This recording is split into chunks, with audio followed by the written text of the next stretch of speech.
Have you ever paused and asked yourself, why? While you're looking at broken pieces, God sees a masterpiece in the making. Why you're overwhelmed by the size of the problem? God is preparing a solution that exceeds your expectation. You must understand, God does not look at your trouble the way you do. You see trouble and think defeat. God sees trouble and prepares a transformation.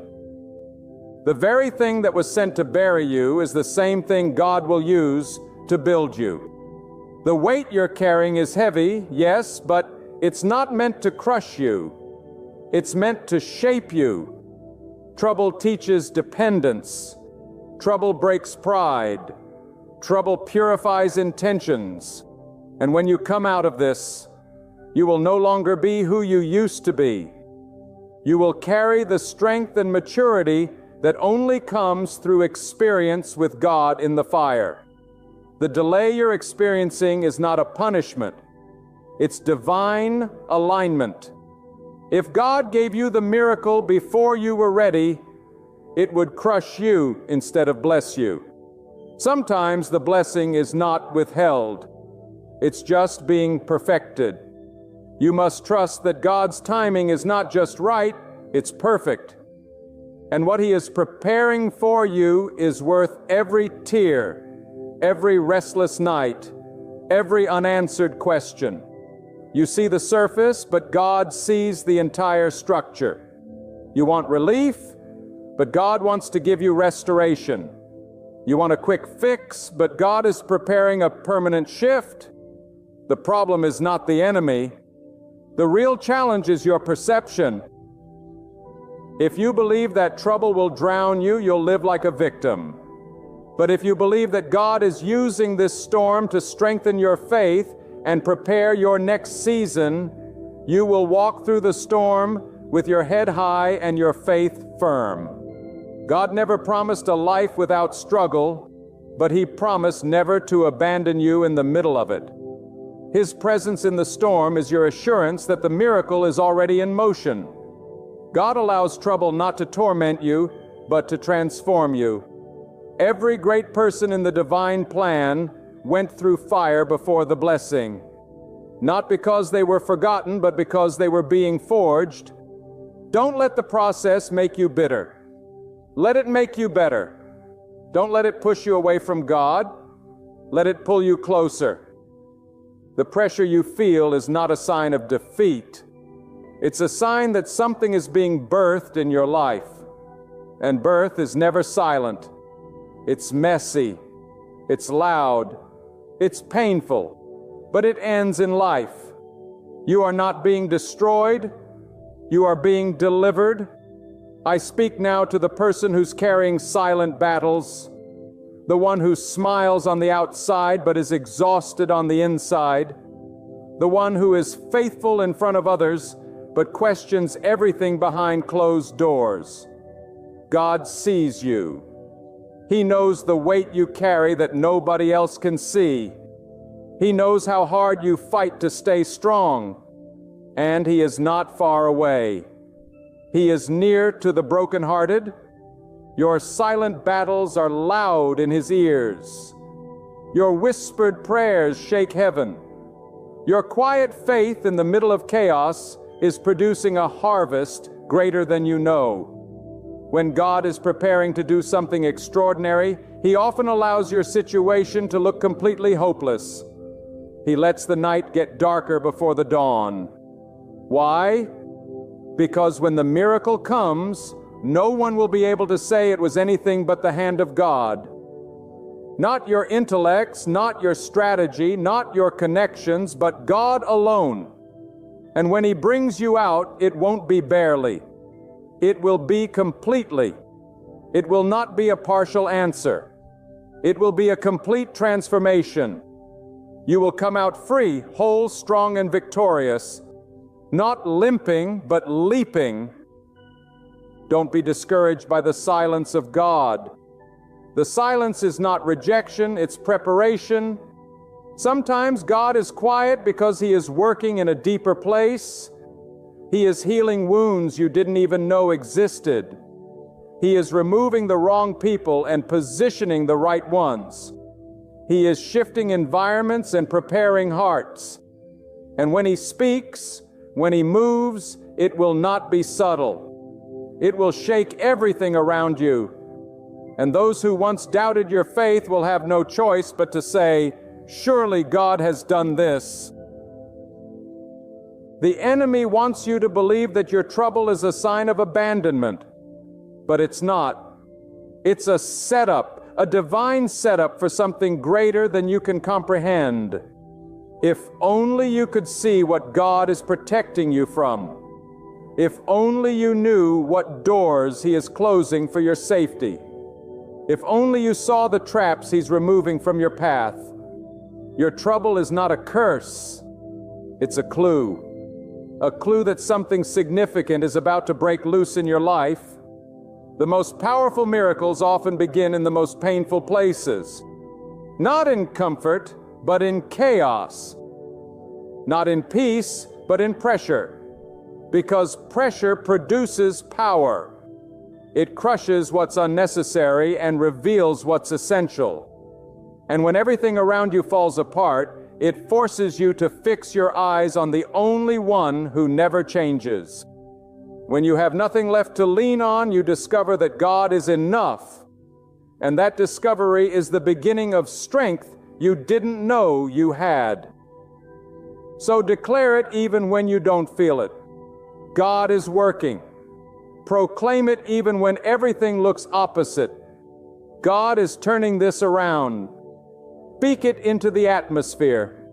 Even when your voice trembles, this trouble is becoming a miracle. Because words of faith activate power, and power moves mountains. Refuse to be defeated in your spirit. The battle may rage on the outside, but let peace rule on the inside. Because you are not walking alone. You are being led, shielded, and empowered by God. And when the miracle comes, and it will, you will look back and understand why the trouble was necessary. You will see how every closed door led you to the right one, how every heartbreak taught you to discern, how every delay protected you from danger, how every struggle prepared you for strength.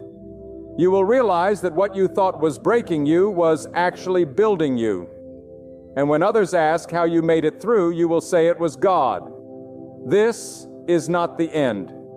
This is not where your story stops. This is just the middle of the place where God does His greatest work. Don't rush out of the process. Don't resent the pressure. Trust the timing. Believe that what you carry inside you is too important to be aborted by discouragement. God is not just solving your problem. He is changing your entire life. He is not just making things better.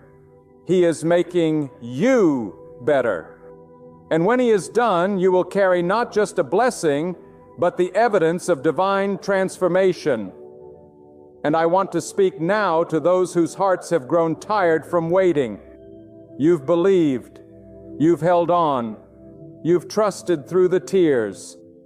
But somewhere deep inside you feel a quiet voice whispering, "Maybe it's not going to happen for me."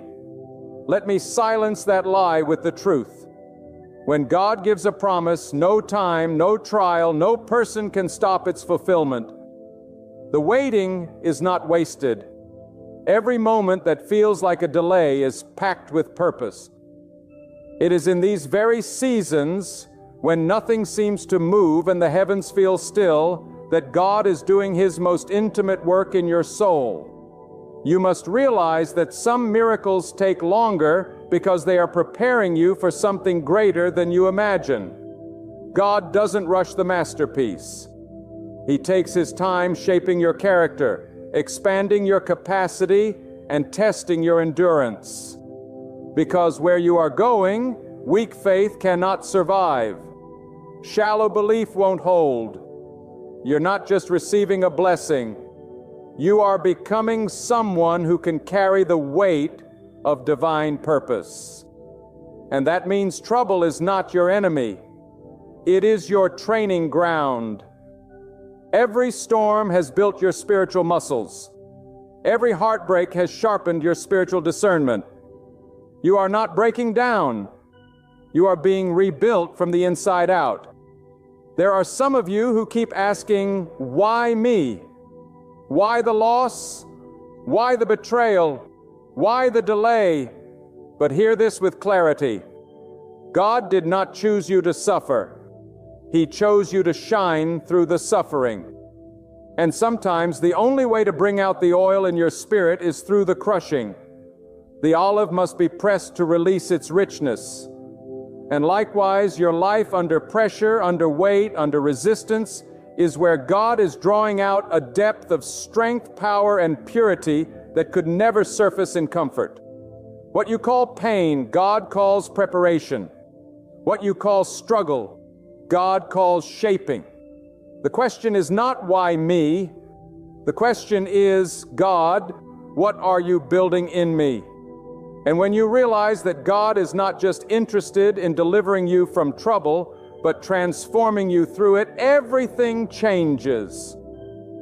You stop complaining and start listening. You stop panicking and start preparing. Because the fire doesn't just burn, it refines. The valley doesn't just humble, it equips. The midnight hour isn't just dark. It's where God speaks with clarity to those who are still enough to hear. If your life feels like it's been flipped upside down, take heart. Sometimes God must tear down what's familiar in order to build what is divine. And I know this. Some of you are not only carrying your own burdens, you're carrying the pain of others. You're interceding. You're covering your children, your spouse, your family with prayer. You're holding up others while you yourself are weary. But God sees that too. He sees the silent warriors, the ones who cry in private but lead in public, the ones who carry the weight of others without applause, without thanks. Let me declare to you today, your sacrifice is not invisible. Your faithfulness has not gone unnoticed. The God who watches in secret will reward you openly. And the miracles that are coming will not just touch you, they will overflow to the ones you've been praying for. Some of you have been through such deep rejection that it wounded your identity. It made you question your worth. But rejection is often redirection from God. He removes you from places that cannot contain the fullness of your calling. He separates you from relationships that cannot walk with you into your next season.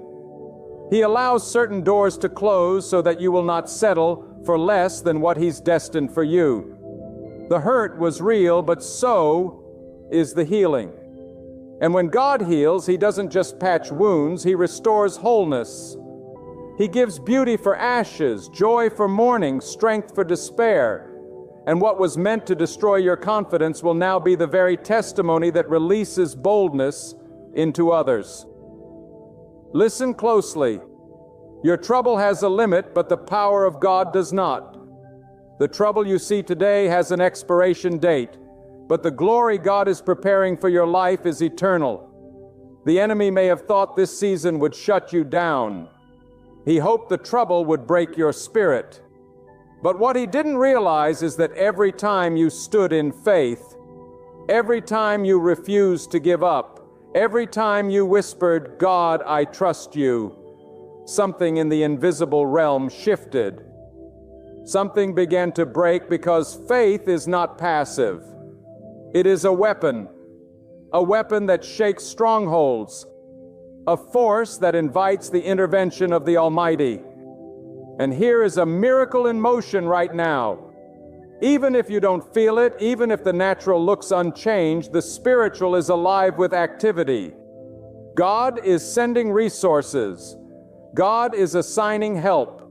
God is moving in the hearts of people you haven't even met yet. Divine appointments are being scheduled. Closed doors are being revisited. Broken areas are being rebuilt. But it will not come from where you expect, because God is not limited to what you can imagine. He brings water from a rock. He provides sustenance in a desert. He brings light in the midnight hour. He makes a way where there is no way. And the miracle God is preparing for you is not only for your survival, it is for your influence. When God lifts you out of trouble, He gives you authority. Authority to speak to others still stuck in the same darkness. Authority to break cycles. Authority to inspire, to lead, to heal. This miracle will not just bless your life, it will multiply beyond you. That's why the pressure has been so intense. Because the miracle is not small. The change is not shallow. What God is doing is generational. It is foundational. It is the beginning of a legacy that hell tried to destroy, but heaven refused to surrender. And now hear me clearly. Sometimes the reason you're under attack is not because you're weak, but because you're close to a turning point. The enemy does not fight people who are standing still. He doesn't waste his weapons on those going nowhere. He strikes hardest when you're about to break through. That pressure you're feeling, that intensity in your soul, that sense that something is shifting, it's because you're nearing the threshold where trouble transforms into testimony. The weight you're carrying isn't just pain. It's evidence that you are carrying something precious, something divine. And the more pressure that is applied, the more it reveals what was placed in you by God from the beginning. God never promised a life free from adversity, but He promised victory through it. Not comfort without battle, but triumph after struggle. And the purpose of your life is not to simply exist or survive. God has designed you to reflect His greatness, His mercy, His strength, and His ability to lift the low and bless the broken. This is why the enemy has targeted you, because he fears what God is about to do through you. And God in His mercy allows the fire not to burn you, but to remove everything that doesn't belong in the next chapter of your life. God doesn't just prepare the blessing for you, He prepares you for the blessing. That's why the process has been intense. That's why you felt stripped, shaken, misunderstood, because God is not in the business of giving premature elevation. He doesn't release miracles to those who haven't been molded to hold them. It is not the trouble that defines you. It's what you choose to believe about God in the middle of the trouble that defines your destiny. If you can lift your head in the darkness and still say, God is good. If you can stand in the ruins and declare God will restore, then your heart is ready to carry what others have collapsed under. You've been made strong not because you avoided trouble, but because you met trouble face to face and didn't surrender your faith. Let me speak to the hidden ones, the ones who have been overlooked, undervalued, underestimated. You've been praying in silence, sowing in secret, serving without recognition. But God sees. And when God rewards, He doesn't whisper. When He exalts, it will be in full view of those who once dismissed you. Not to embarrass them, but to magnify His ability to raise those who remain humble and faithful in the shadows. So don't be discouraged if no one claps for you now. Don't be disheartened if no one sees your worth. God has already determined your value. And what He has marked for promotion, no man can delay. At times, hardship comes to tune your ear to the voice of God. When life is crowded with too many opinions, too much noise, and endless distractions, God allows a season of shaking so you're drawn to listen to Him alone. And once you've learned to recognize His whisper in the chaos, the roar of the world will never deceive you again. Trouble brings clarity. Suffering sharpens discernment. And in your most desperate moments, you'll discover that only God's presence can truly satisfy. That's where transformation begins. That's where your identity becomes immovable.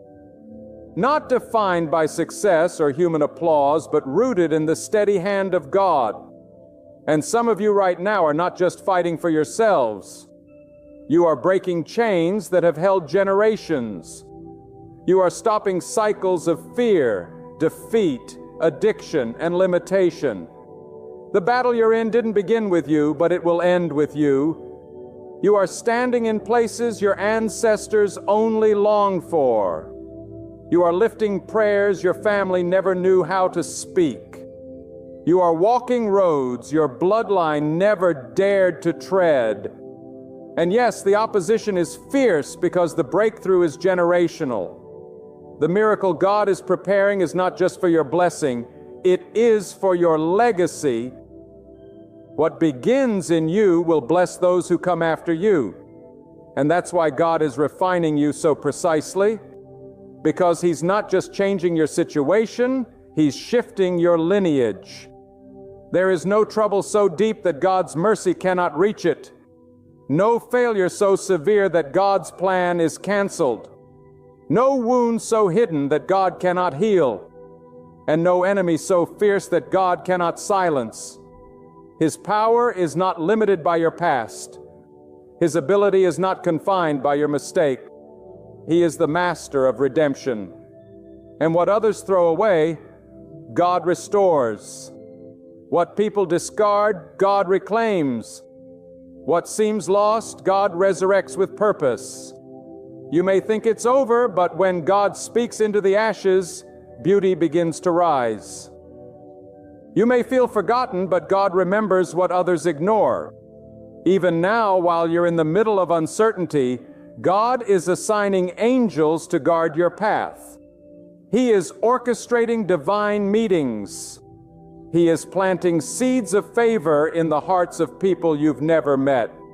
He is aligning time, place, and purpose in such a way that when the moment comes, it will feel sudden, but it will not be random. It will be the fulfillment of everything you've prayed for in silence. And when it happens, don't be surprised. Stand in reverence because you'll know, without a doubt, this was the hand of God. You will look back at this season with gratitude, not because the trouble was easy, but because it taught you what nothing else could. You will realize that the breaking brought revelation. The silence brought sensitivity. The hardship unlocked hidden strength. And the wilderness showed you how to rely not on the world, but solely on God. This is why He allowed the road to be narrow. This is why the path was lonely. Because where you are going, not everyone can come. And what God is placing in your hands requires purity, focus, and unwavering trust. And now I say to you, this is not just about what God will give you. It is about what God is doing inside you. We often ask God to change our circumstances, but He is more interested in changing us through those circumstances. You see, the true miracle is not always what happens around you. It's what happens within you. When you can stand in the fire and still praise, when you can walk through rejection and still remain kind, when you can lose everything but not lose your peace. That is a miracle of transformation. And that kind of transformation makes you unstoppable. That kind of change shakes the gates of darkness and releases heaven's favor into every room you enter. The greatest power God gives is not the removal of your trouble. That is the strength to rise above it, strength to endure, strength to forgive, strength to remain faithful when everything in you wants to run.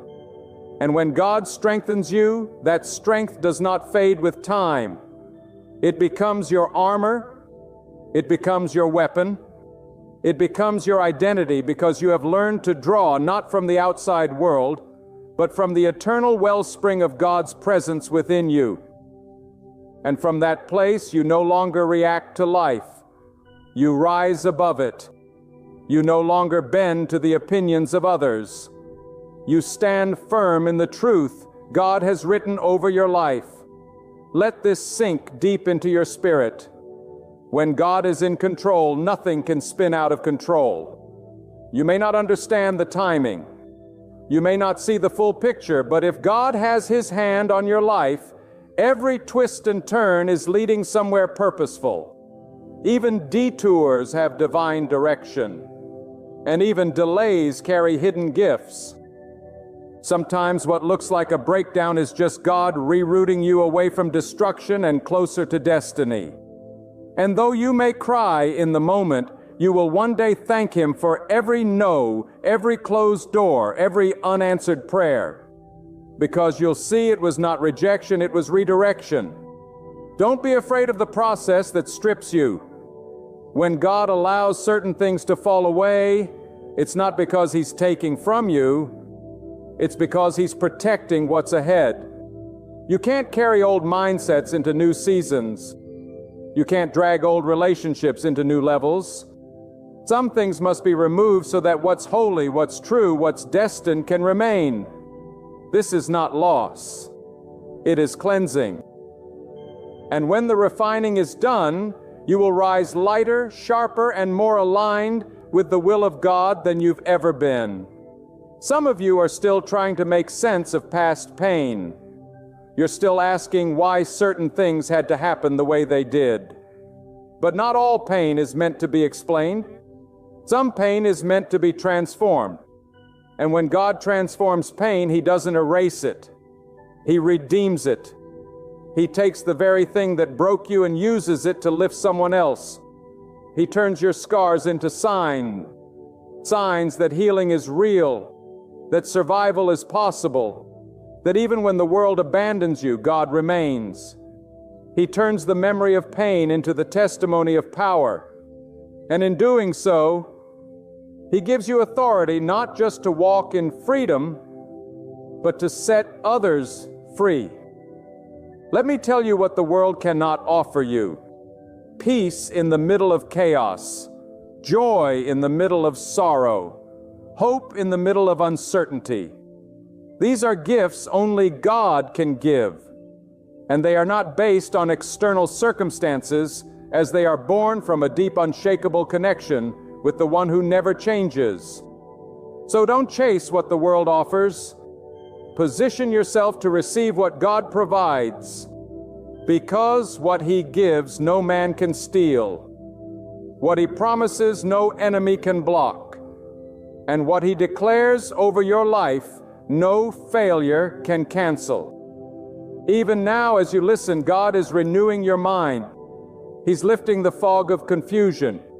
He's calming the storm in your heart, not by removing every problem, but by awakening your awareness of His presence. You are not abandoned. You are not overlooked. God is nearer to you now than you've ever realized. His eyes are upon you. His hand is guiding you. His wisdom is shaping you. And His mercy is carrying you. Even when you don't feel strong enough to stand, it is His strength that holds you upright. And if He's holding you, you cannot fall. You must learn to speak differently when you're in trouble, not to echo fear, but to proclaim faith. Because words are not just sounds, they are seeds. What you declare in difficulty becomes your atmosphere. So speak with the authority God has given you. Say, this is not the end. Say, something greater is being born through this. Say, God is writing a better chapter. Don't wait for the miracle to start speaking victory. Speak it now and you'll begin to see it take shape before your eyes. Because faith that speaks, even when it's trembling, is faith that moves mountains. Sometimes the greatest miracle is not what changes, but how you've changed in the process. How you've stopped chasing approval and started walking in confidence. How you've stopped living in fear and started living in peace. How you've stopped settling for less and started expecting more, not from people, but from God. And once you've tasted that kind of faith, You can never go back to living like a victim. You are no longer defined by what you've been through. You are defined by the one who brought you through it. So don't be surprised if this season feels like everything is shifting. Don't be shocked if you feel disconnected from what used to satisfy you. That's not confusion. That's God growing you. He is calling you out of the familiar and into the unknown, because your next chapter requires a new mindset. It requires a new level of surrender. It requires you to let go of comfort and step into calling. And that's where your miracle is, not in what you can control, but in what you are willing to trust God with completely. And when it happens, when God completes the work He began in you, your mouth will be filled with awe. Your heart will overflow with worship, and your life will be living proof that God does not forget, God does not abandon, and God never fails. This is not just survival. This is the beginning of supernatural turnaround. Your trouble has been loud, but your testimony will be louder. Your pain was deep, but your purpose will be deeper. Your loss was real, but your restoration will be undeniable. And let me speak this truth into your spirit. Now there is divine strategy in your suffering. God is not only allowing you to pass through the fire, He is using the fire to expose what cannot go with you into your next season. He is refining not just your surroundings, but your spirit. He is removing the pride that hides in success, the doubt that lives in delay, and the fear that lingers in uncertainty. When the heat intensifies, it is not a sign that you are forgotten. It is a signal that God is near, working in the hidden places, doing the deep work that surface blessings cannot accomplish. Many of you have cried out, "God, just take this pain away." But sometimes God does not take the pain away. He gives you power through the pain. He gives you wisdom in the struggle. He gives you discernment in the darkness. Because what He is building in you is not weak faith, but warrior faith. The kind of faith that won't flinch when adversity strikes. The kind of faith that says, even if I don't understand it, I will still trust God. The kind of faith that does not bend to emotions or circumstances, but stands on the unshakable truth that God is always in control. You see, true faith is not proven on the mountaintop. It is proven in the valley. It is revealed in the midnight hours when your prayers seem to echo into silence. It is forged in the hidden battles no one sees. And let me tell you, if you're still here, if you're still standing, if you're still listening, then God is not done with you. Your story is not over. The final chapter has not been written. What you think is a setback is actually God's setup. And what looked like a dead end is about to become a divine detour to something greater. God never allows warfare without weapons. For every season of affliction, there is a season of abundance. For every tear you've cried, there is a harvest of joy. Prepare for every door that closed. A better one is being carved by the hand of the Almighty. Don't be deceived by the silence. God is working even when you can't see Him. He is not limited by your understanding. He is not bound by human timelines. When He moves, it will be swift. It will be undeniable, and it will leave no question in your heart that this was God and God alone. Let the world mock your hope. Let them question your conviction. Let them misunderstand your journey, because when the tables turn, and they will, those same voices will be silenced by the magnitude of what God does in your life. This is not the time to shrink back. This is not the season to give in to fear or frustration. It is the moment to lift your voice with authority and declare, no matter what it looks like, God is still sovereign. God is still faithful. And God is still turning my trouble into triumph. You may not see the miracle forming yet, but it's already in motion. In the unseen realm, God is shifting things in your favor. The things that once held you back are being broken. The people who abandoned you were necessary for the isolation that brought you closer to God. The delays were actually divine pauses, protecting you from what would have destroyed you. And the tears you've sown in silence, they are watering the very ground where your miracle will soon spring forth. What feels like emptiness is actually a sign that you are about to be filled in ways that only God could orchestrate. Let me remind you, God is not fragile. God is not distant. God is not unaware.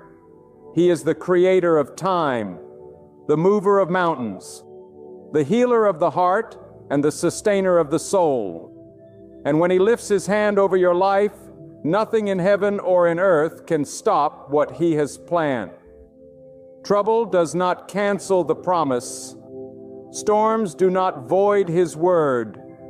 Darkness does not frighten Him. In fact, God does some of His best work in the dark, because that's when you stop relying on your own vision and start depending on His voice. You don't need to see every step. Just obey the next one. You don't need to understand the process. Just trust the one who holds the blueprint. God is not asking for perfection. He's asking for surrender, surrender of your timeline, surrender of your logic, surrender of your will, because miracles are birthed in surrender. Not when you have all the answers, but when you have all your faith in the right place. And when you reach the point where your strength fails, that's where God steps in with power that cannot be measured, favor that cannot be earned, and peace that passes all understanding. I want to speak directly to the soul that has been barely holding on, the one who smiles in front of others but cries when no one's watching. God sees you. God hears you. And God is not late. Every delay has a divine purpose. Every silence has a sacred meaning. He is teaching you to walk by trust and not by sight. He is developing endurance in your heart so that when the blessing comes, it does not crush you but carries you further than you ever dreamed. The preparation is hard because the blessing is heavy, and only a prepared vessel can hold it without breaking. Don't look at your life and define it by this moment of struggle. Define it by the hand of God that has never left you. Define it by the breath still in your lungs. Define it by the grace that kept you from falling apart when everything around you did. You are not just surviving. You are maturing. You are growing into the person God knew you could become all along. And every broken piece is being gathered by His hands and placed into position, not to patch you up, but to elevate you into the exact place you were created to occupy. There's a reason you didn't quit, a reason you didn't collapse, or a reason you kept pressing forward when everything told you to stop. It wasn't just resilience. It wasn't just inner strength. It was God holding you. It was God carrying you. And it was God whispering in the depth of your soul, "This is not the end." And indeed, it is not. The end is not despair. The end is not destruction. The end is restoration. The end is breakthrough. The end is glory. And the end will testify of the power of the one true God who never fails. And now, as I bring this word to a close, hear me with your whole heart. God has not brought you this far to leave you now. The same power that sustained you in the fire will lead you out of it. The same hand that held you in the storm is guiding you toward still waters. Trouble was never the end of your story. It was only the tunnel leading to a testimony that will shine with the light of God's glory. What felt like defeat will soon be revealed as divine preparation. What the enemy meant for evil, God is turning for your good. So don't lose hope. Don't lose faith. Stand firm and declare with boldness, "My struggle is not a cage. It is a doorway. My sorrow is not a sentence. It is a stage. And my journey is far from finished. God is still unfolding it. You might have entered heavy with burdens, but you will leave carrying blessings. You may have wept through the darkness, but morning will bring joy. You may have wrestled with doubt, yet now your faith is rising strong again. Step forward with your head high and your heart rooted in trust. For when God transforms trouble into testimony, He does it so perfectly that every trace of defeat disappears. Only glory remains, only calm, only strength. And when the breakthrough comes, the memory of pain will no longer carry the same weight. You'll look back and declare, "That was the season where God rebuilt me. That was the valley where I discovered His power. That was the fire where I heard His voice." So, wait just a little longer. Stand firm in faith. Keep proclaiming victory, because God is not only bringing you through, He is raising you higher. And your life will shine as undeniable proof that God turns trials into miracles. There comes a point in every heart's journey when the longing for true companionship grows louder than every other desire. A hunger not for just anyone, but for the one hand-picked by God, the one formed in eternity's quiet, meant to walk beside you through purpose, through trials, through joy and hardship alike. And today I speak this over you, not by accident, not by chance, but by divine design. God is preparing to pour out a great relationship into someone's life. And if these words find you now, it could very well be you. Because when God is ready to shift your destiny, He does not stir your emotions, He awakens your spirit. What you sense in this very moment, that pull, that anticipation, that deep craving for something holy and authentic, it isn't from the world. It is from God. Understand this, whenever God is preparing to bless you greatly, the enemy often intensifies his attacks. Before the blessing, there is always a battle. Before the breakthrough, there is resistance. And before the right person comes into your life, the wrong ones will try to confuse you. But don't be distracted. Don't be deceived, because there are unmistakable signs, divine whispers in the noise of life that tell you God is moving, God is aligning, God is preparing something greater than you asked for. There is a fire that rises in your spirit when you've outgrown everything that once entertained your loneliness. The conversations no longer feed you, the flattery no longer impresses you, the casual connections no longer satisfy. Why? Because your soul has matured, and God is preparing your heart for something sacred. When your heart starts yearning for depth, not drama for truth, not temporary thrills, that is not just growth, that is God. God does not bless confusion.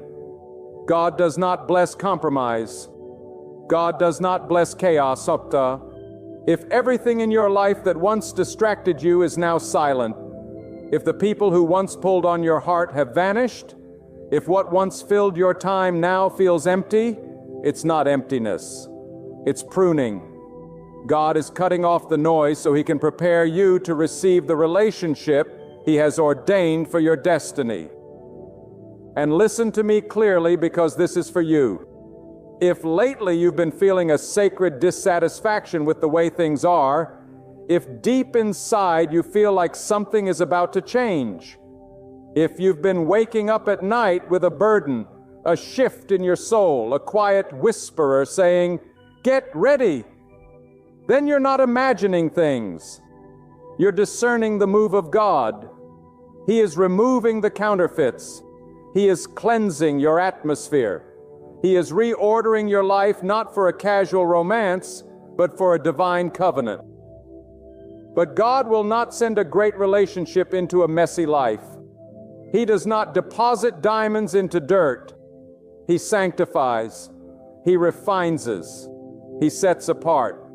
So if your season right now feels lonely, isolated, misunderstood, don't resent it, embrace it, because God always hides what He values.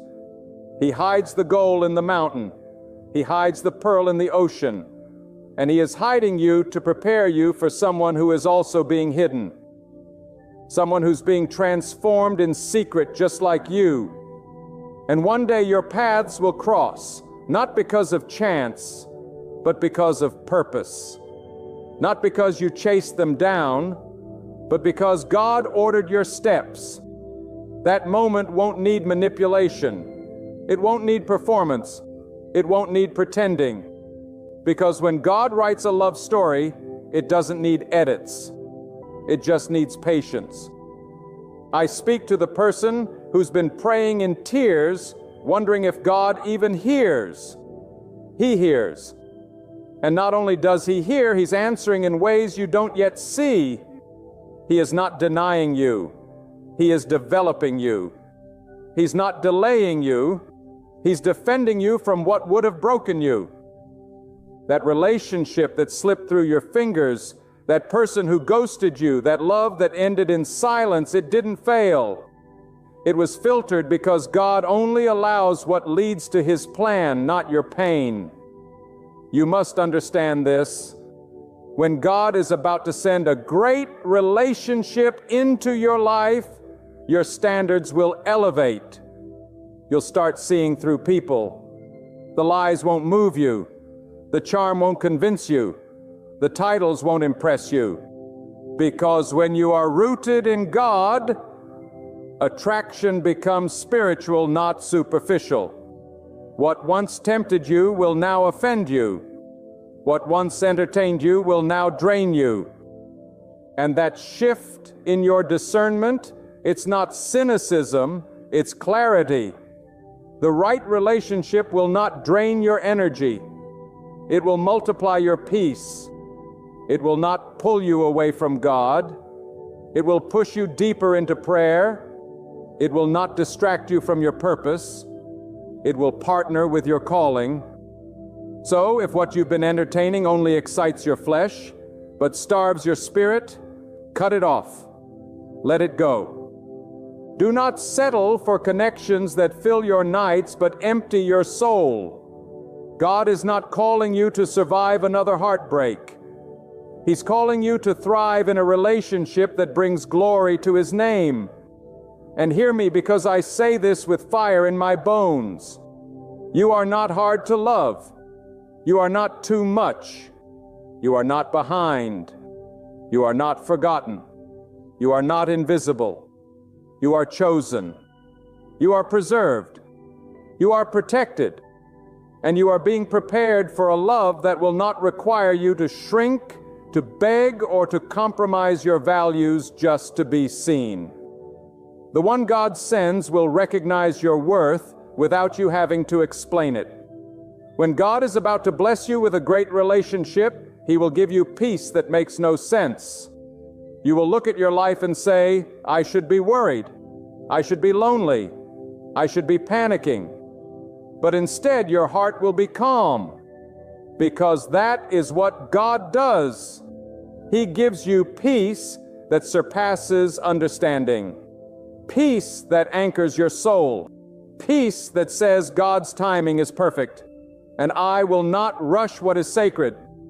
Sometimes that peace will come after pain. God allows heartbreak to build strength. He allows rejection to teach redirection. 6 is He allows loneliness to become the soil for intimacy with Him.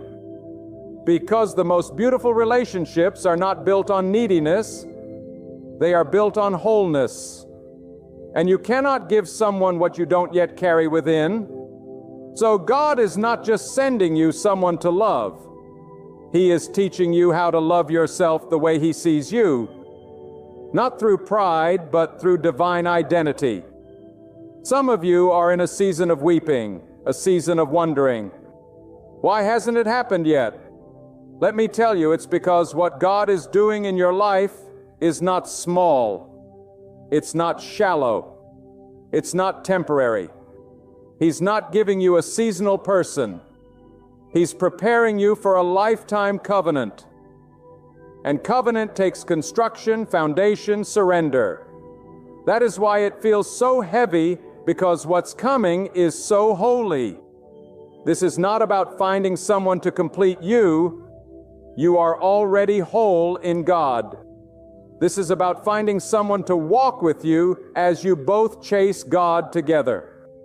Someone who prays when you're weak, someone who speaks life when you doubt, someone who builds you up when the world tears you down. That kind of relationship does not come through swipes and surface talks. That comes through spiritual maturity, through alignment, through divine orchestration. And let me tell you something, when it's from God, it won't feel like striving. It won't feel like confusion. It won't feel like anxiety. It will feel like peace. It will feel like purpose. It will feel like home. The right one won't compete with your calling. They will complement it. They will cover you in prayer, not in pressure. They will walk with you in storms, not abandon you in silence. And the only way to receive that kind of love is to let God lead. When God begins to prepare you for a great relationship, He will first teach you the art of waiting not with frustration, but with faith. Waiting on God is not wasting time. It is the holy space where He shapes your character, matures your mindset, and strengthens your spirit. Because a relationship that is rooted in purpose cannot be built on impatience. God knows the weight of the blessing He is about to release, and He must make sure your foundation can carry it. If God gave it to you too soon, it would crush you. But when you wait on God's timing, you receive not just what you desire, but what you are ready for. And while you wait, God is watching. He sees how you treat your solitude. He sees if you pursue purity or compromise. He watches whether you run to distractions or run to Him. Because how you manage your waiting season reveals what kind of steward you will be in your relationship season. If you cannot be faithful in silence, how will you be faithful in love? If you cannot seek God when you're alone, how will you lead or serve when you're united? The relationship you long for is not a reward, is a responsibility, and God will not release responsibility to someone who cannot manage self-discipline. You see, God never gives a blessing without first testing your ability to protect it. The great relationship you are praying for, it's not just about companionship, it is a calling. And if you are called to build with someone, to grow with someone, to glorify God with someone, then you must be pruned. You must be positioned. Then yes, you must be patient, because the higher the calling, the deeper the preparation. This is why some of you have experienced delay after delay, disappointment after disappointment, doors that seemed open only to close suddenly. It is not because God is cruel, it is because God is merciful. He would rather let your heart break now than watch your destiny shatter later. He would rather offend your comfort than allow you to bond with someone who does not honor your value. Every no you received was protection. Every rejection was redirection. Every goodbye was a divine act of love. And when God is about to bless you with a great relationship, He will refine your definition of love. The world teaches you that love is about convenience, about excitement, about chemistry. But God teaches that love is about covenant. It is about commitment in the dry seasons, loyalty in the storms, respect in the pressure. The world looks for compatibility in hobbies. God looks for compatibility in spirit. And when your spirit aligns with another whose heart is bowed before God, you don't just find romance, you find divine partnership. That's why you must stop chasing those who don't see you. Stop begging to be chosen by people who are blind to your value. If they couldn't love you when you had less, they won't know how to love you when God increases you. If they couldn't appreciate your prayers, they won't know how to stand with you in spiritual warfare. God is not sending someone who tolerates you. He is sending someone who treasures you. And how will you know when the right person comes? Because the presence of God will be undeniable. Not in emotion, but in alignment. Things will move smoothly, peace will reign, clarity will increase, drama will decrease. You will not feel like you are fighting to earn love. You will feel like you are resting in it. You won't need to perform, to shrink, to prove.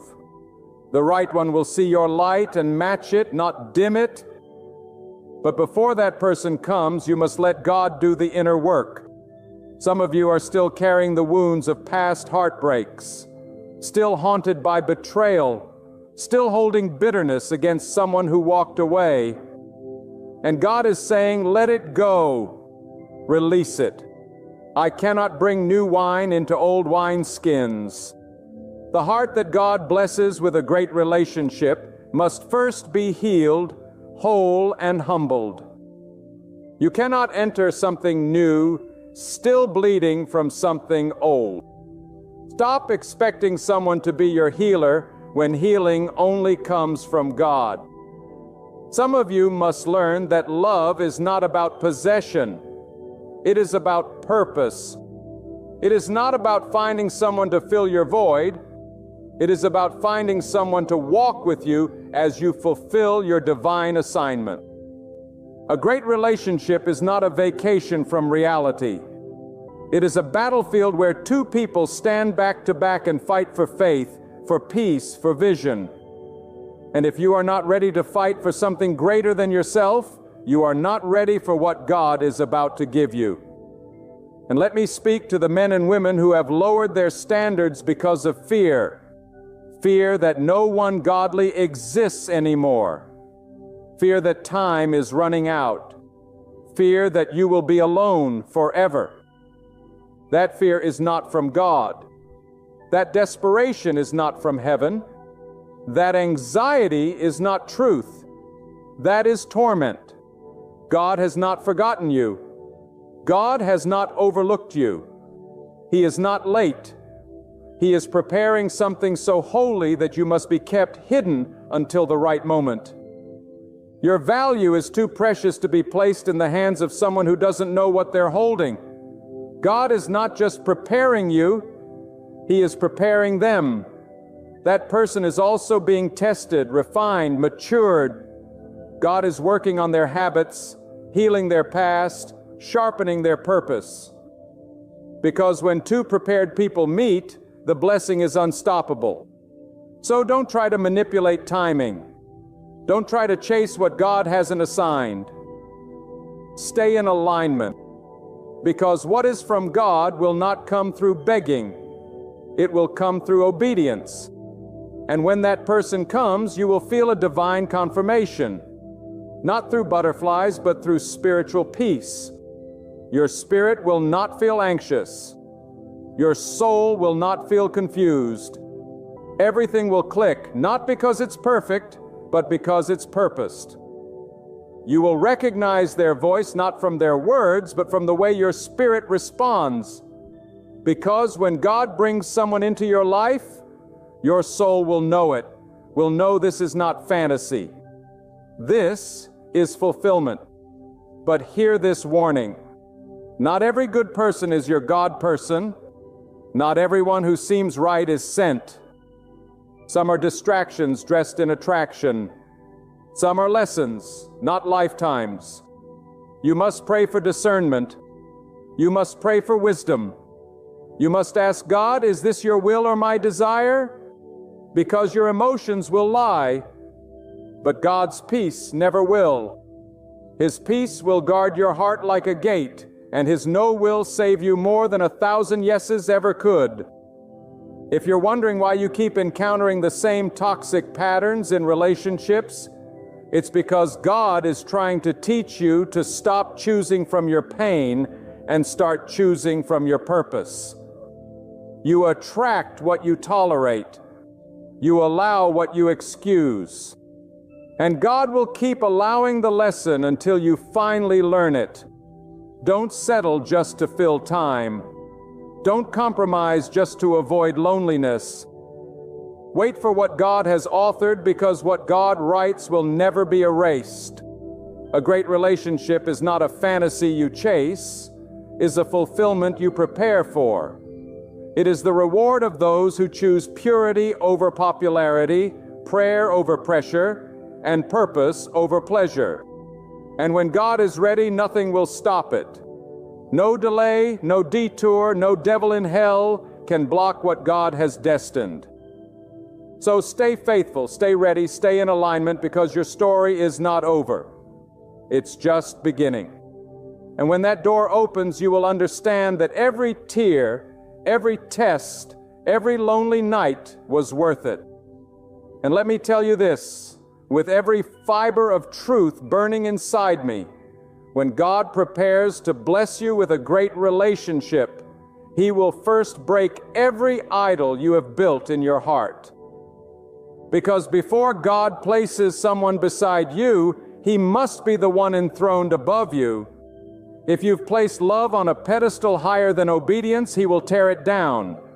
If you've chased connection more than you've chased His presence, He will remove every distraction. Why? Because God is a jealous protector of your soul. He will not allow you to give the sacred away to someone who doesn't value it. This is why some of you feel like your life has been stripped bare. People left, doors closed, affections dried up. And it wasn't because you weren't worthy. It was because you were too precious. God removed what couldn't carry the weight of your calling. You were not abandoned. You were preserved. You were not rejected. You were protected. And that protection is the evidence of God's love, not its absence. Because God always prepares the soil before He plants the seed. And before He gives you someone to walk with, He will make sure you can walk alone with Him. And while the world is busy promoting surface-level love, momentary pleasures, and empty attractions, God is doing something deeper in your life. He is birthing a standard in you, a new awareness, a higher demand for authenticity, for mutual respect, for God-honoring love. You no longer crave attention. You crave alignment. You're no longer impressed by charm. You're looking for character. You've stopped being moved by compliments. You want commitment. That's not a personality change. That's spiritual growth. That's God preparing your eyes to see the difference between what looks good and what is sent by Him. And I declare this today. You will not settle, not because you're arrogant, but because you know your worth in God. You've cried too many tears. You've healed through too many nights. You've outgrown the shallow and the sinful. What once entertained you now offends your spirit. And that's how you know God is about to do something divine. He's separating you not to punish you, but to position you. He's disconnecting you not to hurt you, but to prepare space for someone who will speak to your soul the way only someone handpicked by God can. Don't miss what God is trying to reveal to you just because it's not arriving the way you expected. You thought the blessing would come in beauty, but God might send it in brokenness. You thought it would come through glamour, but it may come through humility. You imagine grand gestures, but God works in quiet obedience, because the greatest relationships are not always found where the crowd is cheering. They are found in the still places where God is whispering. So don't confuse popularity with purpose. Don't confuse chemistry with calling. Don't confuse feelings with favor. God will never bless a relationship that pulls you away from Him. If someone leads you into sin, God didn't send them. Someone pulls you out of purpose that's not from Him. Love that is rooted in truth will sharpen your spirit. It will increase your discernment. It will make you more faithful, not more foolish.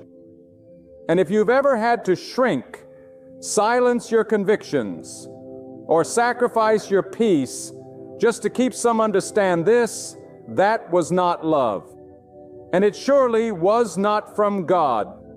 You are not preparing for an ordinary relationship. What God has for you is greater than conversation. It is covenant. Greater than attraction. It is alignment. Greater than romance. It is righteousness. And that kind of blessing cannot be microwaved. It must be marinated in prayer, tested through time, confirmed in peace. The person God sends will not meet your lust. They will meet your calling. They won't just see your body, they will see your soul. They won't just admire your smile, they will honor your sacred purpose. But be warned, the closer you get to what God has ordained, the harder the enemy will fight. Suddenly, all temptations will reappear. Suddenly, people from your past will reemerge. Don't be fooled. Not everything that comes back is meant to stay. Some doors God closed for your survival, and don't you dare reopen what God has sealed shut. Don't re-enter battles God already delivered you from. Don't return to the pain God pulled you out of just because you're tired of waiting. The enemy always sends counterfeits before the real thing. Stay discerning. You must walk in spiritual authority. Now speak it out. I will not settle. I will not be deceived. I will wait on God. I will walk in purpose. I will guard my heart. I will trust His timing. I will be prepared for the one God sends. And when you begin to speak this way, when you begin to live this way, something in the atmosphere shifts. God starts to open unseen doors. He begins to whisper instructions in your midnight hour. He positions people around you who align with your future. And without you forcing anything, the one who is destined for you will step into your path at the appointed time. God does not operate in confusion. His will is not vague. When something is from Him, it will be confirmed over and over in peace, in wisdom, and in alignment. That relationship will not pull you off track. It will accelerate your purpose. You won't need to hide your faith. You'll build it together. You won't need to beg for love. It will be given freely, consistently, intentionally. And when storms come, you won't stand alone. And you'll stand together, covered under the protection of God. And one day when you're walking hand in hand with the one God sent, you will look back at every tear, every trial, every silent night, every lonely prayer, and you will thank God. You will thank Him for every delay, for every closed door, for every time He said no, because all of it led to the yes that was written in His divine plan for your life. The pain was necessary. The pruning was holy. The process was ordained. There is a weight to divine love that cannot be counterfeited. It carries responsibility, integrity, and purpose. When God chooses to bless you with a great relationship, He doesn't just give you someone to make you smile. He gives you someone to sharpen your destiny. Someone who will not just stand beside you in public, but who will kneel with you in private prayer. Someone who understands that this is not a union built on lust or emotion, but a spiritual alignment ordained by the hand of God. This is not just love, it is leadership. It is loyalty. It is legacy. God is raising up a generation that is tired of pretending, tired of performing, tired of shallow interactions masked as intimacy. He is awakening hearts to desire what is real, what is holy, because a relationship that is from God will feel different. It won't bring chaos to your mind.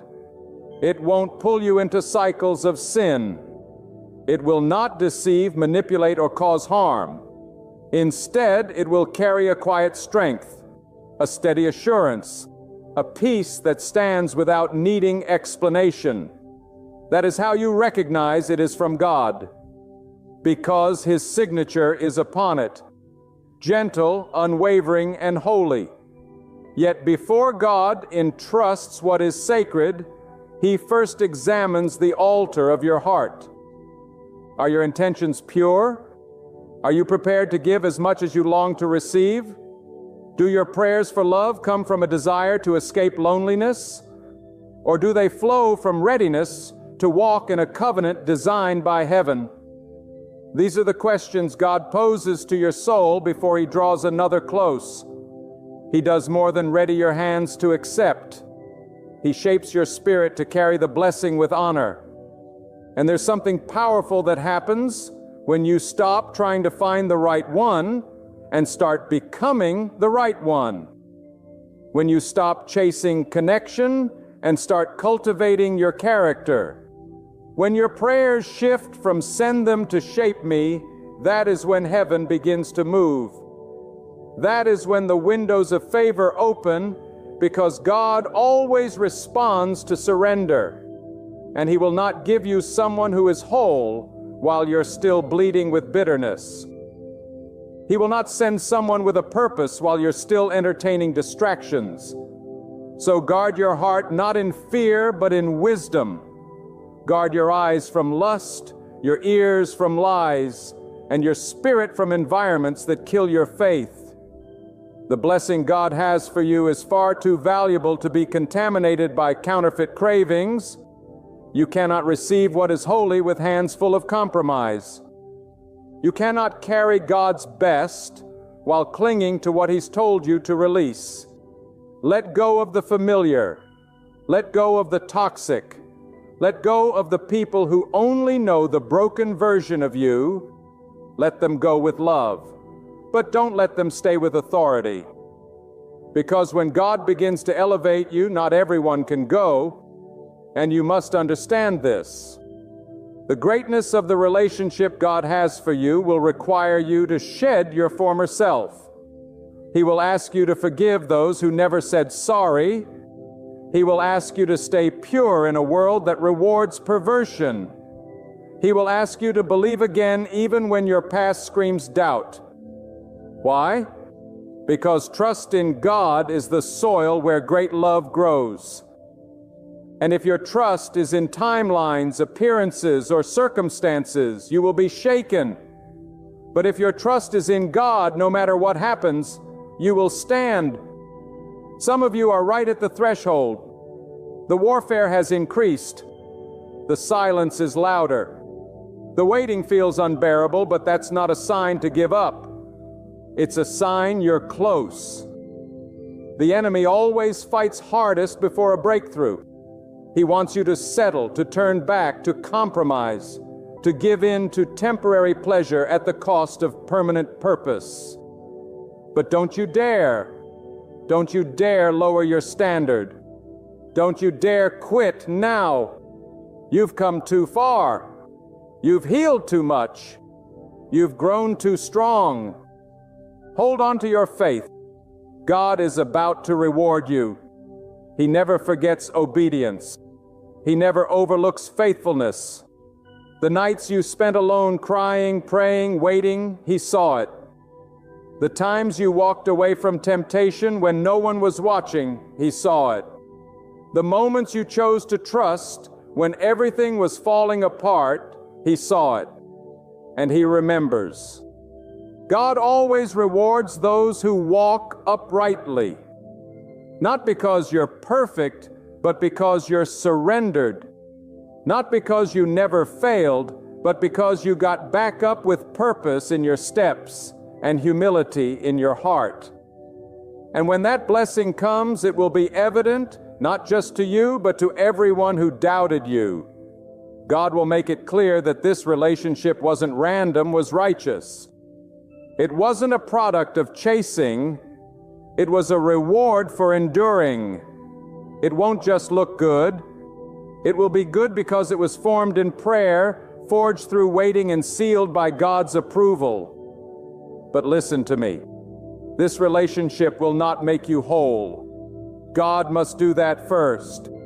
It will not fix your identity that must be built in Him.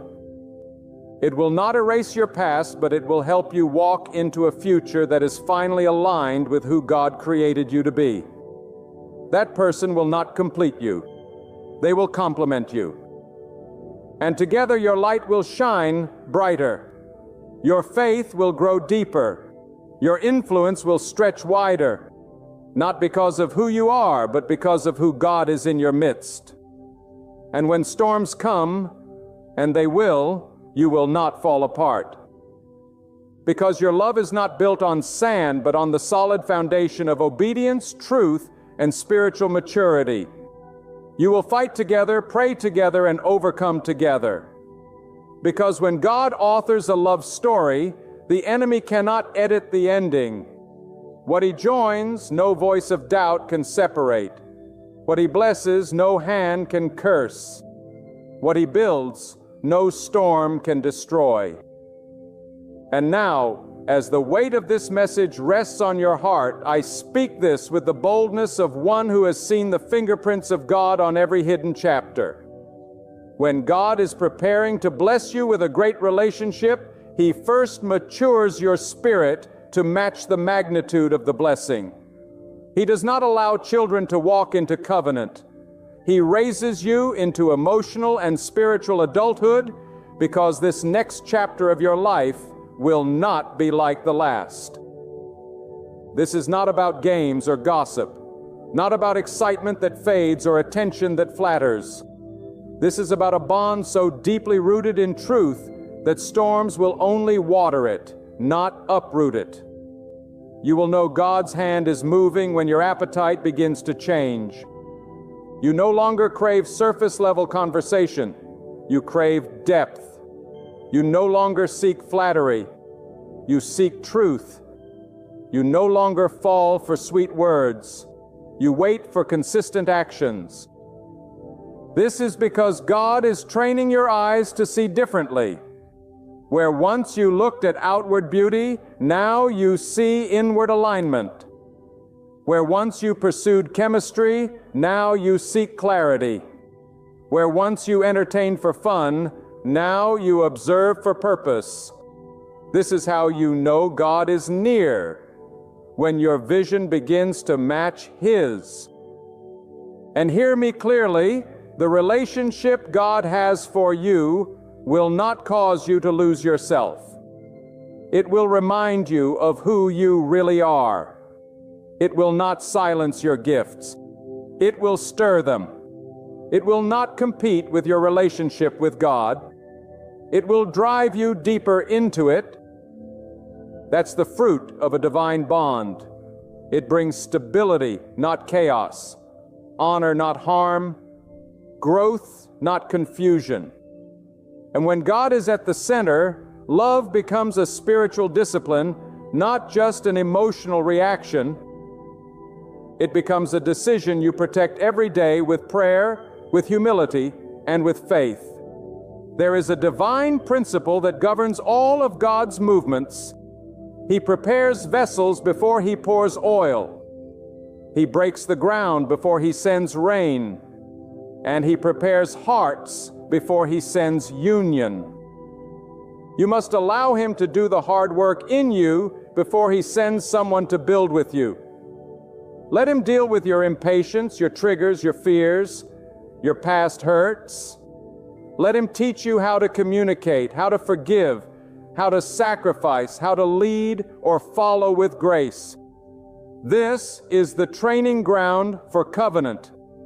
This is the place where greatness begins when no one is watching, when no applause is heard, when it's just you and God and the sacred work of becoming is happening inside.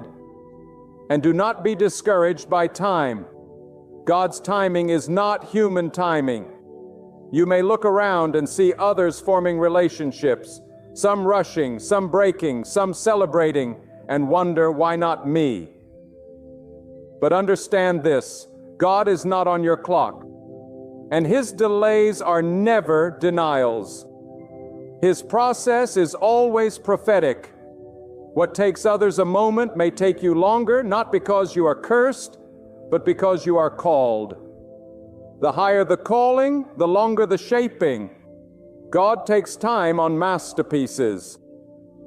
And when it's finally unveiled, it silences every doubt, every fear, every question. God is not raising you for temporary attention. He is raising you for eternal impact.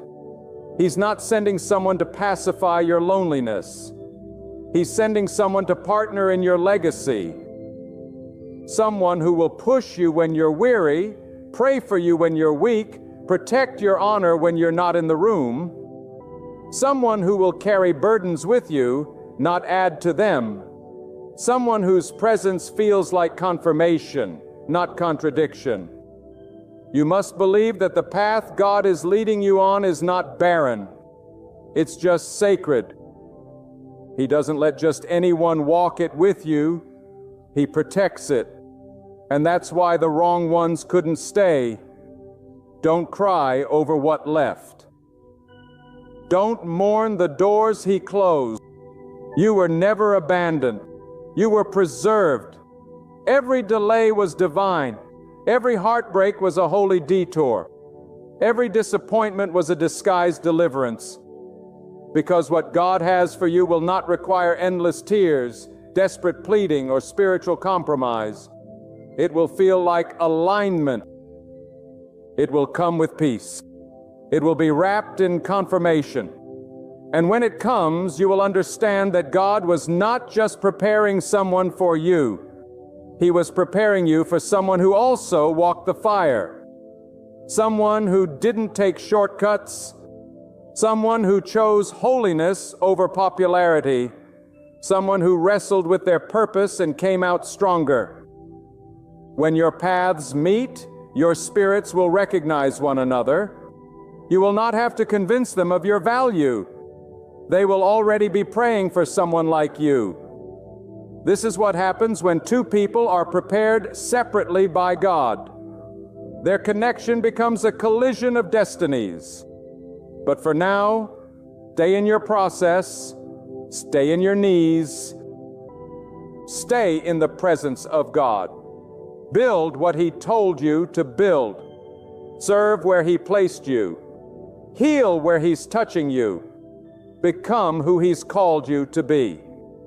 Because love will come, and not when you're looking for it, but when you're walking in your assignment, love will find you in the field of obedience. And when it does, it won't interrupt your purpose. It will ignite it. And I want to speak to those who've been through betrayal. You trusted, you gave, you believed, and it still ended in pain. You've said in your heart, maybe I'm not meant for love. But I say to you, do not make a permanent conclusion out of temporary heartbreak. Do not allow a chapter of pain to rewrite the entire story God is writing. That person may have walked away, but the blessing did not. What you lost was not your future. It was a lesson, and the blessing still has your name on it. It's still coming. And it will make up for every tear you've cried in the dark. God is not only capable of restoring, He's capable of exceeding. He will not just give you what you asked for, He will give you better than what you imagined. Because while you were asking for a companion, He was preparing a covering. While you were asking for attraction, He was building alignment. While you were asking for someone to love you, He was preparing someone to lead you closer to Him. And now, as the weight of divine preparation settles more deeply into your heart, let this truth burn in your soul. When God is about to bless you with a great relationship, He will refine not only your vision, but your voice. He will teach you to speak not just from emotion, but from wisdom. He will train your tongue to build, not to break. Because the power of life and death lies in the tongue, and the kind of love He's about to send requires you to speak with care, with clarity, with spiritual maturity. A relationship born of God cannot survive in a house filled with reckless words. So God will first discipline your language that your love may flourish in truth. God is preparing your spirit to lead with grace and receive with humility. That means He may break your pride before He brings your person.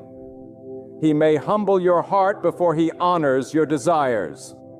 Because when He sends someone to walk beside you, He wants that union to be rooted not in ego, but in purpose. You must be ready to serve, not just to be served. Ready to forgive, not just to be adored. Ready to give when it's inconvenient. To stay when it's difficult. To love when it costs you something. And that kind of love only flows from a heart that has been fully surrendered to God. You see, the world teaches us to enter relationships with selfish ambition. What can I get? How can I win? How can I be desired? But God asks, how can you reflect me? How can you serve? How can you make this covenant holy? Because love is not about taking. It's about giving without conditions. Not giving to be praised, not giving to manipulate, but giving because it is the very nature of someone who has been touched by the hand of God. And when two people enter a union with that mindset, the bond becomes unbreakable. Not because of perfection, but because of submission, not to one another, but to God. And let me speak to your hidden fears, the ones you never voice. The fear of choosing wrong again. The fear of being misled. Of investing your soul into someone who isn't worthy of it. The fear that maybe this blessing is too late, that too much time has passed, that your chance has slipped away. Hear this with conviction. Nothing God has ordained can be missed if you remain surrendered. You may feel delayed, but you are not denied. What belongs to you will not pass you.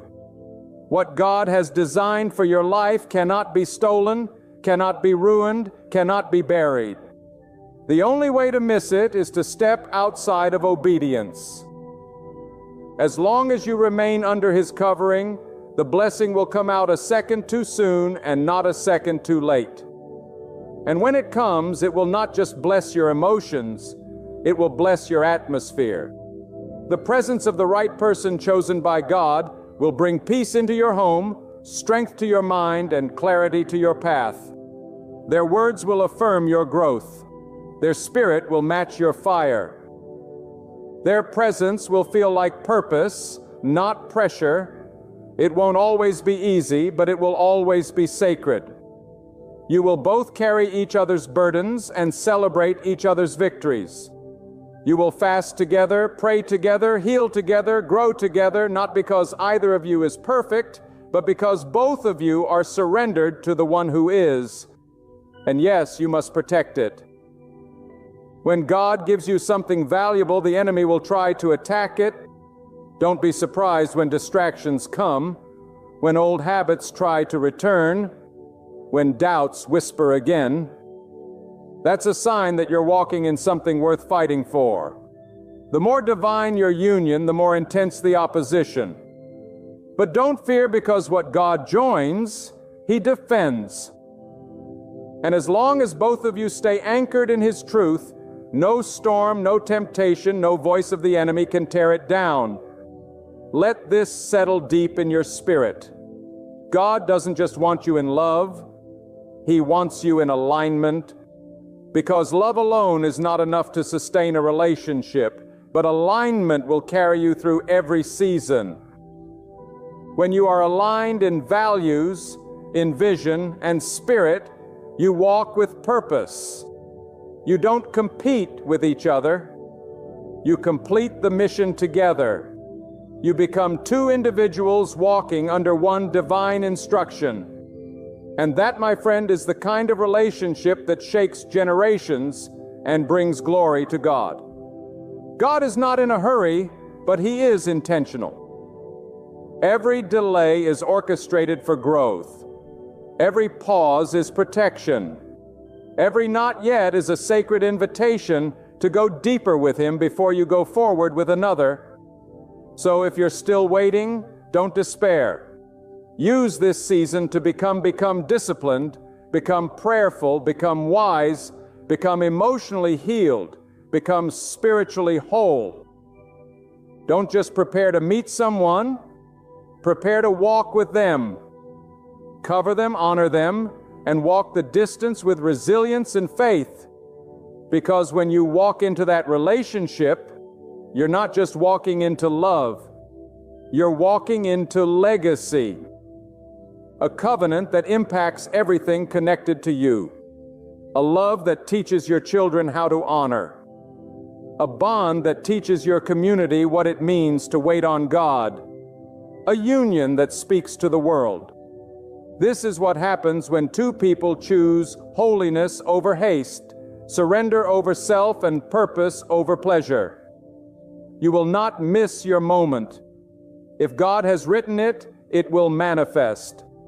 But you must stay faithful, stay watchful, keep your spirit open, your heart guarded, and your life aligned with heaven. Be the one who walks in purity when others fall into pressure. Be the one who chooses to wait when others chase. Be the one who trusts God even when emotions scream otherwise. Because that trust will lead you into a blessing no man can manipulate and no enemy can destroy. Your season is not barren. It's building something. Every day God is aligning steps. Not just yours, but theirs. And when that destined moment arrives, you will step into a love story crafted not by human ideals or fleeting fantasies, but authored by the hand of the Almighty. A story designed with intention, from its first word to its final chapter. A relationship that will stand as a lifelong testimony. This is the work of God. So stand unshaken in your faith. Move forward with hope, not with haste. Believe that the same God who shaped you in the womb, who guided you through every season, will also bring the right soul into your life at the perfect time. Not to make you whole, but to strengthen the calling already within you. Wait with patience. Prepare with depth. And when that moment comes, the blessing won't simply appear in your life. It will change everything about it. For when God blesses, He leaves behind no uncertainty. My friends, lean in and open your hearts wide, because what I'm about to share is no ordinary speech. This isn't casual counsel. This is a divine directive.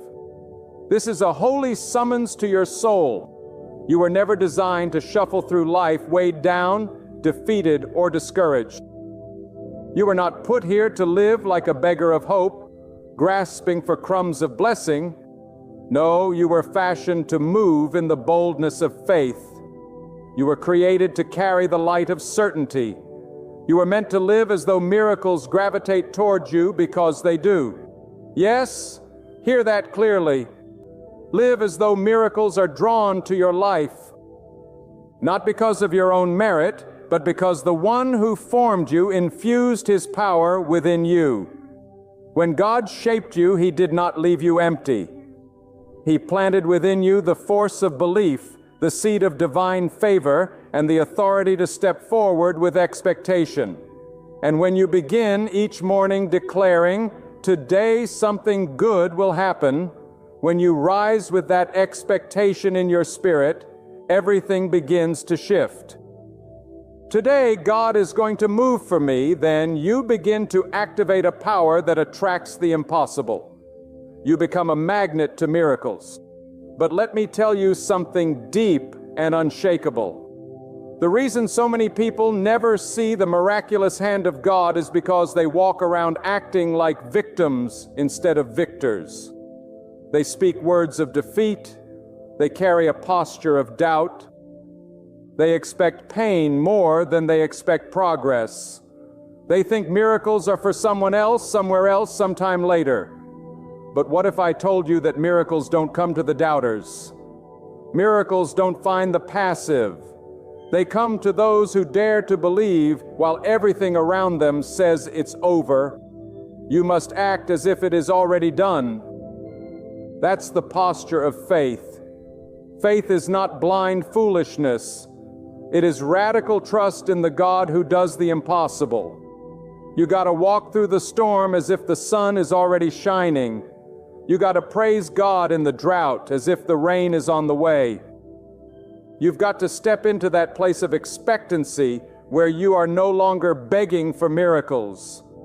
You are welcoming them, because when you align your heart with God, when you live like you are covered, chosen, and carried, miracles will find you. They won't have a choice. You will pull them in by the force of your faith.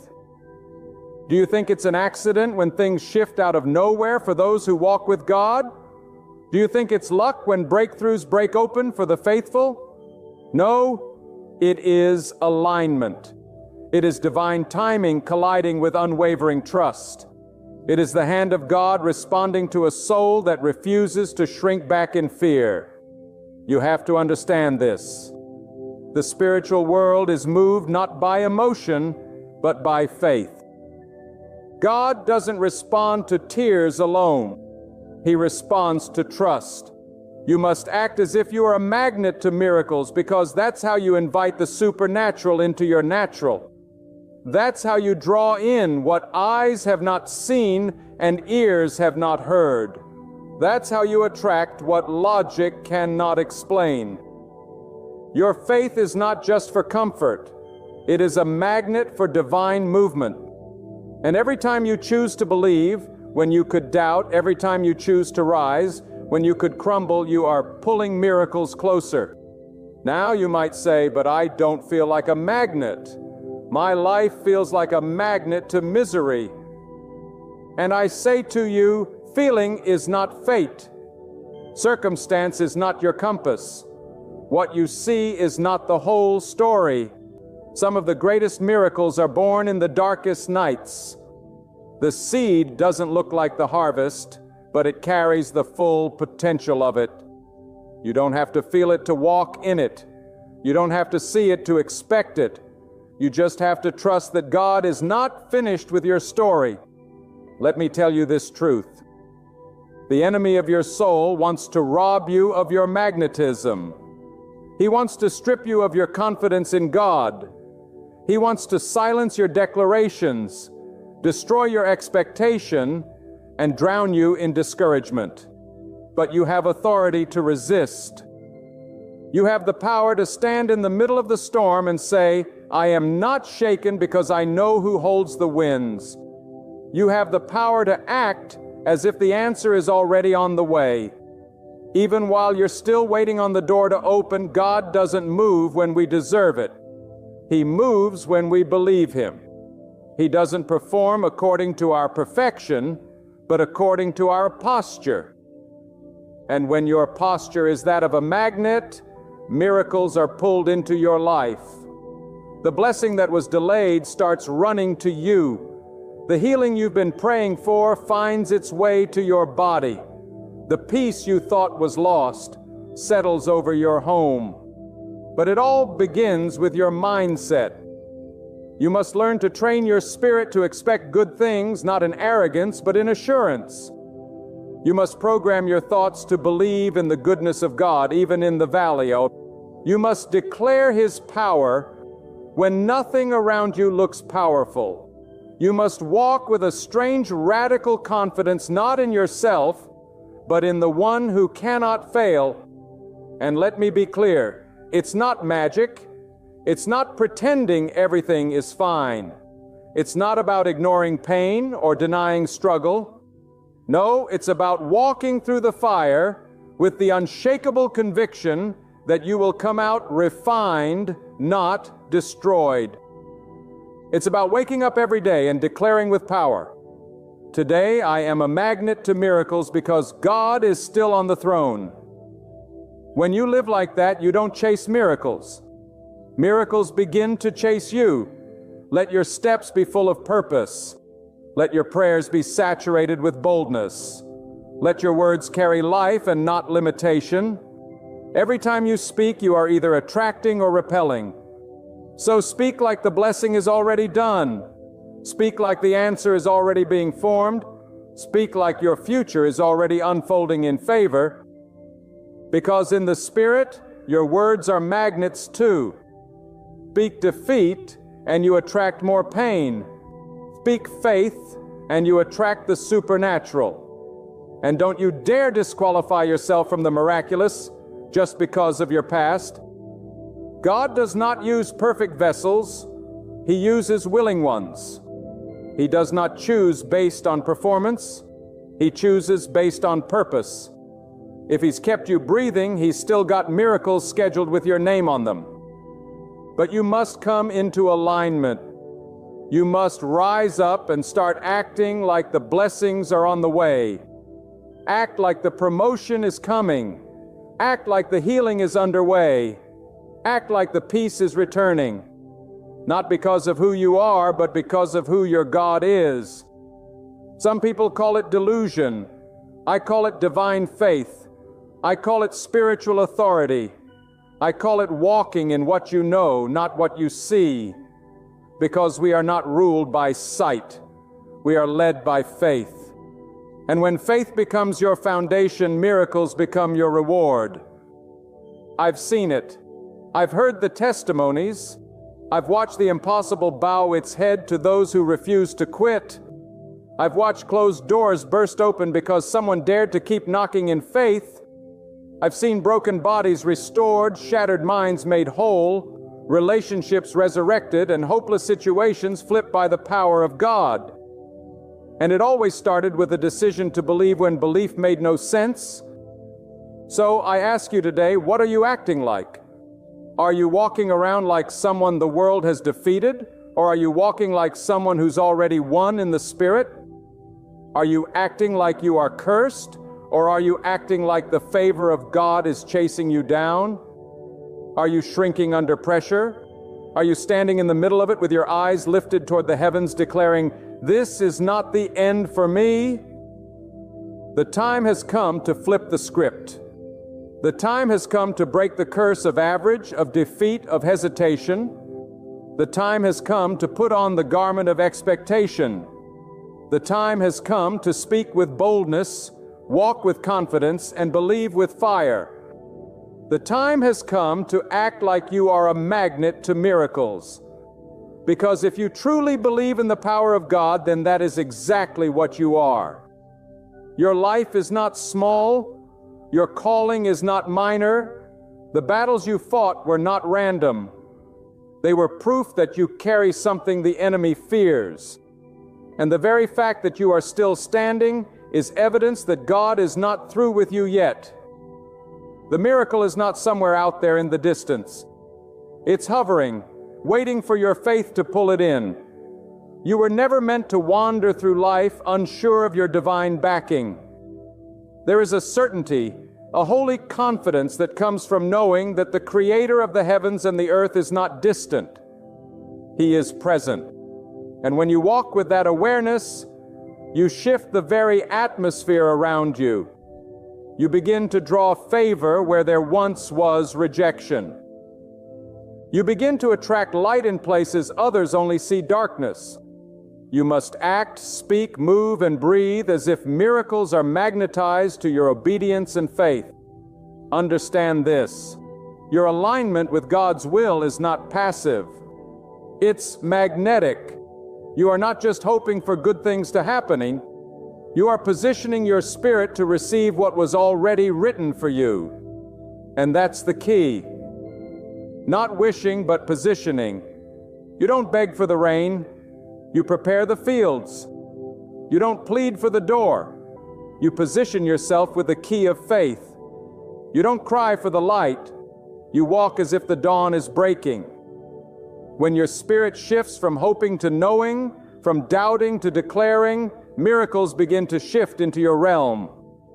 God is not withholding because He wants to punish you.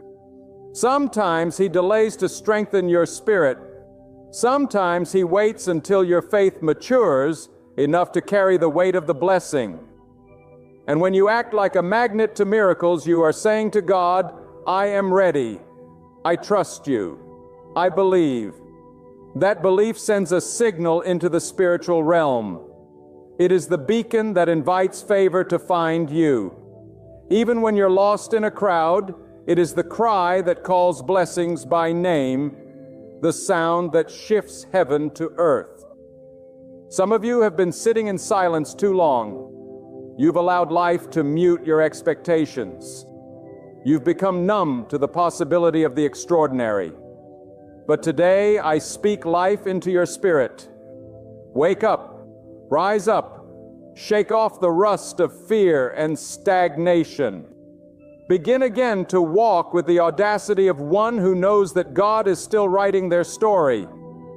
Speak like the mountain has already fallen. Praise like the answer is already here. Because the moment you act like a magnet to miracles, you will begin to attract what eyes have not seen and what hearts have not conceived. There is power in your posture, not just physical posture, but spiritual posture. The posture of your heart, the stance of your soul. Are you bent over in fear, or are you standing in faith? Are you looking down in despair, or are your eyes lifted in divine expectation? God responds to those who rise in faith before the waters part. He responds to those who take the first step before the ground feels stable. When you posture yourself with confidence in God, you become a lightning rod for the supernatural. You may not know how, you may not know when, but you must know who. And when your faith is fixed on God alone, it creates a magnetic field of miracles around you. That's not religion.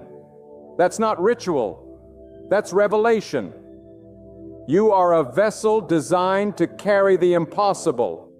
You are a soul designed to walk in divine outcomes, and nothing, no setback, no betrayal, no delay can cancel what God has already appointed. All that's required is that you keep believing, keep walking, keep acting as if every breath is another step toward breakthrough. There is a mystery in how God works, and that mystery is not meant to confuse you. It is meant to deepen your faith. You are not called to understand every step, but you are called to trust the one who orders those steps. When you act as if you are a magnet to miracles, you are stepping into agreement with the unseen. You are declaring that God's promises are more real than the pain you feel, that His power is more true than the facts in front of you, and that His timing is always perfect, even when your heart grows weary. And here is the truth many overlook. Miracles are not always loud. Sometimes they come wrapped in silence. Sometimes the miracle is the endurance to wait one more day without falling apart. Sometimes it's the favor hidden in a rejection, the protection hidden in a delay. God is not obligated to explain Himself, but He is faithful to fulfill what He has spoken. And if you live with that revelation, you begin to walk with a power that cannot be fictitious, a strength that makes others ask, "How are you still standing?" And you will know it is not by might, not by strength, but by the presence of God surrounding your life. Acting like a magnet to miracles does not mean you walk in arrogance. It means you walk in alignment. You align your thoughts with truth, not trauma. You align your declarations with God's nature, not your emotions. You align your decisions with faith, not fear. And when you are in alignment with God, everything attached to your life begins to shift. Doors that were sealed begin to creak open. Hearts that were hardened begin to soften. Resources you couldn't reach begin to move toward you. Why? Because miracles are drawn to those who believe God is still in control. Do not underestimate the power of consistency. Many expect fireworks, but God often moves in the fire of quiet obedience. Miracles don't always begin with noise. They begin with the person who keeps showing up in prayer, the one who keeps forgiving, keeps serving, keeps trusting, even when the results are delayed. Every time you act with unwavering faith, you are creating space for the miraculous to take root. Like soil waiting for the rain, your consistency becomes the field in which God pours out His divine abundance. And if you ever doubt your value, if the world has convinced you that you're too broken, too forgotten, too ordinary, let me remind you that God never builds greatness on shallow ground. The deeper the trial, the higher the blessing. The longer the wait, the greater the glory. Do not despise the process. The pressure you feel is not there to crush you. It's there to shape you into someone who can carry what God is about to release. Miracles don't just require power, they require preparation. And you right now, in this very moment, are being prepared. Do you know why the enemy attacks your identity? Because he knows if you ever realize who you truly are in God's sight, you will become unstoppable. If you ever stop looking at your reflection through the world's mirror and start seeing yourself through the lens of God's purpose, you will walk like someone who knows heaven responds when they speak. You will carry yourself like someone who expects supernatural solutions. You will no longer chase validation. You'll understand that divine favor is your birthright. You'll speak like someone who carries the presence of God. And everywhere you go, the miraculous will follow. This is the hour to wake up your spirit. This is the hour to silence the voices that told you you were too small, too late, too weak. God does not need a crowd to validate His work. He needs one believer with a surrendered heart. One soul who says, even if I don't see it yet, I'll still act like it's on the way. That kind of faith shakes foundations. That kind of faith shifts bloodlines. That kind of faith creates legacies that echo into eternity. And don't be fooled. The world will try to talk you out of it. They will say, be realistic, lower your expectations. But God didn't call you to live realistic. He called you to live redeemed. He didn't instruct you to play it safe.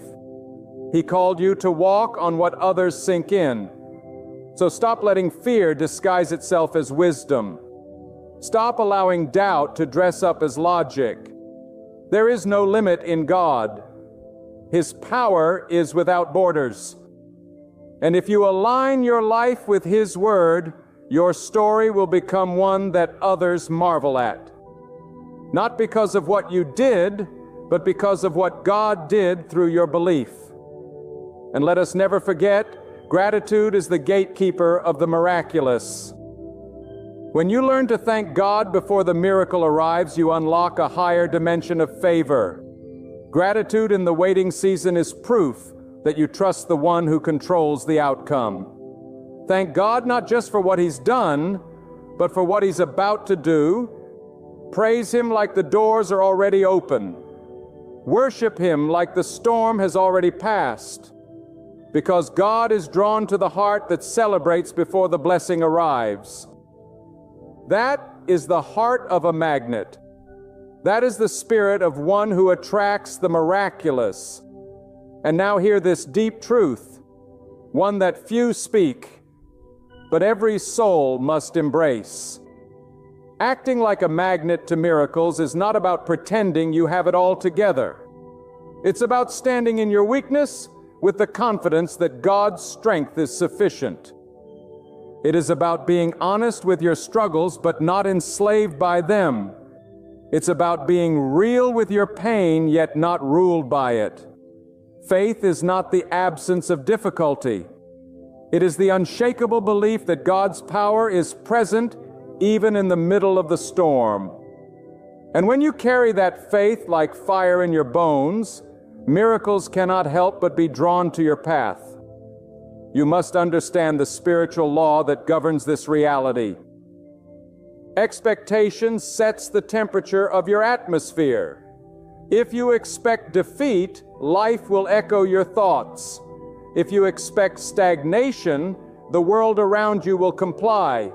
But if you dare to expect the hand of God, if you dare to rise each day with holy anticipation that something divine will intersect your ordinary, then you have aligned yourself with heaven's flow. God does not pour oil into vessels turned upside down. He looks for those who position themselves with open hands, open hearts, and eyes lifted upward. Let me speak to the one who feels invisible, to the one who thinks their prayers have gone unheard, their efforts unseen. God has not forgotten you. He is not blind to your tears, nor deaf to your cries. Sometimes the silence is the sacred space where God is shaping you. Sometimes the waiting is the womb where greatness is being formed. The blessing you are waiting on is not being denied. It is being developed.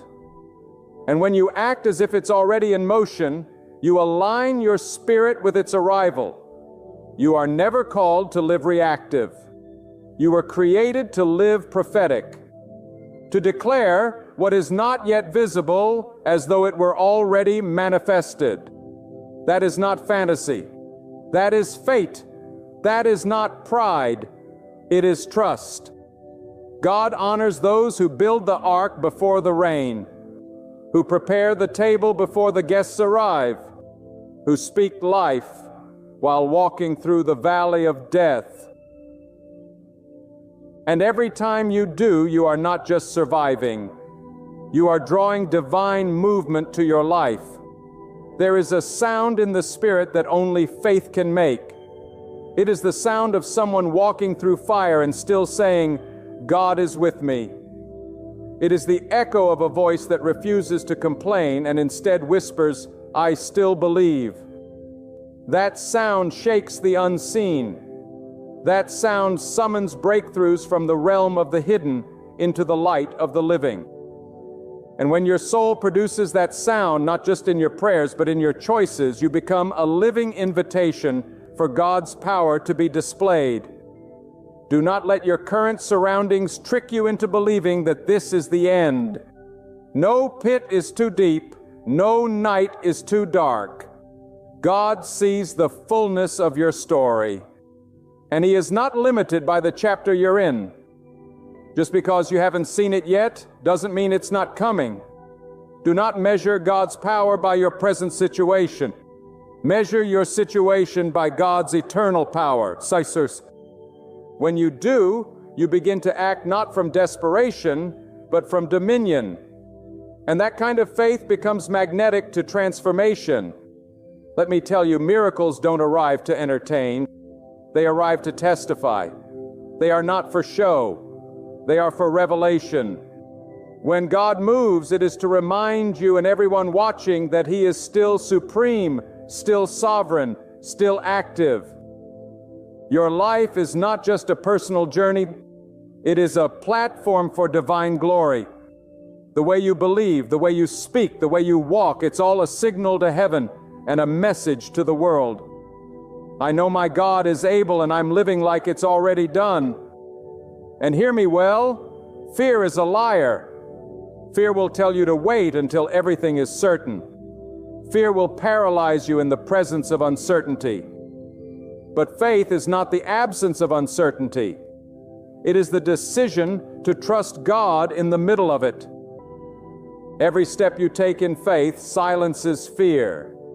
Every declaration you make in boldness exposes the lies of doubt. And every action you take as if the miracle is already yours ignites the path for it to arrive. This is your time to rise. This is your moment to shift the atmosphere, not by effort alone, but by faith, by your deep, unwavering, relentless trust in the God who cannot lie and cannot fail. Live as though God is already shifting everything in your favor, because in the unseen realm, He is at work. Carry yourself as if provision is already on its way, because in the Spirit, it's moving toward you. Stand as if healing has already been released, because God has spoken restoration over your life. Let your posture display the confidence of His promises. Let your steps reveal the strength of His presence. Let your voice declare the clarity of His direction. Live as one who is loved. Walk as one who is chosen. Wait as one who is appointed. And treat every single day as though miracles are not just possible. They are guaranteed. Not because of your strength, but because of God's unchanging nature. The world may label it confidence, but those who truly walk in faith know it is something far greater. It is conviction refined in the fire of prayer. It is certainty that doesn't come from comfort, but from deep communion with the living God. When you act like a magnet to miracles, it is not pride that carries you, it is surrender. A surrender so complete, so resolute that even when the earth trembles and doors close and voices around you falter, your soul remains fixed like a tree planted beside still waters. Because you know that the same God who parts seas and raises valleys is guiding your steps even in the silence. And here is a truth the world often forgets. The miraculous begins inside before it manifests outside. The transformation begins in your spirit before it shows in your surroundings. That is why you must not wait for the evidence to believe. You must believe before there is evidence. You must choose to act like the storm is ending while the sky is still dark. You must speak like the chains are broken while the weight is still on your shoulders. That is not denial of reality. It is alignment with higher truth, God's truth. And when your internal world comes into alignment with the promises of God, your external world has no choice but to respond. Faith does not need an audience. It only needs agreement with the will of God. Sometimes God will isolate you so He can prepare you. He will quiet the noise around you so you can hear His voice above all. And in that place of stillness, when the world calls it failure, God calls it foundation. You are not being buried. You are being planted. You are not forgotten. You are being preserved. And the miracle that will rise from that soil will silence every doubt that tried to define your worth. You see, miracles are not always explosive moments. Sometimes they are gentle unfoldings. A door that opens softly but leads to a destiny you never imagined. A burden lifted slowly but surely until one day you realize you're free. Never despise the small beginnings. Never ignore the subtle signs, because what you call small, God calls sacred. And when you act like a magnet to miracles, you begin to see with new eyes. You no longer chase what is flashy. You follow what is faithful. And you recognize that sometimes the greatest miracle is peace in the middle of chaos, clarity in confusion, or strength when you thought you had nothing left. And listen, your miracle is not just for you. It's for those watching, for those wondering if hope is real, for those hanging on by a thread. Your faith becomes the evidence they need to believe that God still moves, that God still hears, that God still honors those who trust Him with everything. So carry your miracle with humility. Let your breakthrough preach louder than your word. Let your story become a beacon for others, Because when you act as if you are a magnet to miracles, you give permission for others to believe. Again, there's power in movement, power in progress, even when it's slow, even when it's silent.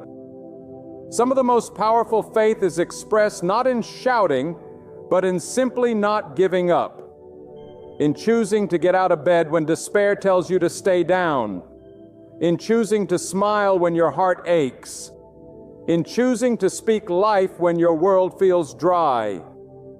Every time you choose faith over fear, you are sending a message into the atmosphere. I am still expecting God to do what only He can do, and that expectancy draws the miraculous closer. You do not have to force what God has already promised. You only have to believe and align. There is no striving in divinely surrender. And when your heart beats in rhythm with God's timing, what once seemed out of reach begins to come with ease. The favor that used to feel like a fight now feels like a fragrance that follows you. The doors you used to knock on now open before you arrive.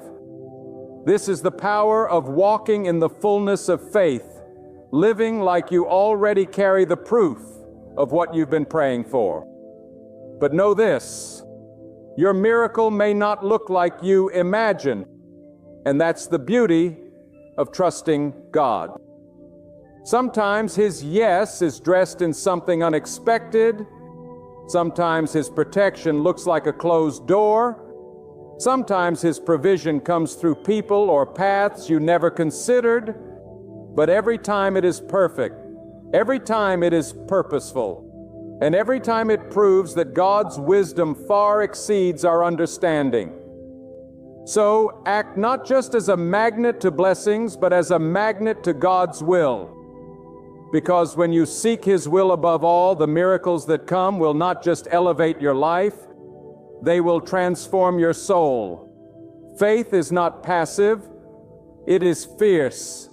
It is a fire that keeps burning when the winds of life try to blow it out. And when you act like a magnet to miracles, you are feeding that fire with every word you speak, every decision you make, every thought you choose to entertain. You are fanning the flame of belief that God is moving, God is speaking, God is answering. And the more you nurture that fire, the more clearly you will see the hand of God in every detail of your life. Listen closely, because this next truth will shake your soul awake. Miracles are not just events you witness, they are realities you walk in.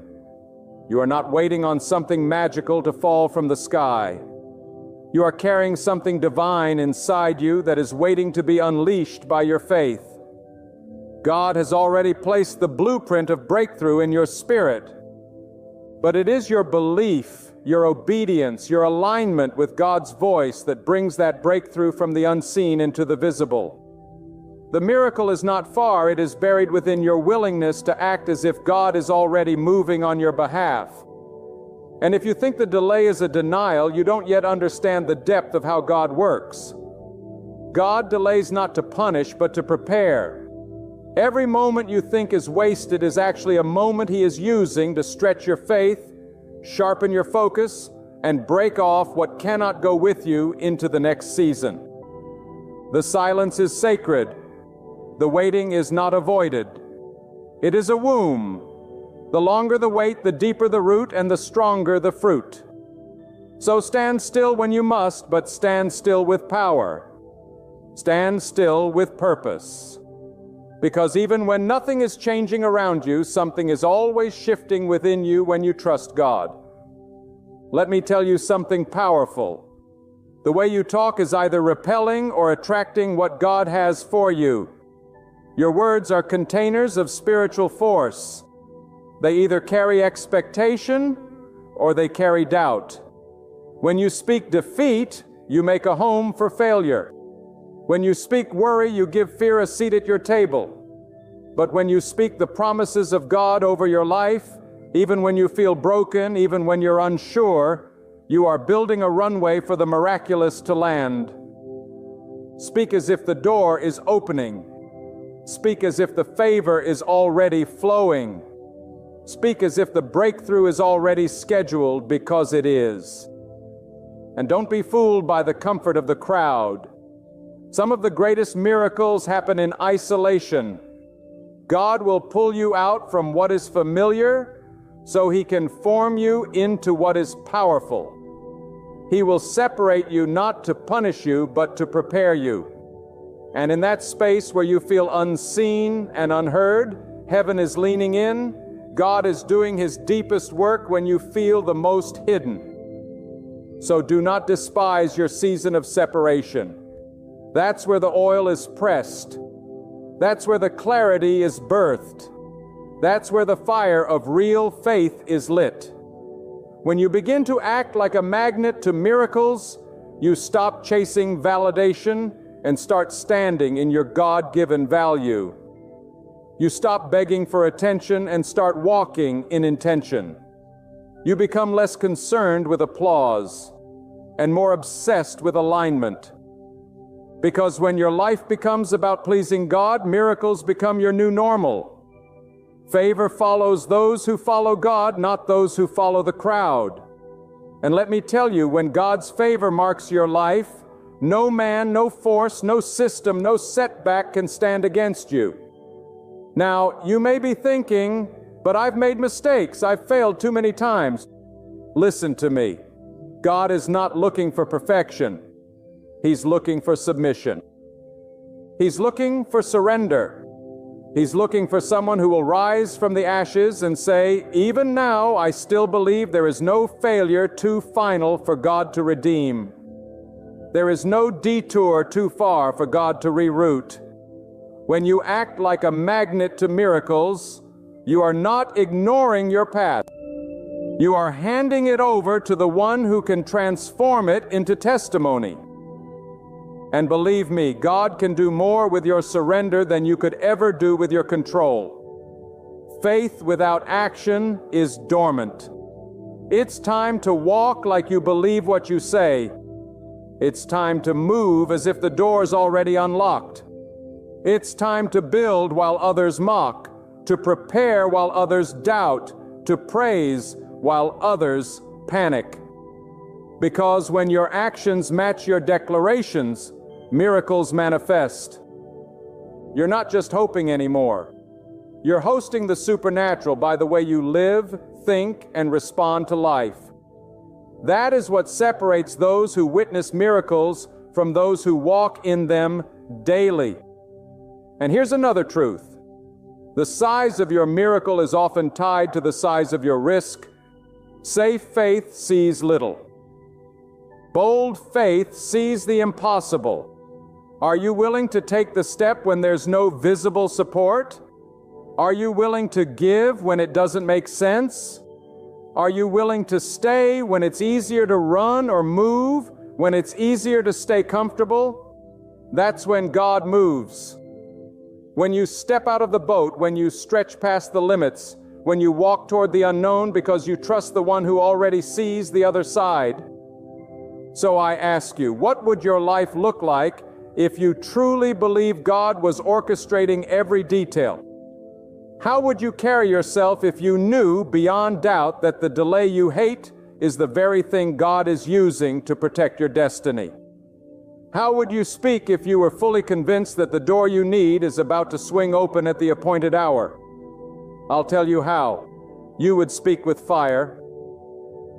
You would walk with boldness. You would sleep in peace. And you would rise every day expecting something powerful to collide with your path. Your energy would shift. Your presence would shift. You wouldn't be shaken by small storms because you would know they are only clearing space for something greater. That is what it means to act as if you are a magnet to miracles. Not to be blind to reality, but to live with your spiritual eyes wide open. To see beyond what is and step into what could be. To act not according to fear, but according to faith in a God who has never failed and never will. Let this be your awakening. No more passive waiting. No more powerless prayers. No more living beneath the standard God has written for your life. Rise, declare, move, walk, align, and act like you are a magnet to miracles. Because by the will, mercy, and majesty of God you are. And now let this truth pierce through every layer of doubt that has ever tried to settle in your heart. When you act like a magnet to miracles, you are not relying on emotion. You are operating from revelation. You are stepping out not because you feel strong, but because you know God is stronger. You are declaring hope not because your situation is perfect, but because God is perfect in all His ways. When everything around you says it's over, faith looks to heaven and says, "My God is still writing." That is the voice of someone who knows what it means to walk with authority under divine instruction. Too many live like they are at the mercy of the world. But you are not at the mercy of man, money, or circumstance. You are under the mercy of God, and that mercy is new every morning. That mercy goes before you and makes crooked paths straight. That mercy covers your past, empowers your present, and prepares your future. So why walk timidly? Why live like you are powerless?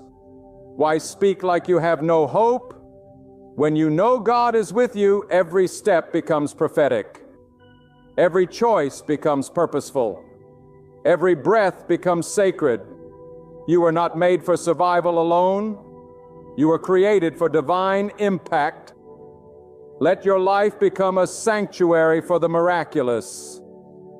Let your daily living become a testimony that God is real and active and moving through those who dare to believe. Walk into rooms and shift the atmosphere with your peace. Step into broken places and let your faith mend what fear tried to destroy. Speak into darkness and expect light to respond. Not because of who you are, but because of who your God is. Because you walk under the covering of the Most High. And nothing can touch you unless it is allowed by His wisdom for your growth and elevation.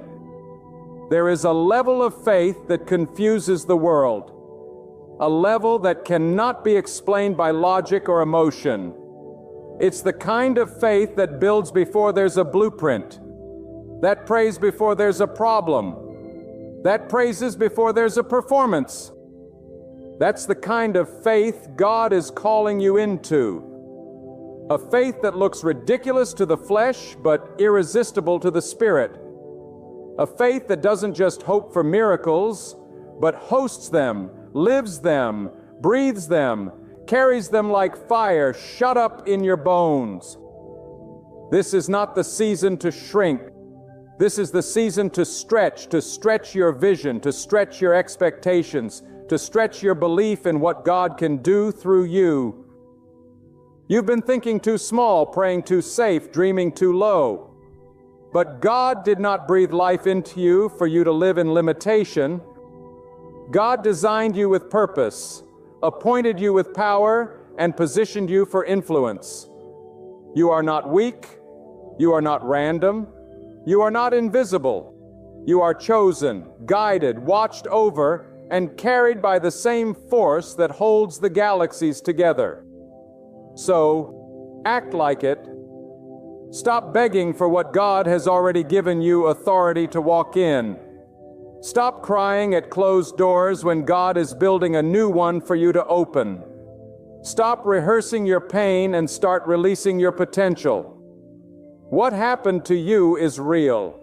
Yes, but what God is doing in you is more real, more powerful, and more lasting.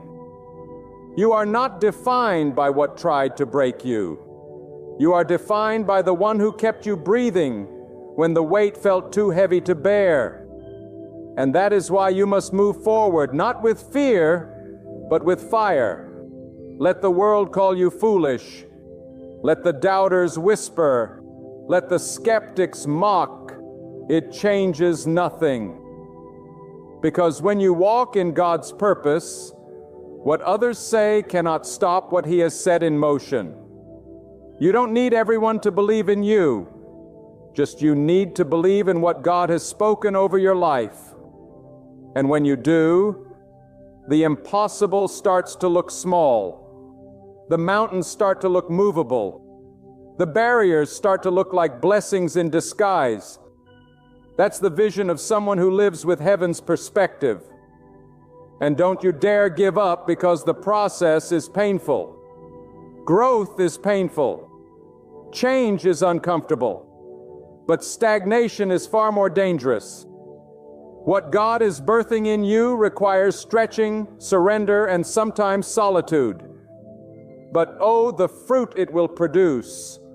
Oh, the doors that will open. Oh, the lives that will be touched because you chose to believe when it was hardest to do so. The miracle is not just what you will receive, it is who you are becoming in the waiting. The faith that is forming in your spirit is more valuable than any material reward. So act like you carry something sacred because you do. Act like you were born for more because you were. Act like the heavens are watching every move you make because they are. Act like your voice has power because it does. And above all, act like the presence of God surrounds you, because that, my friend, is the unshakable truth. Miracles are never scarce for those who yield fully to God. They are never far away from hearts that choose obedience. They are not random occurrences. They are drawn to trust, to bold action, to souls declaring, "Even if my eyes cannot see it today, I will live as though heaven has already released it." This is not fantasy. This is authority. This is not shallow emotion. This is true alignment with the Spirit. This is not pride. This is proof of a heart firmly rooted in the presence of God. So rise from this moment with a new posture. Speak with a new tone. Think with a renewed mind. Choose today that fear, delay, and wavering faith will have no place in your next hour. Choose that every step from here will resound in eternity. I stand on the truth of God's nearness, His mercy, and His power. And when you embrace this, your very life will begin to attract miracles. Not once, not here and there, but constantly, endlessly, mightily, because God honors those who dare to act in faith.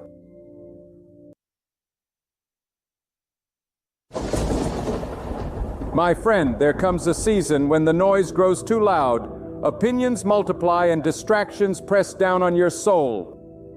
In that hour, true strength is not found in raising your voice, but in embracing silence. Not in answering every call, but in turning inward. Not in chasing applause, but in seeking God. Right now, God is inviting you into stillness, not to hide you, but to shape you. The world will tug at your name, demand your attention, inflate your pride, and drain your spirit. Yet when you bow before God and focus on the work He is doing within you, a quiet transformation begins that no stage, no crowd, and no human praise can produce. God refines in silence. People rush to reply, quick to defend, too restless to remain still. But God says, "Be still. Look at what I am forming inside you."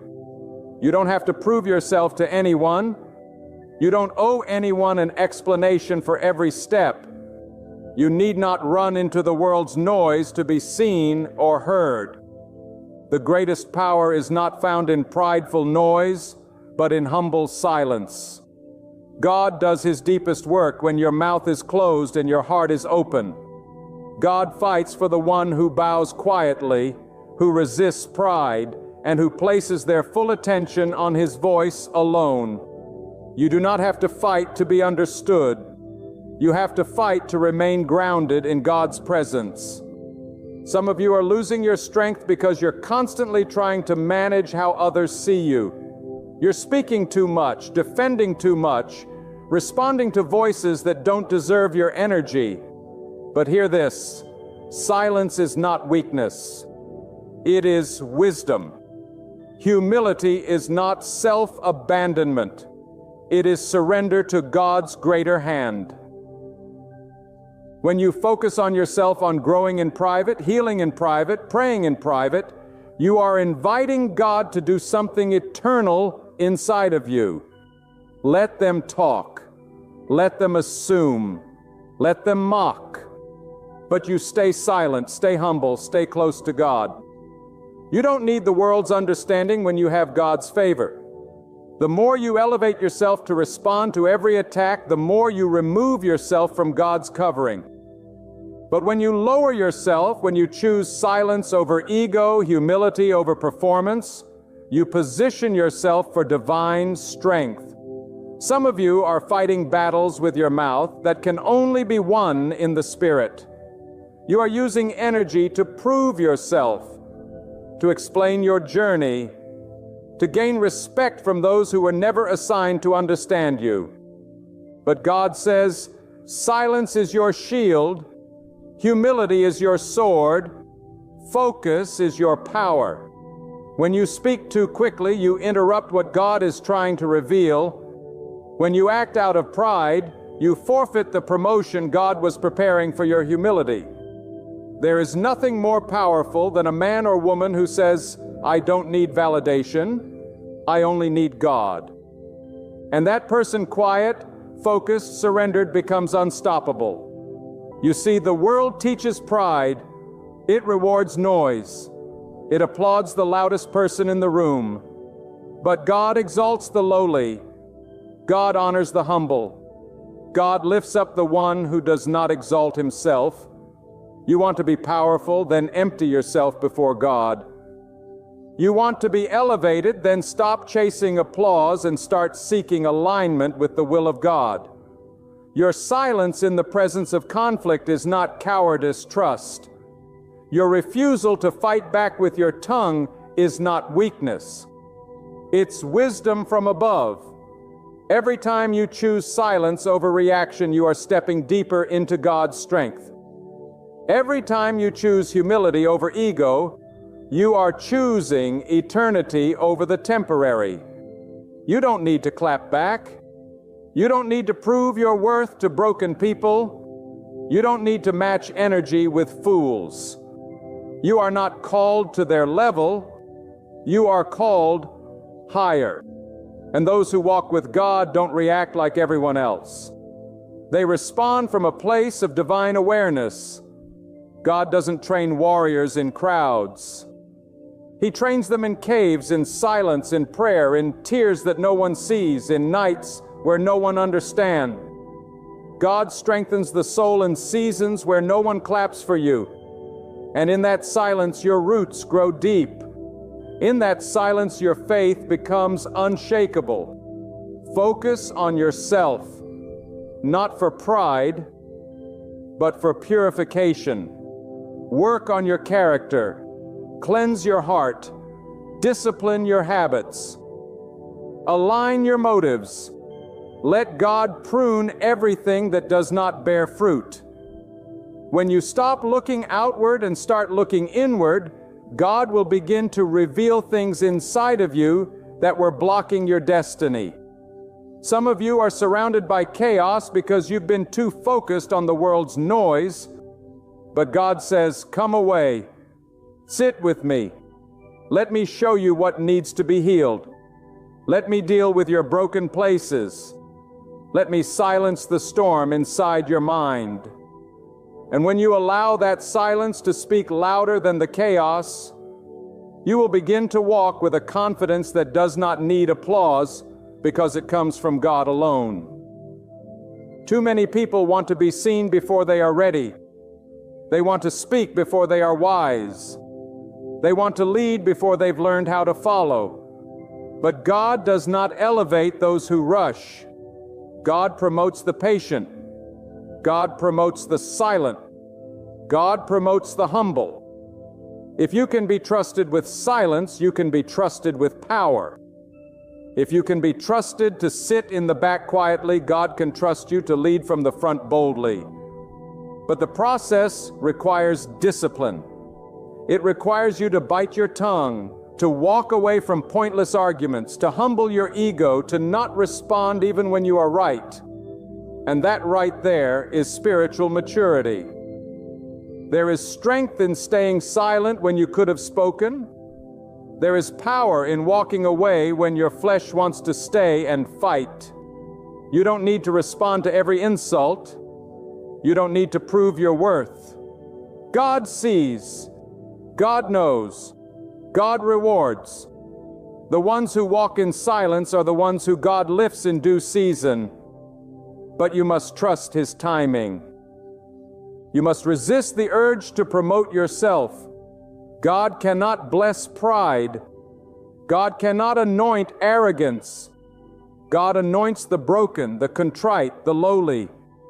And when you walk in humility, your silence becomes your strength, and your focus becomes your protection. The ones who go far in life are not the ones who shout the loudest. They are the ones who learn how to shut the door, get on their knees and do the inner work.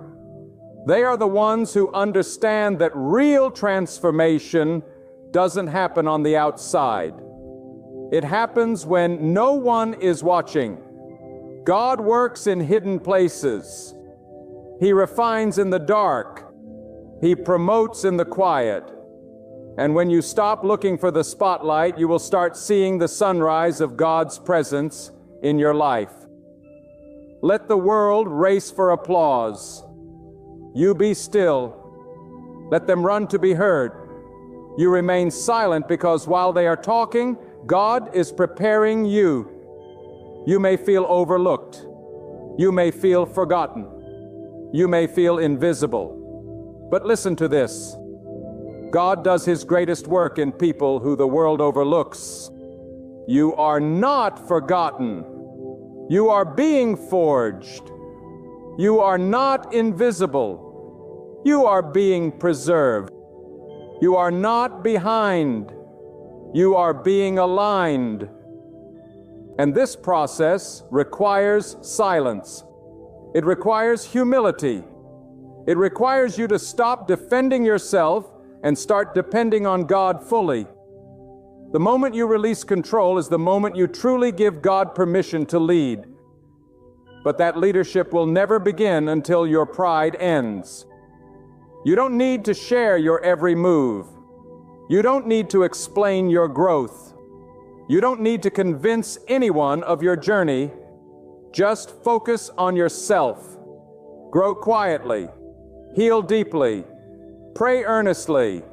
Listen more than you speak. Seek wisdom more than you seek attention. And above all, stay humble. The ones who kneel before God will stand before any giant. The ones who humble themselves will be honored by heaven. And the ones who stay silent in the fire will be remembered by God when the time for promotion comes.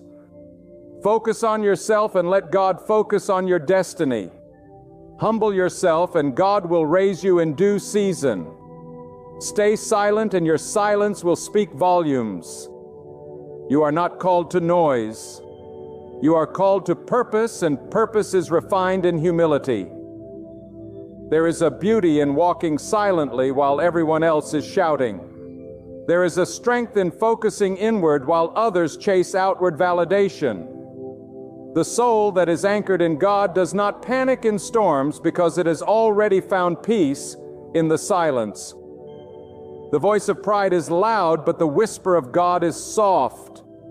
And if your soul is too noisy, you will miss it. God does not shout to compete with the world. He whispers to see if you're truly listening. So, quiet the noise. Turn off the distractions. Lower your voice. And let your heart be still. That's where you will hear Him. That's where He will give you direction. That's where He will begin to reveal things you never saw before. You've tried doing it your way. Now try surrendering. Try silence. Try humility. Let go of the pride. Let go of the fear. Let go of the pressure to perform. And just be still. Focus. Not on them, not on your enemies, not on the ones who betrayed you, not on those who laugh at your silence. Focus on yourself. Humble yourself. Stay silent. And in that silence, watch how God begins to move mountains on your behalf. Watch how He restores, elevates, and redeems. Watch how He answers the prayers you never spoke out loud. Watch how He brings peace into places you thought were permanently broken. Watch how He uses your silence as a weapon, not to destroy others, but to build you. The battle is not always won with a sword. It's won with stillness, not with a loud voice, but with a quiet soul, not with pride, but with humility. And when God sees that you are willing to stay hidden in His presence, rather than chase the world's praise, He will trust you with a purpose greater than anything you've imagined. Be still, be lowly, be quiet. Because in that place, God will do more for you than you could ever do for yourself. You may think that silence is weakness in a world that demands reaction. You may believe that humility makes you less than others. But listen closely. In the eyes of God, the humble are the strongest, and the silent are the wisest. The proud shout for recognition, but God lifts the one who bends low in sincerity. The loud push to the front, but God draws near to the one who quietly waits on Him. This is not about shrinking, it is about surrender. It is not about disappearing, it is about aligning. When you humble yourself, you are not stepping down. You are stepping into a deeper place of divine authority. God does not operate in ego. He works through brokenness, through humility, through quiet hearts that are yielded to His will. Some of you are walking through seasons where you feel God is hiding you. You are not receiving the attention you used to. The doors are not opening as fast. The applause is fading. But this is not punishment. This is preparation. God hides you to heal you. He silences your platform so He can strengthen your foundation. If He allowed you to move too quickly, the weight of the spotlight would crush you. So He brings you into a quiet season where your character is shaped, where your soul is refined, and where your motives are purified. The silence is not your end. It is your elevation. The delay is not a denial. It is divine discipline. And when God is finished building you in the dark, He will reveal you in the light. But only if you let go of pride, only if you humble yourself and submit to the process. You see, pride demands progress now. It wants recognition without responsibility. It craves visibility without virtue. But God will never give you something that will destroy you. That is why He says, come away from the noise. Come away from the comparison. Come away from the competition. God wants to give you peace, not pressure, but peace is found in humility. Peace is born from silence. And the moment you choose to step back from chasing approval, God begins to show you who you truly are.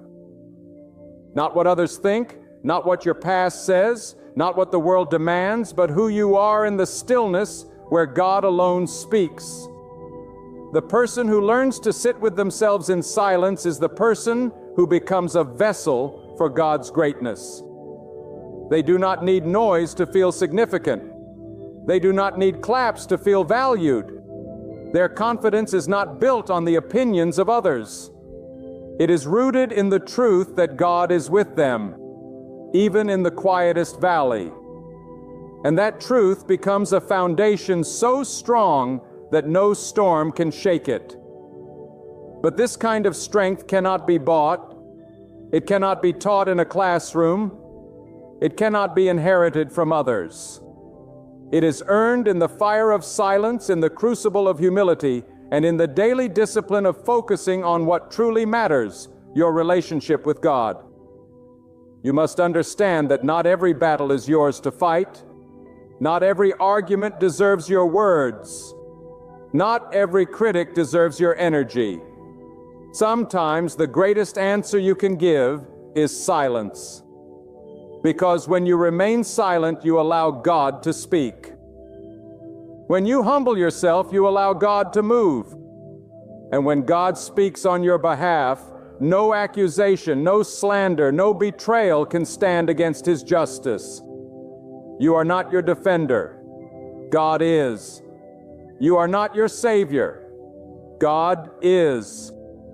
And the more you try to fight your own battles, the more you delay the victory that only comes through surrender. There is wisdom in knowing when to speak and when to be silent. And those who walk with God deeply are not impulsive with their words. They understand the weight of silence. They know the value of waiting. They trust that God will do more in one moment of divine intervention than they could do in a lifetime of striving. Silence becomes their weapon. Humility becomes their armor. And focus becomes their direction. These are not passive traits. They are powerful strategies, and when you embrace them, you will begin to walk with clarity, discernment, and strength that does not come from man, but from God Himself. Some of you have been so distracted trying to fix others that you've neglected your own soul. You've tried to correct everyone, explain everything, solve every conflict. But God is saying, focus on yourself, not in selfishness, but in sacred responsibility.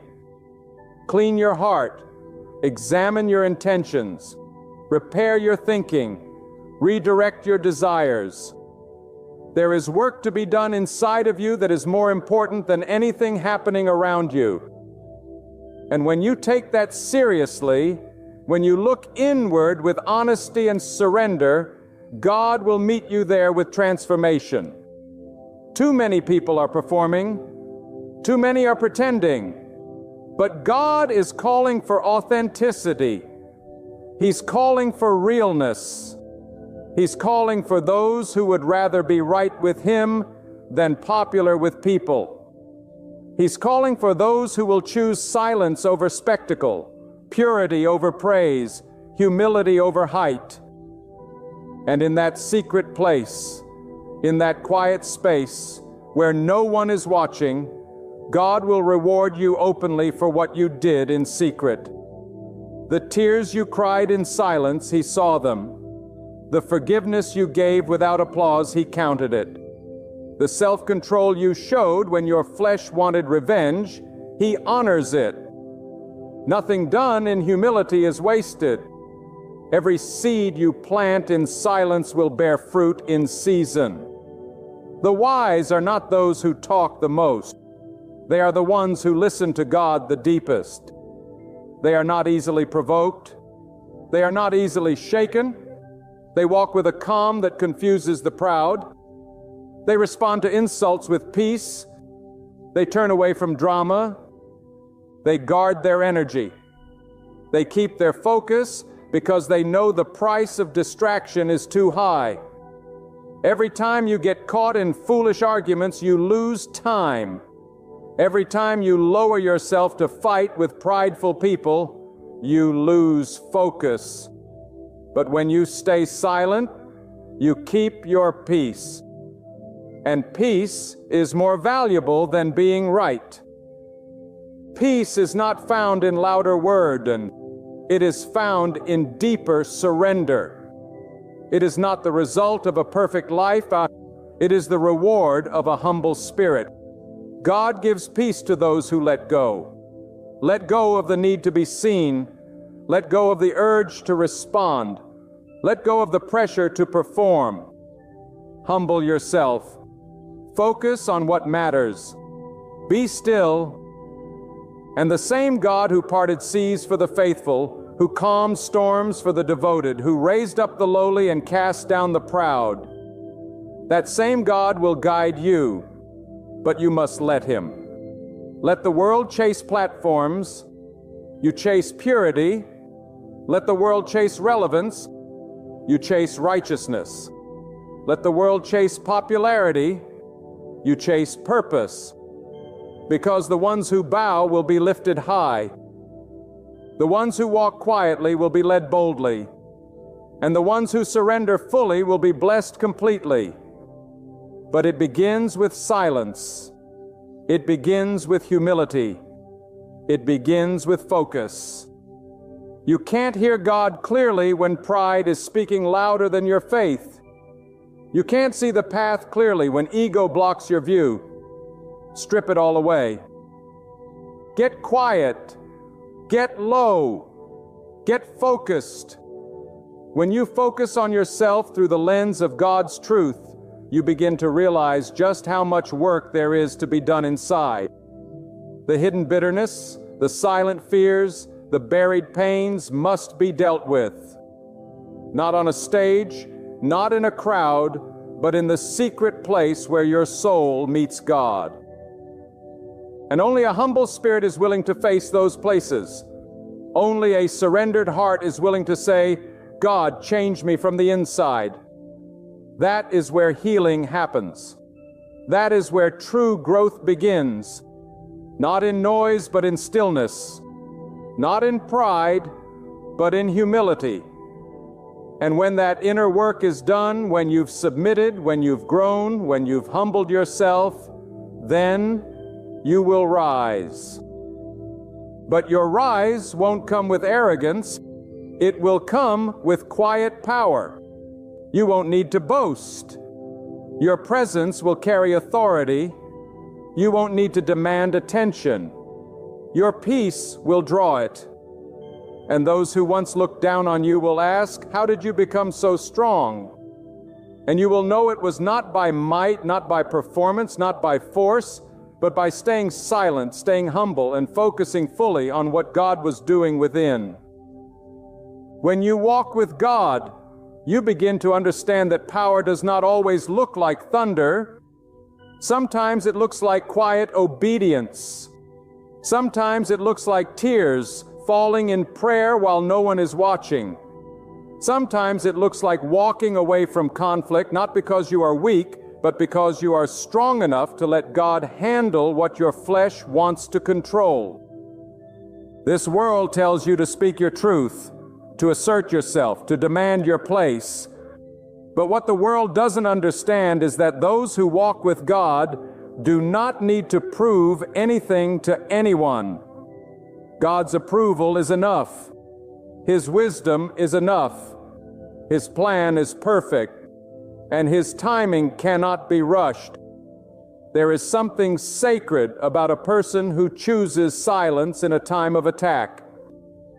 There is something powerful about a person who chooses humility when they could choose revenge. That kind of strength cannot be imitated. It must be cultivated through time spent alone with God. It is in those hidden moments that your soul is forged. The outside world may not see it, but heaven sees everything.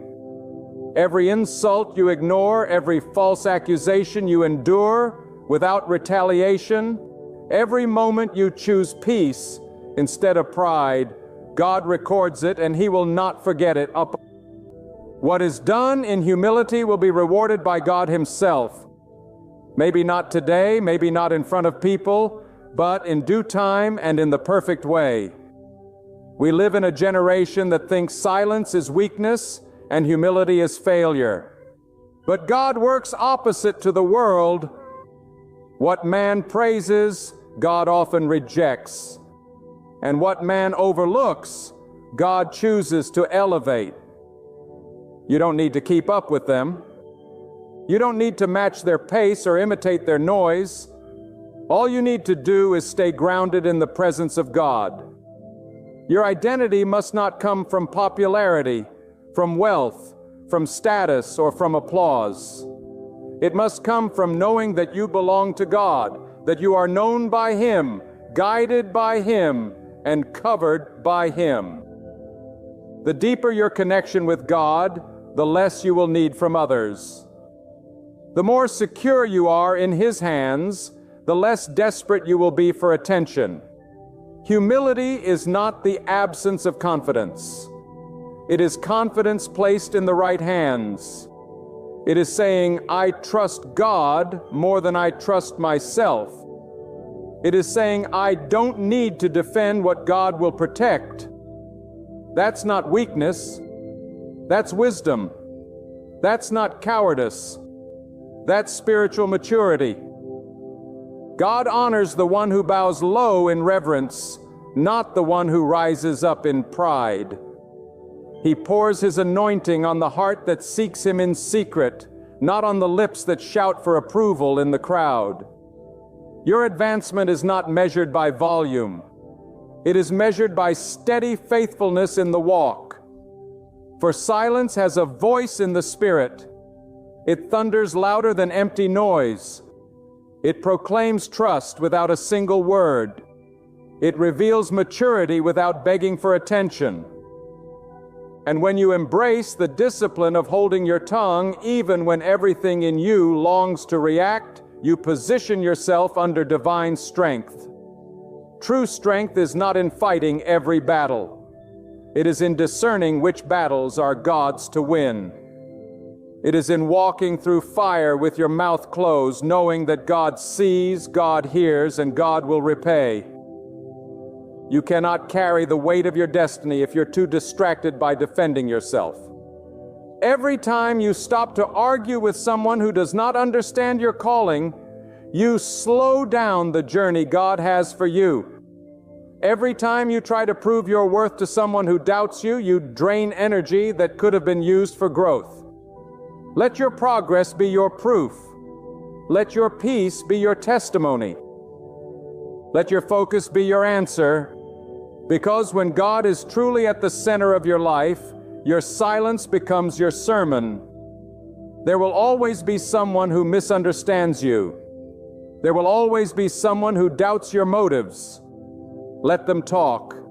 Let them assume. Let them believe whatever they choose. That is not your battle. Your only responsibility is to stay in alignment with God. When your motives are pure and your focus is clear, no amount of noise can derail what God has already written. The path of the humble is not free from hardship, but it is always guarded by God. And when you humble yourself, God becomes your shield. When you stay silent, God becomes your advocate. You don't need to shout to be powerful. You don't need to boast to be relevant. You don't need to advertise your goodness. If you truly walk with God, your life will speak without a word. Your actions will carry weight. Your peace will confuse those who expected you to break. And your humility will attract blessings that pride could never earn. Because God opposes the proud, but He lifts up the one who lowers himself. That's not just a lesson, it's a law. You cannot fake humility before God. He sees your heart. He knows your intentions. And He rewards those who come to Him with sincere reverence. Every time you choose silence instead of gossip, you are planting seeds of wisdom. Every time you choose humility instead of retaliation, you are building a foundation that cannot be moved. Every time you choose to focus on your inner work instead of seeking outer recognition, you are preparing yourself for something greater. But it takes discipline. It takes maturity. It takes a soul that is anchored in something higher than the praise of people. The humble soul understands that validation from God is more important than attention from the crowd. Let your silence be your strength. Let your humility be your covering. Let your focus be your clarity. Because in this noisy world, it is those who have mastered the art of being still who hear the clearest. It is those who have surrendered their need to be seen who are seen by God. You don't need to market yourself when heaven has already marked you. You don't need to chase platforms when God has already prepared your place. Stay low. Stay still. Stay surrendered. In the quiet place, God reveals truth. In the humble hearts, God deposits power. In the focused life, God releases favor. So, do not waste time explaining yourself. Do not waste energy chasing those who do not value your presence. Do not lose your way trying to make others comfortable. Your peace matters. Your growth matters. Your connection with God matters more than anyone's opinion. You are not for everyone, and that's okay. You are for God, and if you are for God, He will be for you. He will go before you. He will open doors. He will close wrong ones. He will correct what you cannot. But He needs your humility. He needs your stillness. He needs your complete trust. And if you give that to Him fully without conditions, you will walk into seasons you did not earn. You will receive favor you did not chase. And you will experience peace that passes all understanding, not because you shouted, not because you forced it, but because you submitted, because you focused, because you humbled yourself in the sight of God. And the one who sees all things will lift you up in due time. There is a sacred strength in the one who refuses to be moved by noise. There is divine wisdom in the heart that resists the urge to respond to every voice. God does not speak through chaos. He speaks through calm. He does not guide through ego. He guides through surrender. You must understand the more deeply you walk with God, the less you feel the need to justify yourself. The more you abide in His presence, the quieter your spirit becomes, because you know that your life is not a performance, but a process in the hands of the Almighty.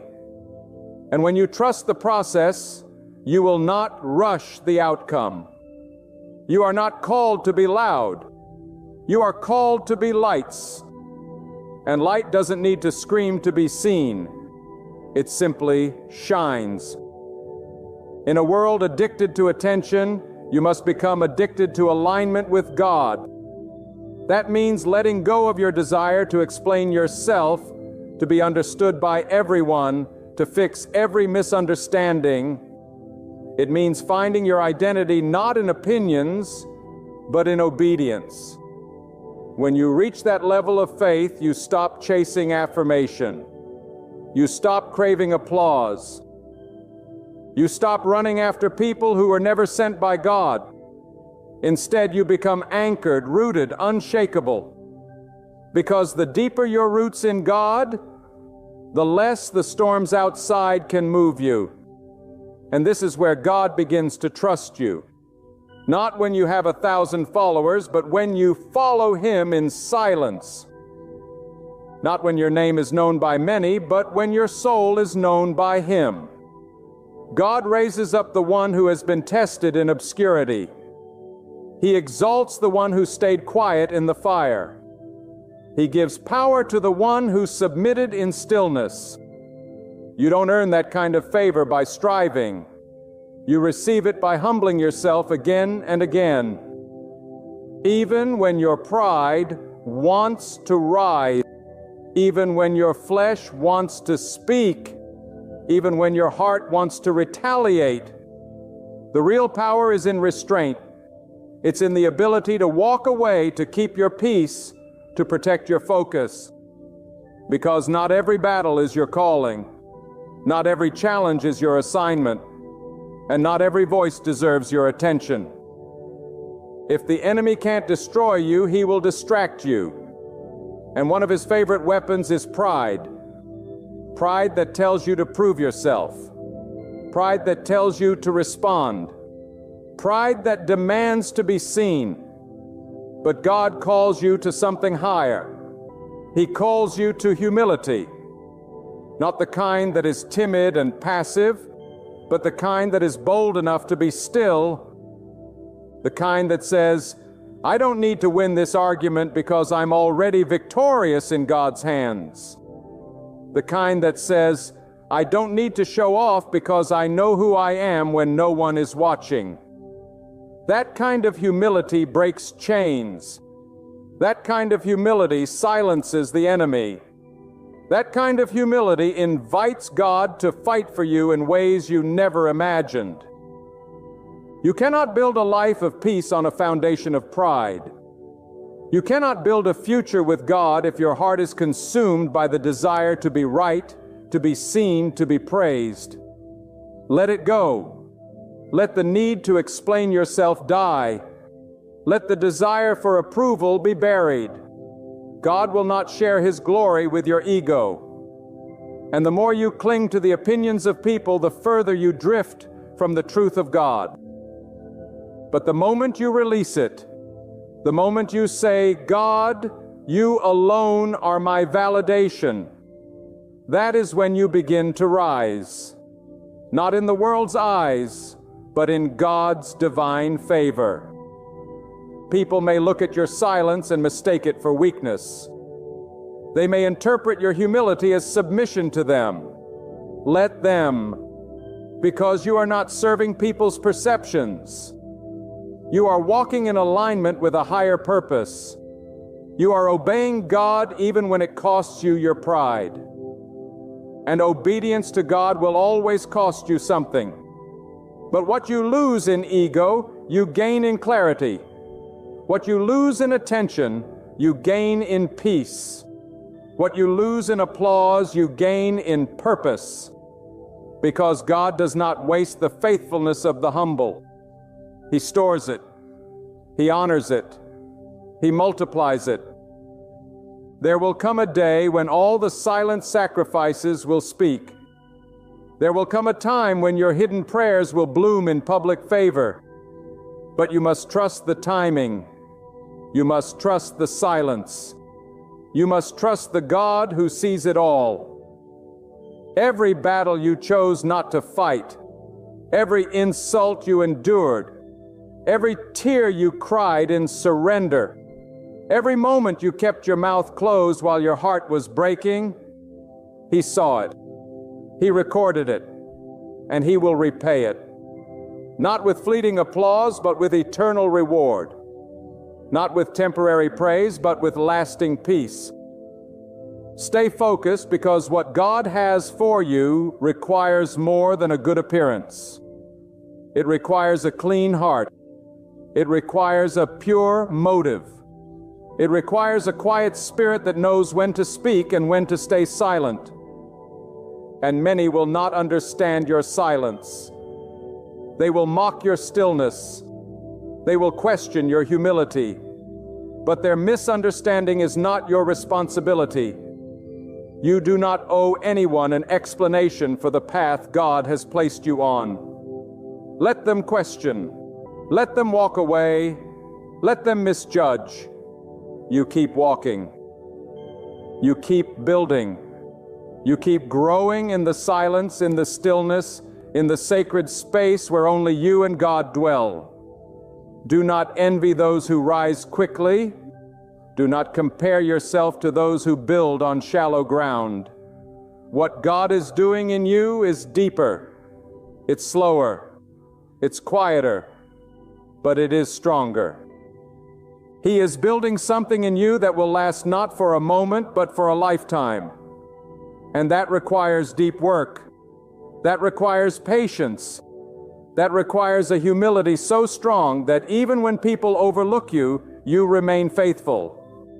Even when your name is not mentioned, you remain consistent. Because your reward does not come from men. It comes from God alone. When you choose humility, you step into alignment with the very nature of your Creator.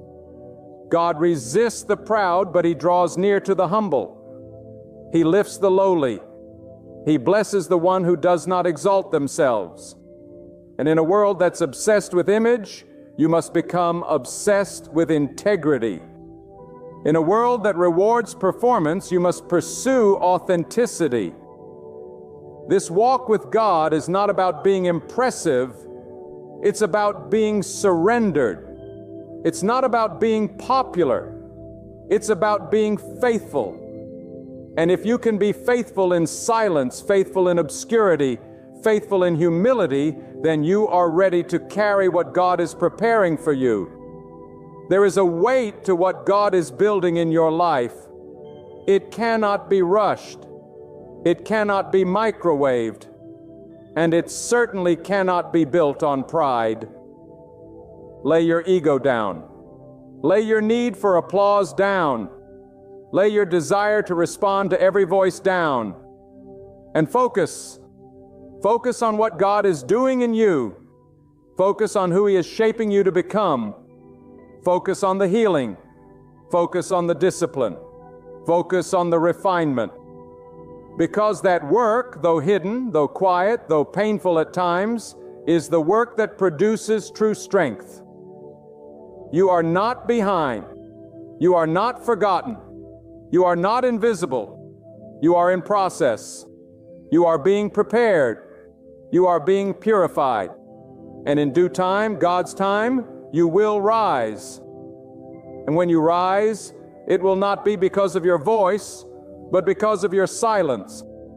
Not because of your pride, but because of your humility.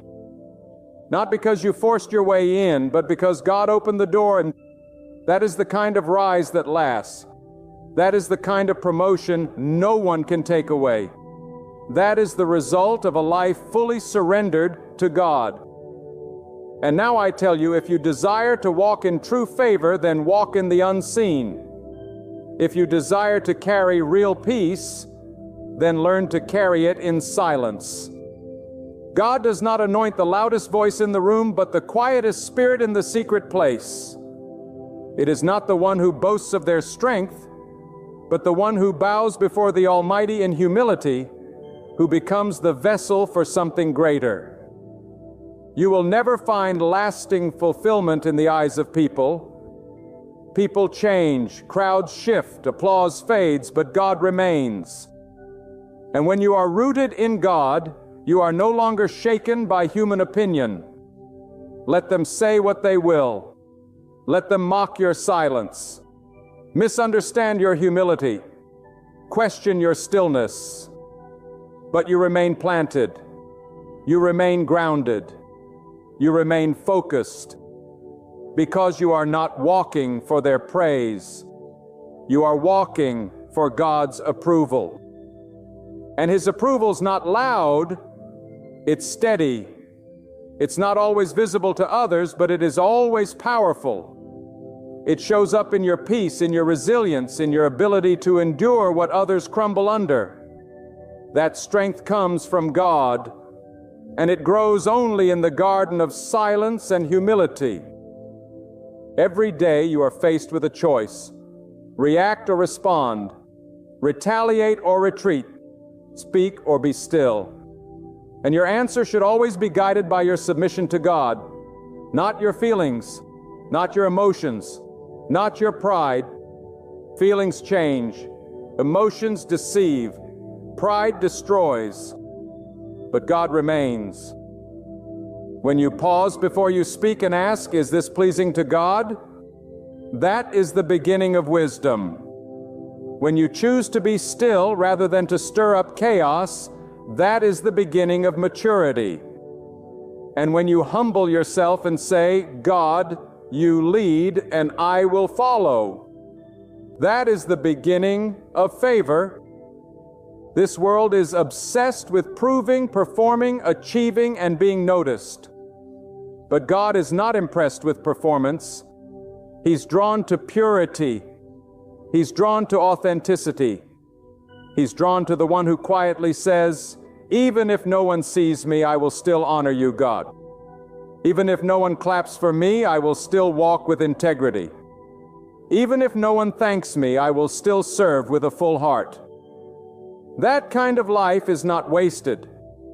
That kind of life is watched by heaven, and God rewards it. Not always immediately, not always publicly, but always perfectly. Many people want the harvest, but are unwilling to go through the hidden season of planting. They want the crown, but resist the cross of humility. But listen, What God builds in secret is always stronger than what man builds in public. A tree that grows fast and tall but has shallow roots will topple when the wind comes. But a tree that grows deep in the soil, slow, steady, grounded, can withstand every storm. You are that tree. Your roots are your humility. Your silence is your strength. And your focus is your protection. Protect it, guard it, nurture it, because your fruit will be seen in time. But your roots are what sustain you. Do not measure your life by how much noise you make. Measure it by how deeply you trust God when there is no noise at all. Do not evaluate your worth based on what others see. Evaluate it based on what God is doing in the quiet parts of your heart. That is where your future is being formed. That is where your destiny is being written. And if you truly believe that God is the one who orders your steps, then you must also believe that He has a reason for the silence, a purpose for the delay, a blessing in the stillness. God is not rushed. He is not pressured. He is not insecure. And when you walk with Him, you learn to be the same. You stop rushing the process. You stop comparing your journey. You stop needing to be the loudest in the room because you have already heard the loudest voice that matters. The voice of God saying, "Be still and know that I am God."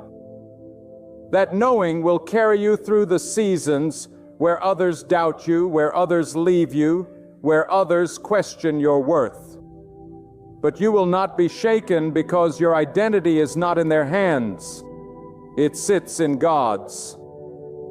And if God has called you, no human being can cancel you. If God has hidden you, no spotlight can replace you. If God has planted you, no storm can uproot you. But He will not elevate what has not first been purified. And purification always begins in the silence. It begins when you shut the door, when you turn off the world, when you kneel in humility and say, "God, search me, change me, prepare me." That is when the real transformation begins. Not in the noise, not in the performance, but in the surrender. Do not seek revenge. Do not seek to be proven right. That is not your job. It is God's. Let Him handle the accusations. Let Him deal with the slander. Let Him manage the misunderstanding. You focus on your posture. Focus on your peace. Focus on your purpose. Because the moment you engage in every battle, you are stepping down from the platform God is trying to build in your spirit. And the platform of your life must be built on honor, on truth, on humility. Not on arguments, not on ego, not on applause. You don't need to shout your purpose. You just need to walk in it. You don't need to explain your journey. You just need to remain faithful in it. You don't need to announce your growth. You just need to keep going.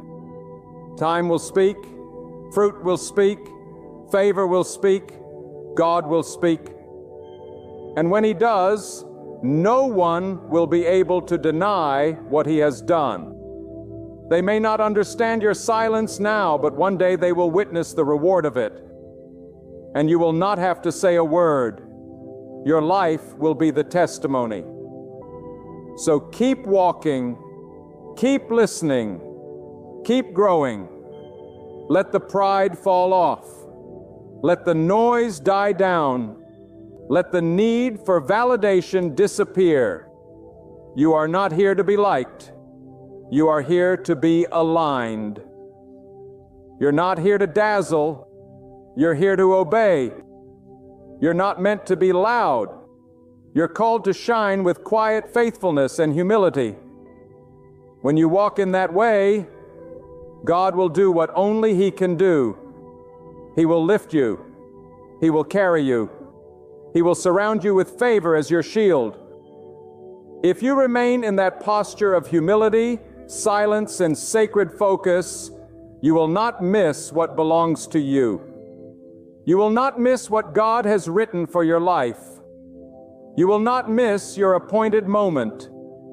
God never forgets the one who bows low. He does not ignore the one who surrenders. He never abandons the one who quietly trusts His plan. Hold on. Stay the course. Guard your spirit. And in the appointed time, the God who sees in secret will reward you openly, abundantly, and beyond what you ever imagined. Friend, let me start with a truth that will rattle you to your core. You were never meant to live under the shadow of defeat. You were not fashioned to be crushed by fear, failure, or doubt. You were not set on this earth to scrape for moments of joy or bargain for fragments of peace. You were formed by God's own hand, molded in the quiet by the Almighty who breathed purpose into dust and called forth vision and destiny. And when God shaped you, He sowed within you a seed of success. Not the kind the world applauds, but the kind no person, no force, no circumstance can steal. A success born from obedience, a success that flows from surrender, a success that emerges when a heart fully, fearlessly, and faithfully lines up with God's will. If you're hunting for the secret to drawing in success, listen closely. Success isn't discovered by pushing harder. It is discovered by trusting deeper. The world will tell you to hustle, to grind, to outwork everyone in the room. And while discipline has its place, let me declare this truth to your spirit. Success begins on your knees. Success is attracted by surrender. Success runs toward the soul that refuses to move without God's guidance. You want to attract success? Then check the soil of your life. Because God will not plant greatness in corrupted ground. You must cleanse your heart, purify your intentions, rid yourself of bitterness, envy, pride, and fear. These are weeds that choke the seeds of God's favor. You can't harbor jealousy and expect peace. You can't curse others and expect blessing. You can't live two-faced and expect God to honor your part. God does not bless pretenders. He blesses the pure in heart. Those who are real, honest, broken before Him. Listen closely. The power to succeed is not in what you do, but in who you become under the weight of God's presence. When you begin to hunger for righteousness more than riches, when you long for purpose more than platforms, when you seek the face of God more than the praise of men, then success will chase you down. Doors will open that no man can shut. Opportunities will emerge in places others gave up on. You won't have to fight for attention because God will highlight your name in the places it matters most. But you cannot attract what you secretly despise.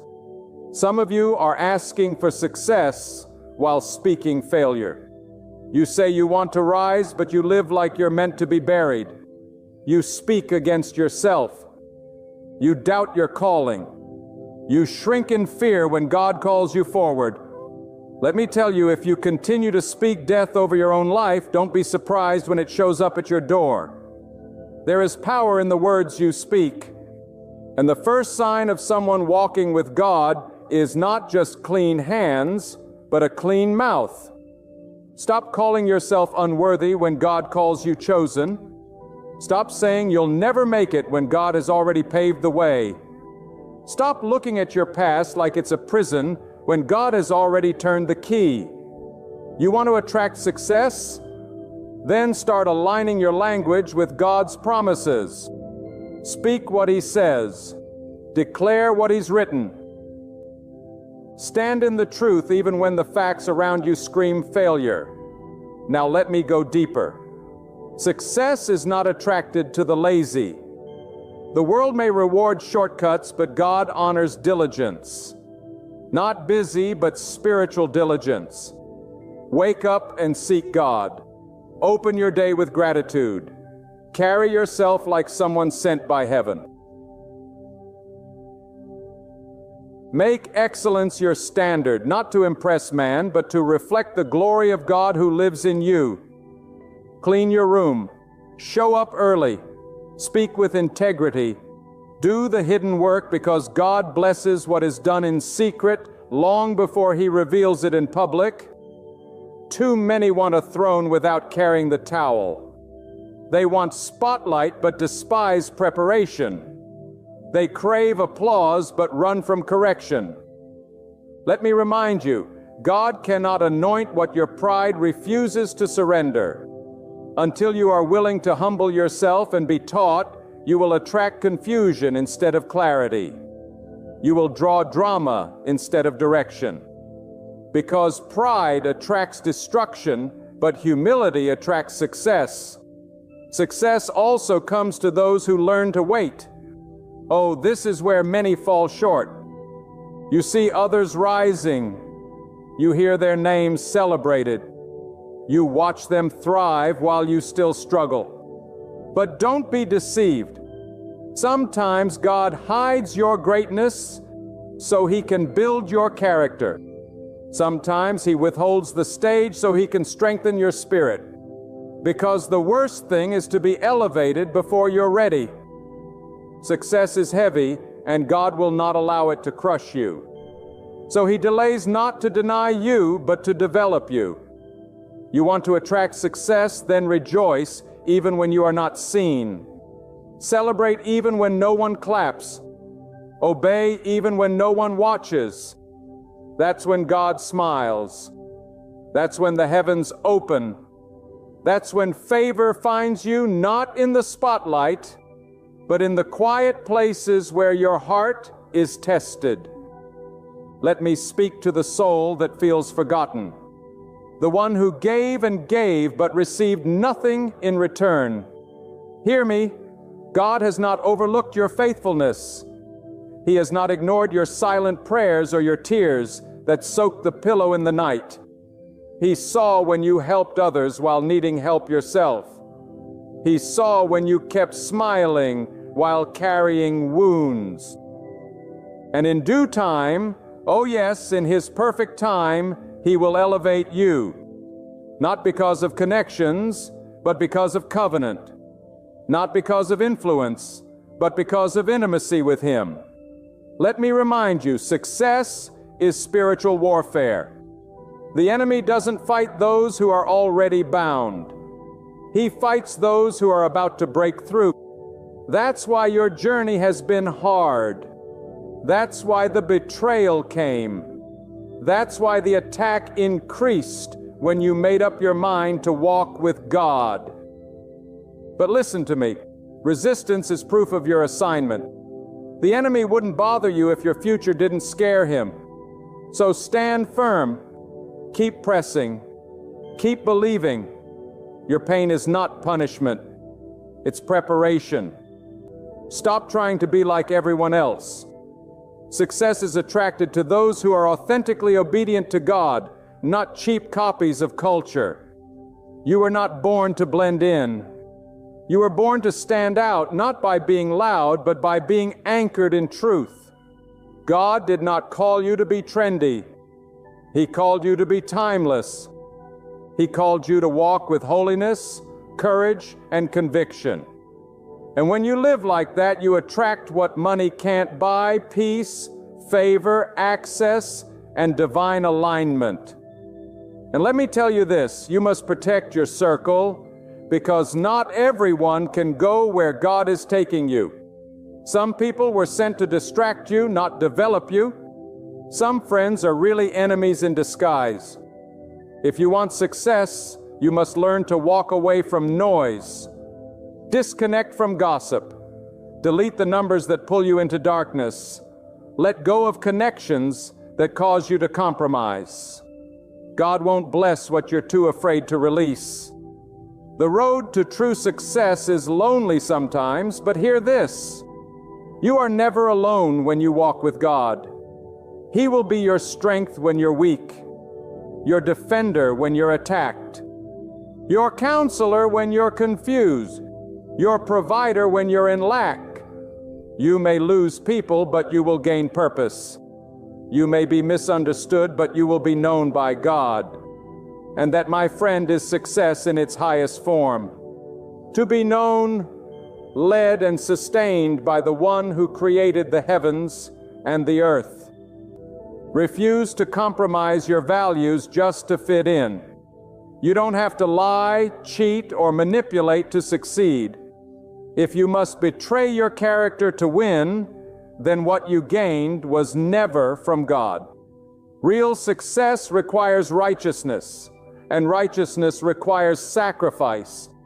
You may lose temporary comfort, but you will gain eternal reward. You may miss some opportunities, but you will attract the right ones. The ones designed for your destiny, not your ego. Let me speak into your spirit.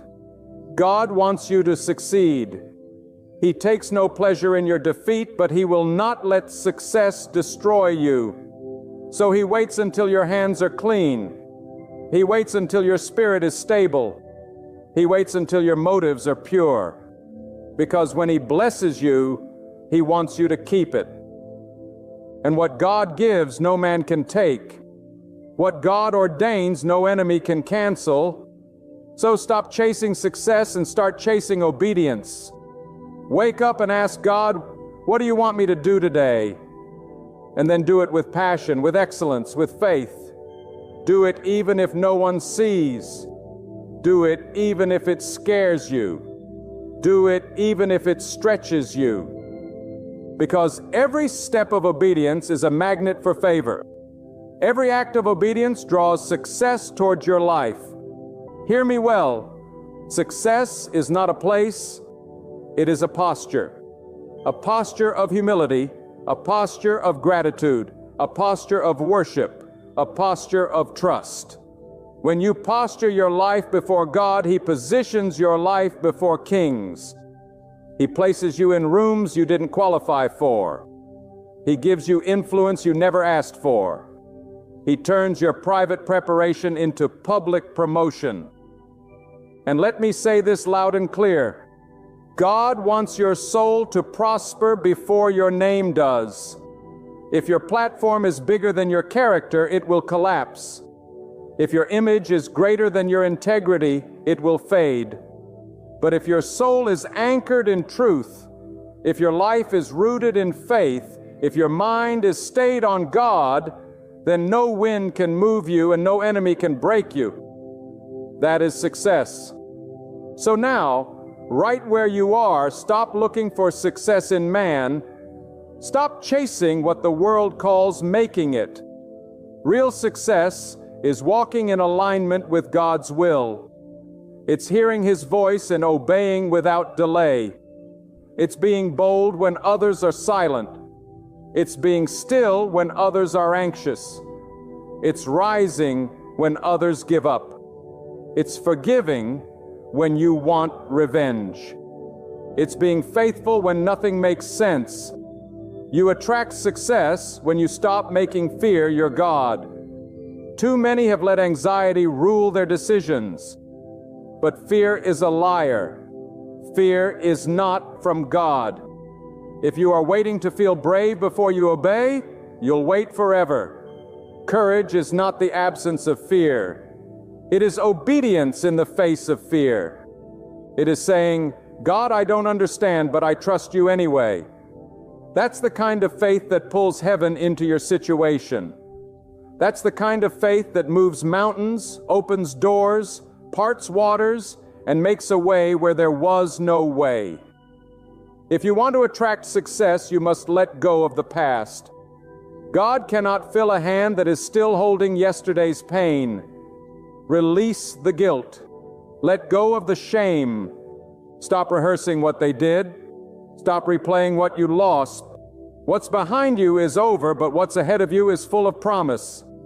Lift your eyes, open your heart, get ready, because when you let go of the ashes, God will crown you with beauty. And remember, success is not instant. There is no microwave miracle. God works in seasons. Some seasons are for planting, others are for pruning, some are for preparation. And then when the time is right comes the harvest. Don't give up in the waiting. Don't abort the process. Trust the timing, because when God moves, He moves suddenly. What took years to build in silence will be revealed in moments. What was hard will become easy. What was blocked will break open. What was delayed will accelerate. Let me take you deeper into this divine truth. Success is not found in the clapping of hands, but in the quiet approval of God. If God is pleased, then you have already succeeded. If His presence surrounds you, then no crown, no title, no position, and no applause can compare. People chase validation, not knowing that the most powerful validation comes from the one who sees in secret and rewards openly. Stop asking the world to clap for what God already called good. The favor of God outweighs the approval of man 1,000 times over. God's yes is all you need to rise. Let me tell you something that will separate the average from the anointed. You must learn to be led by conviction, not by convenience. Success is not found in comfort zones. Success is born in the fire of testing, in the furnace of discipline, in the lonely nights of obedience. When your flesh says no, but your spirit says yes to God. That's when heaven takes notice. That's when the unseen realm begins to shift. That's when the seeds of success begin to grow under the soil of your sacrifice. You cannot be casual about your calling and expect to walk in divine greatness. You must be fierce, focused, fixed on God like a lion, fixed on its prey. Listen carefully. True success begins when you conquer yourself. It's not your enemies that are holding you back. It's your own lack of discipline. It's your excuses, your distractions, your desire for ease over elevation. God cannot bless who you pretend to be. He blesses the real you, the version of you that wakes up early to seek His voice, the version of you that says no to temptation when nobody is watching, the version of you that still praises Him when the storm rages and nothing makes sense. That version, that surrendered, sanctified spiritual virginess who God pours success into. And know this, success requires vision. Not the kind you see with your eyes, but the kind that burns in your spirit. If you cannot see it in your soul, you will never hold it in your hand. Vision is the divine picture God paints on the walls of your heart, and it gives you direction when the path is dark. When you walk with God, He gives you dreams bigger than your environment. He gives you hope stronger than your past. He gives you insight that cuts through confusion. But you must protect your vision. You must guard it from doubters, dream killers, and the noise of the world. Keep your focus on what God whispered, even when it hasn't shown up yet, because what He promised, He will perform. Let me speak this with fire. You must learn to walk by faith and not by sight. Sight will deceive you. Sight will say there's no way. Faith will say God will make a way.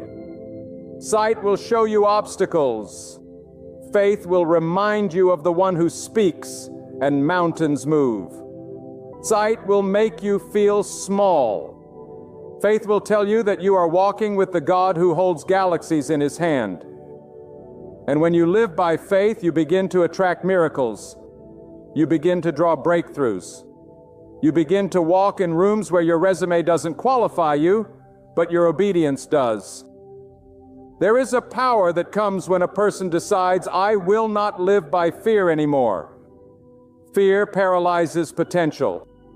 Fear kills dreams before they're even born. But when you rise and say, "I trust God with everything I am," you attract a realm of success that no school, no money, no man can offer. That success is divine. That success is holy. That success sets you apart. That success makes you a magnet for resources, for revelation, for righteousness. Because faith attracts the power of God like lightning to a mountaintop. But hear me, success also demands separation. You must learn to walk alone before you can walk in abundance. There are some heights you cannot reach with crowds around you. You must get away from those who drain your energy, distort your vision, and disrespect your calling. Stop trying to explain your growth to those who are committed to staying small. You don't need permission to rise. You don't need approval to obey. When God calls you higher, He often calls you away. Away from noise, away from compromise, away from distraction. And it is in that holy place of separation that your next level is born. Don't forget, success begins in the mind. As a man thinks in his heart, so is he. If you think small, you will live small.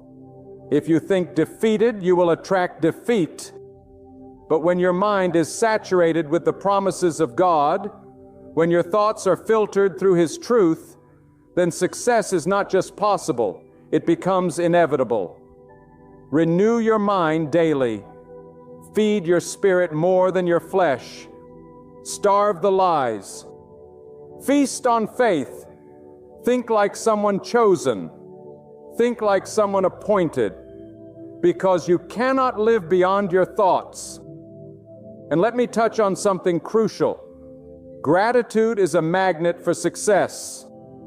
When you are thankful in the wilderness, you attract the breakthrough. When you praise God in lack, you open the windows of abundance. Gratitude is not just polite, it is prophetic. It declares, "I trust God's hand even when I don't see His plan." And that trust moves mountains. That trust opens rivers in deserts. That trust confuses the enemy and empowers your soul. Be grateful even now. Be grateful in the waiting. Be grateful in the stretching. Because success follows those who carry gratitude like a crown. Now lean in even more, as success does not mean everything will be easy. In fact, the closer you walk with God, the greater the battle. But the battle is not the absence of success. It is the sign of it. It's proof you are threatening darkness. It's evidence that you carry something valuable. You don't get attacked for being empty. You get attacked because you carry divine oil. So stop crying over the fight and start praising God for the fire. It's refining you. It's sharpening you. It's preparing you. You are not breaking. You are becoming. And never forget, every success story built on God's foundation begins with obedience. Radical, irrational, inconvenient obedience. The kind of obedience that doesn't wait for understanding, but moves at the sound of God's whisper. When you obey without delay, you access what others only dream of. When you obey, even when it's costly, you unlock provision, protection, and power that cannot be explained. Obedience is the bridge between the promise and the manifestation. If you walk in it, success will find you even in the most unlikely places. God is not looking for the most talented. He is looking for the most surrendered. He is not impressed by your gift. He is moved by your submission. When you lay down your plans, your timing, your pride, your pain, and say, "God, your will be done," you begin to walk in a realm of success that shakes nations. People will wonder how you got there. They won't see the nights you cried, the days you fasted, the prayers you whispered, the temptations you conquered, the storms you survived. But God saw, and He rewards in public what you endured in private. You want success? Then become a vessel God can trust, a vessel that will not crack under pressure, a vessel that does not leak through compromise, a vessel that pours out what it has received, because God does not bless you just for you. He blesses you to be a blessing. When success flows through you, not just to you, God keeps refilling, but when you hoard the blessing, it dries up. Be generous, be kind, be a light, and you'll find that success follows those who give more than they take. Let me tell you plainly, success without God is a curse. You may have fame but no rest, wealth but no peace, applause but no joy. Don't envy the godless who rise fast. They rise fast, but they often collapse just as quickly. Yet when God is the one who builds you, He builds you to endure. When He lifts you up, no one can pull you down. When He sets your life on solid ground, storms may rage, but your foundation will not be shaken. That is the kind of success that outlives your years. That is the kind of legacy that resounds into eternity. So let me ask you this. Will you let God define success for you? Will you release your grip on control? Will you let Him guide your steps even when the road feels unclear? Will you stay faithful in the quiet seasons, remembering that true success is often birthed in silence? Will you choose to walk alone if it means walking in God's alignment? Because if you dare to surrender fully, you will experience what only a few ever discover. You will step into divine success, not by forcing doors open, but by following God's lead one step at a time. And in the end, the fruit of your life will testify for itself. The peace will confirm it. The doors will validate it. The presence of God will seal it. Don't chase platforms. Chase purpose. Don't pursue influence. Pursue intimacy with God. And when you do, success will no longer be something you strive for. Will be something that follows you, flows through you, and lifts others around you. That, my friend, is success that never fades. That is success rooted in eternity. And that is the kind of success God is ready to release if only you are ready to receive it. And now, I want to speak directly to the depths of your spirit. You will never attract divine success if your heart is still chained to the approval of people. The fear of man is a trap. It will silence your courage, blur your vision, and rob your identity. When you are more concerned with what people think than what God has commanded, you forfeit the greatness He has placed within you. You cannot walk in God's power while bowing to human opinion. You must rise with holy confidence and declare, I will follow God even if I stand alone. Because true success is not popularity. It is purity. It is integrity. It is walking with God when no one else understands. There is something sacred about walking with unwavering focus. You cannot be easily moved by noise if you are deeply rooted in purpose. Many miss their moment because they are too distracted by what doesn't matter. They scroll for hours and pray for minutes. They feed the flesh and starve the soul. And then they wonder why success feels so far. Let me be clear. What you feed will grow, and what you starve will die. Feed your faith. Nourish your vision. Starve your doubts. Mute the voices that poison your peace. And above all, tune your ears to the voice of God. Because when He speaks, confusion clears, direction comes, and power flows. Listen closely. Every divine success is birthed through discipline. Not talent, not charisma, not luck. Discipline, the ability to say no to temptation, the strength to get up early and seek God, the power to control your emotions when everything within you wants to retaliate. Discipline is the altar where greatness is sacrifice and success is forged. God will not entrust influence to those who can't manage themselves. You must govern your appetite, your habits, your relationships. The hand of God rests upon those who are ruled not by impulse, but by conviction. If you master discipline, success will follow you like a shadow at noon. Let me remind you, success is not the absence of battles. It is the presence of God in the midst of them. If you think a successful life is a painless one, you've believed a lie. Some of the most favored people go through the deepest waters. Why? Because pressure produces power. Trials birth authority. Pain forges wisdom. And in the fire, you don't just learn about God, you encounter Him. You learn to lean on Him, trust Him, wait for Him, and the success that comes from that kind of intimacy cannot be explained. It must be experienced. Let this truth strike deep. God will never promote who you pretend to be. He only blesses the version of you that is surrendered. Stop performing. Stop comparing. Stop trying to imitate what looks like success on others. God didn't call you to be a replica. He called you to be a revelation. There is something unique in your journey, something sacred in your scars, something divine in your voice. Don't hide it.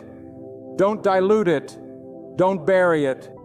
Rise up and walk in the fullness of who God designed you to be. Your authenticity is the key to the door you've been trying to open. And hear me now. What you tolerate will determine what you attract. If you allow chaos, you will repel peace. If you tolerate dishonor, you will lose your sense of worth. If you live among deception, you will confuse your discernment.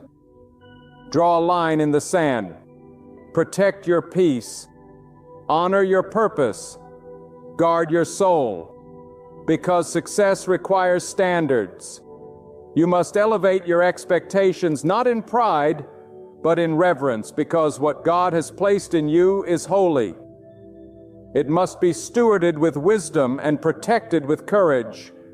Success, my friend, is not random. It is intentional. It is the result of a life built on sacred choices day after day. The choice to pray when it's easier to sleep. The choice to speak truth when silence is safer. The choice to forgive when bitterness feels justified. The choice to stay pure when compromise is applauded. These are the building blocks of divine success. And when God sees these choices, these holy, quiet, unseen sacrifices, He responds with favor that shakes the earth. You must also learn the power of alignment, because success is not just about what you do, it's about where you are planted. Are you positioned where God wants you? Are you listening to voices that feed your spirit or drain your strength? Are you pouring your time into assignments that carry eternal value or wasting it on temporary thrills? Alignment is everything. A seed can be perfect, but if planted in the wrong soil, it will never grow. Get planted in places where God is present, in atmospheres where your faith is stirred, around people who challenge you to rise, not settle. And let's go even deeper. Your success is tied to your level of trust. The more you trust God, the more He can release into your life. But trust is not just words, it's action. It's walking in peace when the storm is raging.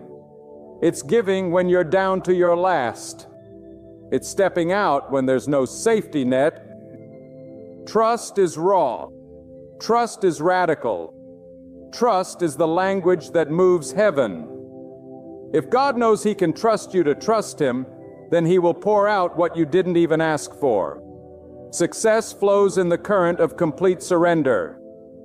Let me shake you awake. You are not waiting on success.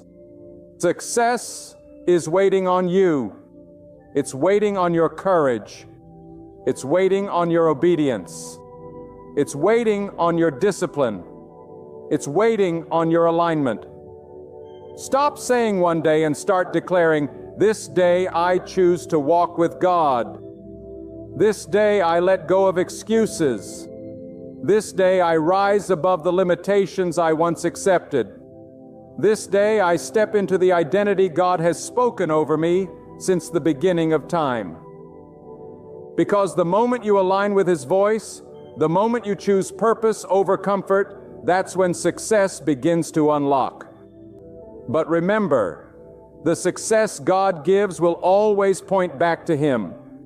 It will never be about your name, your fame, or your empire. It will be about His glory, His kingdom, His purpose in the earth.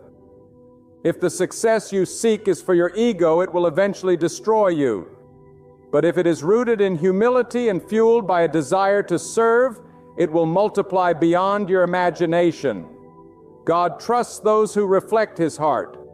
So check your motives, refine your intentions, make sure your deepest desire is not to be seen, but to be useful in God's hands. And finally, understand this deeply. The reward of success is not just material, it is spiritual. It is peace that cannot be shaken. It is wisdom that guides without confusion. It is joy that doesn't depend on applause. It is influence that uplifts others instead of crushing them. It is legacy that echoes beyond your lifetime. This kind of success cannot be bought, copied, or manipulated. It is born in the fire of God's presence and sustained by the fear of losing Him. And now I want you to open your heart wider, because what I'm about to declare is not only truth, it is divine revelation. You see, the kind of success that comes from God is not a possession, it's a transformation. It's not about acquiring more, but about becoming more. When God calls you to success, He's not calling you to comfort. He's calling you to be changed. The greatest miracle is not when your situation changes. It's when your character changes in the presence of God. Because the higher God lifts you, the deeper your roots must grow.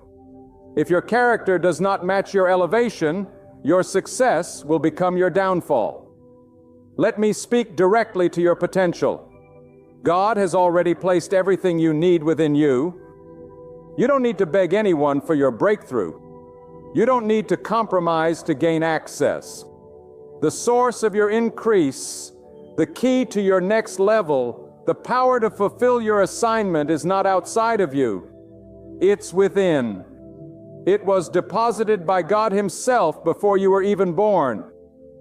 And success comes not when you search for what's missing, but when you unlock what's already there through obedience, discipline, and unwavering faith.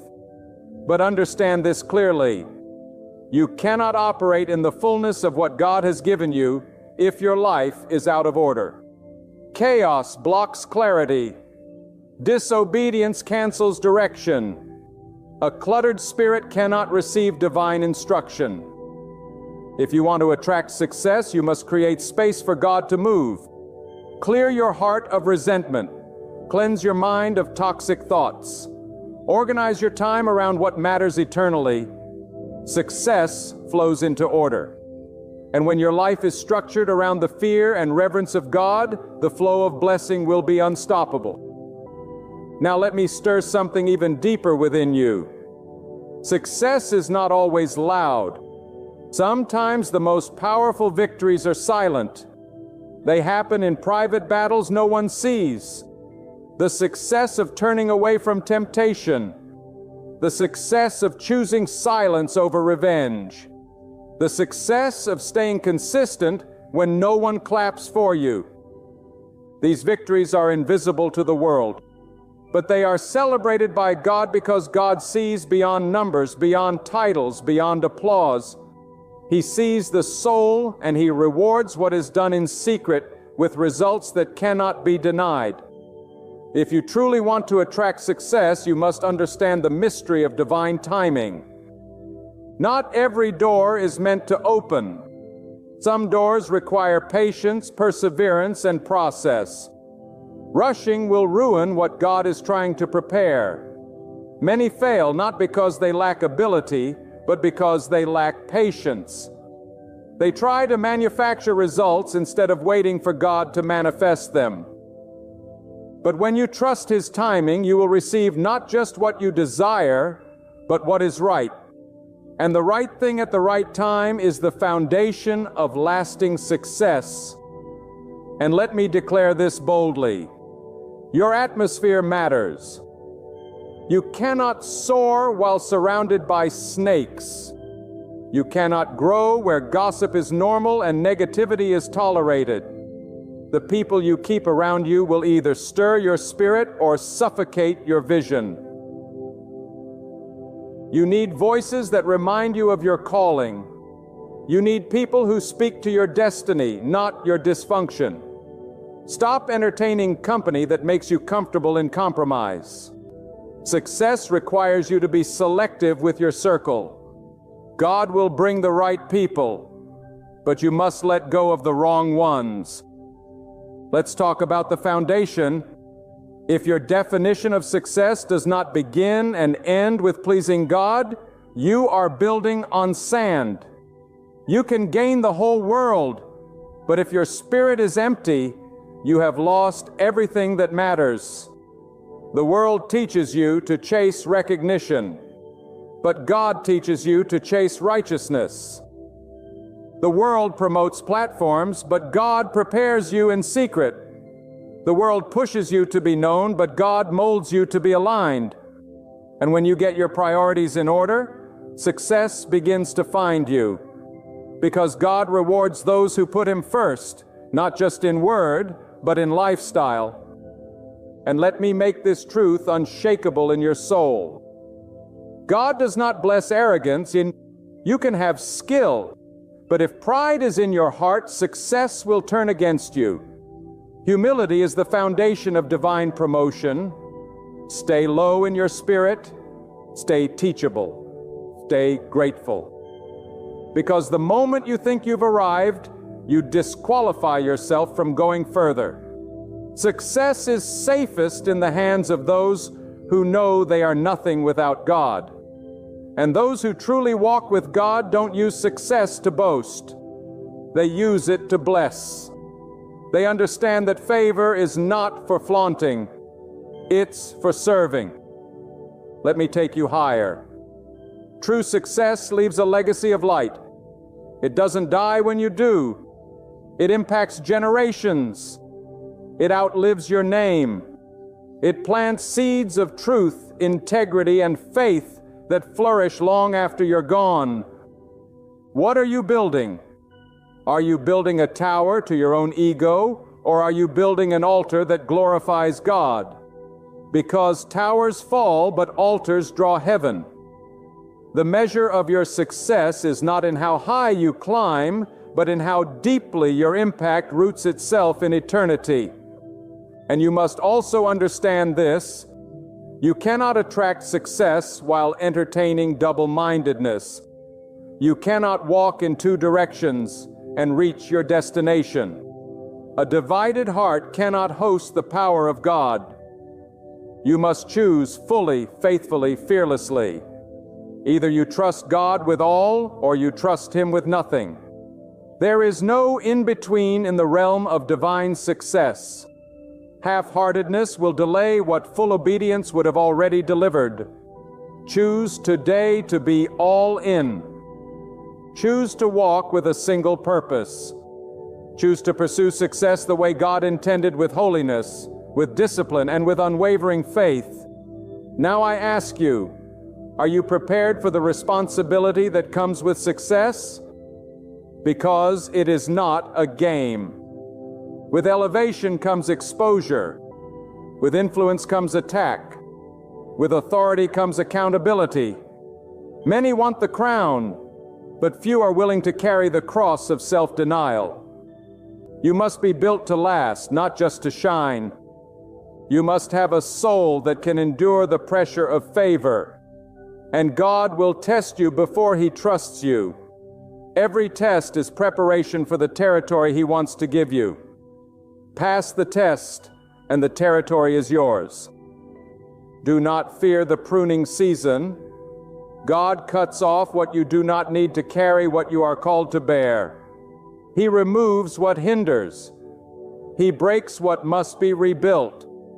And though the pruning is painful, it is purposeful. It makes room. It refines your vision. It sharpens your faith, and when it's done, you'll not only walk in success, you'll sustain it. So let this sink in deeply. You were not born to live beneath your purpose. You were created by God to reign in discipline, to lead in excellence, to thrive in righteousness. But it will not come by wishing. It will not come by watching others. It will come by deciding. It will come by surrendering. It will come by doing the hard things, the holy things, the hidden things, and when you do, success will no longer be an accident. It will be the natural result of a life fully surrendered to God.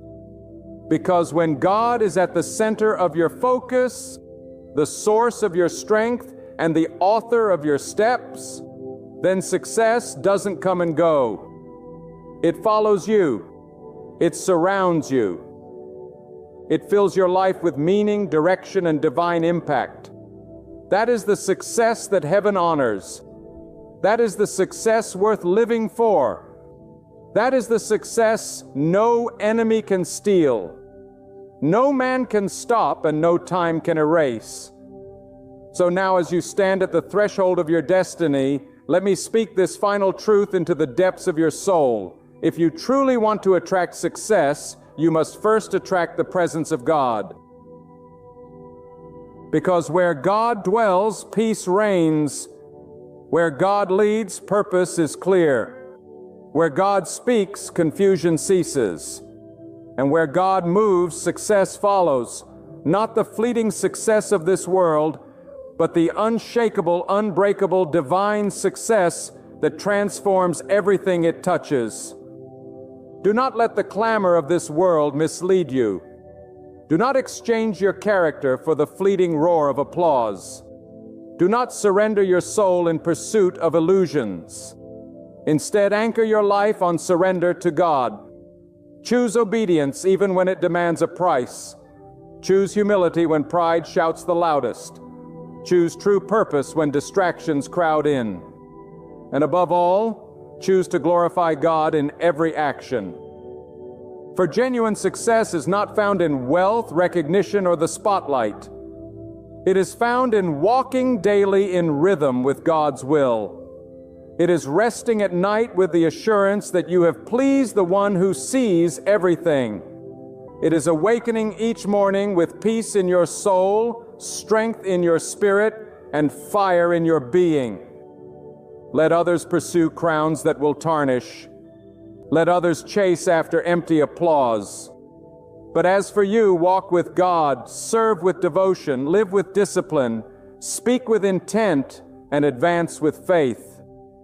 And when the years have passed, when the dust has settled, and when your life is weighed not by men but by heaven, you will be declared truly successful. Not because you climbed the highest peak, but because you walked steadfastly with the one who placed you there. That, my friend, is the triumph that never fades and the reward that endures forever. Hear me, friends, lean in, because what I'm about to declare is the pulse of hope itself, a burning proclamation meant to awaken your spirit and change you forever. Right now, in this very instant, God is stirring things on your behalf. If you feel trapped, battered by life's tempests, weighed down by worry, or entangled in doubt, listen up. God is poised to turn every circumstance in your favor. This isn't vain optimism or hollow reassurance. It is a deep, eternal reality that shakes the heavens and humbles the earth. God's arm is not too short to save you. His might is undiminished, able to liberate you from every chain and lift you from every valley that threatens to swallow your hope. This is a living, urgent promise, streaming from the heart of eternity straight into your situation. A shift is coming, a reversal beyond natural explanation that will dismantle the barriers between you and the victory God intends for you. Do you feel this stirring? It is the wind of God's presence blowing into your situation, about to scatter every obstacle, about to tear down every stronghold of fear and frustration. You have endured long enough. You have prayed fervently, cried silently, even wondered if God heard your desperate cries. But believe this tonight: God has not forgotten you. Your story is not finished. Your breakthrough is not postponed. God's timing is perfect, and His plan surpasses the understanding of every human heart. The moment you have been waiting for is on the horizon, drawing near as the night yields to the dawn. This shift is not accidental. It is intentional, sovereign, and filled with divine purpose. Consider how relentless storms sometimes seem to rage against us. How dark the nights feel when the shadows deepen. Yet God's light never fails. Though the clouds cover the sun still shines behind them, ready to burst forth and illuminate the entire sky. So too, your trials are but temporary veils that God will lift with His mighty hand. He is the God of shifting circumstances, of turning what looks impossible into unmistakable victory. When you look back one day and see the valley you walked through, you will understand in a way that only faith can reveal the valley was the path for God's greater glory to move in your life. I want you to rise up with your eyes wide open, with a heart fully expectant, because God is not just rearranging things here and there. He is orchestrating a divine shift that will open doors no man can shut and close doors that must never be entered. This is the shift of divine favor, the floodgate of blessings, the miracle that defies logic and reason, because it is God Himself who moves on your behalf. You are not alone. In fact, God's eyes are running to and fro across the earth, searching for those whose hearts are fully committed, those who have not given up, those who are ready to receive His mighty deliverance. If that is you, then listen carefully. This moment demands faith. It requires that you stand firm on the promises of God, that you believe with more conviction than ever before, because what you believe will begin to form reality. You may have been betrayed, abandoned, misunderstood, and left in despair, but God's love does not fail. His love does not delay. God's love is the unshakable foundation upon which everything good is built. And when He decides to shift things in your favor, you will know it by the peace that surpasses all understanding, by the strength that rises within you that no enemy can overpower. You will see doors opening where walls stood, hear chains falling where bondage once ruled, and experience joy bubbling forth where there was once only sorrow. This is the power of God's favorite changes destinies. It rewrites history. It ushers in a new season of hope. Remember, God's shift is often quiet before it becomes loud. It is tender before it becomes triumphant, like the breaking of dawn that starts as a whisper of light before it bursts into brilliant day. God's work in your life begins in ways unseen but unmistakable to those who watch by faith. The waiting season is not wasted. It is the preparation ground for greatness. Every delay, every setback, every challenge is being used by God to perfect you, to refine your character, and to heighten your dependence on His unchanging power. Now listen carefully as I say this. No power in heaven or earth can stop the shift God is bringing. He is the Almighty One, the Eternal, the God of Abraham, Isaac, and Jacob. No circumstance, no opposition, no past failure can stand before His majesty. If you have trusted in Him, then you can boldly declare, God has turned my mourning into dancing. He will put off my sackcloth and clothe me with joy. This is not mere poetry. It is the living reality for those who embrace the shift God is carrying out. So, what must you do? Stand firm. Lift up your eyes and fix them on God who does the impossible. Strengthen your heart with faith, not fear. Declare with confidence that you will see the goodness of God in the land of the living. God is aligning circumstances, raising up helpers, pouring out wisdom and resources, all for your good. He has prepared victory in the heavens and tiptoes around the corner of your life, ready to unveil it. The shift you are praying for is also a shift within you.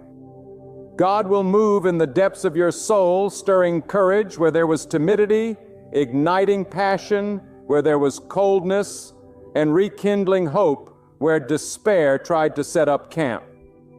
This inner transformation is the foundation for the outer blessing. You cannot receive the fullness of God's shift unless your heart is ready, unless you strip away bitterness, unforgiveness, and doubt. Choose today to embrace God's grace, to walk in obedience, to wait with patience and expectancy. When God shifts everything in your favor, it is not just fleeting luck or temporary success. You will carry the mark of divine empowerment for a lifetime. Gates that once led to dead ends will open wide toward your destiny. Your testimony will shine brilliantly to encourage others who are in the waiting room of life. You will understand that God's timing is perfect and that His love is relentless. Now, hear me again. This coming shift is not just about your circumstances. It is about God revealing His unmatched glory through your life. When God moves, He moves with a purpose far beyond our understanding. He is the master threading your trials and triumphs into an intricate tapestry of divine beauty. This is the moment where despair will bow before hope, where limitation will be swallowed by boundless possibility. Because God's power makes the weak strong, the small great, and the broken whole. Do you realize that no night is so dark that God cannot create day from it? No prison is so secure that God cannot break every chain and open every door. We often carry the weight of past failures and the sting of rejection. But God is about to change that narrative. He is the God who resurrects dry bones, who causes barren places to bloom, who breathes life where there was once only death. If your heart is weary, if your spirit feels crushed, know this. The God who created the stars and placed them in their courses is the very same God working on your behalf. He is a God of miracles and movement, not stagnation. When He decides to favor you, the heavens themselves will shift in alignment with His will for your life. Your breakthrough will be so profound, so undeniable, that even the forces opposing you will have to acknowledge the hand of God at work. You must be ready to receive this shift with an open and willing heart. It is not enough to hope quietly or to pray half-heartedly. God's favor demands that you rise up with boldness and courage. The Scripture declares in no uncertain terms that those who wait upon the Lord shall renew their strength. They shall mount up with wings like eagles. They shall run and not grow weary, and they shall walk and not faint. This promise is not meant for the passive. It is for those who are purposeful, those who refuse to sink under the weight of discouragement. So prepare yourself, dear soul, to rise like an eagle, for God's favor is lifting you higher than you have ever dared to imagine. There is another dimension to this shift. God is not only realigning the external, but also transforming the internal. Your heart will be purified like gold refined by fire. Doubts that once clouded your vision will be swept away by the fierce clarity of faith. God's shift will awaken within you a hunger for righteousness, a passion for truth, and a commitment to integrity that will shine as brightly as the sun. The world around you will recognize that this change is not merely luck or coincidence, but the undeniable work of the Almighty. Your character will be a testament to His faithfulness. I urge you to cling to this truth with unwavering determination. Your past does not define your future. Your limitations do not dictate your destiny. And the failures that once haunted you will become the stepping stones to your greatest victories. God is not a God of yesterday's regrets, but of tomorrow's glory. He is already on the move to lift you above the noise, above the confusion, into a realm of divine favor and peace. He shifts not only the mountains in front of you, but also the landscape within you, bringing forth hope where there was despair, joy where there was mourning, and power where there was weakness. Listen well, for this is the day to reject the voice of doubt and to embrace the voice of divine assurance. God's timing is perfect, and His plans for you are plans of prosperity, not of harm, to give you a future and a hope. This is the time to declare a holy war against the spirit of fear that attacks your mind and tries to paralyze your faith. Stand firm on the rock of God's promises. Speak boldly that the shift is here, that it is unstoppable, irreversible, and unmatched. Your testimony will someday inspire multitudes because you dared to believe when everything around you screamed impossible. Do not underestimate the power of persistent faith. Even when the evidence seems thin, God's favor is real and active. The sun rises every morning without fail, and so does God's mercy toward you. It is new every day. With each step you take in faith, the shift grows stronger, the tides turn higher, and the impossible edges closer to your grasp. Your prayer life becomes a powerful lightning rod, attracting heaven's favor. Your acts of kindness and righteousness position you as a vessel ready to receive divine blessings. God's shift honors those who honor Him with their hearts and their lives. And remember, this divine shift is not confined by human boundaries or logic. God's hand stretches from eternity to eternity. His wisdom is beyond measure. What men declare impossible, God calls close at hand. What human hearts despair over, God declares ripe for harvest. Expect the unexpected, for God delights in confounding the proud and uplifting the humble. This is your invitation to step into the miraculous, to watch the heavens literally open on your behalf, and to witness signs and wonders as God Himself declares. This one I favor, and I am shifting their circumstances. So rise, take courage, and fix your eyes on the author of your destiny. You are not forgotten. You are not forsaken. You are not failing. God's mighty hand is reaching down to lift you. God's voice is calling you to rise, and God's eternal power is ready to renew your strength. When you face the storm, declare that God's favor is the shield around you. When you walk into the unknown, proclaim that God's light guides your steps. You are standing on the threshold of something great, something divine, something eternal. The shift in your favor will flood your life with blessings that cannot be measured.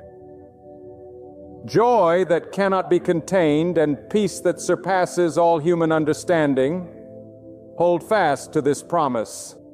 It is anchored in the unchanging nature of God, the one who holds the whole universe in His hands, the one who numbers every hair on your head and marks every tear you have shed.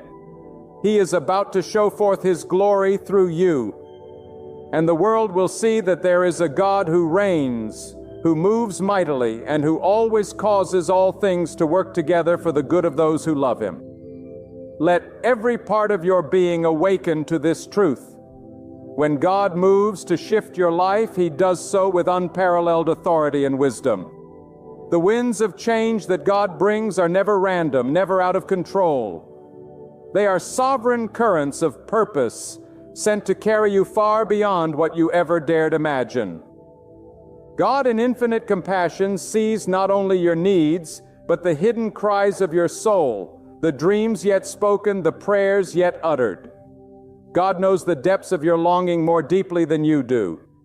In every season of waiting, every unanswered question, it is God who is preparing you for more than a mere answer. He is preparing you for transformation. The story is far bigger than a change in fortune. It is about the transformation of your soul, the unearthing of gifts God has buried within you for such a time as this. Listen, the shift God brings into your life is not dependent on the approval of others or the logic of circumstance. God breaks the pattern, disrupts the cycle, and sets a new course where there was none. When the world says the door is shut, God says, I am making a way even through the wilderness. His promises are not empty gestures. They are contracts sealed by His eternal word. When you choose to trust in God's shift, you step out of the shadows of fear and into the radiant field of faith, a place where the impossible bends its knee and the ordinary becomes extraordinary under God's touch. You must understand that God's favor is not earned by perfection, but received by surrender. When you lay down your fears, your pride, and your disappointments before God, you make room for miracles. Every act of humility, every quiet moment of trust, is a seed that God waters and multiplies into a harvest of blessings. As you journey forward, let your prayers be bolder, your worship be truer, your hope be brighter. For God honors those who dare to believe beyond the present reality. Even if you cannot see the full extent of God's plan, you can trust the heart that holds your future. In times of uncertainty, when you're tempted to waver, remember, God is not limited by what limits you. What seems like an ending is often the beginning of God's greatest work in your story. Stand firm in the silence, for God is always speaking, always working, always designing beauty from ashes. Learn to recognize the subtle rhythms of God's guidance. A gentle prompt, a sudden surge of peace, a closed door that was never meant for you. These are the ways God orchestrates the shift, leading you away from what would have hindered you and toward what will fulfill you. There is a sacredness to struggle, a holiness in your longing.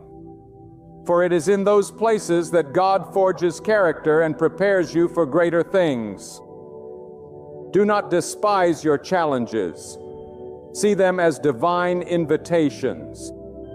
With every burden you release to God, you become lighter for the journey ahead.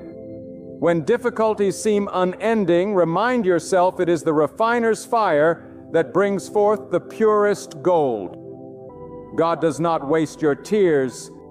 He stores them as testimony to the faith that rises in you. The shift on the horizon is birthed through these very moments of perseverance. Let each setback remind you that what lies behind pales in comparison to what God is guiding you toward. Your worth is not measured by your scars or your accolades, but by the unwavering love God lavishes upon you. When you fall short, God's mercy is greater. When you grow weary, God's strength becomes your own.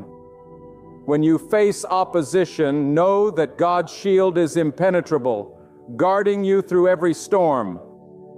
Rest in this confidence. God's shift is not just about your victory, but about His glory revealed in you. Do not let the opinions of others or past disappointments be the ceiling of your faith. God alone has the final word over your destiny. Where others see limitations, God sees opportunity. Where they see a valley, God sees the mountain rising in the distance. Stay anchored to the hope that God's hand is moving even when you cannot track it. Keep your spirit open, your mind expectant, and your heart receptive. For God delivers in seasons that often seem the least likely. If you find yourself in the valley, do not be ashamed or discouraged. Valleys are corridors to new heights with God. In the quiet, in the pressing, in the waiting, God is shaping in you a resilience that cannot be shaken. The comfort He brings you now is the very fuel that will propel you into the places you are destined to reach. Allow your faith to expand, to stretch, to become as daring as the God you worship, refusing to settle, refusing to accept anything less than God's best.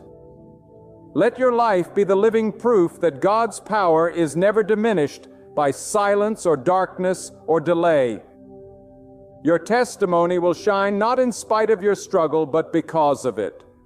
The world will witness the shift and know it is God who has done it, who uplifted, who restored, who multiplied hope where hope was gone. All things, the seen and the unseen, bow to God's command. Trust boldly and walk freely. For when God shifts everything in your favor, you are both changed and empowered to become a beacon to all who still wait for their own day of deliverance. Let your soul be alert to this. There is a sacred urgency pulsing through your life. When God stands ready to shift the very ground beneath your feet, when God determines a turning point, nothing on earth or in the unseen realm can halt it. He orchestrates events with such wisdom that even delays become bridges. Setbacks morph into setups, and silence churns with the promise of coming thunder. God's favor does not arrive quietly. It moves with a majesty that leaves you and all who witness it struck. The burdens that felt immovable begin to lose their grip, and new possibilities break in like a tide that cannot be turned back. There is a profound humility in recognizing that every breath, every opportunity, and every day you wake to see the light is a gift lovingly extended by God. Let your gratitude become a wellspring river that flows through doubt, discontent, and disappointment. Nothing in your story is wasted. God uses every thread, every trial, every joy, and every tear to weave outcomes that far surpass human understanding. Rise in the confidence that even when the world discards or overlooks you, God's vision is vivid, God's plans precise, and His timing exact.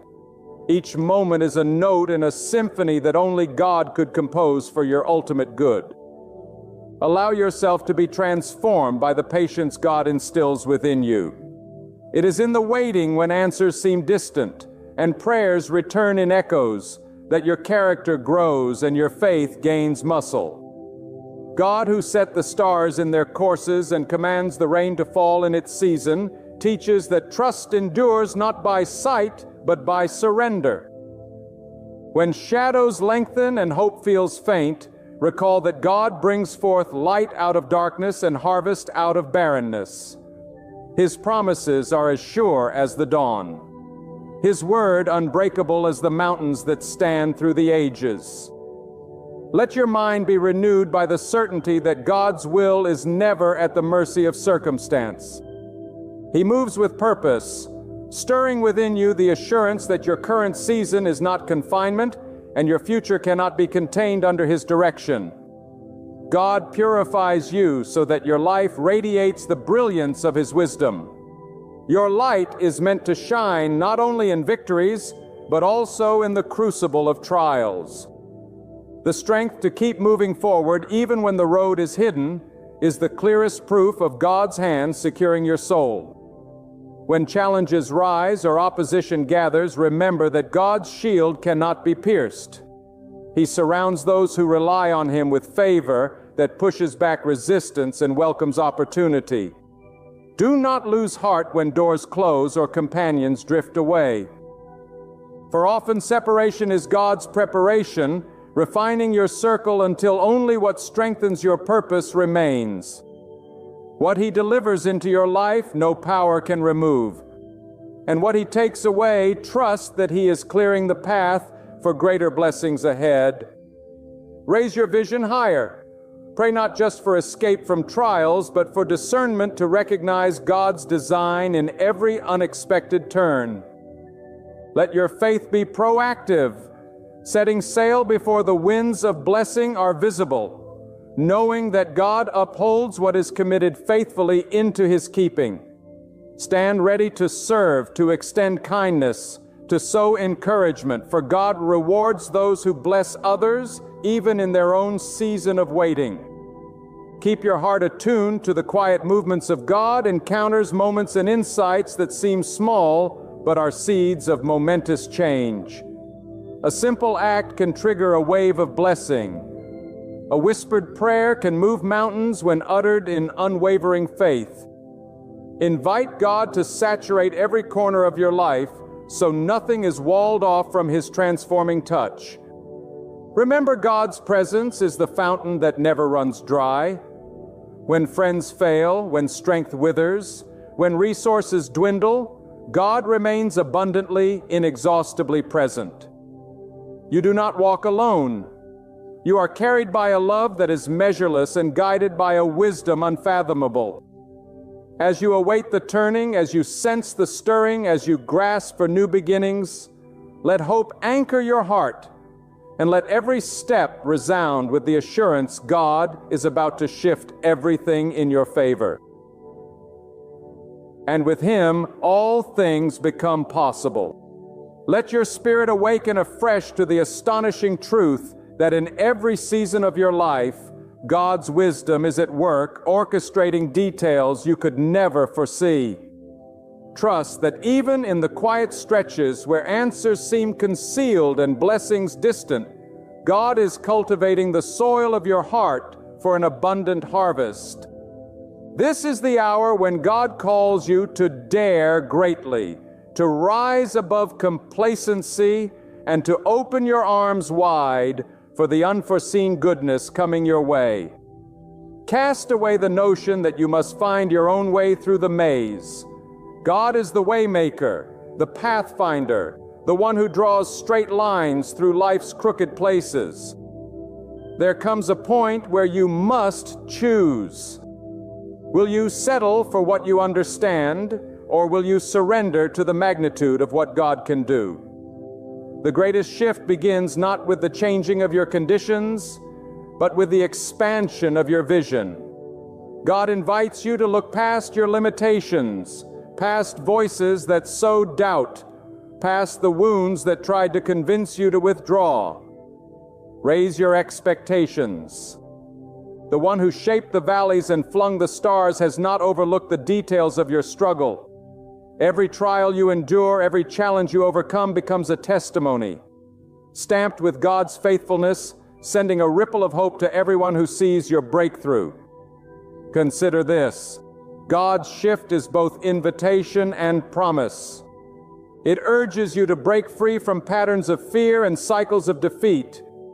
Where the world draws borders around what is possible, God redraws them, brushing the limits aside with a single act of grace.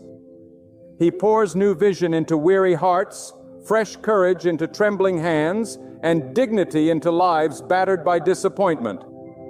You are not defined by your past, nor are you limited by present obstacles.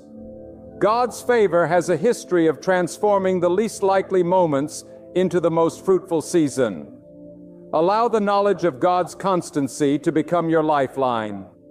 When turbulence comes, anchor yourself in prayer or conversation with God that moves mountains unseen. In moments of uncertainty, remember that God is not silent.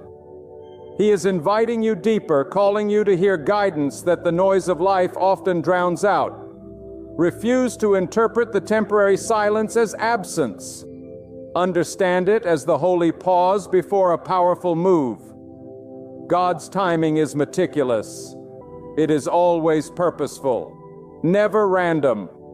As you release anxiety and grasp the unyielding promise of God's presence, peace begins to replace pressure and gratitude overtakes fear. There is strength in humble reliance. Let your greatness be found not in how high you climb, but in how deeply you depend on God's sustaining presence. Yield to the wisdom that says God's plans may baffle your senses, but they will never betray your trust.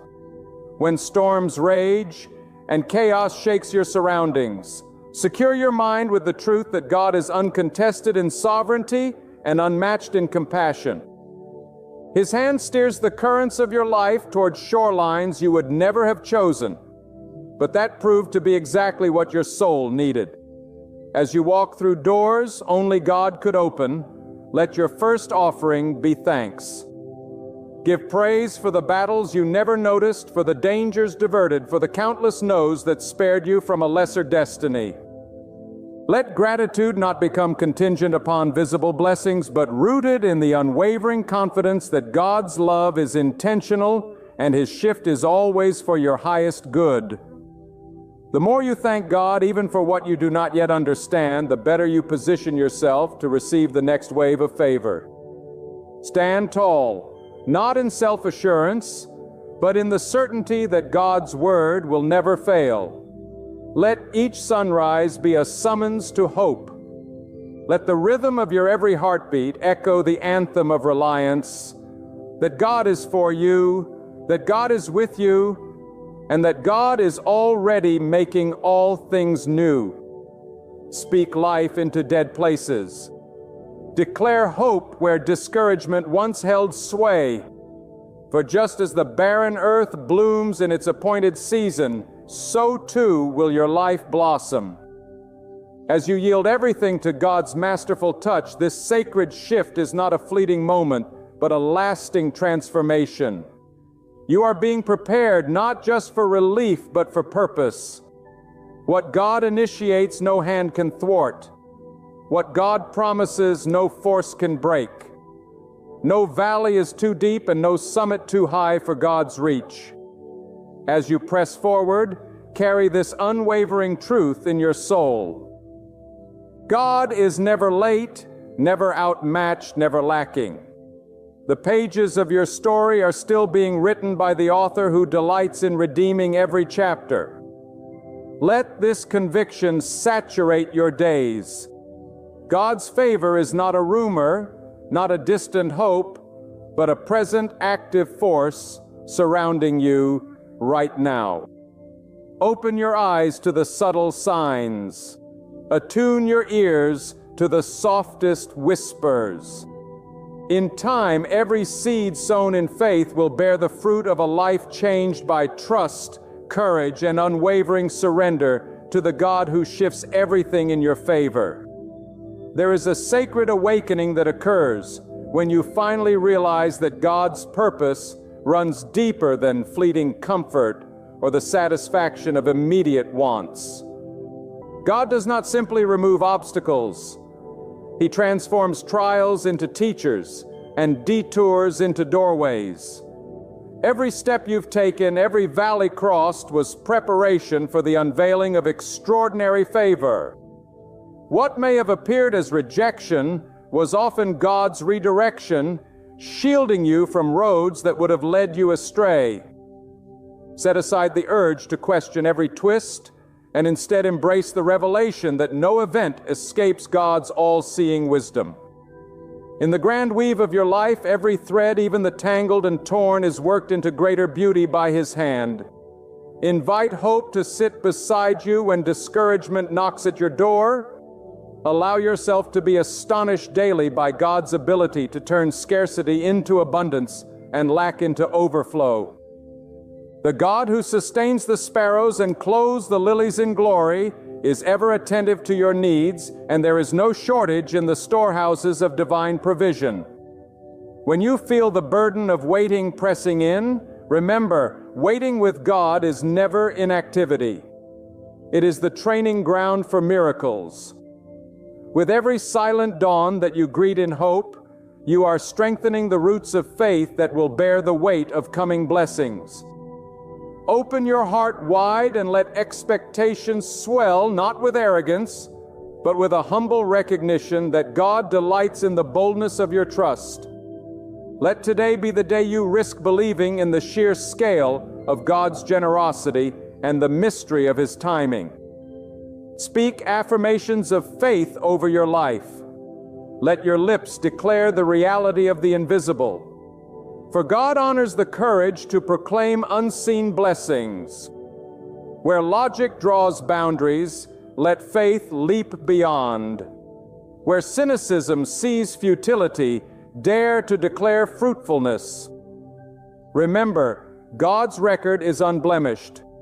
There is not one promise left unfulfilled for those who anchor themselves in trust.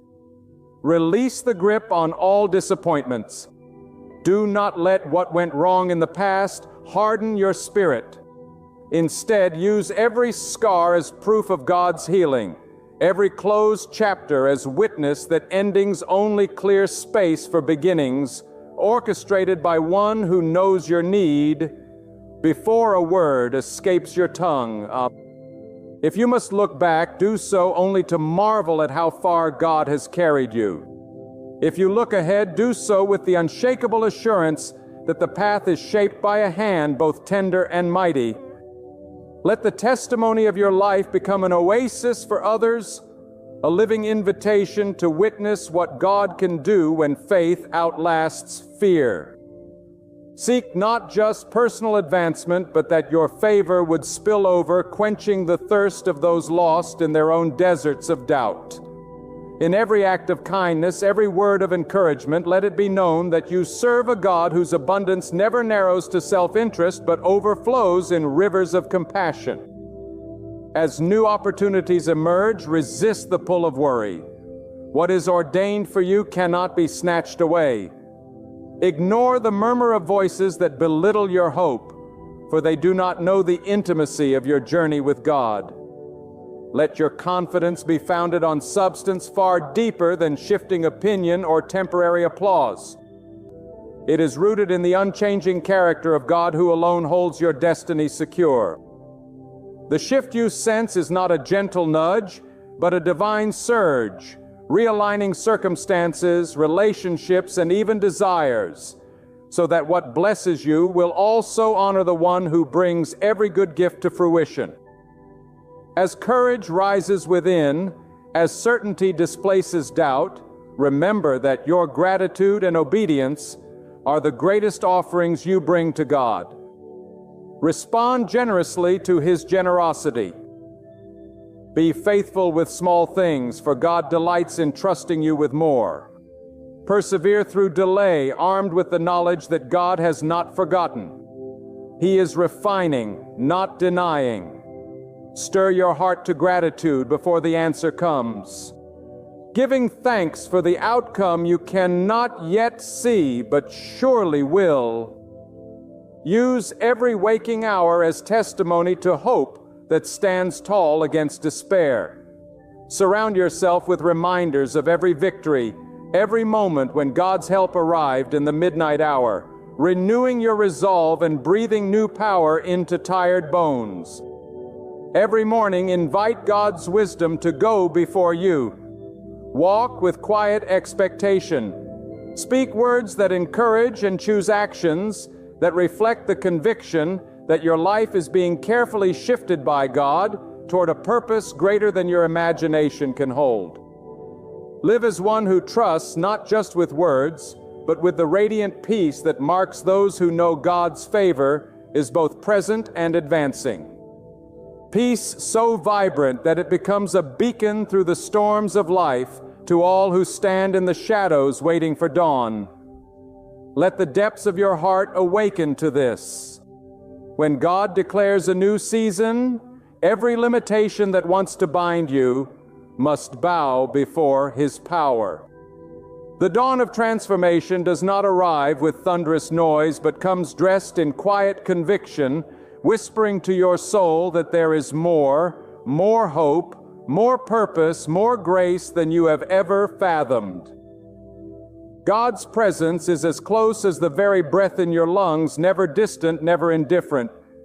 He is attentive to every silent cry, every wordless longing, every hope deferred. Trust that God's attention to the smallest details of your life means nothing is random and nothing unnoticed. With the care of a master builder, God positions every stone and crafts every chapter, designing outcomes that astound even those most familiar with struggle. Do not let the storms intimidate you, for even furious winds must answer to God's command. Just as the mightiest mountains rise at His word, so will obstacles dissolve when their purpose is fulfilled. The comfort you seek is not escape from challenge, but the unshakable assurance that God walks with you through every fire. Release the demand for clarity and embrace the invitation to walk by faith where vision surrenders to trust, and trust grows stronger than understanding. God's wisdom is not bound by your urgency. His timing flows from a higher vantage, seeing the end from the beginning and weaving your deliverance before you are aware you need it.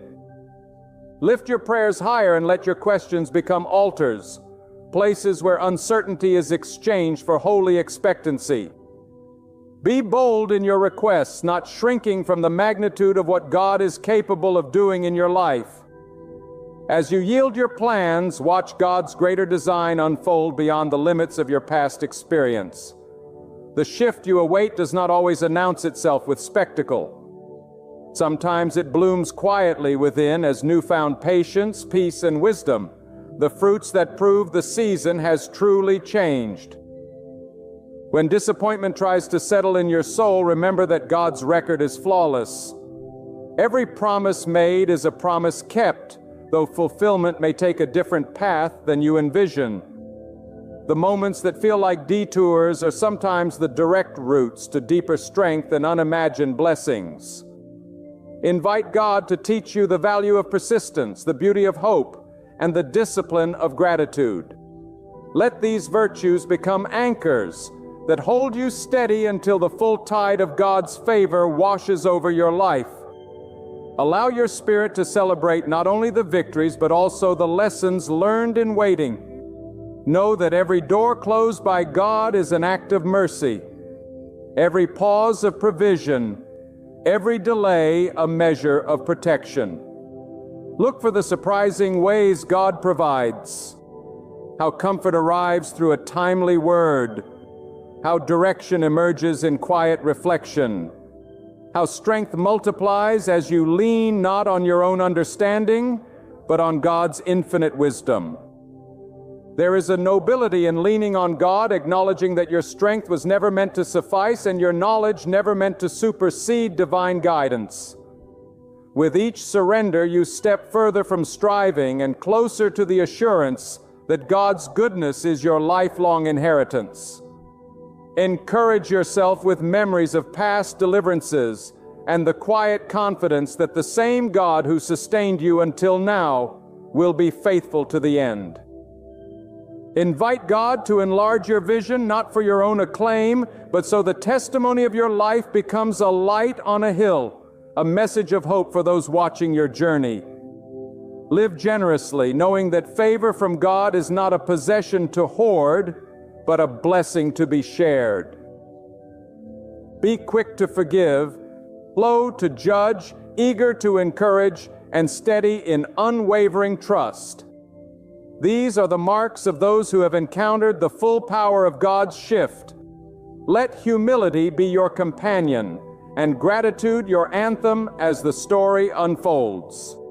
Each morning, remind yourself that today you stand on the verge of renewal. Each trial faced, each joy embraced becomes another page in the narrative God is authoring for eternity. Walk in the confidence that your steps are ordered, your needs known, and your destiny secure in God's hand. The shift is ongoing, the transformation real, and the favor undeniable for those whose hope is placed in the one who never fails. Let your hearts stand in awe before this timeless truth. God's purposes stretch beyond the horizon of your imagination, and His generosity exceeds every hopeful longing.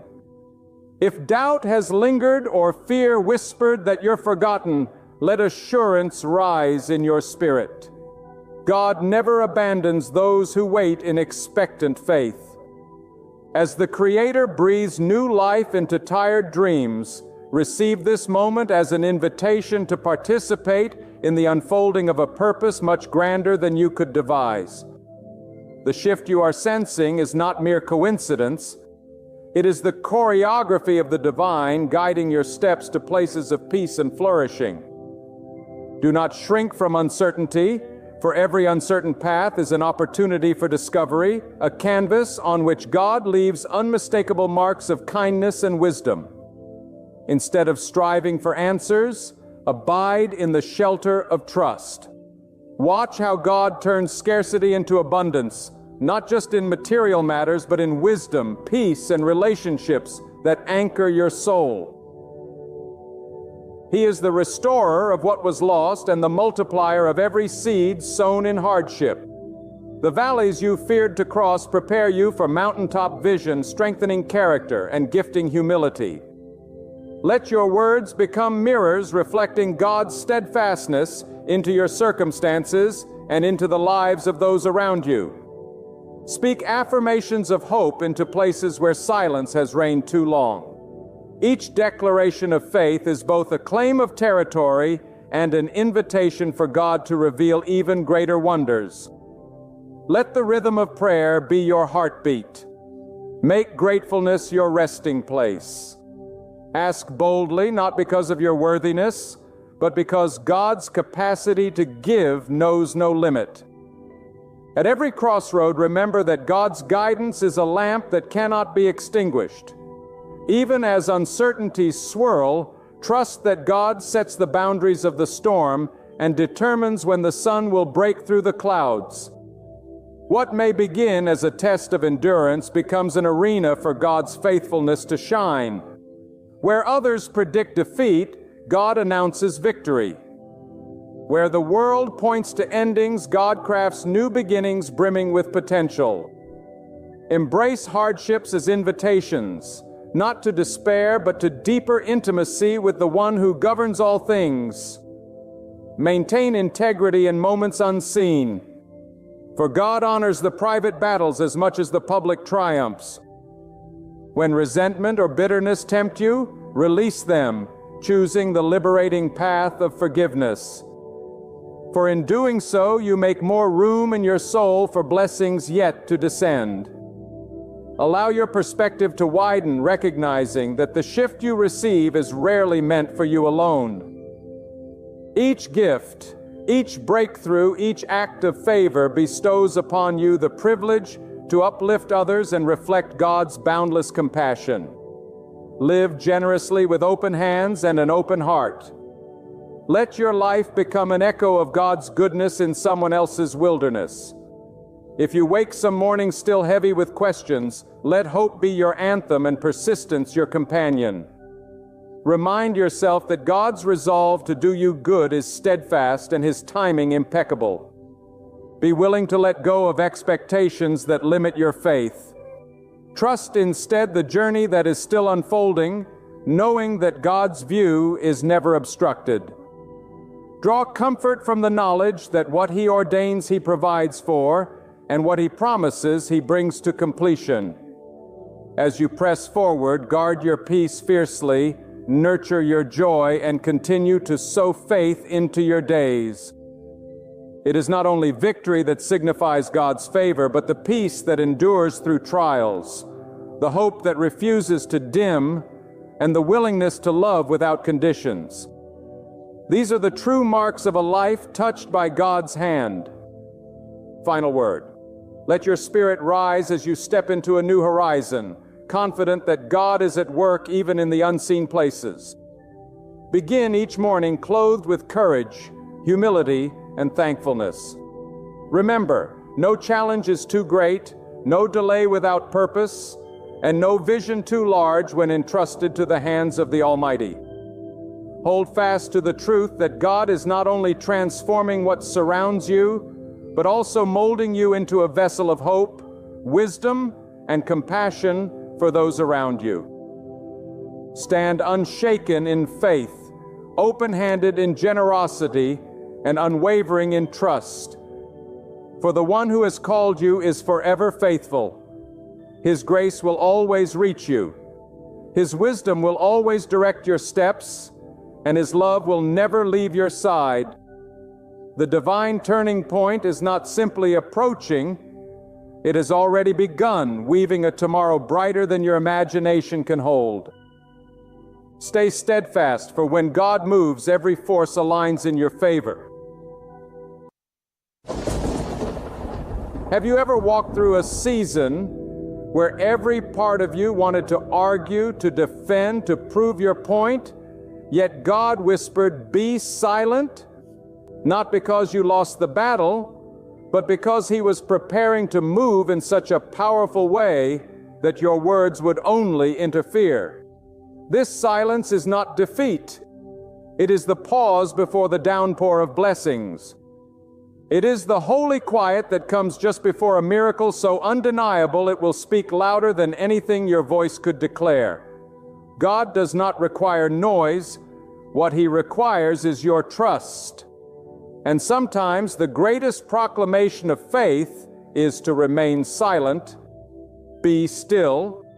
That is the decree that flows not from man, but from the throne of heaven itself. Be still, not because you lack strength, not because you doubt, not because you lack direction, but because in the silence, God is accomplishing what words could never explain. There is a moment in every believer's life when God says, "Be quiet, wait, trust, don't announce it, don't fight it, just be silent until I bring the miracle." And in that moment, your obedience in silence becomes your loudest declaration of faith. You see, the world teaches us to speak up, to defend ourselves, to react, to make our voices heard. But God works differently. God says, "I will fight for you. You need only to be still." When God is preparing a miracle, He often demands your silence. Why? Because some blessings are too sacred to be exposed to human interference. Because what God is about to do in your life will not require your explanation, your announcement, or your defense. It will speak for itself. There are moments when the storm rages and you want to shout your pain, you want to cry out your confusion, you want to scream your disappointment, but God whispers, "Hush, hold your peace. I am working behind the curtain." And those who obey, those who choose silence in the middle of chaos, are the ones who witness the glory of God in full measure. Because silence is not weakness, silence is reverence, silence is trust. Silence is the language of those who know that God is still on the throne. Think of it. When a seed is planted in the earth, no sound is heard. No trumpet sounds when the roots take hold. No announcement is made when the first sprout pushes through the soil. But beneath the silence, something is growing, something is shifting, something is becoming. So it is with your life. While the world sees stillness, God sees preparation. While others see nothing, God is nurturing a miracle beneath the surface of your silence. You must understand, when God tells you to be silent, it is not to punish you, but to protect what He is birthing in you. There are spiritual enemies who feed on your word. There are people in your life who would destroy your dream if they heard even a whisper of it. That's why God silences you, not to stop your destiny, but to preserve it. Some miracles require privacy. Some victories must begin in the quiet place, where only God sees and only God knows. There is a holy power in being silent when everything inside you wants to speak. When they lie about you, God says, "Be silent." When they misunderstand your heart, God says, "Be silent." When they walk away and you're tempted to chase after them, God says, "Be silent." Because your silence is not the end of the story. It is the opening act of something glorious. You are not losing when you are quiet. You are building. You are trusting. You are aligning with the rhythm of heaven, where stillness speaks louder than words. Let them think what they want. Let them draw their conclusions. Let them assume. You do not need to defend yourself when God is your defender. You do not need to argue when the truth will outlive the lie. You do not need to explain when God is about to make it clear. Some miracles are so divine, so sacred, so overwhelming that the only right response is to step back and let God speak through the outcome. Too many people miss their miracle because they couldn't stay silent long enough to see it unfold. They opened their mouth and exposed what God meant to hide. They told people who weren't meant to understand. They defended themselves when God was already preparing their vindication. But not you. You will be different. You will wait in silence because you trust the God who does not sleep, who does not forget, who does not fail. You see, silence is not passive.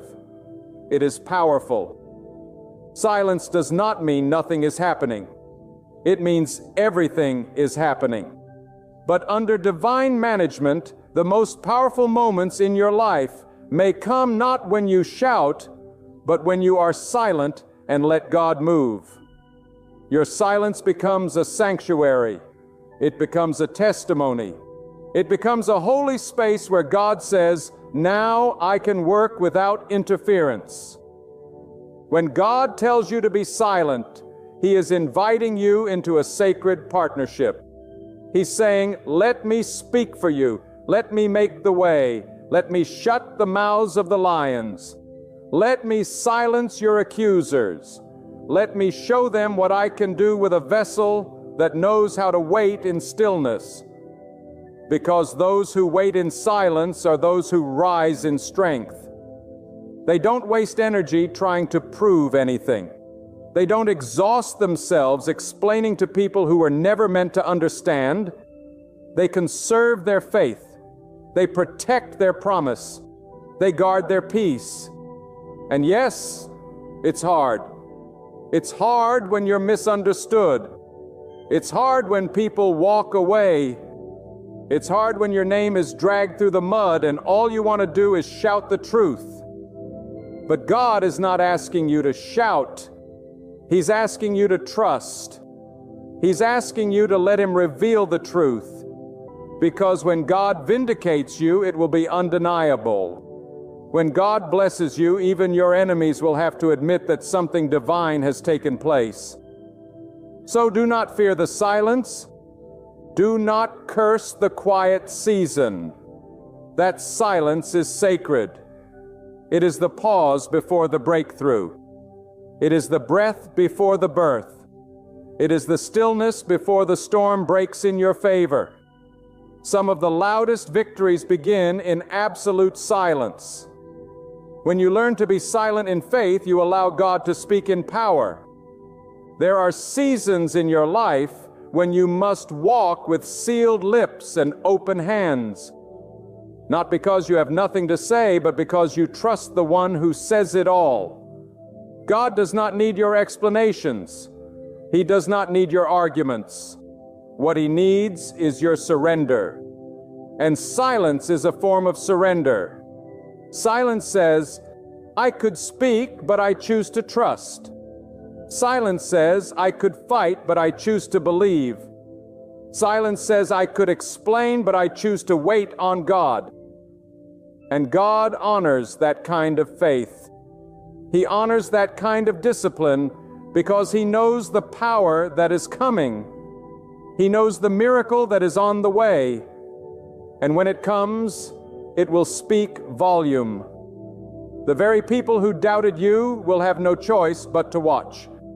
The very situations that tried to break you will become the foundation of your testimony.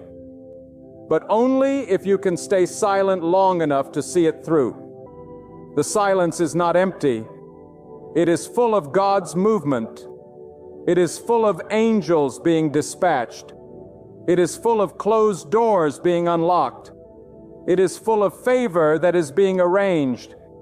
It is full of the impossible bending to the will of the Almighty. But if you speak too soon, you disrupt the flow. If you act too early, you miss the perfect timing. If you try to handle it yourself, you might delay what was meant to come quickly.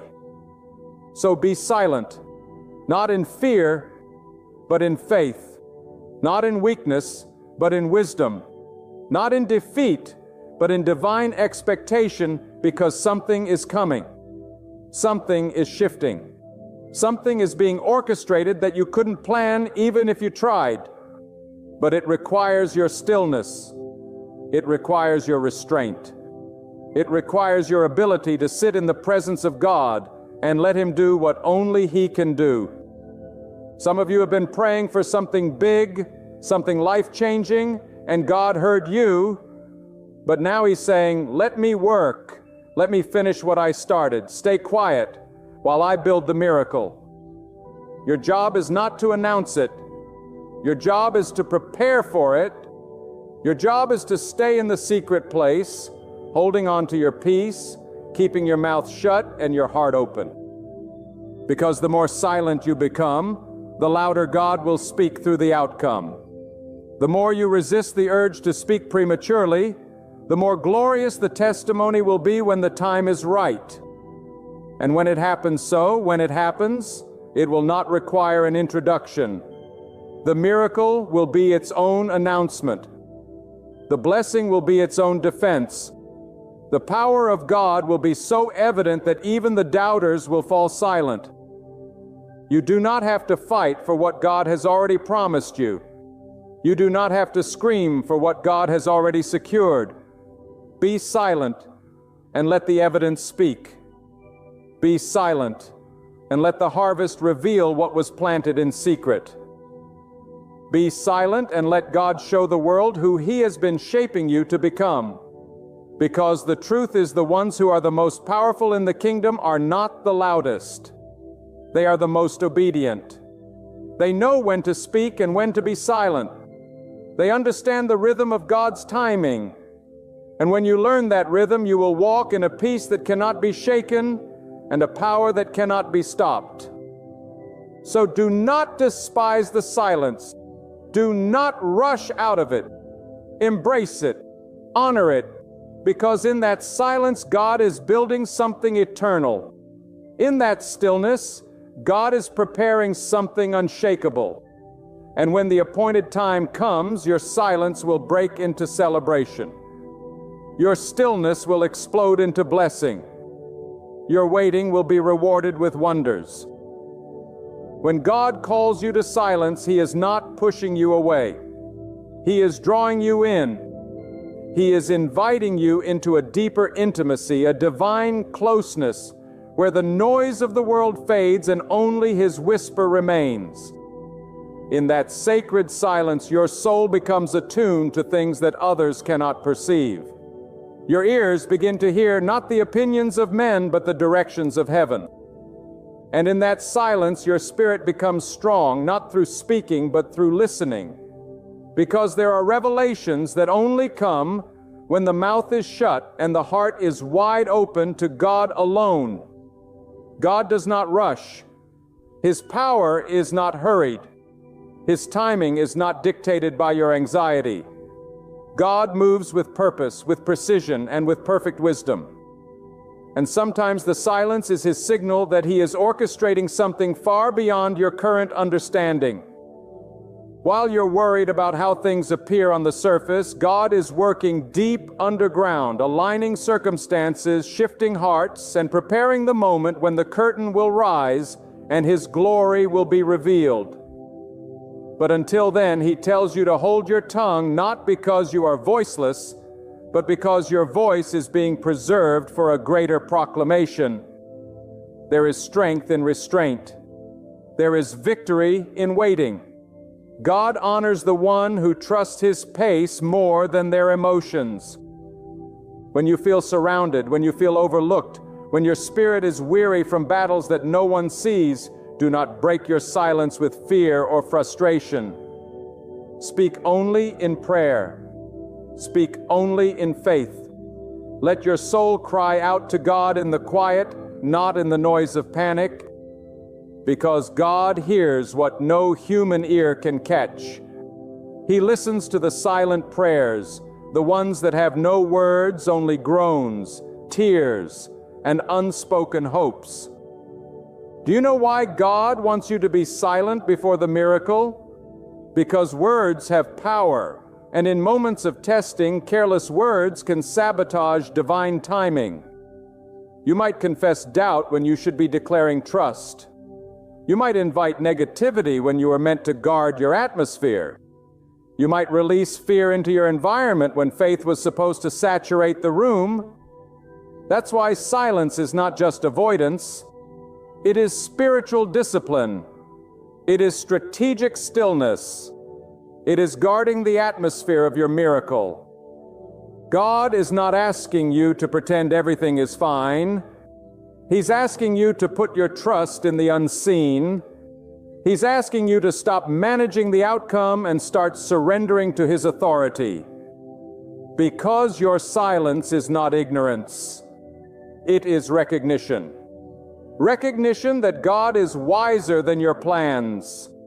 Recognition that your insight is limited, but His vision is eternal. And when you choose to be silent, you're proclaiming with your soul, I don't need to know everything. I only need to trust the one who does. There are sacred moments in life when your silence becomes your shield, when words would only ignite warfare that God never meant for you to fight, when explanations would only feed curiosity that God never intended for others to have. Some things are meant to be carried in silence because they are too holy to be mishandled by careless ears. God is saying, let me conceal you for now. Let me preserve this for the right time. And if you obey, if you stay silent when everything in you wants to speak, you will witness a miracle that no human power could manufacture. Silence is not a pause in your story. It is part of the plot. It is a page being written with invisible ink, soon to be revealed under the light of God's timing.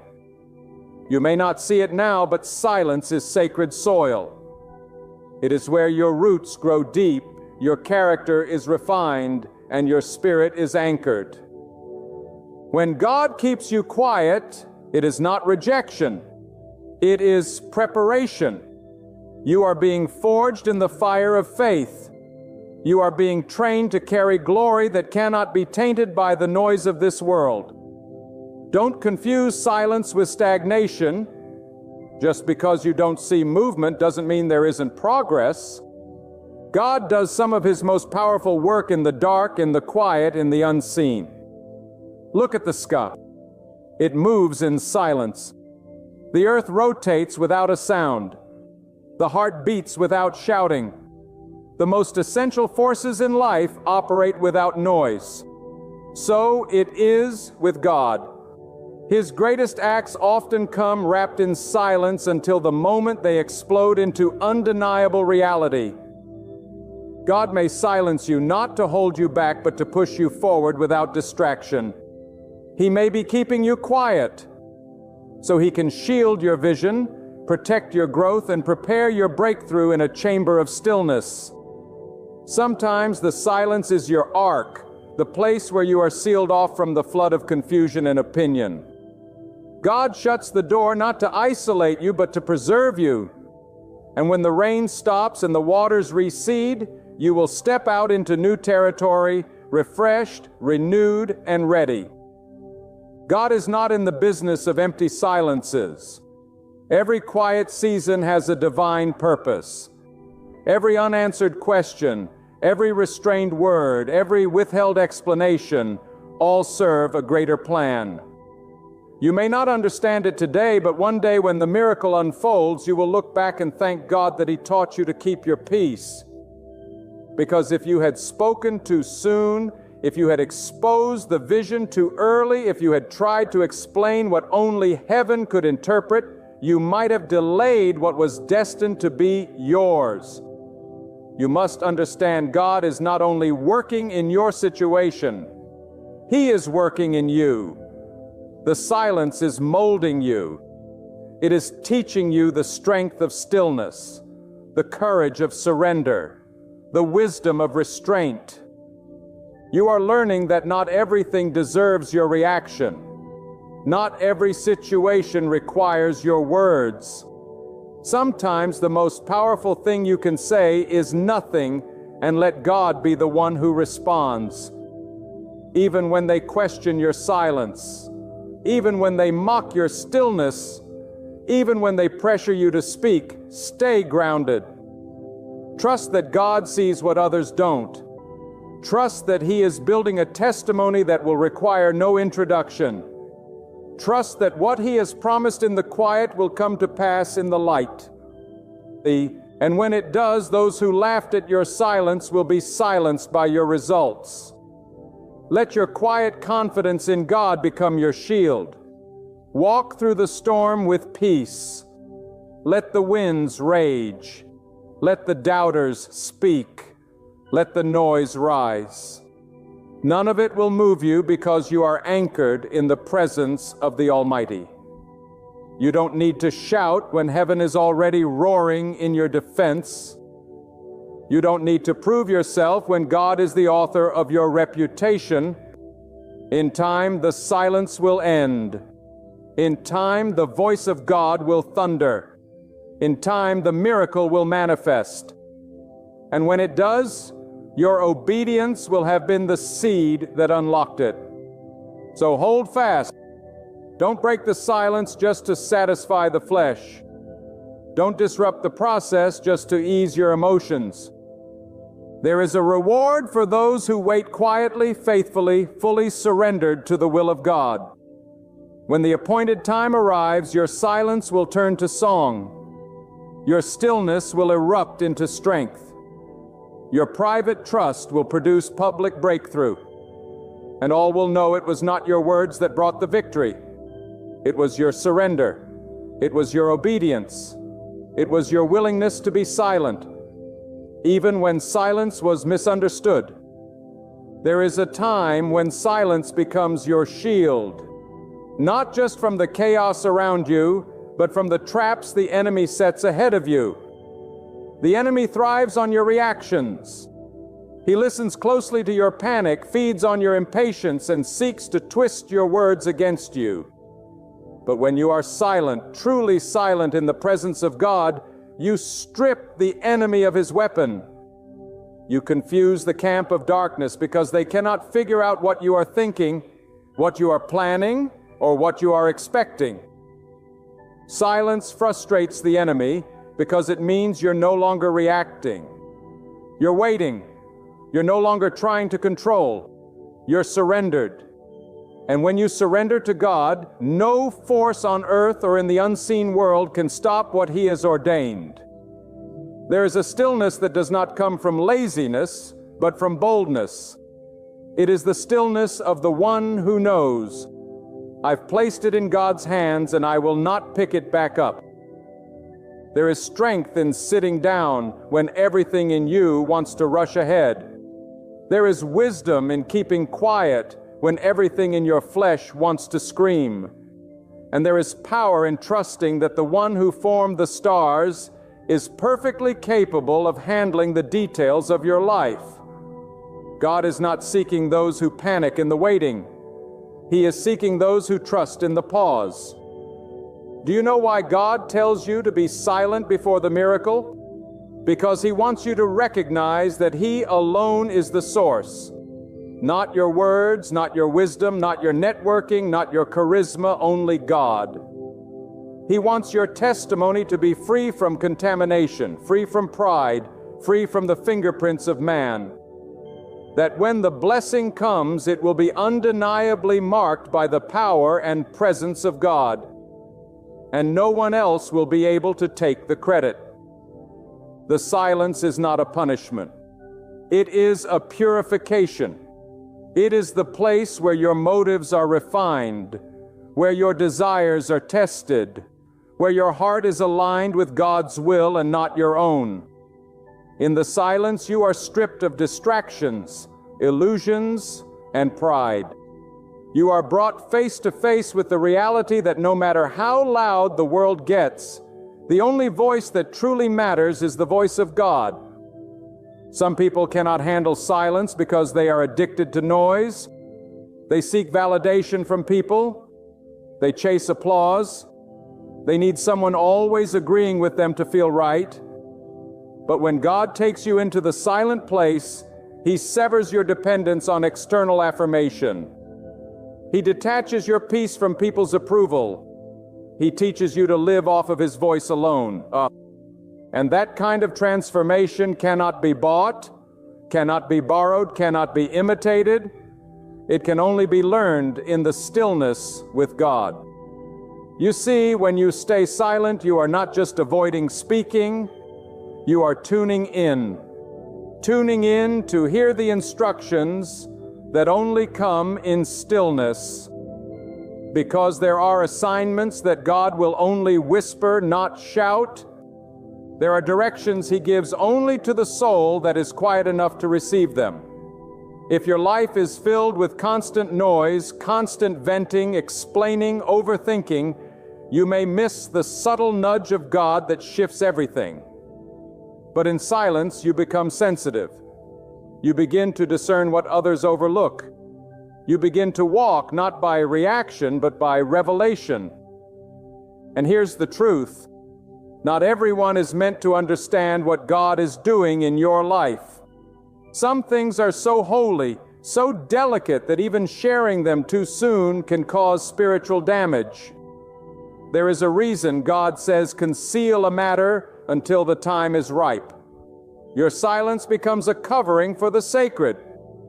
When you keep quiet, you preserve the oil. You protect the process. You shield the seed until it becomes fruit. Do not let the pressure of others force your voice before God gives you permission to speak. Let the world assume. Let them question. Let them laugh. Because in the end, it won't be your argument that convinces them. It will be the undeniable manifestation of what God has done. There is coming a moment, if you remain faithful, when your silence will burst into a result so clear, even your critics will fall silent. That is the power of letting God handle what your mouth wants to manage. And in that stillness, your relationship with God deepens. You begin to experience not just what He does, but who He is. You no longer serve God just for the miracles. You serve Him because you trust His character even when there is no evidence around you. That's where maturity begins. Not when you praise God after the blessing, but when you can be silent before the blessing because you know He is working even when you see nothing. Silence allows God to expose what cannot be seen in the noise. Sometimes it is in your quietest season that the deepest healing takes place. You begin to confront yourself. You realize how much you were trying to force, how often you were trying to fix what only God can redeem. You stop talking to everyone else and finally start talking to God in a way that is raw, real, and reverent. And that silence becomes your secret weapon. You step into every space with a steady calm because the tears have already been poured out in the hidden place. You carry yourself with assurance, not because your world is flawless, but because you've released the need to control it. You let God be who He is. And when you surrender like that, His peace takes its seat in your heart. Even when storms rage around you, there's no need to defend what God is constructing. No need to broadcast what He is preparing. Simply remain aligned, remain still, and remain faithful. Quiet consistency carries more weight than loud declarations. When you honor God in the unseen waiting, you are planting seeds for a harvest no enemy can touch. And the time will come when every unspoken prayer, every hidden tear, every promise you clung to, every whisper in the dark will be answered. not with explanations, but with undeniable evidence. People won't have to ask what happened. They'll see what God did. The doors will open. The favor will fall. The healing will manifest. The opportunity will arise. And they will know it was God and only God. There is a sacred mystery in the way God works that defies human logic. We live in a world obsessed with instant results, constant communication, and quick validation. But God is not bound by the noise of the world. He is drawn to the stillness of trust. While the world shouts for answers, God whispers to the soul that waits in silence. While others panic in uncertainty, those who know God walk quietly, confidently through the valley, knowing that silence in the hands of God is never empty. It is preparation. It is strategy. It is power wrapped in quiet surrender. Silence is not an absence of faith. It is the very evidence of it. When you can keep quiet in the middle of the storm, when you can resist the urge to speak before God has finished what He's doing, when you can stand in the middle of delay without doubting His presence, you are walking in a dimension of spiritual maturity that few ever reach. Because silence is not just the absence of speech. It is the fullness of trust. It is the soul saying, God, even if I don't understand it, I believe you are good. Even if I don't see the way, I know you are leading. Even if I don't hear the answer, I know you have already spoken it into existence. In this world, we are trained to announce every step, to promote every decision, to gather approval from others before we even begin. But when God places a vision inside you, He often requires that you conceal it until it has matured. You are not hiding it out of fear. You are guarding it out of honor. You are protecting what is holy from being handled by what is carnal. Because when something is in seed form, it is vulnerable. And God says, let me water it in silence. Let me grow it in secret. Let me prepare the soil before you shout to the world what I've begun in you. When you remain silent, you are not disengaged. You are aligning yourself with a deeper current. You are stepping into the divine rhythm of patience and purpose. You are no longer reacting to the noise of the world. You are moving to the heartbeat of heaven. And when you move with God, you do not need to rush. You do not need to explain. You do not need to convince. Time itself becomes your ally, because time in God's hand becomes a servant to your destiny. Some of you are being tested in the waiting room of silence. You are sitting between the promise and the fulfillment, and everything in your flesh wants to speak. You want to justify yourself. You want to rush the outcome. You want to declare what hasn't yet manifested. But hear this with the authority of spiritual truth. If you wait upon God in silence, you will be preserved, protected, and positioned in ways that the loud and impulsive will never understand. Let them question your stillness. Let them misinterpret your quietness. Let them assume you have nothing to say, because soon the fruit will speak.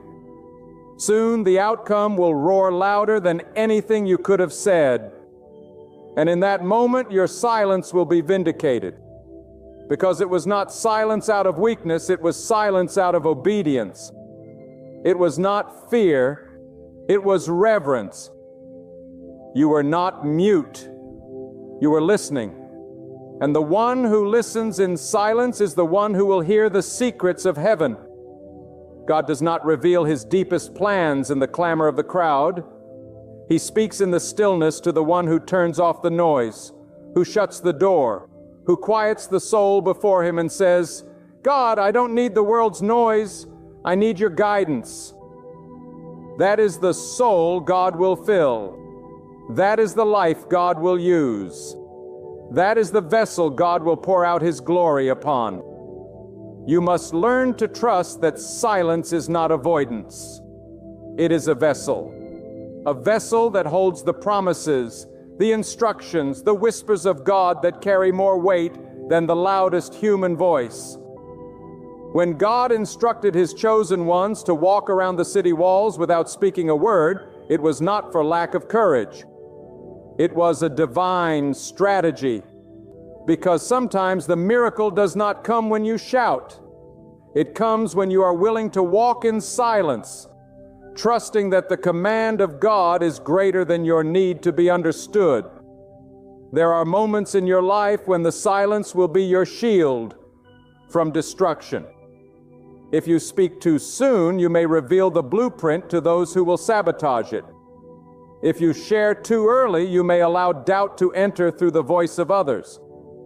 But if you wait, if you hold your peace, if you stay silent under God's covering, He will bring you out in such glory, such undeniable victory that no words will be needed. The miracle will declare its own origin. The blessing will testify of its source. Do not underestimate the value of unseen growth. Do not despise the quiet season. Do not curse the days when it seems nothing is happening, because in the hands of God the invisible becomes invincible. In His time the hidden becomes holy. What you sow in silence you will reap in glory. What you carry in secret you will birth in power. But only if you trust the process enough to keep your mouth closed and your heart open. God is not a God of confusion. He is a God of perfect order. And part of that order is teaching His people when to speak and when to be silent. The world may never understand the strength it takes to be still. They won't see the tears you cry behind closed doors, the prayers you whisper into your pillow, the trust you carry when nothing makes sense. But God sees, and He honors that kind of faith. He responds to that kind of discipline. He is moved by the soul that says, God, I will not try to control what only You can complete. I will stay silent until the miracle speaks. And when it does, it will shake the foundations. It will silence the critics. It will shift the atmosphere. Because a miracle birthed in silence carries the fingerprint of God in ways that nothing else can. It cannot be explained. It cannot be denied. It cannot be touched by human arrogance. It is pure. It is holy. It is divine.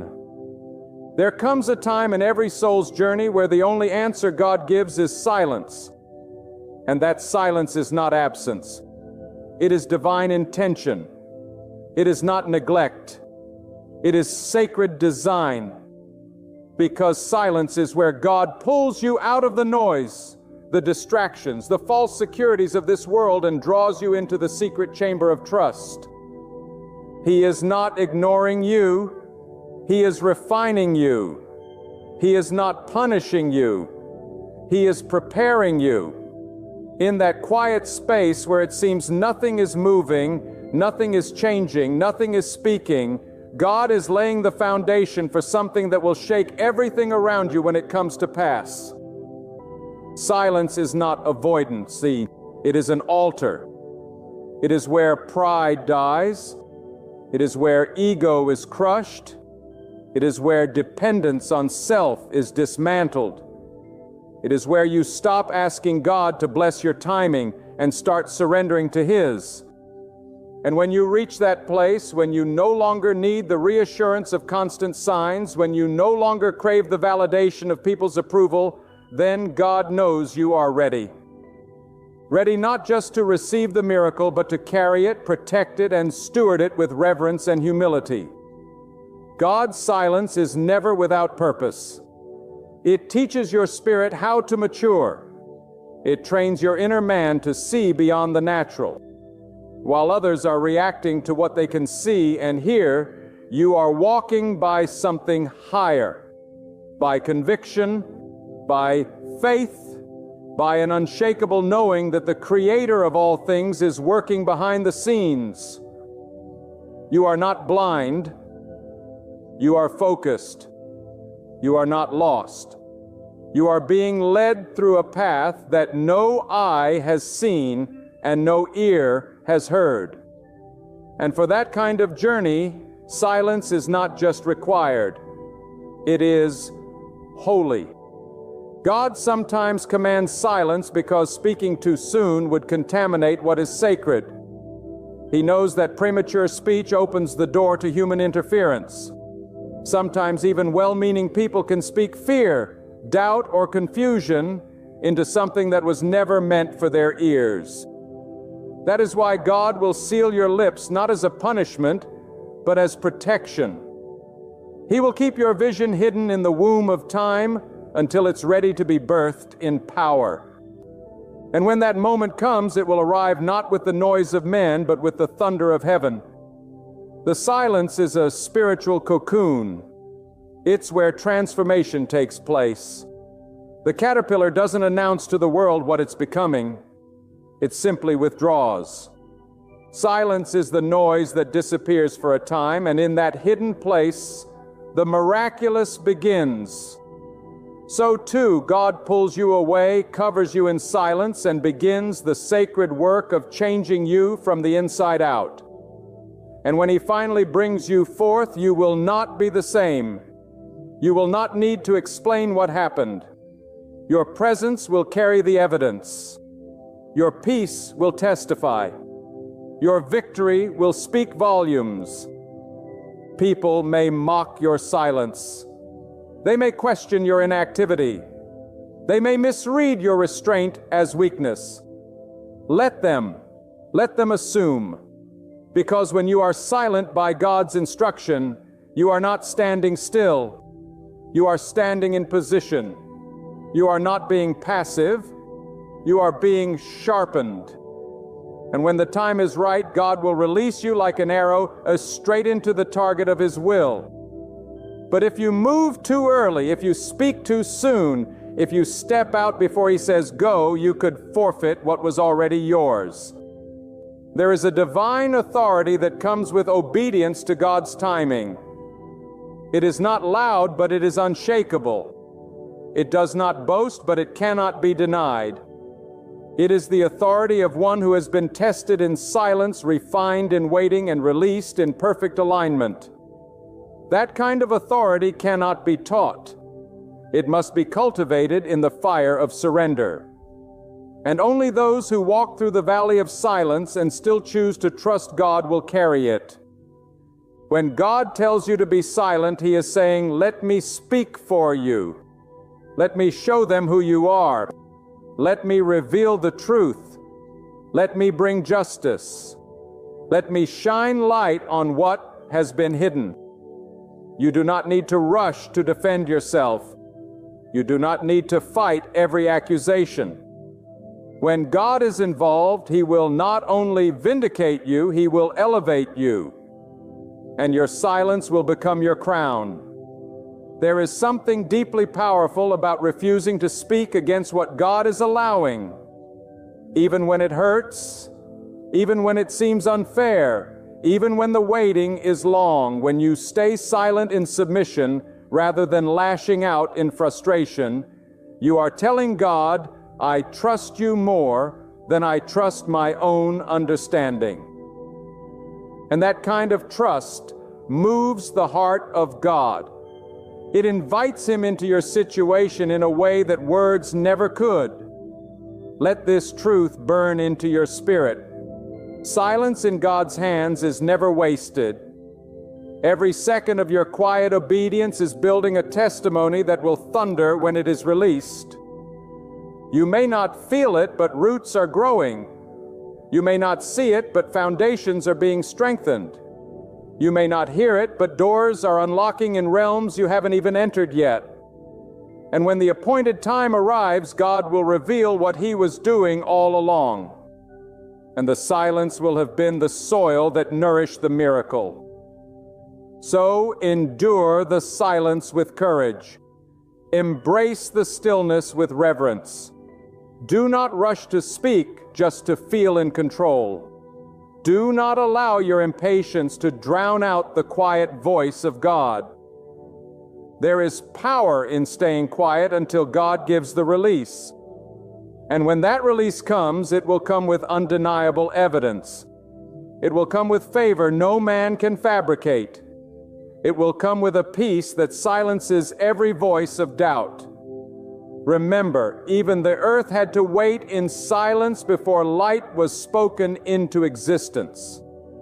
Even the night must yield in stillness before the morning breaks. And even your life must sometimes dwell in silence before the next season begins. Don't fear the quiet. Don't fight the pause. Don't resent the wait. God is not inactive. He is preparing something so complete, so holy, so divine, that it requires a stillness you must honor. So remain grounded. Let the silence do its work. Stay humble in the hidden place. Keep your spirit surrendered. Let your silence be worship. Let it be faith in its purest form, not spoken, but lived. And when God moves, and He will move, your silence will become a song. Your stillness will become strength. And your waiting will birth wonders that no words could ever fully describe. And now, beloved soul, hear this final truth with the weight it deserves. Silence is not the absence of faith. It is the highest expression of it. When you choose to close your mouth and open your heart to God's timing, you are declaring with your entire being, God, I trust you more than I trust my feelings. I believe in your plan more than I believe in what I see. That kind of faith does not tremble. It stands firm. That kind of obedience does not waver, for it waits with holy expectation. You may be in a season right now where everything seems still. The world is moving around you. People are making noise. Things are happening for others. And yet God has told you to be silent. Do not look at this season with bitterness. Do not reject the quiet moments. For in the hush of silence, God is crafting what will one day be the most powerful testimony of your life. He is shaping something within you that can only be born out of stillness. Something holy, something eternal, something untouched by human hands. So keep your peace, protect your heart, trust His timing. The very God who led you into this silence will be the same God who ushers you into the miracle. And when that miracle appears, it will need no announcement, no defense, not even your words, for it will bear the undeniable mark of God alone. Until then, remain still, remain steadfast, remain quiet, because this silence is not a conclusion. It is a holy beginning. And when God moves, every eye will see. It was never your effort, but His power. Never your labor, but His command. And the silence you carried will be revealed as the seed that opened every door. God is not unmoved by your suffering. He is not a mere observer in your battle. You may have felt overlooked, but you were never forgotten. You may have felt abandoned, yet you were always under divine protection. Often the greatest pain conceals the greatest purpose. And sometimes the quietest season is when God is working the loudest in your destiny. When others walked away from you, God remained by your side. When it felt like everything was falling apart, God was building the foundation for something greater than you could imagine. Understand this: God never subtracts without preparing to multiply. He never prunes without planning a greater harvest. What you lost is not gone forever. It is safeguarded in God's timing, and He will return it in ways beyond your imagination. Many have tried to measure your tomorrow by the pain of your yesterday. They assume what was lost defines what you can become. But God does not shape your future through the lens of past wounds. He searches the hidden places of your life, the parts unseen by others, and declares, "I will repay." And when He repays, it is never just what was taken. It is always better, deeper, stronger. What He restores is not a replica, it is something brand new. The world may strip you and people may disappoint you, but God never forgets those who trust in Him through fire and loss. Your suffering was not a waste. Your waiting was not in vain. God is a recorder of faithfulness. He does not miss even the smallest act of endurance. Some of you endured heartbreak silently. You didn't retaliate. You didn't seek revenge. You chose peace. And maybe you thought no one noticed, but God did. And now the season is coming where God will reward what you kept hidden. The sacrifices you made, the patience you showed, the love you gave even when it wasn't returned. These things were written in the eternal record. And God never forgets. He will repay you not only to comfort you, but to glorify His power through your life. There are times when we look around and see everyone else winning, growing, receiving, rising, and we wonder why our prayers go unanswered. But what if the delay is not denial? What if the silence is the setup? God doesn't rush because He's not trying to give you a temporary solution. He's preparing an eternal result. You may be walking through a dry season right now. You may be carrying disappointment like a cloak over your shoulders. But listen, this is the kind of pain that produces purpose. This is the kind of suffering that shapes a destiny. And when the hand of God moves, it moves with precision, not panic. It moves with power, not pity. Some of the people who left your life were never meant to stay. Some of the things that crumbled were never built to last. God removed what would have poisoned your future. God blocked what would have broken you later. You cried when it happened. But one day, you will thank Him.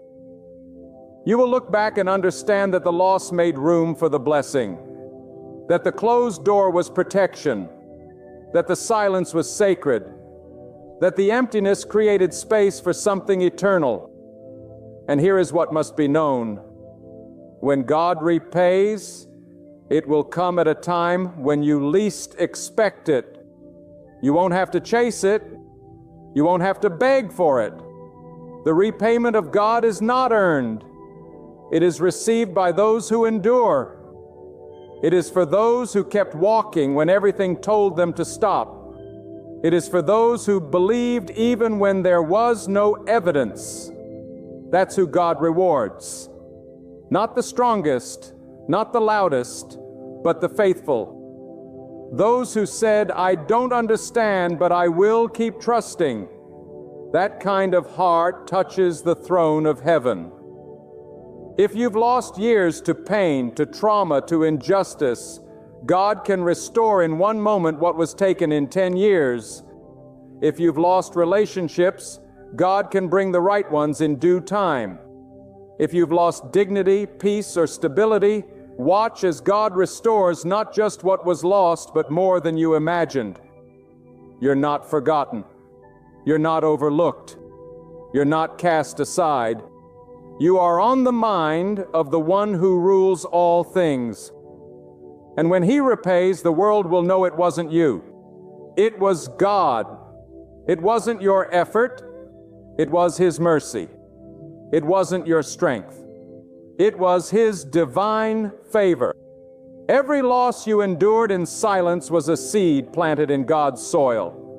And the harvest is on its way.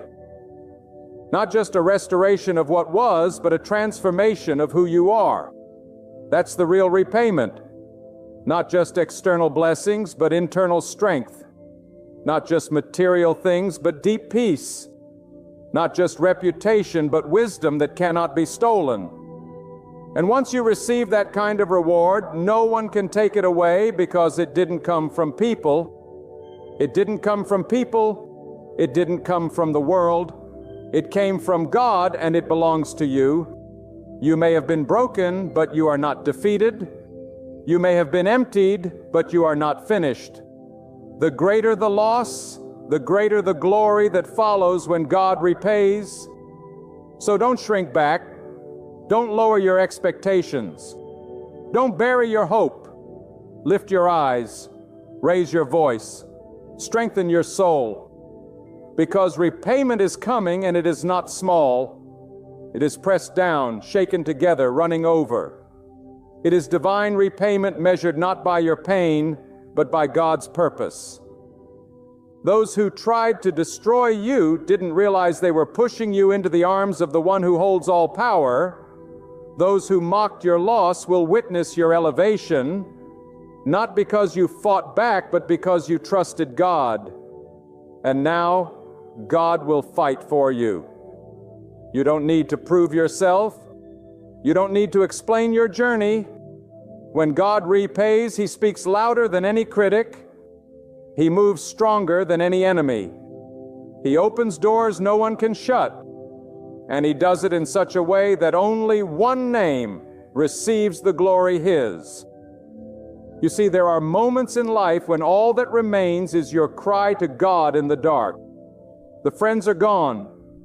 The opportunities have dried up, and even your strength has run thin. And it's in that sacred space when the world goes silent that God's voice begins to thunder in your soul. God speaks most clearly when everything else has been stripped away. You thought the silence meant God had left you, but it was the silence that brought you into alignment with the sound of His power. It was in the quiet that you became unshakable. It was in the emptiness that your faith was purified, not polluted by the noise of men, but refined by the fire of divine testing.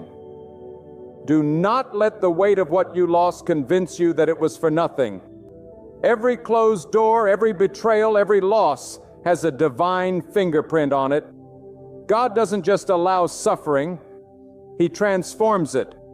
He doesn't allow pain to crush you. He uses it to craft you. The wound was real, but it was never the final word. What others meant to destroy you, God used to develop you. The very storm that tried to drown you will become the testimony that lifts others out of their own floods. And this is not just hope, it's divine reality. When God steps in, He rewrites the story, not by erasing the past, but by redeeming it. And when the hand of God redeems something, it becomes stronger than before it was ever broken. Let no one lie to you. What you lost was painful, but what you're about to receive is powerful. What you're walking into will not even compare to what was taken, because when God repays, it is not to replace, it is to reveal. God's repayment is not limited to material things. His repayment touches the depth of your being. It heals places no eye can see. It strengthens parts of you that were worn thin. It revives what you thought was dead. It renews your hope until your very outlook on life is changed.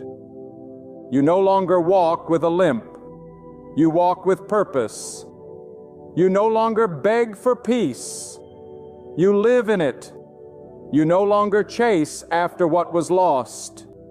You carry what can never be taken again. Some of you have been through seasons that felt like exile. You were shut out, misunderstood, misjudged. You kept your integrity when it would have been easier to compromise. You stood in truth when lies would have opened more doors. And though it seemed like you were passed over, forgotten by everyone, God was watching. And now He is preparing to bring you out of hiding, not to elevate your ego, but to demonstrate His power.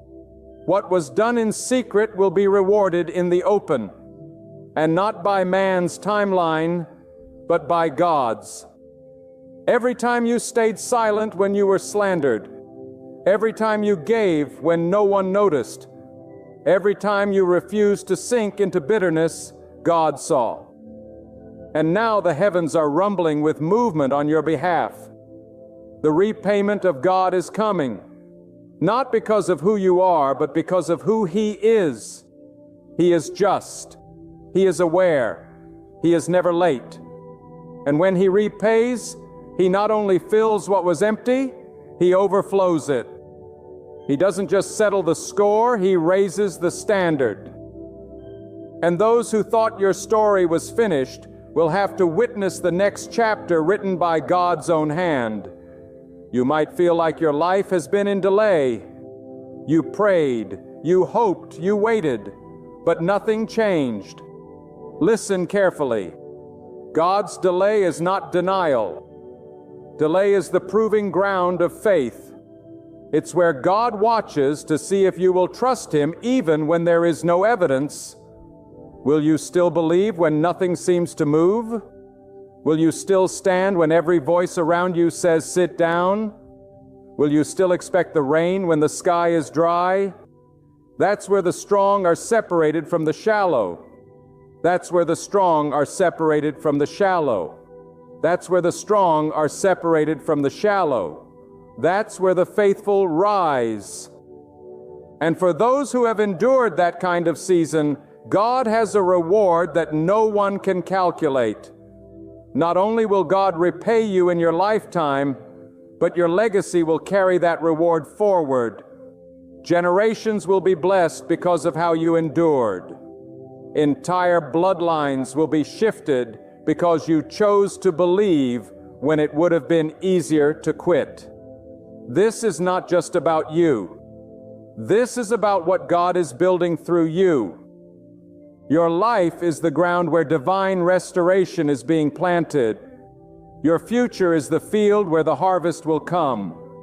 So let them talk, let them laugh, let them mock, because what is coming will speak louder than their words ever could. God is setting a table not just for you, but in the presence of those who never thought you'd rise. This is not about vengeance. It's about vindication. And only God can do that. Only God can take broken pieces and make them a masterpiece. Only God can take seasons of rejection and turn them into revelations of destiny. Some of you were left alone for a reason. You were separated not because you were weak, but because you were chosen. And being chosen doesn't always feel like a blessing. It feels like isolation. It feels like no one understands you. It feels like the weight is too much to carry. But that's where God steps in. And when He steps in, He lifts not only the burden, but lifts you with it. He carries you through the valley, not around it, because He wants to show you who He is in the dark, not just in the light. The scars you carry are not signs of defeat. They are signs of survival. You made it. You didn't break. You didn't surrender. You bent, yes, but you did not break. And for that endurance, there is a reward. There is a divine repayment coming. Not from the hands of those who took from you, but from the hand of the one who owns everything. God is not looking for perfect people. He's looking for persevering people. He's looking for the ones who still lift their eyes to the sky when everything around them screams, "Give up." Keep standing, keep trusting, keep preparing your heart, because the hour of restoration is closer than you think. And when it comes, you will know that it was not your strength that brought it. It was your surrender. It was not your connections, your plans, or your brilliance. It was your quiet faith, your unseen prayers, your unseen prayers, your unseen prayers, your unseen prayers, your unwavering trust in God alone. When God repays, nothing is left undone. He settles debts seen and unseen. He repairs what human hands cannot touch. He releases blessings that eyes haven't seen, ears haven't heard, and minds have not conceived. That is who God is, and that is what He's about to do. You didn't suffer for nothing. You didn't lose for no reason. You didn't wait in vain. The hand of God is moving. The reward is coming. The season is shifting. And the story will not end in sorrow but in glory. All from the one who never forgets, never forsakes, and always fulfills what He has promised. You must understand this. When God allows the stripping away of things from your life, it is not an act of cruelty, but an act of cleansing. God removes to renew. He tears down what was never meant to stay so that He can build upon solid ground. Many of the things you lost were not stolen. They were surrendered by divine design. They were allowed to exit your life because they could not go with you to where God is taking you. And what God is preparing for you requires space. It requires clarity.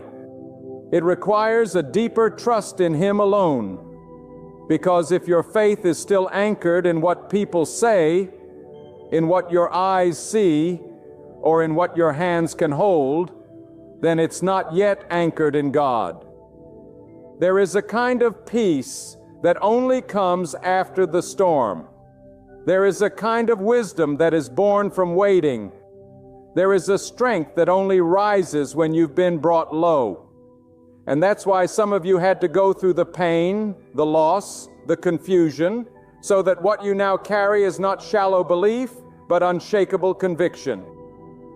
God is not interested in surface-level faith. He desires a heart that knows Him in the valley as deeply as it does on the mountain. He desires a soul that doesn't need applause to keep going, that doesn't need affirmation to keep believing. God wants you to know Him as your source, your sustainer, your rewarder. You see, when people repay you, they pay you back with the same measure you gave. But when God repays, He adds purpose to the pain, beauty to the ashes, and eternal value to what was temporary suffering. You're not just receiving compensation, you're being crowned with wisdom, with dignity, with a story that no one can take from you. People can take positions, they can take recognition, they can even try to steal your voice, but they cannot take what God has deposited in your spirit. And when that spirit is built upon trust in the Almighty, nothing on this earth can uproot it. You didn't walk through fire for nothing. You didn't weep in the shadows for no reason. God has a way of taking what looked like defeat and turning it into distinction. He has a way of putting favor on the faithful in such a way that it confounds logic. And when it happens, no one will be able to explain it. They will try to find a reason. They will search for a cause. But all they will find is the evidence of God's hand at work. Let them wonder. Let them ask how you made it. Let them ask how you survived what should have crushed you. And let the only answer be this: God did it. Not talent, not timing, not opportunity, but God. God lifted. God restored. God opened the way. And God repaid. This is not theory. This is truth.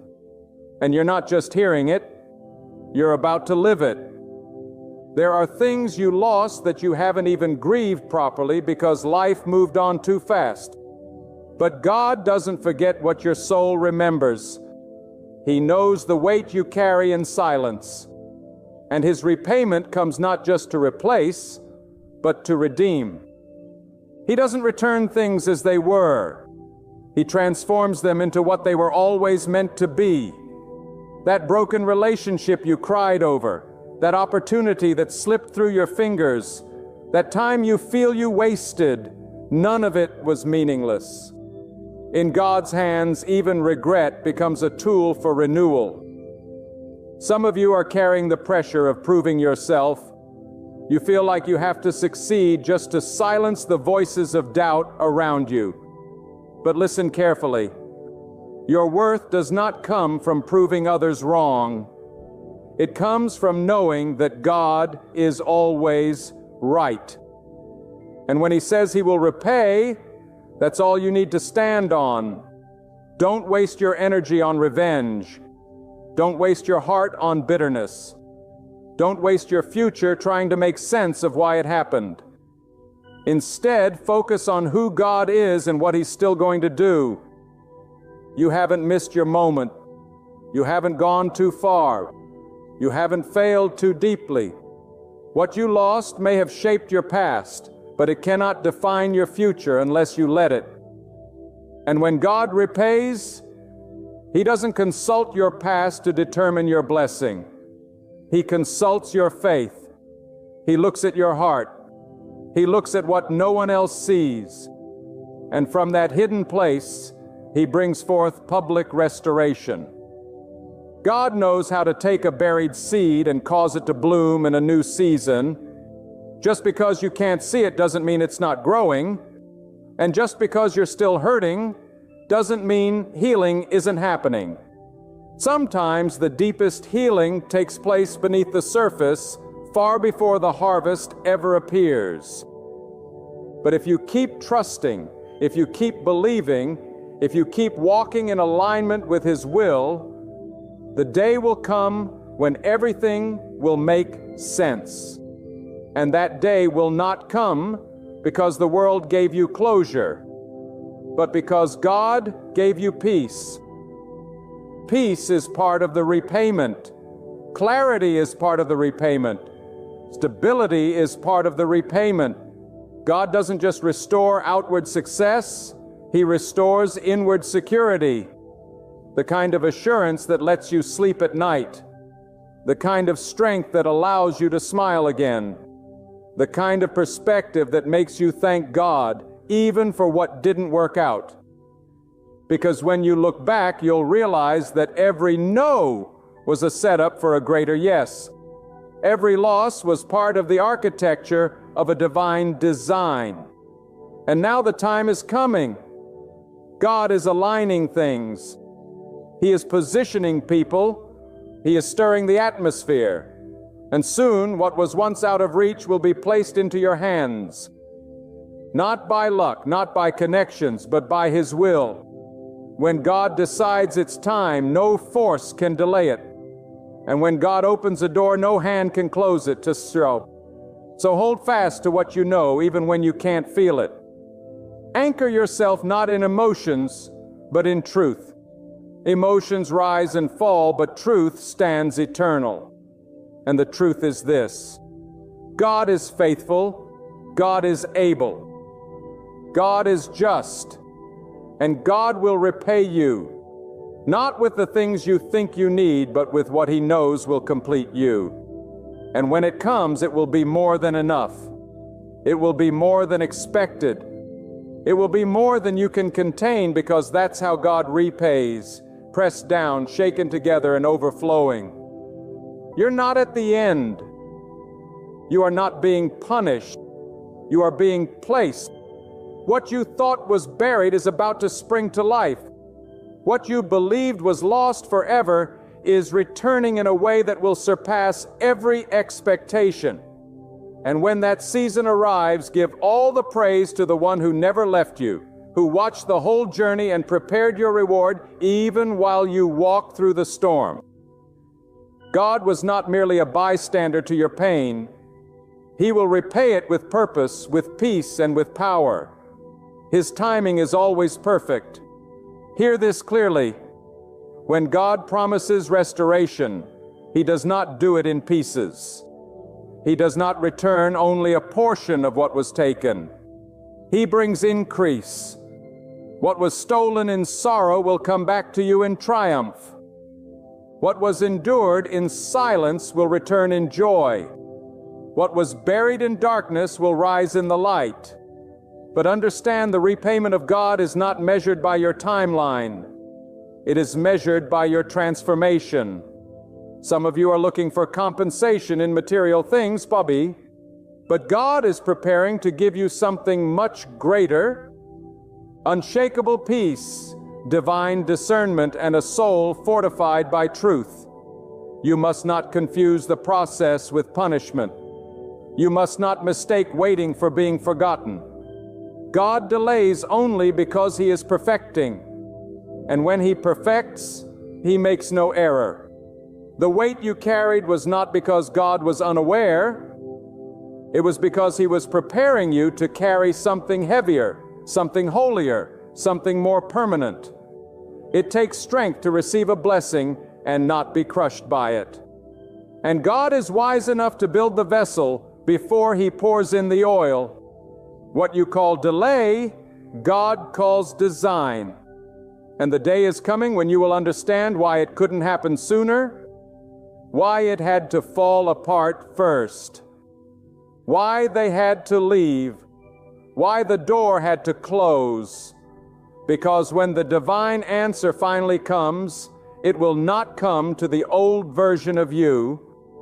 It will come to the version that pain prepared. Let the world chase quick gain. Let them celebrate temporary victories. But as for those who trust in God, we are anchored in something far deeper. Our blessing is not in the rush. It's in the root. God does not raise people for applause. He raises them for purpose. And when He lifts you, no voice can silence you. No hand can pull you down. No enemy can erase what God has ordained. The repayment you're about to receive will not be based on fairness. It will be based on divine justice. And divine justice does not ask permission. It does not consult the opinions of men. It moves by the command of the Almighty. You must be ready. Ready not only to receive, but to carry the responsibility of what is coming. For with every blessing comes a new level of vision, a higher level of clarity, and a greater level of accountability. This is not about restoring what was convenient. This is about walking into what is consecrated. You are not going back to what was familiar. You are being drawn into what is sacred. And that is why the journey has been long. That is why the fire was intense. Because God does not pour His glory into anything careless or casual. Do not wish to return to what was. Do not long for the comfort of the past. God is not in the business of rewinding. He is in the business of renewing. And when He renews, He makes all things better, not just the same. What you once thought was the pinnacle will look like the starting line compared to what God is about to release. You are standing on the edge of something so vast, so precise, so divinely orchestrated that only God could have written it. And when it arrives, there will be no mistaking it. You won't question if it's from God because it will bear His signature. It will carry the weight of His power, the peace of His presence, and the unmistakable fragrance of divine timing. What once looked like misfortune will become the very foundation of your testimony. The valley you cried through will become the place of your rising. The season you begged to escape will become the season you thank God for. Because in that place, God was forming something eternal in you. Something the world cannot give and cannot take. Understand this. Your journey is not just about you. It's about what God will do through you. Your restoration will become a roadmap for others. Your scars will speak when words fall short. Your endurance will inspire those who feel forgotten. And all of it will point to God, not to your strength, but to His faithfulness. When people see your rising, they will ask, "How did this happen?" And your answer will be simple and unshakable. God did it. There is a shifting taking place. Heaven is not idle. God is moving in silence, and you are closer to the outpouring than you realize. That pressure you feel is not destruction, it's delivery. You are birthing a new chapter, a higher season, a deeper understanding. And when it arrives, you won't have to apologize for it. You won't have to explain it, because those who knew your pain will recognize your glory, and those who doubted your endurance will witness your elevation. Let your faith rise. Let your hope stand tall. Let your spirit awaken. Because the time for mourning is passing, and the time for rejoicing is drawing near. Your weeping endured for the night, but morning is approaching. A morning not defined by the sun, but by the light of God's intervention.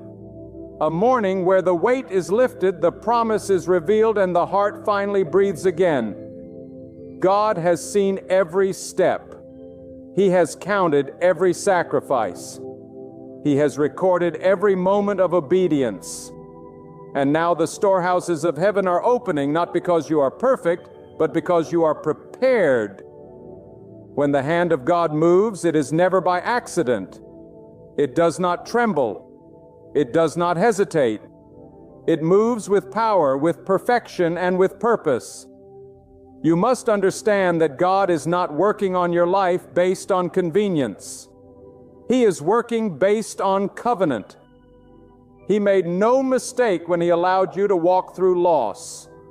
He made no error when He permitted the storm, because through it all He was shaping your soul to carry the very reward He prepared for you long before the pain ever touched your life. God's plan for your restoration didn't begin after the loss. It was already in motion before the first tear ever fell. There are some seasons where you feel invisible, not because you are insignificant, but because God has hidden you in His protection. God does not expose what He values prematurely. You weren't rejected. You were preserved. You weren't discarded. You were hidden. When others couldn't see your worth, it wasn't because you had none. It was because God was keeping you from the wrong hands. He was concealing what He intended to reveal in the fullness of time. And when the time is right, not even your enemies will be able to deny the work of God in your life. Every delay, every detour, every disappointment was building something within you that could not be developed in comfort. God trains those He intends to trust with something greater. You were not abandoned in the dark. You were anointed in the dark. And now the season of revealing is coming. Not because you forced it, not because you earned it, but because God decided it was time to repay. You see, God's repayment doesn't arrive as a reward for doing everything right. It arrives because you stayed faithful when things went wrong, because you didn't give up when you were confused, because you held on to hope when everything around you shouted despair. The reward of God is not just what He gives you, it's what He makes you. His greatest repayment is not gold or silver. It's wisdom, maturity, peace that doesn't waver, joy that can't be stolen, strength that doesn't collapse under pressure. He is creating within you the kind of character that can carry favor without being destroyed by it. God will not place greatness in fragile hands. So if your journey has been heavy, it's because the blessing that's coming will be weighty. And what is weighty must be carried by those who have been forged in fire. And here is the truth that must be declared when God decides to honor your endurance. He does not need your enemies to agree. He does not need your critics to understand. He does not need your circumstances to be ideal. When God repays, He shifts things suddenly. What was closed will open. What was blocked will be released. What was denied will be delivered. And when that shift comes, you won't need to knock on doors. Those doors will swing wide of their own accord. because it was never about human favor. It was always about divine timing. Do not envy those who seem to rise quickly. Do not compare your journey to theirs. What God is building in you is deeper than what can be seen on the surface. Their platform may be tall, but yours will be rooted. And anything rooted in God cannot be shaken. While others build fast and fall hard, you are being grounded, established, and fortified by divine hands. And when the time comes, what God has for you will last. Because what He plants, He waters. What He raises, He defends. What He blesses, He protects. So do not be anxious about how long it has taken. The blessing that comes too soon can crush the unprepared, but the blessing that comes after the pressing, that is the blessing that builds legacies.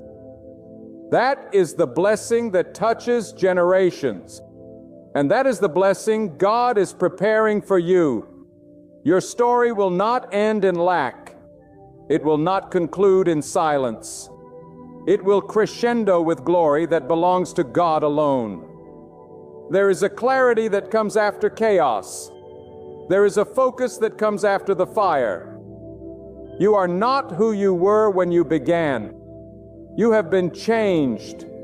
You have been refined. And now what God is about to release will not only restore what was taken, it will redefine your entire future. You are being aligned not just with opportunity, but with purpose. God is not blessing you with a replacement. He is rewarding you with destiny. You thought you were chasing healing, but God was preparing wholeness. You thought you were asking for survival, but He is delivering victory. And when it arrives, you will no longer carry the wounds of your past. You will carry the wisdom of your journey. Everything you endured has a purpose, and everything you lost has a return. But you must not lose your focus now. You must not trade your expectation for doubt. You must not let fatigue make you forget what God already promised. Stand tall. Speak life. Keep your posture of praise. Because the repayment is not in the far distance. It is closer than your breath, and it will not come empty. It will come full of joy, full of clarity, full of abundance, full of divine proof that God has been with you all along.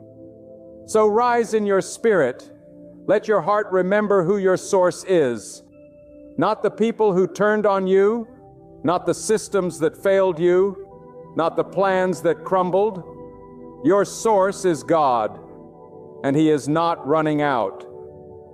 He is not second-guessing. He is not calculating whether you're worthy.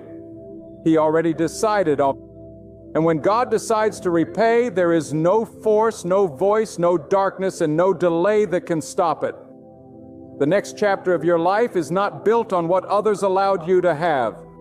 It is built on what God is commanding to be released. And when that command is spoken, creation itself must obey. Doors will open, paths will clear, resources will flow. Not because of who you are, but because of who God is. And He is faithful to complete what He began. He is mighty to fulfill what He promised. He is merciful to restore beyond measure. And He is just to repay, pressed down, multiplied, and overflowing. And I declare this to your heart with urgency and power. When God chooses to act on your behalf, no force in existence can block it. No opposition can reverse it. No delay can cancel it. For God does not operate within the limitations of human understanding. He transcends time. He surpasses logic and He exceeds expectations. What you thought was buried for good, God is about to resurrect in such a way that not only will it rise, it will shine brighter than it ever did before. What you once held with trembling hands, you will now carry with strength because you've been tried, tested, and made ready by God Himself. There are times when it may feel like you've reached the end of your strength. You've cried until the tears stopped flowing. You've waited until the clock seemed irrelevant. You've hoped against all odds, and still it looks like nothing has changed. But listen closely. What hasn't changed in the natural has already shifted in the spiritual. God moves before you see it. He prepares before He reveals. And if you could only see the unseen, if you could only witness what is being rearranged behind the curtain of this life, you would fall to your knees, not in despair, but in overwhelming awe of what God is about to deliver into your hands. There are rewards that are not visible to the crowd. There are victories that don't make noise but carry eternal value. God is not just in the business of showing you favor in front of people. He is also in the business of healing you in private. That private healing is a repayment in itself. You are being made whole from the inside out. You are being repaired where no human hand could reach. You are being stabilized in the depths of your spirit so that when the blessing arrives, you don't buckle under its weight. Let others chase validation from the world, but you hold out for the reward that comes from God alone. Because when God gives, He gives with peace. He adds no sorrow to it. It does not come wrapped in anxiety. It does not come tangled in manipulation. It comes pure, clear, certain, and appointed. And when it lands in your life, it will not compete with anything because it will be so clearly from God. No one will be able to deny it. Sometimes the silence of God is louder than the noise of the world. It is in that silence that He tests your roots. Will you still worship when the doors stay closed? Will you still believe when the prayers go unanswered? Will you still follow when the path is hidden in shadow? Because those who endure that silence and keep their trust anchored in God, those are the ones who will experience the kind of repayment that shifts entire generations. Their children will reap peace because they stood strong. Their descendants will walk in stability because they refused to bow to despair. This is not just about you. It is about what God is writing through you. Do not underestimate the power of one faithful soul. One life surrendered and submitted to God's timing can bring light into places that have known only darkness. And that's what you are becoming. A light that was refined in loss. A flame that didn't burn out but burned brighter. You're not coming out of this season bitter. You're coming out better. You're not emerging empty. You're emerging equipped. God has been gathering every shattered piece of your story, and He is now forming a masterpiece, not to put you on display, but to reveal what His mercy can do through endurance. And make no mistake, when the moment of divine repayment comes, it will not just bless you, it will humble you. It will leave you breathless, not because of its magnitude, but because of its mercy. You will weep not out of sorrow, but out of reverence, because you'll remember the nights you wanted to give up. You'll remember the days you walked in silence, misunderstood, overlooked, and abandoned. And then suddenly the very same life you once tried to escape will be overflowing with purpose. Not because you figured it out, but because God stepped in. Yes, there is coming a time when your hands will no longer be empty. Your heart will no longer be heavy. Your mind will no longer be at war. That time is being crafted by the one who holds time in His palm. And when He opens His hand, what you lost will look small compared to what is given, because God does not merely return what was taken, He multiplies it, He enriches it, He elevates it, and He sanctifies it for something greater. You may be thinking, but I lost so much. Yes, you did, but what you gain will speak louder than what you lost. Your story is not going to end with a list of things taken.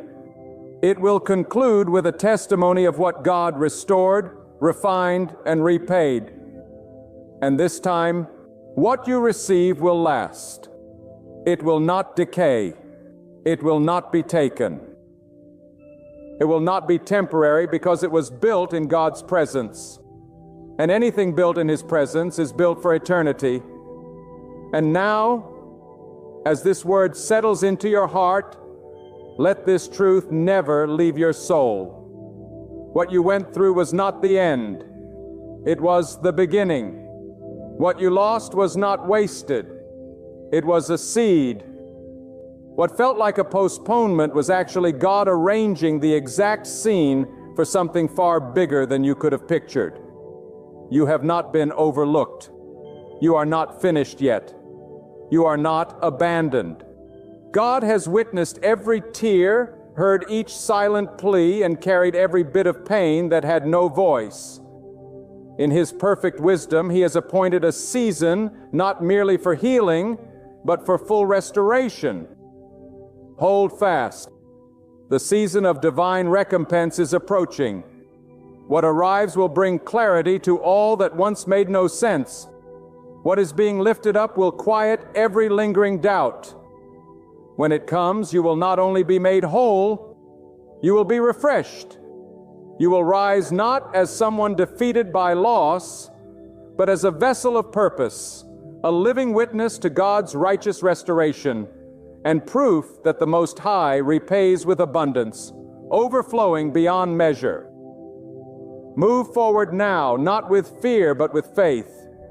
The one who allowed the loss is the same one who will restore it, pressed down, shaken together, and lifted in glory.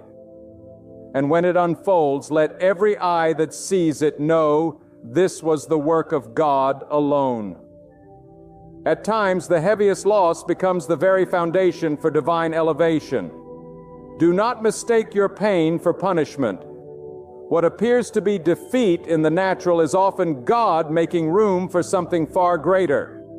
God never removes without reason. He never subtracts without divine intention. When the storm rises, it does not always come to ruin you. It comes to reveal what cannot remain as you step into your next season. When people walk out, when doors close, when what you thought was essential slips away, do not lose heart. That very loss may be the greatest act of mercy God has ever given you. That setback may be the chosen path God is using to prepare you for more than you could ever imagine. You may be left asking, why me? Why did this have to happen? Why did I lose what I prayed so desperately for? But hear this. Sometimes God allows you to release what you believed was everything so He can place in your hands the everything He truly designed for you. What slipped away was never the blessing itself. What's coming is God doesn't restore back to the way things were. God multiplies. God increases.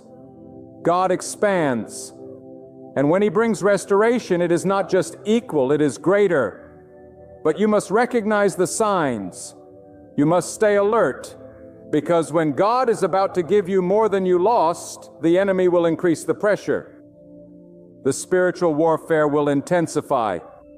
The confusion will deepen. But that is your cue. It is evidence that breakthrough is close. Look around. What has fallen apart in your life? What has dried up? What doors have closed so violently it left you breathless? Those are signs that God is about to do something mighty.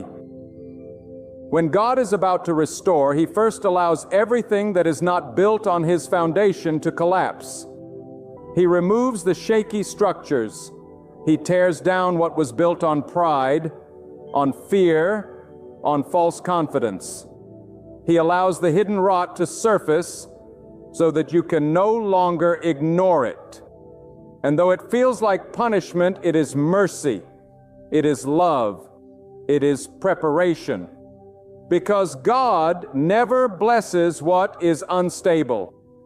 He builds upon strength. And if you've been through the fire, if you've been through the loss, then know this: you've been refined. There are things you prayed for in your past that God didn't give you, not because you weren't worthy, but because He was protecting you from small blessings that would limit your growth. You were thinking in inches, but God was preparing you for miles. You were asking for enough to survive, but God is about to give you enough to thrive. But He had to first break the idol of self-dependence. He had to shatter your limited vision so you could receive His unlimited provision. If you feel empty, that is good, because God cannot fill what is already full. He cannot pour new oil into an old wineskin. The loss created room for abundance. And let me tell you, when God is about to bless you, things will not make sense. People will distance themselves. The very ones you thought would celebrate you will fall silent. You will be surrounded by silence, confusion, and opposition. But do not be discouraged. This is your test. This is your proving ground. When God is about to open the floodgates of blessing, He first tests your endurance. He sees if you will still praise Him in the drought. He watches to see if you will still worship when nothing is going your way, because what is coming is weighty, and God will not place His abundance into hands that cannot carry the responsibility. Some of you are in that waiting room of life. You've cried the prayers. You've endured the betrayal. You've stood alone while everyone else moved forward. But hear me, delay is not denial. God is never late. What He promised He will fulfill, but He will not give you what you cannot handle. And if you feel like you've lost everything, then lift up your eyes, because God is about to give you more than you lost. Your tears were not in vain. Your prayers did not fall to the ground. Heaven has recorded every sacrifice, every heartbreak, every sleepless night, and the reward is coming. But it will come God's way, in God's time, for God's purpose. When you are about to receive more than you lost, God will begin to stir discomfort in places you used to find comfort. You'll no longer be satisfied with what once gave you joy. Old friendships will feel distant. Familiar routines will lose their flavor. Why? Because God is making you uncomfortable in the old, so you will not resist the new. He is calling you out. He is pulling you away from small thinking, from toxic environments, from patterns that limit His blessing. And though it may feel like loneliness, it is sacred separation. It is divine distancing. God is isolating you to elevate you. If your surroundings feel unfamiliar, if your heart feels restless, if your life feels like it's in transition but you can't see where it's going, rejoice. Because when God is about to give you more than you lost, He doesn't just change your situation. He changes you. He upgrades your thinking. He purifies your motives. He stretches your faith. Because what He's about to give you requires a different version of you. You can't walk into the next blessing with the same mindset that lost the last one. You must grow. You must transform. And that transformation often comes through fire. Do not despise the fire. The fire is not there to destroy you. It is there to reveal what is eternal. When you pass through the fire of loss, the fire of rejection, the fire of delay, you will come out refined, not ruined. You will come out stronger, not weaker. You will come out wiser, not bitter, because God uses what was meant to harm you to elevate you. That is how He operates. That is His way. He allows the enemy to play his part only to reverse the weapon and turn it into a testimony. What was meant to bury you will be the very platform God uses to bless you. There are some watching this right now. You feel forgotten and you feel invisible. You've watched others be blessed while you remain stuck. But let me remind you, sometimes God hides you before He promotes you. Sometimes the greatest favor is not being seen, because God is doing a private work in you that will lead to a public reward. Do not rush His process. Do not resent His timing, because when the blessing comes, it will come in such a way that no man can take credit for it. Only God. Only God will get the glory for what is about to take place in your life. And when the blessing arrives, you'll recognize it. It will carry peace, not confusion. It will bring alignment, not chaos. It will multiply, not drain. And it will match the pain you went through. For every tear, God will pour out joy. For every closed door, He will open one no man can shut. For every betrayal, He will send divine connections. For every year the locusts have eaten, He will restore. That is the nature of God. He doesn't just repair, He renews. He doesn't just repair, He renews. He doesn't just replace, He multiplies. Some of you have been clinging to memories of what you lost. But hear this. What's ahead of you is greater than what's behind you. Let go of the ashes. Let go of the bitterness. Let go of the regret. The loss was painful, but the promise is powerful. The loss was real, but the reward will be greater. God is not done with you. Your story is not over. In fact, the next chapter is about to begin, and it will be written in bold, undeniable favor. If you can sense the shifting, if your spirit feels the trembling of change, don't be afraid. You're not crazy. You're not alone. You are standing at the edge of something divine. You're closer than you think. Don't give up. Don't stop believing. Don't settle for comfort when God is calling you into abundance. Because when He gives more than enough. And when He restores, He exceeds expectation. What's coming will make sense of everything that didn't. What's coming will silence every voice that doubted you. What's coming will prove that God was with you all along. You are not forgotten. You are not forsaken. You are being positioned. God is aligning the right people, the right opportunities, the right moments. And when it all collides, you'll look back and say, now I understand why I had to go through the fire. Now I understand why I had to be alone. Now I understand why I had to lose what I thought I couldn't live without.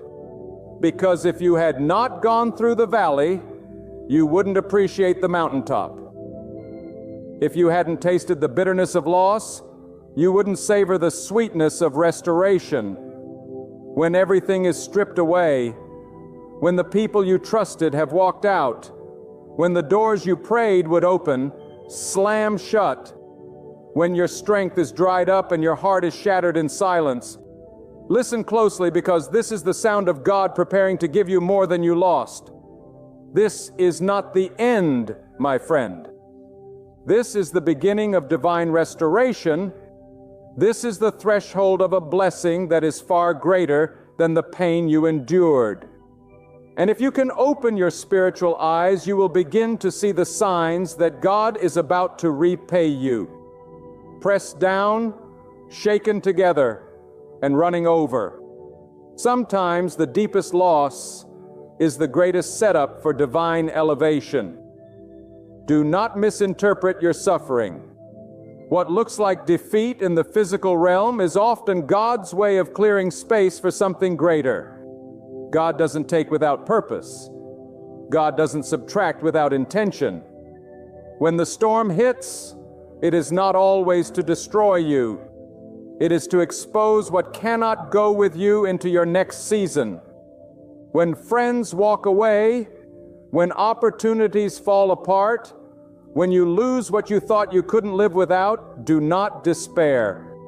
That loss may be the greatest mercy you've ever received. That setback may be the exact path God is using to prepare you for more than you ever imagined.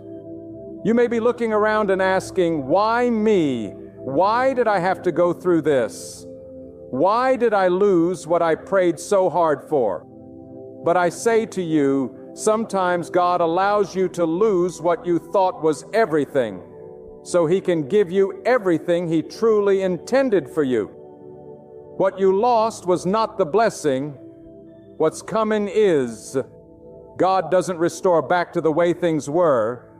God multiplies. God increases. God expands.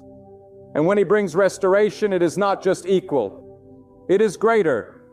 But you must recognize the sign. You must stay alert. Because when God is about to give you more than you lost, the enemy will increase the pressure. The spiritual warfare will intensify. The confusion will deepen. But that is your cue. It is evidence that breakthrough is close. Look around. What has fallen apart in your life? What has dried up? What doors have closed so violently it left you breathless? Those are signs that God is about to do something mighty. When God is about to restore, He first allows everything that is not built on His foundation to collapse. He removes the shaky structures. He tears down what was built on pride, on fear, on false confidence. He allows the hidden rot to surface so that you can no longer ignore it. And though it feels like punishment, it is mercy. It is love. It is preparation. Because God never blesses what is unstable. He builds upon strength. And if you've been through the fire, if you've been through the loss, then know this: you've been refined. There are things you prayed for in your past that God didn't give you, not because you weren't worthy, but because He was protecting you from small blessings that would limit your growth. You were thinking in inches, but God was preparing you for miles. You were asking for enough to survive, but God is about to give you enough to thrive. But He had to first break the idol of self-dependence. He had to shatter your limited vision so you could receive His unlimited provision. If you feel empty, that is good, because God cannot fill what is already full. He cannot pour new oil into an old wineskin. The loss created room for abundance. And let me tell you, when God is about to bless you, things will not make sense. People will distance themselves. The very ones you thought would celebrate you will fall silent. You will be surrounded by silence, confusion, and opposition. But do not be discouraged. This is your test. This is your proving ground. When God is about to open the floodgates of blessing, He first tests your endurance. He sees if you will still praise Him in the drought. He watches to see if you will still worship when nothing is going your way. Because what is coming is waiting. And God will not place His abundance into hands that cannot carry the responsibility.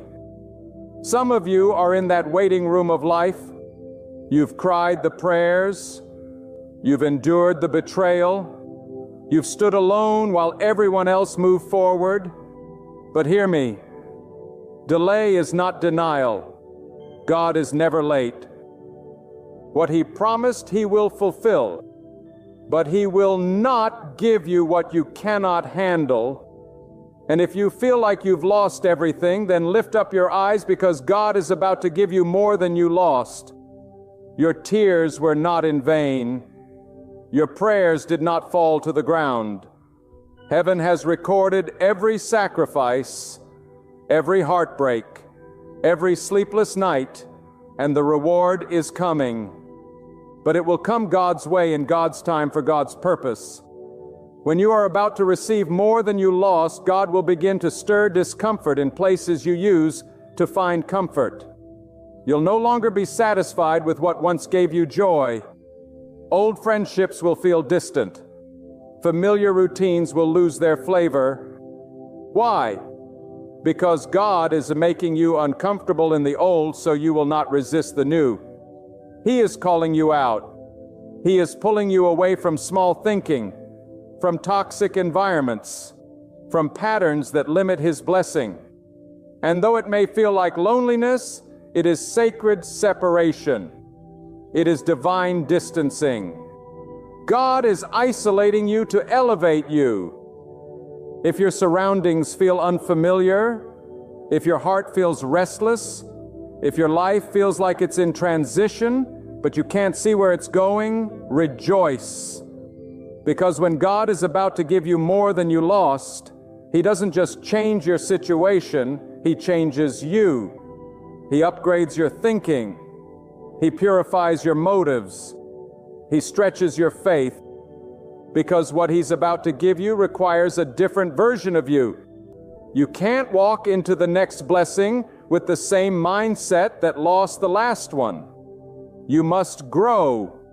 You must transform.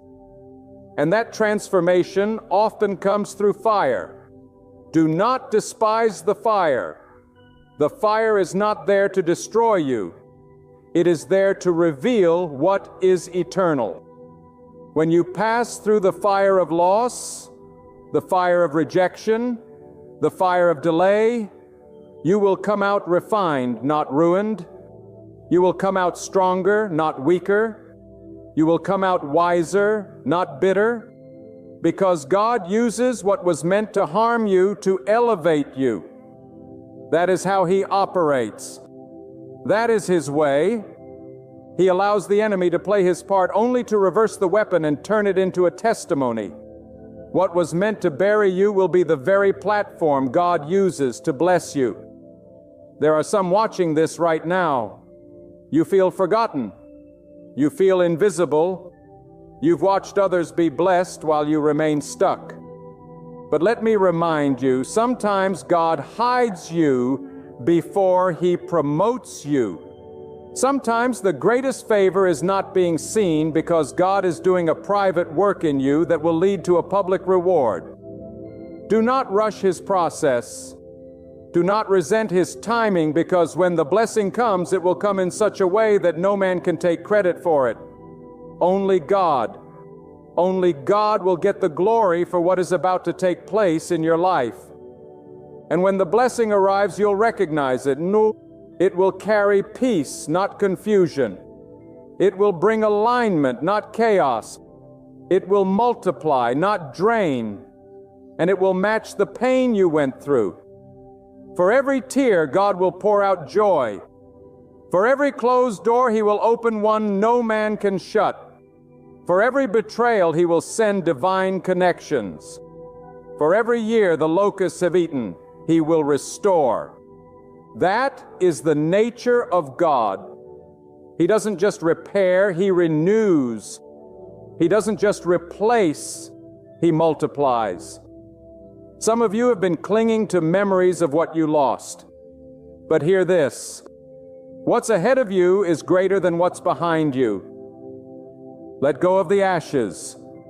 Let go of the bitterness. Let go of the regret. The loss was painful, but the promise is powerful. The loss was real, but the reward will be greater. God is not done with you. Your story is not over. In fact, the next chapter is about to begin, and it will be written in bold, undeniable favor. If you can sense the shifting, if your spirit feels the trembling of change, don't be afraid. You're not crazy. You're not alone. You are standing at the edge of something divine. You're closer than you think. Don't give up. Don't stop believing. Don't settle for comfort when God is calling you into abundance. Because when He gives more than enough. And when He restores, He exceeds expectation. What's coming will make sense of everything that didn't. What's coming will silence every voice that doubted you. What's coming will prove that God was with you all along. You are not forgotten. You are not forsaken. You are being positioned. God is aligning the right people, the right opportunities, the right moments. And when it all collides, you'll look back and say, now I understand why I had to go through the fire. Now I understand why I had to be alone. Now I understand why I had to lose what I thought I couldn't live without. Because if you had not gone through the valley, you wouldn't appreciate the mountaintop. If you hadn't tasted the bitterness of loss, you wouldn't savor the sweetness of restoration. And now hear this with every fiber of your soul. When God is about to give you more than you lost, the environment around you begins to shift. People will misread you. Some will question your silence, while others will resent your growth. But do not be distracted. No, do not be pulled into battles God never asked you to fight. When God is preparing to elevate you, He will often separate you. This separation is sacred. It is strategic. It is not rejection. It is redirection. God removes noise from your life so you can better hear His voice. He allows the counterfeit to walk away so the authentic can find you. He closes doors not to punish you, but to protect the miracle that is coming. You may not feel strong right now. You may feel bruised, tired, and stretched beyond what you can bear. But listen, the presence of pain does not mean the absence of God. Sometimes the pain is proof that God is working on the deepest levels of your life. He is breaking cycles. He is disrupting generational pattern. He is rebuilding you from the inside out. And yes, it hurts, but it is the pain of birth, not death. You are not being buried. You are being planted. And what is planted in tears will rise in triumph. What is hidden in the soil will emerge in glory. When God is about to give you more than you lost, He gives you a new level of clarity. Your spirit becomes more sensitive to His direction. You begin to discern what is for you and what is not. You stop chasing what drains you and start guarding what feeds you. You stop explaining yourself to people who were never meant to understand your purpose. Because divine restoration always carries divine wisdom. And with wisdom flows discernment. And from discernment springs peace. That deep, steady, unshakable peace is the confirmation that your spirit is aligned with God's will. There is a sacred tension that precedes every breakthrough. A moment where everything feels suspended, where nothing shifts, where prayers seem unanswered. But know this, stillness is not the same as stagnation. God performs His greatest work in the stillness. He does not rush as people do. He is never pressed, never uncertain, never without control. When God is preparing to restore more than what you lost, He takes His time because what He establishes endures. God is not after fleeting applause. He is crafting eternal purpose. And the process you're walking through is greater than yourself. It is about legacy. It is about destiny. It is about what will carry on long after you.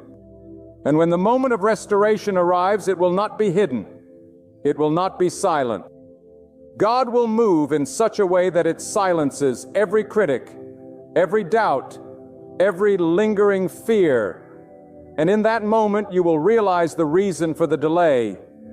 You will understand why He said, "Not yet." When you begged for right now, because had He given it to you before, it would have overwhelmed you. It would have crushed you. But now your hands are stronger. Now your spirit is more disciplined. Now your character has been refined, and now you are ready to carry the more He has prepared for you.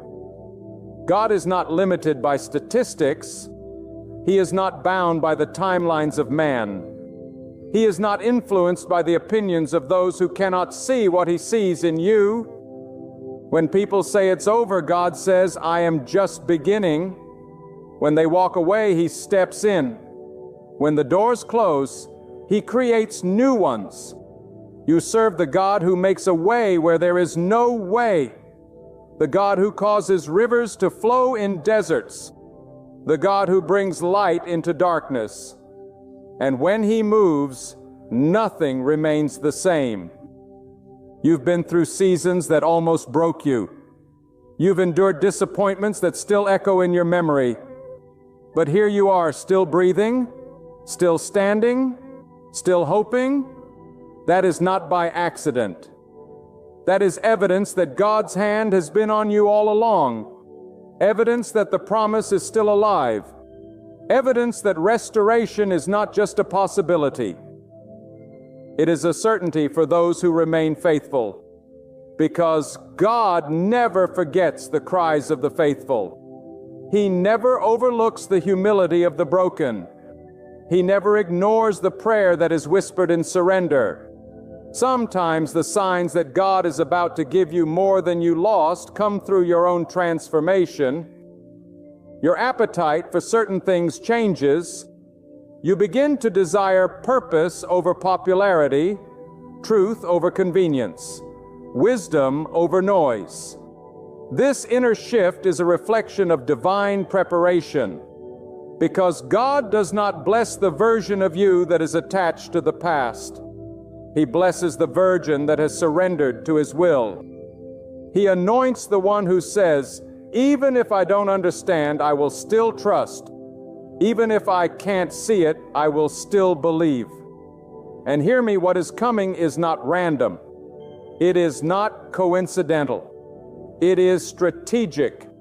God has been orchestrating your life behind the scenes, aligning details, connecting pieces, arranging people, positioning events. He has seen every moment of weakness and turned it into a point of strength. He has taken what was intended to destroy you and made it the very soil where your destiny will grow. And the day is coming when you will look back not in pain, but in praise, not in fear, but in faith, not in regret, but in gratitude. You were not meant to stay in the valley. You were not created to live in the ashes. You are being called out of the wilderness and into the promise. But you must let go of what God has removed. Stop mourning the door He closed.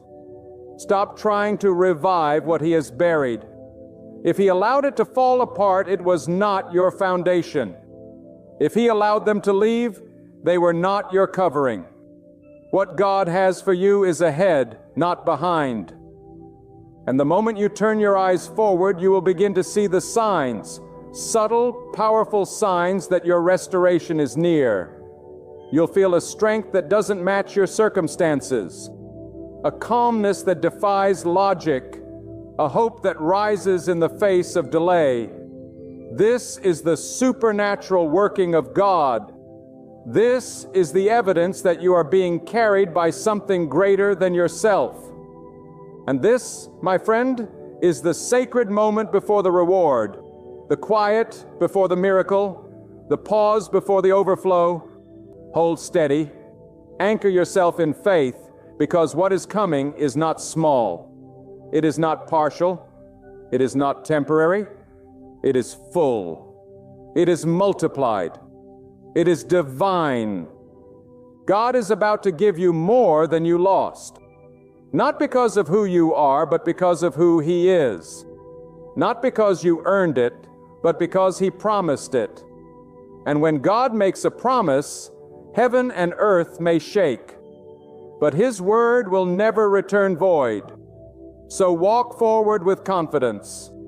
Lift your head with expectation. Stand tall in the middle of the unknown. Because the same God who allowed the loss is the God who holds the restoration, and His hands do not fail. His plans do not falter.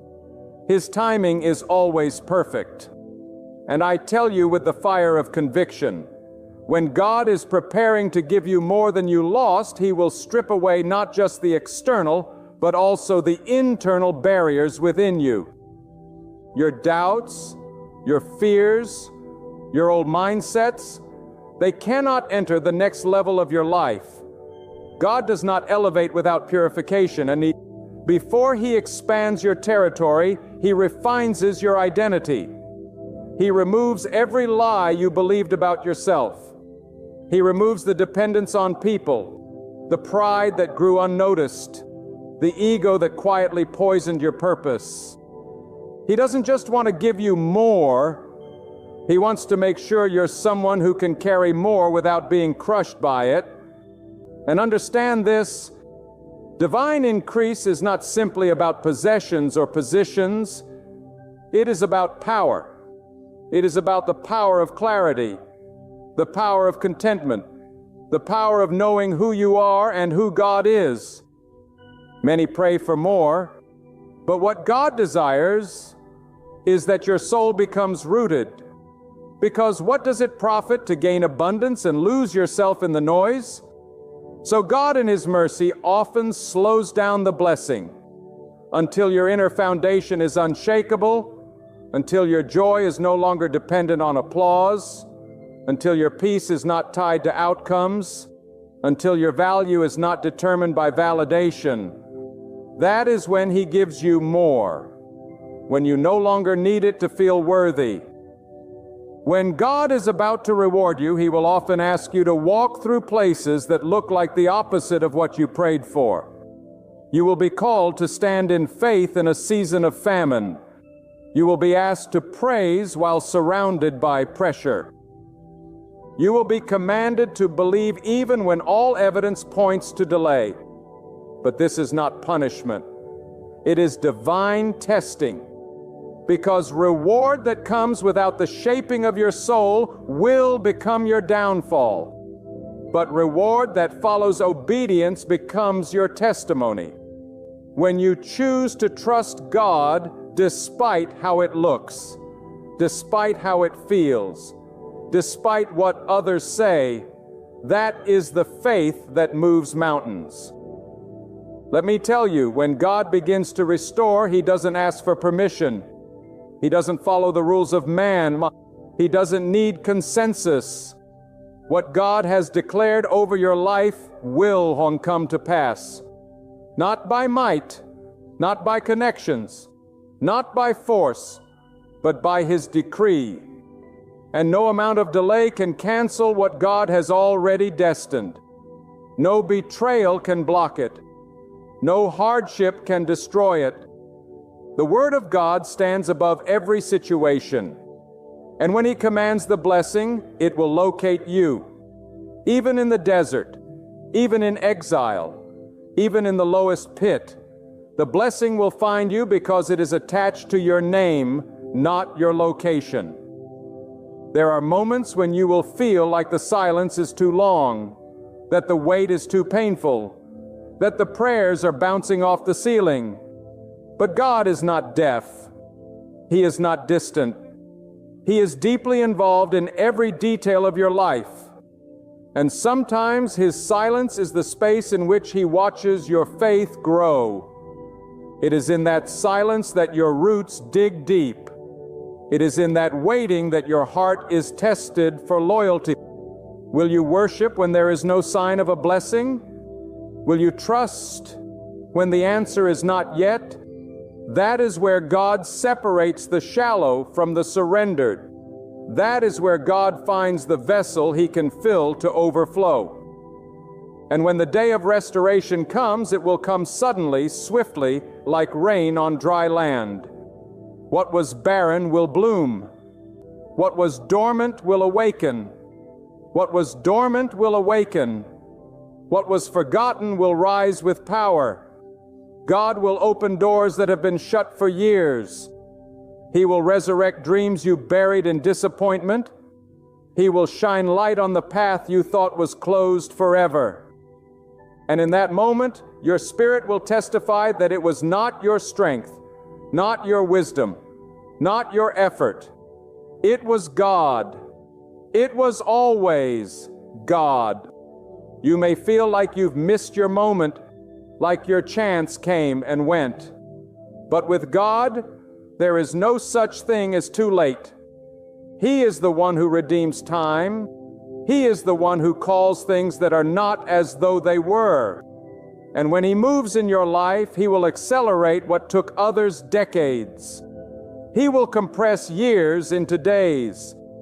He will bring sudden favor that overrides every loss, every delay, every season of suffering. What you thought was wasted will be restored in a way that only God can do. Your past does not disqualify you. Your weakness does not disqualify you. Your mistakes do not disqualify you. In fact, it is often those who have been through the most fire that God chooses to bless the most deeply. Why? Because they know how to value what others take for granted. They carry humility. They walk with reverence. They give glory where it is due. And God looks for such hearts.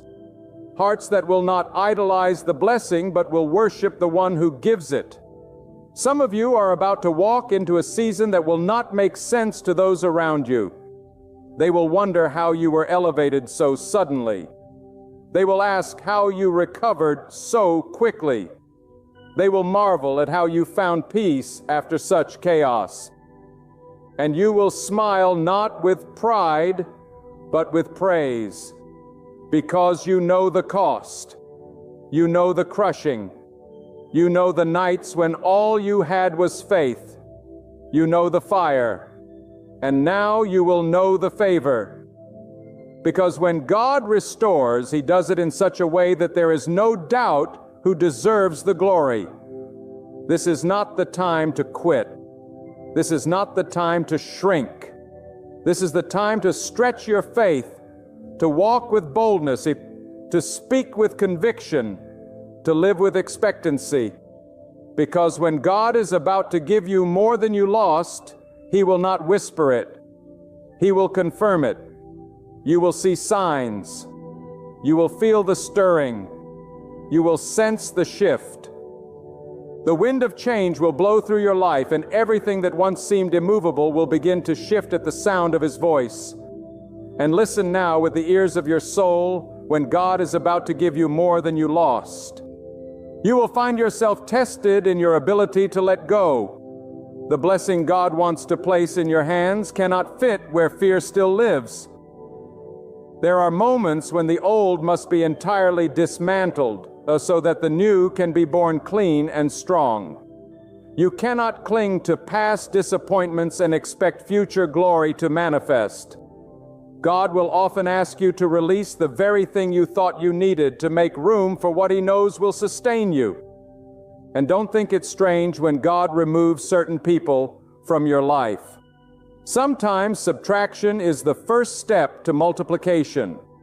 When God begins to separate you from what is familiar, it is because He is elevating your path beyond what your current circle can handle. Not everyone can walk with you where you're going. Not everyone can handle the weight of what God is about to do through you. Do not mourn every goodbye. Some were orchestrated by the hand of God. He saw what you couldn't. He heard the conversations you didn't. He felt the intentions that were hidden.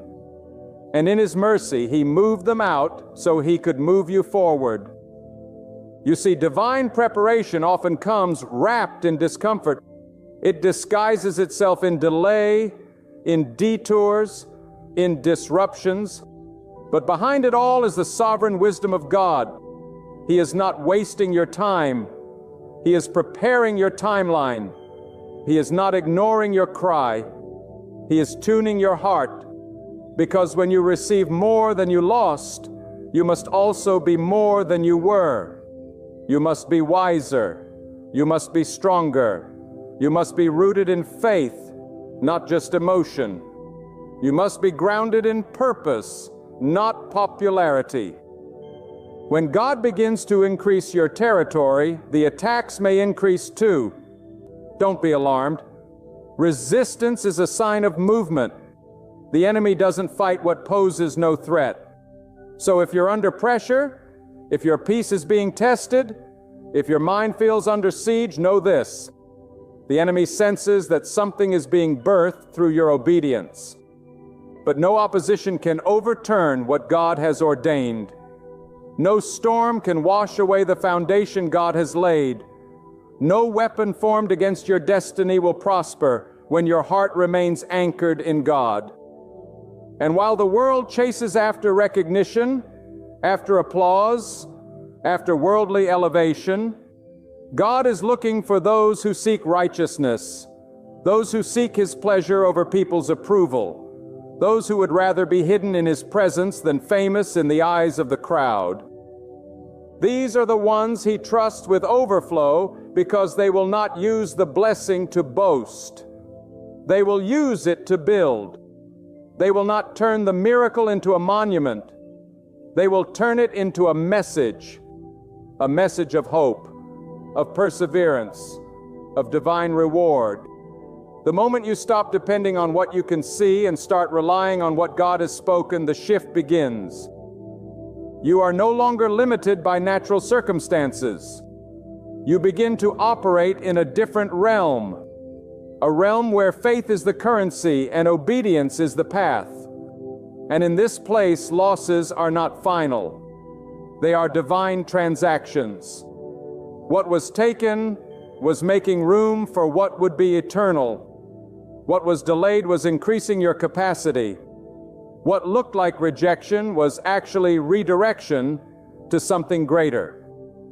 And when that moment of increase arrives, it will not be subtle. God does not do small things when He is proving a point. Your restoration will be loud, undeniable, and overflowing. The very ones who thought you were finished will watch in awe as God raises you higher. Not so that you can say, "Look at me," but so you can say, "Look at what God has done." The blessing will not just lift you, it will bless those connected to you. It will break generational limits. It will birth something that outlives you. Because when God restores, He doesn't just restore things, He restores purpose. And hear this deeply. What God is about to give you is not just about healing your past, it's about aligning your future. It's about placing you exactly where you need to be so that others may be blessed through your obedience. You may think your pain was pointless, but God is using it as a bridge for others to walk across, a bridge that shows them that God still moves, still heals, still restores, still elevates. Do not despise your waiting season. It may feel like silence, but it is saturated with the presence of God. Heaven does its deepest work when the earth seems still. God is not inactive. He is intentional. He is preparing the hearts of those who will bless you. He is aligning divine connections. He is arranging the right time, the right place, the right opportunities. And when everything aligns, the favor will fall like rain. So keep walking with courage. Keep standing with integrity. Keep sowing in tears, because you will reap in joy. Keep trusting when nothing makes sense, because your endurance is the soil where the blessing is taking root. Your patience is proof that you are ready for what God has in store. Your humility is the container that will hold the glory when it arrives. The doors that are opening in front of you are not random. They are designed by the hand of God, and no man can close them. No system can block them. No delay can cancel them. What God has spoken over your life cannot be erased. Not by failure, not by fear, not by what you've been through. The promise still stands. The covenant is still active. The vision is still alive. And God is still faithful. And you will know, oh yes, you will know when it happens. There will be no confusion, no striving, No manipulation. It will flow. It will fit. It will align with such precision that you'll have no choice but to say only God. And that is the point of it all, that your life would reflect His greatness, that your story would shout His mercy, that your testimony would echo His power. So now, as you stand at the threshold of what God is about to do in your life, take a deep breath, not of fear, but of faith. Let every loss you've endured remind you that God has not forgotten you. Let every delay become your confirmation that preparation was taking place in realms you couldn't see. Let every closed door be a symbol that what's ahead is tailor-made for the new you, stronger, wiser, refined by fire, and ready to carry the weight of divine abundance. What you thought was the end was never your ending. It was the divine pause before the promise. It was the moment God stepped in to realign, to redirect, to rebuild. And now God is about to pour into your life, not just what was taken, but more. More peace than the pain, more clarity than the confusion, more favor than the failure, more reward than the rejection. What is coming will silence every doubt and every fear. It will shout one thing loud and clear: God kept you for this moment. Lift your head, set your gaze on God, and move forward with courage. The season of scarcity has ended, making way for abundance. Tears lasted through the night, but now joy flows like a mighty river. You are not going back. You are not returning to what once broke you.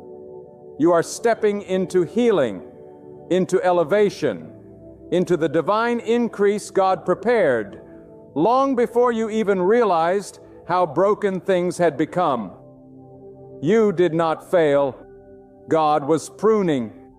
You were not cast aside. God was shielding you. You were not deserted. God was getting you ready. And now the appointed moment has arrived. The signs are before you. The shift is here.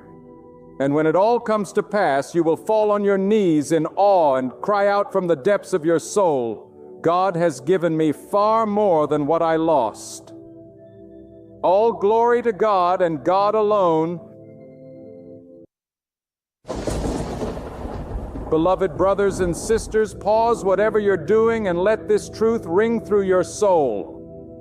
The pain you feel now will not write the final lines of your life. The trials you're enduring are not your concluding chapter. God has not abandoned you. He has not turned away. He has not shut the door of mercy on you. The season of struggle you find yourself in is only for a time. And I proclaim with every bit of conviction in me, God is ready to bring it to an end. You might be shedding tears in the dead of night. You might be crawling through days that stretch like years. Your spirit may feel crushed beneath burdens you cannot voice. Yet this is not the finish line of your story. In His perfect wisdom, God has already appointed the hour when this storm will break and light will pierce your path. He is the writer of your story, and He never closes the book on you with sorrow. He closes it with meaning. Let the winds rage. Let the thunder crash. Let the darkness feel unending. But you stand firm because God is still writing. He sees the pain you've hidden behind your smile. He sees the strength you use just to get through each day. He sees how you continue to be kind while you're breaking inside. And God says, I have seen your tears. I have heard your prayers. I am coming to close this chapter of hardship. You were not created to live in despair. You were not formed from the dust to spend your days under the weight of suffering. God allowed the trial. Yes, He permitted the fire. Yes, but He did not bring you this far to leave you in the ashes. He is the one who lifts people out of the pit and sets them on solid ground. And if you are in the pit right now, then get ready, Bo. God is preparing your rise in your life. There's some chapters in life that God allows so you can become what you were meant to be. You may not understand the pressure, but it is producing perseverance. You may not understand the rejection, but it is building resilience. You may not understand the silence, but it is strengthening your faith. God is not ignoring you. He is developing you. And when He's done, the page will turn, the dust will settle, and what seemed like suffering will be revealed as shaping. You didn't choose this chapter of hardship, but God allowed it for a reason greater than you can see. The pain wasn't sent to destroy you. It was sent to reveal something within you, something that could not be discovered in comfort. Some of the greatest awakenings happen in the wilderness. Some of the deepest faith is born in silence. Some of the strongest people are shaped in storms. You are not being punished. You are being prepared. When God decides to close a chapter, no devil can keep it open. No enemy can reverse His will. When God declares it is finished, then every weapon that was formed against you loses its power. Every chain that tried to hold you breaks. Every voice that tried to silence you is silenced by His hand. He does not need permission. He does not need explanation. When He says the trial is over, it ends. Hold on to that. Hold on with everything you have. If all you can do is whisper in your heart, God, I trust you, then that is enough. Even now He is moving behind the scene. Even now He is arranging divine appointments, opening doors you don't yet see, aligning the right people, and removing obstacles you didn't even know were there. You may not see it with your eyes, but you must believe it with your spirit. God is working. You may feel like everything is falling apart, but what if everything is actually falling into place? What if this hardship was the very thing God used to guide you, to humble you, to protect you from something you didn't even know was coming? Sometimes the greatest blessings are disguised as burdens. And when the curtain is pulled back, you will see that the hand of God was always on your life. The tears you cried in private will be answered in public. The valley you walk through will be the same valley God uses to elevate you. He never wastes pain. He never abandons the faithful. And if you've been holding on, if you've been faithful through the flood, then get ready because your reward is near. God will not allow your suffering to be permanent. He is too kind. He is too faithful. He is too powerful to let hardship write your whole story. The chapter is closing. The fire is fading. The storm is passing. Do not confuse the silence of God for absence. Do not mistake His patience for neglect. He is waiting for the perfect moment, the divine time. And when He moves, everything will change in an instant. You may feel like you're at the end, but God sees it as the turning point. You may be crying, God, I can't take it anymore. And He's whispering, you're almost there. Do you know why it feels heavier right now? Because you're closer than ever before. The enemy knows his time is short. He's throwing everything he can at you because he sees what God is about to release into your life. So stand. Even if your knees are shaking, stand. Even if your heart is tired, stand. Even if your faith feels small, stand. Because when God closes the chapter of hardship, He opens a chapter of restoration. He repays what was lost. He restores what was broken. He renews what was dying.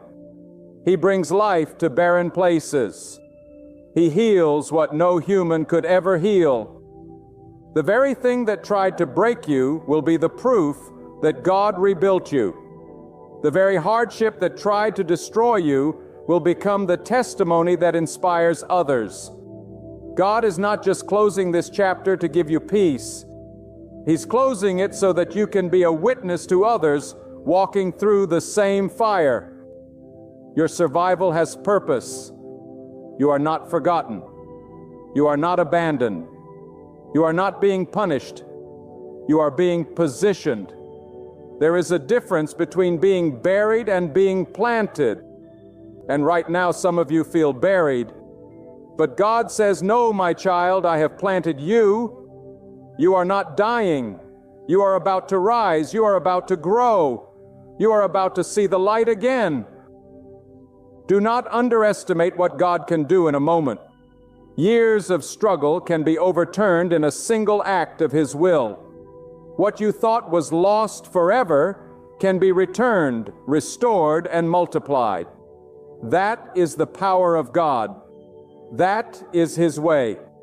He waits until everyone says it's impossible. Lift your head. Breathe again. Speak life over yourself. Remind your soul that God is still in control. The chapter is almost over. This pain is not forever. You will not weep always. You will not struggle forever. The night will break and morning will come. Every delay has a divine purpose. Every no from heaven was protection. Every closed door was a redirection. You thought you were being held back, but you were being held together. You thought the silence meant abandonment, but it was preparation. God has not changed His mind about your future. What He has promised you is still on the way. And no hardship can cancel what God has spoken over your life. He is the God who opens rivers in the desert. He is the God who brings water from the rock. He is the God who provides bread from the sky. And He is the same God who is with you now. If He did it before, He will do it again. If He made a way then, He will make a way now. The suffering you've endured has not gone unnoticed. Every moment you chose to trust instead of doubt. Every time you praised when it hurt. Every time you forgave when it felt unfair. God saw it all. And He will reward it. He will honor it. He will bless you in ways that eyes have not seen and ears have not heard. He is not just closing the chapter of hardship. He is writing a new one of hope, joy, peace, and provision. But do not rush the process, do not run ahead of Him. Trust His timing. The same God who allowed the pain will decide when it ends. And when it ends, no one will be able to deny that it was God who did it. Let your faith rise. Let your spirit lift. Let your heart again. This is not how your story ends. This is just a chapter. And God has already prepared the next one. You may feel like your strength is gone, but God's strength is limitless. You may feel like your light is flickering, but He never runs out of power. Rest in Him. Lean on Him. Let go of fear and hold on to the truth that God is faithful. You are still here. You are still breathing. That means He is not done. That means purpose still lives in your bones. That means the best is not behind you. It is ahead of you. The enemy would not be attacking you so hard if there weren't something powerful on the horizon. You're not under attack because you're weak. You're under attack because you're chosen. When God decides to close this chapter, it will be sudden. It will be undeniable. You'll go to sleep burdened and wake up with peace. You'll look back and say, that was the day everything changed. He's not asking you to figure it all out. He's asking you to trust Him while He works it out. And He will. Oh, He will. Not on your timeline, not when you think it should happen, but in His perfect timing. And when that time comes, your weeping will turn into laughter. Your mourning will turn into dancing. Your worry will turn into worship. My beloved, listen closely, for I am not just speaking to your ears. I am speaking to your soul. You have walked through a season of darkness. You have endured hardship that words cannot fully express. You have been tested in the fire. And though others cannot see your scars, God has counted every silent cry, every sleepless night, every ache in your heart. He knows. And not only does He know, He is acting. Even now, He is turning the pages of your life, bringing this chapter of sorrow to its end. God is not distant. He is not idle. He is not unmoved by your suffering. While you have been struggling to understand, He has been preparing the shift. While you were wondering why the door wouldn't open, He was building a door that no man could shut. While you were asking how much longer you could survive, He was preparing a breakthrough that would silence every doubt. This is not the end. This is the breaking point of what you've known and the birthing place of what God is about to reveal.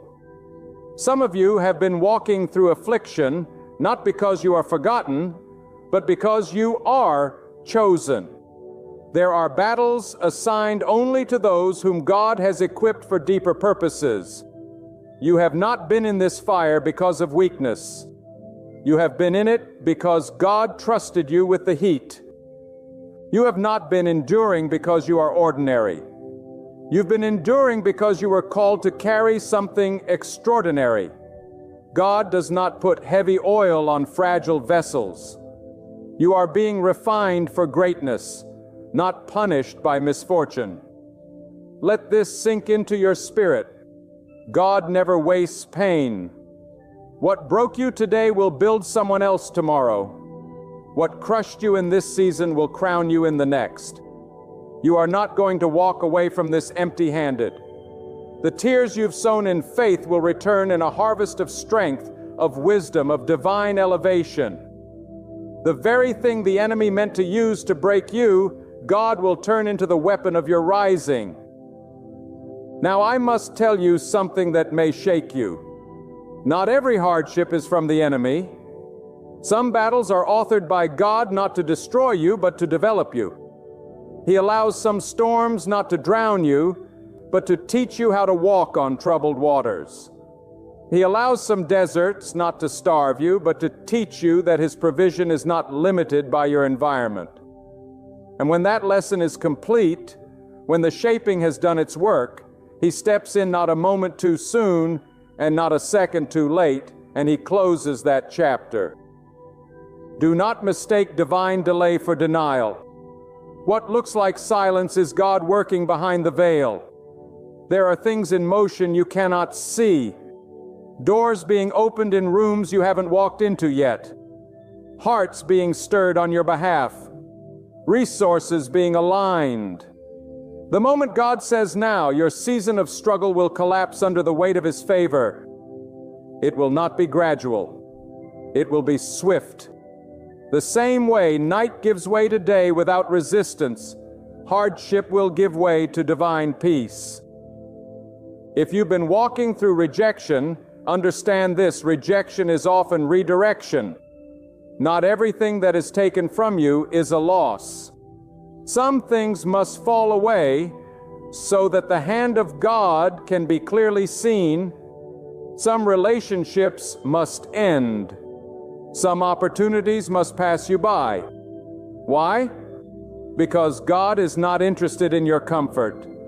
He is interested in your calling. And when the season shifts, you will understand why He said no to things you thought were essential. You are not being reduced. You are being refined. The shaking you've experienced has not come to destroy your foundation, but to expose anything not built on God's strength. He is anchoring you.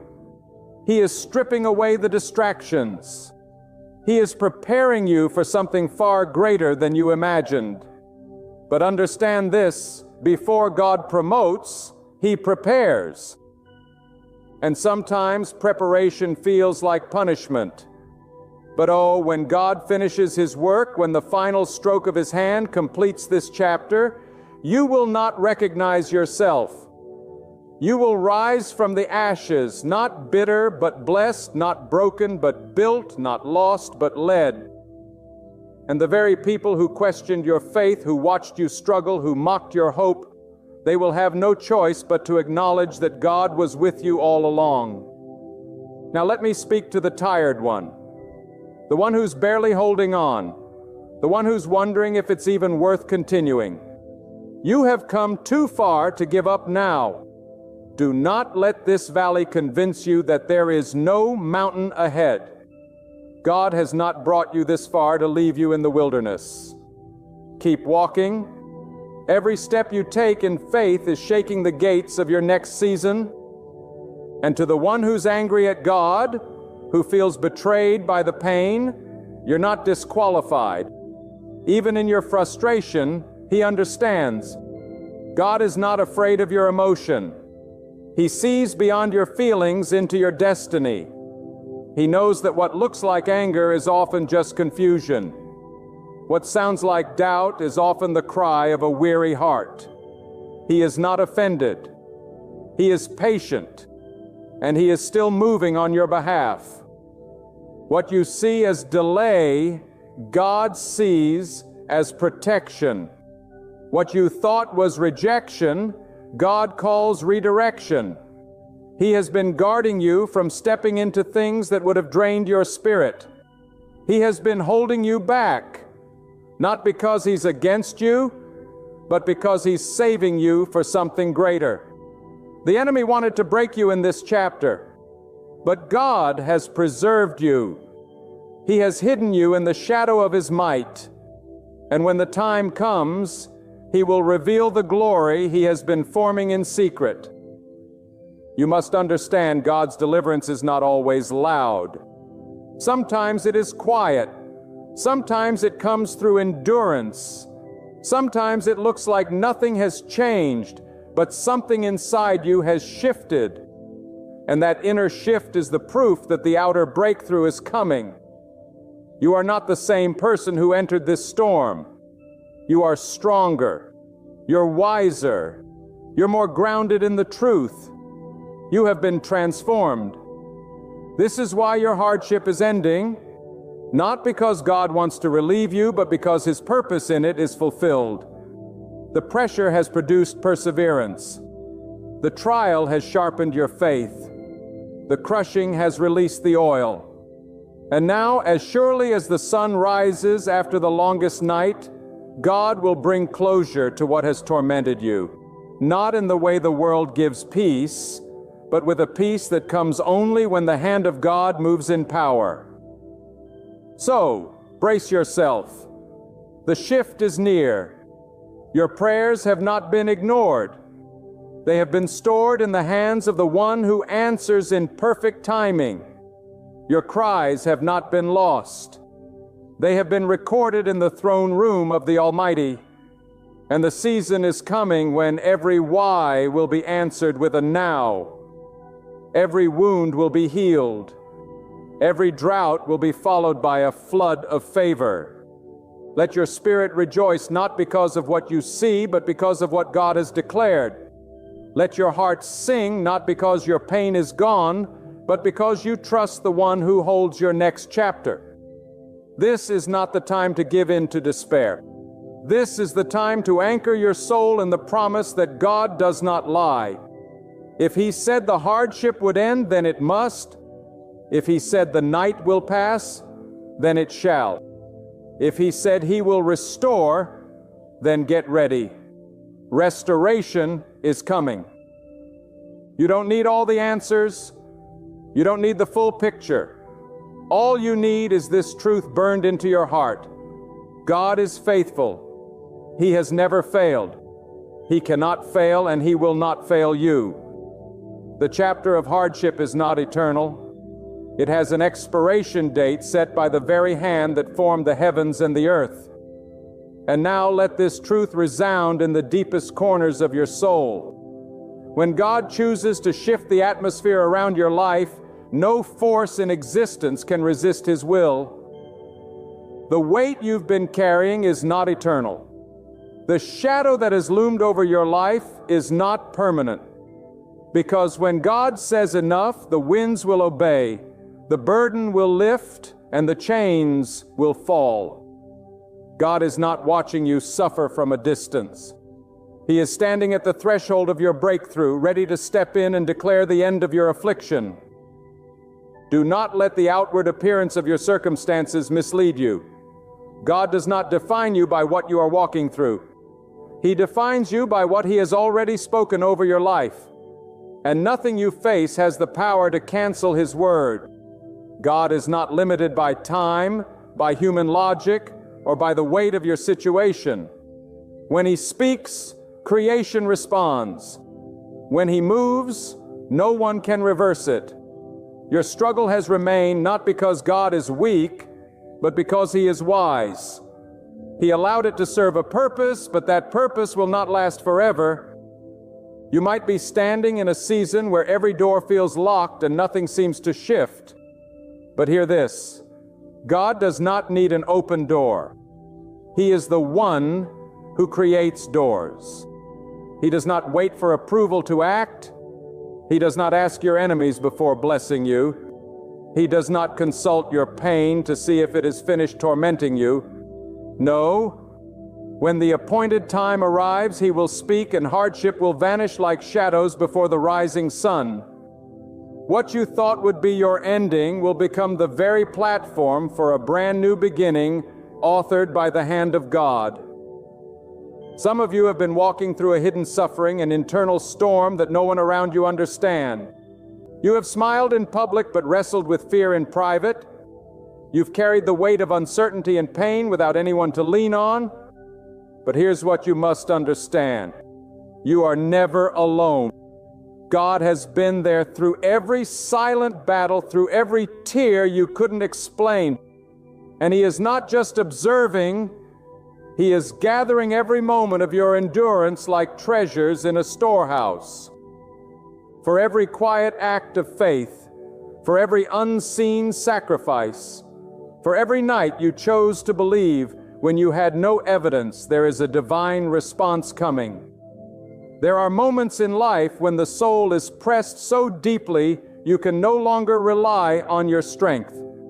And in those moments when you feel you are at your breaking point, God shows you that He is the one holding you up. Not your job, not your reputation, not your relationships, not your plans, God alone. And it is in those moments that faith is born. Not just belief, but a deep, unshakable trust that even in the dark, even in the silence, God is still in control. Sometimes hardship is God's classroom. It is where He teaches us to listen. It is where He removes the clutter of the world, the distractions of noise, the dependence on people, and teaches us to walk by His voice alone. It is in the furnace that faith becomes fire. And though the fire is hot, though the flames are fierce, it does not consume the one who walks with the covering of God. Instead, it burns away what is unnecessary. And what remains is pure, tested, indestructible. You may not understand why things happened the way they did. You may not understand why you lost what you did, or why certain people walked away, or why your path has been so long and painful. But hear me clearly. God does not waste anything. The betrayal was not pointless. The delay was not empty. The pain was not in vain. He is weaving something out of it all that will one day cause your heart to say, "Now I understand. Now I see what I could not see before." And until that day comes, hold on to the truth that God is not punishing you. He is preserving you, preserving your mind, preserving your peace, preserving your purpose.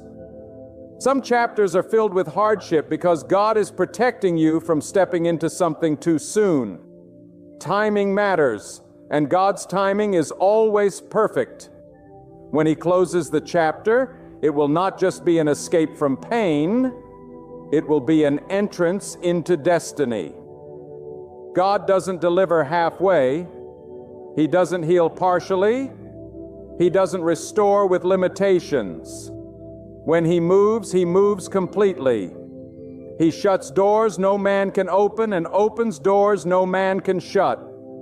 He will not leave you in the middle of a storm without an ark. He will not leave you in the heat of battle without armor. He will not leave you in the waiting room forever.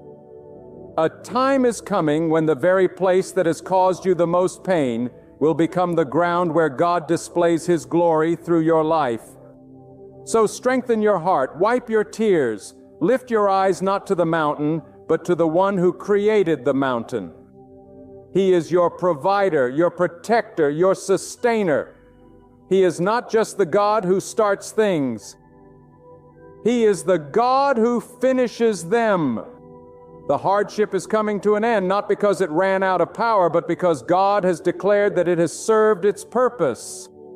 And when He closes a chapter, it is never a whisper. It is a declaration. It is a shift. It is a divine verdict that says no more. Your chapter of hardship is about to be followed by a chapter of peace. Not the peace the world gives. Not peace that depends on circumstances, but peace that is rooted in the knowledge that God reigns. Peace that cannot be taken by bad news, by betrayal, by economic shifts, or by fear. That peace is coming. That rest is coming. That new chapter is not a fantasy. It is a promise. And God's promises are not like man's words. They are not empty. They are alive. They carry the weight of divine authority. And when they are spoken, nothing in this world can stop them from being fulfilled. Let this be a wake-up call to your spirit. You are stepping out of the wilderness. You are coming out of the cave of despair. You are being lifted from the shadows into the light of divine favor. And when that light shines, you will not be the same. You will not walk the same. You will not speak the same, because hardship has refined you.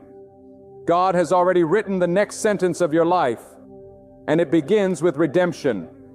It begins with recovery. It begins with joy that no sorrow can erase. And you will look back on this season not with bitterness, but with reverence. You will say, even then God was with me. Even then He was faithful. So let your faith rise. Let your trust deepen. Let your soul lean into the voice of the one who has carried you this far. Oh, and now let this truth strike the deepest chords of your heart. Every hardship has an appointed end in the eyes of God. It may feel like the pain has become permanent, like the storm is your new identity, like sorrow has become your companion. But that is a lie. It is a lie whispered by fear, sustained by doubt, and fueled by delay. But the truth is this: God has already written the conclusion of your affliction, and it ends with deliverance, not defeat. It ends with restoration, not ruin. God is not pacing the heavens wondering how to help you. He is not searching for a solution. He is the solution. He is the master planner, the knower of all things, the one who makes a way where there is no way. And when He chooses to act, time itself must obey. When He sends His command, no barrier can remain standing. No condition can resist His decree. That's the kind of power guiding your life.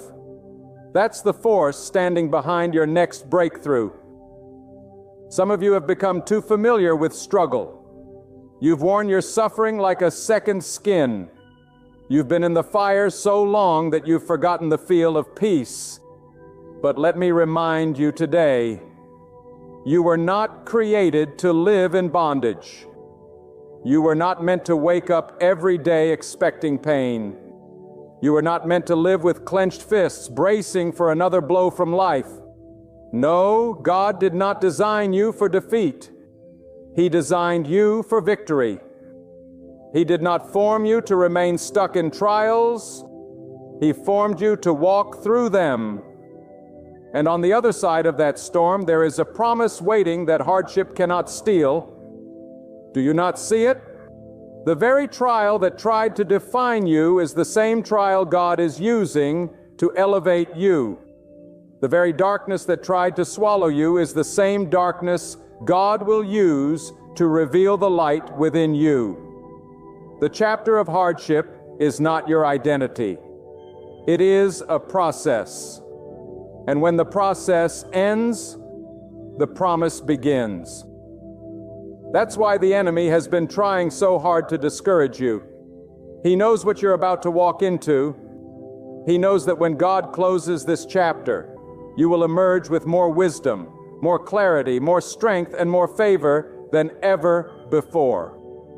Let your heart wake up to this reality. God is never late. You may feel forgotten, but heaven has not gone silent. You may not hear answers, but that doesn't mean God is absent. Silence is not a sign of inactivity. It is often the sign of divine preparation. When the seed is planted in the soil, it is unseen. But just because you can't see growth doesn't mean growth isn't happening. God has been cultivating something in the dark, something powerful, something sacred. And when it finally breaks the surface, the world will see what He has been doing in secret. There are blessings that only come after struggle. There is understanding that only comes after wrestling. There is peace that only feels like peace after chaos has tried to consume you. This is why God doesn't always remove you from the fire.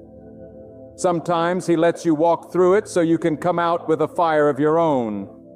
Not a fire that destroys, but a fire that burns away fear. A fire that refines your character. A fire that fuels your purpose. So do not curse the chapter. Do not despise the season.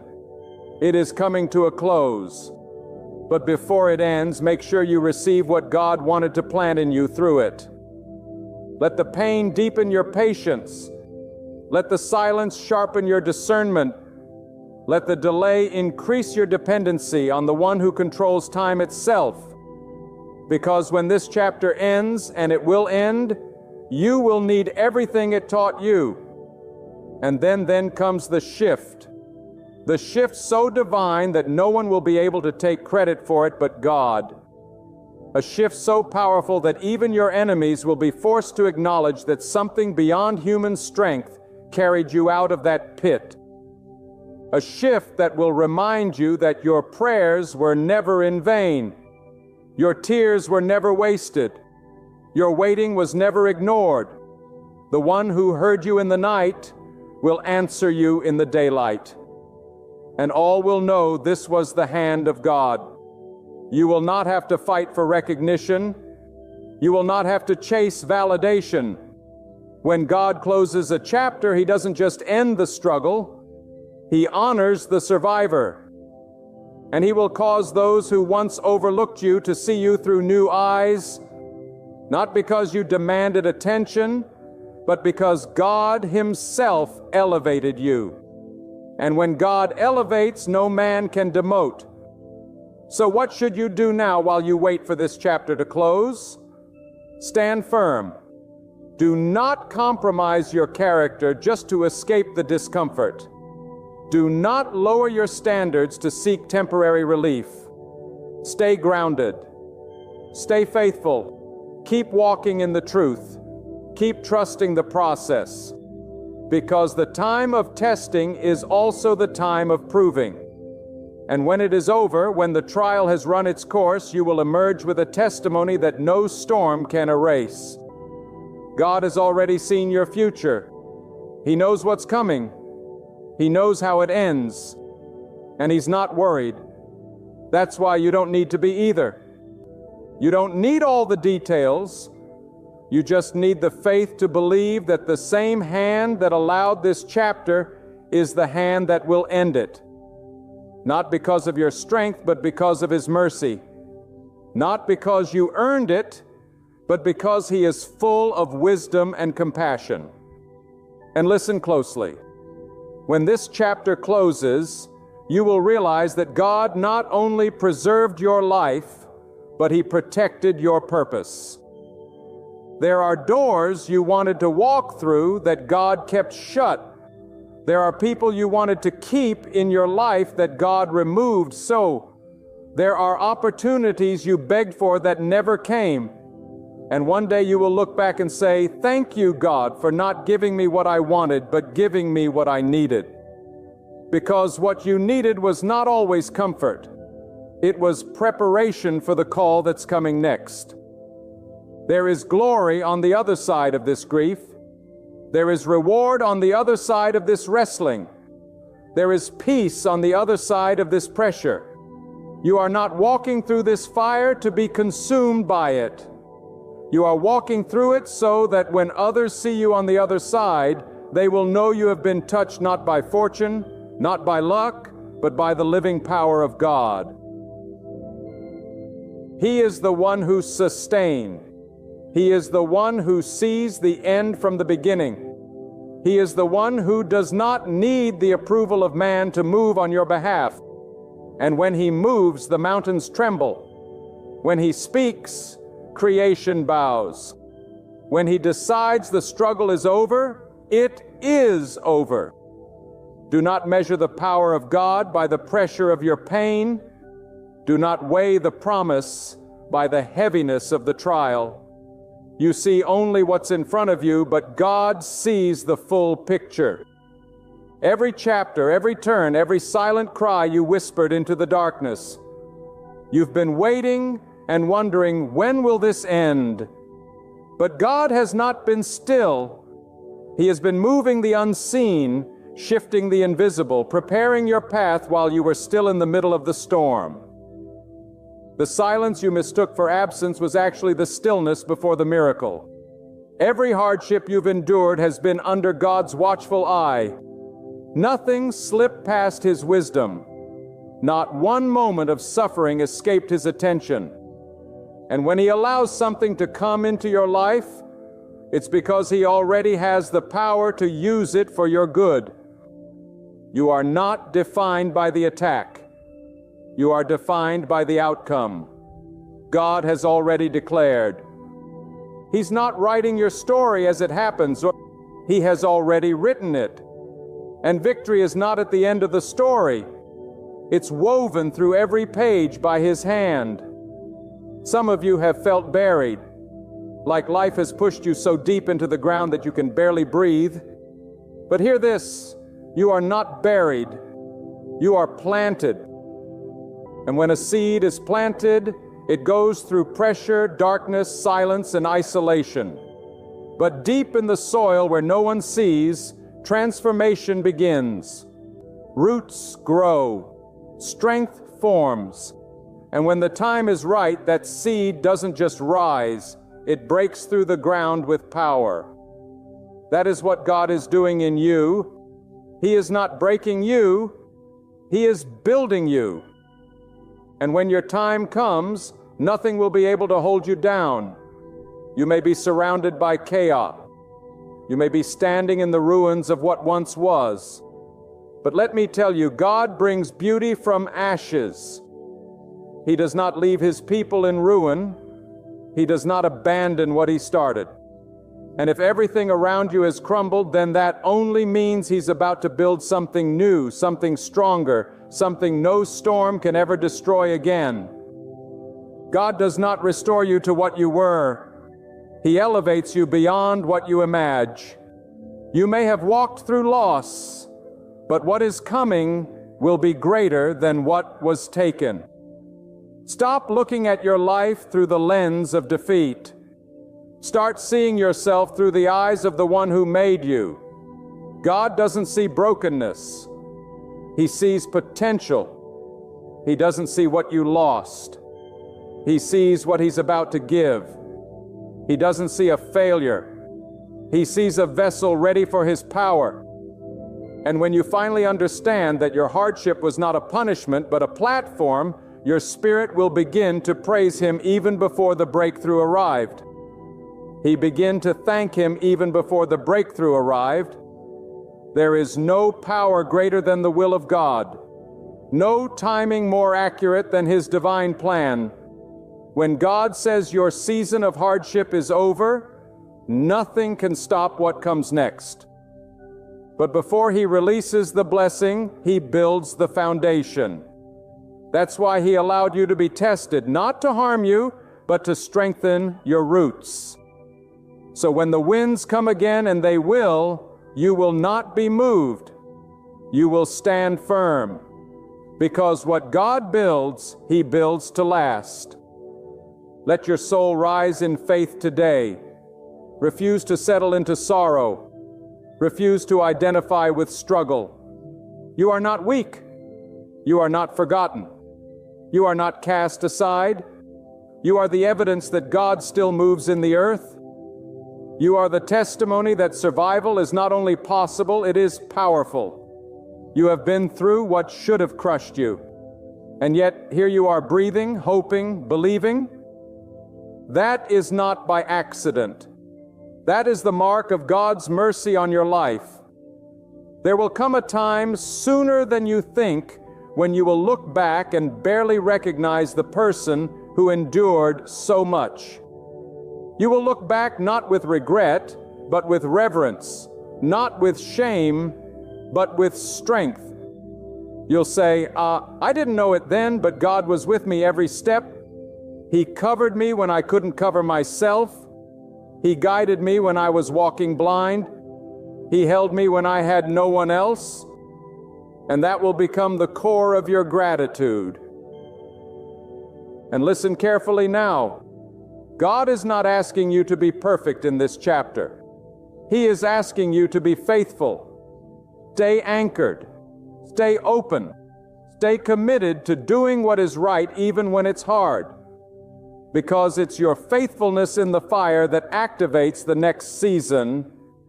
Anyone can praise when the sun is shining, but those who lift their hands in the rain, those are the ones God lifts higher when the storm clears. You don't need to prove your strength. Just keep proving your trust. The deliverance that's coming is not random. It's strategic. It's purposeful. God doesn't just close chapters to end suffering. He closes them to release destiny. The pain pushed you. The hardship humbled you. But now comes the reward. Now comes the reward that only God can give. Not man-made, not momentary, but lasting and full of peace. And it won't just affect you. It will overflow. Your healing will heal others. Your rising will inspire others. Your testimony will spark the faith in someone else who's still in the fire. You see, when God closes a chapter, He doesn't leave you standing in the ashes. He lifts you, and He doesn't lift you quietly. He lifts you so those around you will know it was not your own doing. It was His mercy, His power, His hand. And they will ask, how did you come through all that?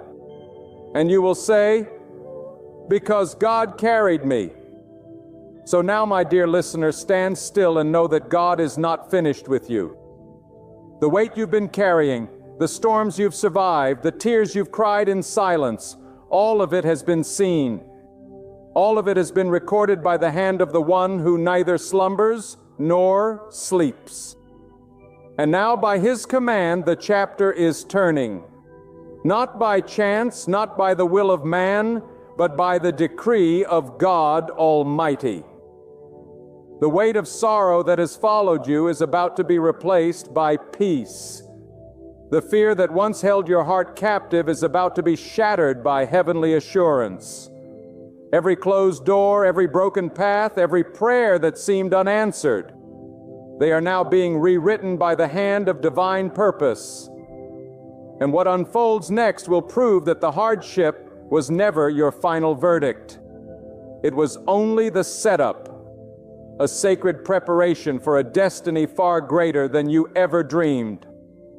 Step forward, not with fear, but with faith. Do not look back with regret, but lift your eyes with expectation. The season of struggle is drawing to a close, not because you forced a way out, but because God opened a way through. The light of dawn is breaking over your story, and the very God who carried you through the fire will guide you into the abundance of what He has prepared for you. Make this your proclamation. God is faithful. God is sovereign. He is transforming my pain into purpose, my battles into victory, and my struggles into a testimony. The new chapter begins today, written by God's own hand, overflowing with peace, triumph, and the undeniable proof that He was with you every step of the way. There are seasons in life when it feels like everything is crashing in at once. Pressures from society, echoes from your past, and the weight of an uncertain future.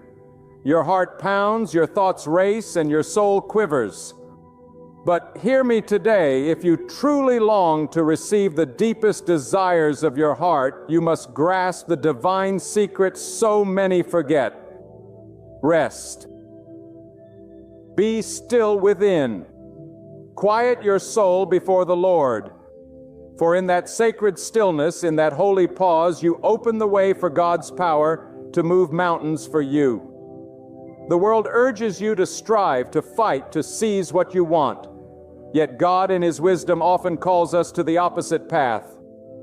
To step aside, to release control, to trust Him enough to take over. Because true strength isn't born in restless striving. It's found in surrendered stillness. It's rooted in the quiet assurance that God knows who you are, knows what you need, and knows the perfect moment to deliver it. You don't need to drain your soul chasing what God has already prepared for you. When you relax, when you rest in the assurance of His will, you open the door for miracles. You unlock blessings that no effort could ever achieve. The most powerful position in life is the one on your knees, not begging but trusting, not striving but surrendering. Many are running, clawing, competing, comparing, constantly moving from one goal to another, yet never satisfied. They're chasing money, relationships, recognition, and they believe that only through endless effort will they succeed. But the soul is not built to carry that kind of pressure. It is only when we pause and realign with God that we realize what matters most was never far. It was waiting for us to be still. If the heart is restless, nothing you gain will ever satisfy. But when your heart is at peace with God, even the smallest thing becomes a blessing. The greatest treasures of life, peace, favor, purpose, fulfillment, are not taken by force. They are received in faith. Some of you have been praying for years, waiting, hoping, fasting, pleading. But I ask you today, have you tried relaxing in the presence of God? Have you tried letting go of your anxious grip and simply telling Him, God, I trust you? Because sometimes the answer doesn't come through your intensity. It comes through your peace. Sometimes God waits for you to stop running so He can begin moving. Sometimes the door won't open until you stop banging on it and quietly sit before it in faith, knowing that if it's meant to be yours, God Himself will turn the key. There is a holy kind of rest that is not laziness, not apathy, but divine confidence. It says, even if nothing changes today, I know God is working. I know He's aligning the right people, the right opportunities, the right timing. That kind of rest is powerful. That kind of rest releases angels. That kind of rest brings clarity because when your spirit is calm, you begin to hear the voice of God more clearly. Not the voice of fear, not the voice of culture, but the voice of purpose and direction. Look around at nature. The rivers do not rush anxiously, yet they reach their destination. The stars do not compete to shine, yet each holds its place in the heavens. The sun does not rise early or late, yet it brings light to the world every single day. God has built balance and order into everything He created. And you, who are made in His image, are not meant to live in panic and pressure. You are meant to live in divine alignment. There is power in calm. There is glory in rest. There is victory in trust. And trust is what it all comes down to. Do you trust that God has your back? Do you believe that He's not just watching from a distance, but orchestrating things in your favor? Because if you do, then you don't need to chase after what's already chasing you. Favor follows faith. Breakthroughs follow belief. When you relax in the presence of God, you position yourself to receive what is already yours in the Spirit. You stop striving for crumbs and begin preparing for the feast He's been setting in your honor. But if your hands are full of worry, how will you receive what He is trying to place in them? Many people lose what was meant for them simply because they didn't know how to be still. They rushed ahead. They tried to force it. They let fear dictate their pace. But faith is not afraid to wait. Faith is not afraid to rest. Faith knows that when God moves, no man can stop Him. And when God says now, nothing can delay Him. That's why when you relax, not in the flesh but in the Spirit, you activate a heavenly force that goes before you, making crooked paths straight and turning impossible situations into testimonies. Some of you are tired, not because you've worked too much, but because you've trusted too little. You've placed the weight of your future on your own shoulders, forgetting that it is God who carries you. Relax. Let Him lift it. Let Him handle what you cannot. Stop trying to control what was never in your hands to begin with. That relationship, hand it to God. That job, hand it to God. That dream that seems so far off, hand it to God. And then breathe. Breathe knowing that the one who created the universe is not confused about your life. There is a kind of peace that comes when you stop begging for signs and start believing in the unseen. When you know that God is not slow, He is strategic. When you believe that the delays are not denials but divine development. Sometimes God is preparing you for the blessing just as much as He is preparing the blessing for you. And if you receive it too early, it may crush you. That's why He says, be still. That's why He tells you to wait. Not because He's forgotten you, but because He's perfecting what concerns you. The world honors those who never resting. They call them hustlers. But heaven honors those who rest in God. They are called the faithful. And the faithful always inherit the promise. They don't miss it. They don't lose it because they understand this one truth. When you stop trying to force your way, God makes a way. And His way is always better. His way doesn't bring burnout. It brings peace. His way doesn't lead to emptiness. It leads to overflow. But it starts with trust. It starts with surrender. It starts with relaxing the grip of fear and picking up the mantle of faith. You've cried enough. You've worried enough. You've begged long enough. Now is the time to rest in God. To lean into Him like never before. To say, God, you see what I cannot, you know what I do not. So I will stop wrestling and I will start resting. And I promise you this, when you relax in Him, He begins to work for you in ways you could never imagine. The closed doors begin to open. The lost opportunities begin to return. The broken pieces begin to form a masterpiece, not because you forced it, but because you trust it. And trust is never passive. It is the most powerful action a soul can take. Trusting God is not doing nothing. It is doing the most. It's declaring to the heavens and to every enemy of your destiny that you believe that no matter what the world says, you are anchored in the unseen. That your confidence is not in what you have, but in who has you.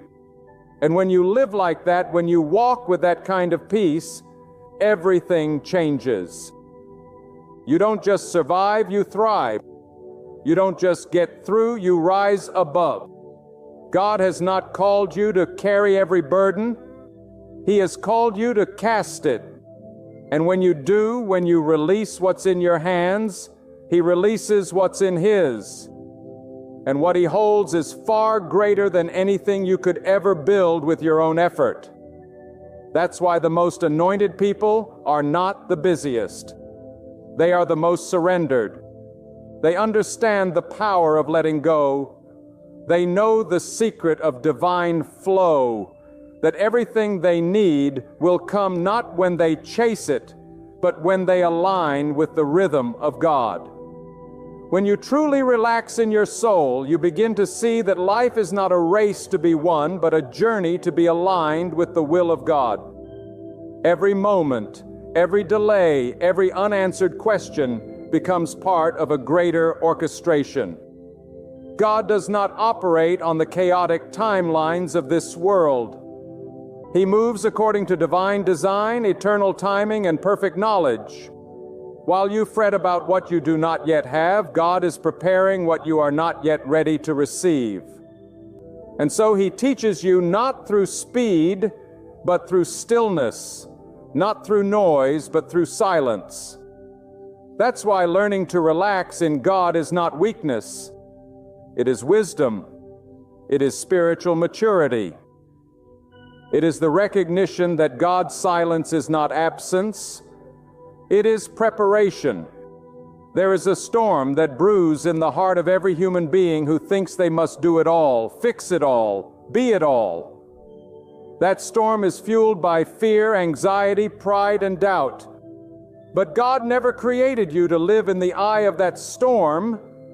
He called you to stand above it. And the only way to rise above the chaos is to anchor yourself in divine trust. That trust is not loud. It is quiet and unwavering. It is the voice within you that says, even if I don't see the way, God is making the way. Even if I feel alone, God is closer than my breath. Even if I don't understand, God knows exactly what He's doing. It is in this posture of trust where transformation begins. Your thoughts shift from worry to worship. Your mind moves from panic to peace, and your steps begin to align with divine timing. The reason so many people feel like they're constantly hitting walls is not because the path is wrong, but because the pace is wrong. God never asks you to run ahead of His will. He asks you to walk with Him, to listen, to rest, to obey. And sometimes that obedience looks like doing nothing but waiting. Waiting with faith, waiting with peace, waiting with a heart fully surrendered. You are not forgotten. You are not overlooked. The delay you face is not a rejection. It is a sacred pause, a divine intermission, where God rearranges everything for your benefit. And if you fight the stillness, you may miss the direction, because often God will not shout above your noise. He will wait until you are quiet enough to hear Him. This is why you must relax. Not just physically, but spiritually. You must stop carrying the burdens that belong to God. He does not need your worry. He needs your worship. He does not require your stress. He asks for your surrender. There is a weight that lifts when you say, God, this is too much for me, so I give it to you. And when you mean it, when you truly release it, something miraculous happens. Doors open, burdens lift, and paths that were once blocked become clear. Not because you fought harder, but because you let God fight for you. You see, many blessings are held back not because God is withholding, but because you haven't made room for them. Your hands are too full of fear. Your schedule is too packed with noise. Your heart is too burdened with self-reliance. But when you relax, when you clear the clutter of anxiety, God rushes in. He is not impressed by how much you can carry. He is moved by how much you're willing to lay down. The most powerful people in the world are not the ones who shout the loudest or work the hardest, but those who are in perfect alignment with the will of God. And that alignment comes through peace, a peace that says, God, I trust you more than I trust my understanding. I choose rest over worry, surrender over striving, patience over panic. That is the kind of heart God honors. That is the kind of spirit He blesses. Look back at your life. The moments where you were the most anxious, the most desperate, the most restless. Did they bring you peace or did they drain your spirit? Now look at the moments where you let go, where you said, God, if this is your will, then I surrender to it. Weren't those the moments when everything began to shift? When things started to fall into place, not because of your effort, but because of your surrender. That is the sacred pattern of faith. Let go and let God lead. And remember, relaxing in God does not mean giving up on your dreams. It means trusting that God is the keeper of those dreams. It means believing that what is meant for you will not miss you. And what misses you was never meant for you. God's plans are not fragile. His timing is not flawed. His blessings do not require your manipulation. They require your trust. So stop trying to control what only God can orchestrate. Stop tying yourself to outcomes. Detach from the need to understand everything and anchor yourself in the knowledge that God understands everything. There is a place in the soul where anxiety cannot survive.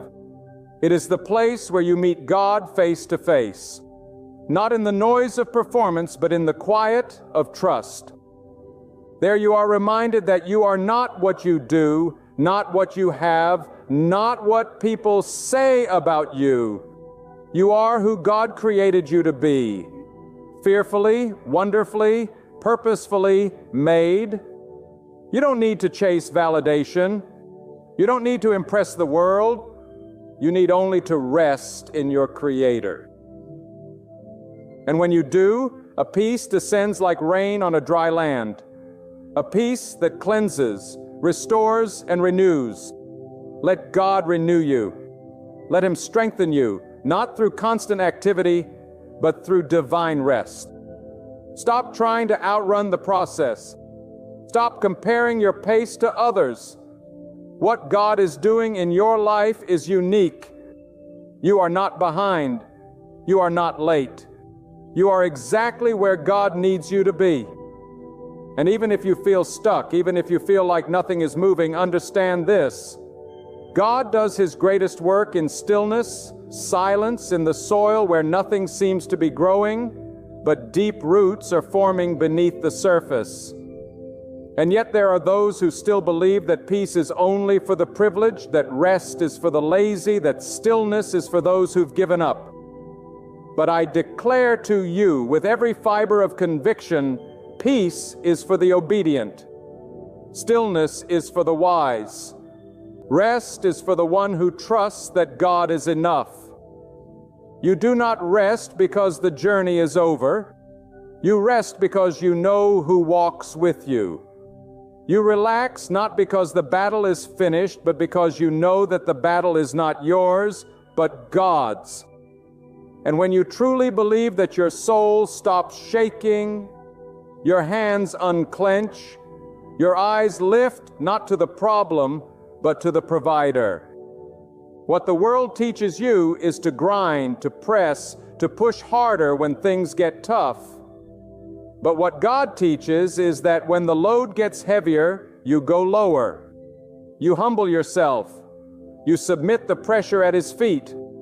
You say, God, if you brought me this far, you won't leave me now. If you opened one door, you will open another. When you walk in faith, you're not walking alone. When you rest in God, you're not being passive. You're declaring spiritual war against the forces that want you to burn out, give up, and forget your purpose. Relaxing in God is not ignoring your responsibilities. It is doing them with a heart that is not ruled by fear. It's applying for that job, but trusting that God decides the outcome. It's taking care of your family, but knowing that God is your ultimate sustainer. It's showing up every day not to impress the world, but to honor the one who gave you life. That kind of relaxation does not lead to laziness. It leads to clarity. You start to see where your energy should go. You stop trying to control everything and start moving only where God leads. Some of you are exhausted because you've been trying to do God's job. You've been playing the role of the provider, the protector, the planner, the judge. But there is only one who holds that authority. And when you release your false control, when you step down from the throne of your own life and let God sit where He belongs, peace returns like a river. Then and only then do you begin to see that you were never meant to fix it all. You are meant to trust the one who can. Do you know why you haven't seen your breakthrough yet? It's not because God has forgotten you. It's because you've been blocking what He wants to send by holding too tightly to your version of the plan. You're so focused on what you think it should look like that you're missing what He's trying to give you. But when you relax, when you let your heart breathe and say, God, do it your way, you allow the unseen to take form. You allow destiny to align with divine timing. You let go of counterfeit blessings to make room for the real ones. And yes, there will be moments where you'll be tempted to take matters into your own hands again. You look at others who seem ahead and the urge to panic will rise up. But hear me clearly, comparison is the thief of peace. The moment you take your eyes off what God is doing in you and start focusing on what He's doing in them, you lose your rhythm. And when you lose your rhythm, you start forcing things. And when you start forcing things, you fall out of favor. Because God blesses order, not chaos. You don't need to worry about who's getting married before you, who's getting richer before you, who's getting recognized before you. God didn't forget you. He's preserving you. Because what He has for you is not common. It's not ordinary. It's not quick or cheap.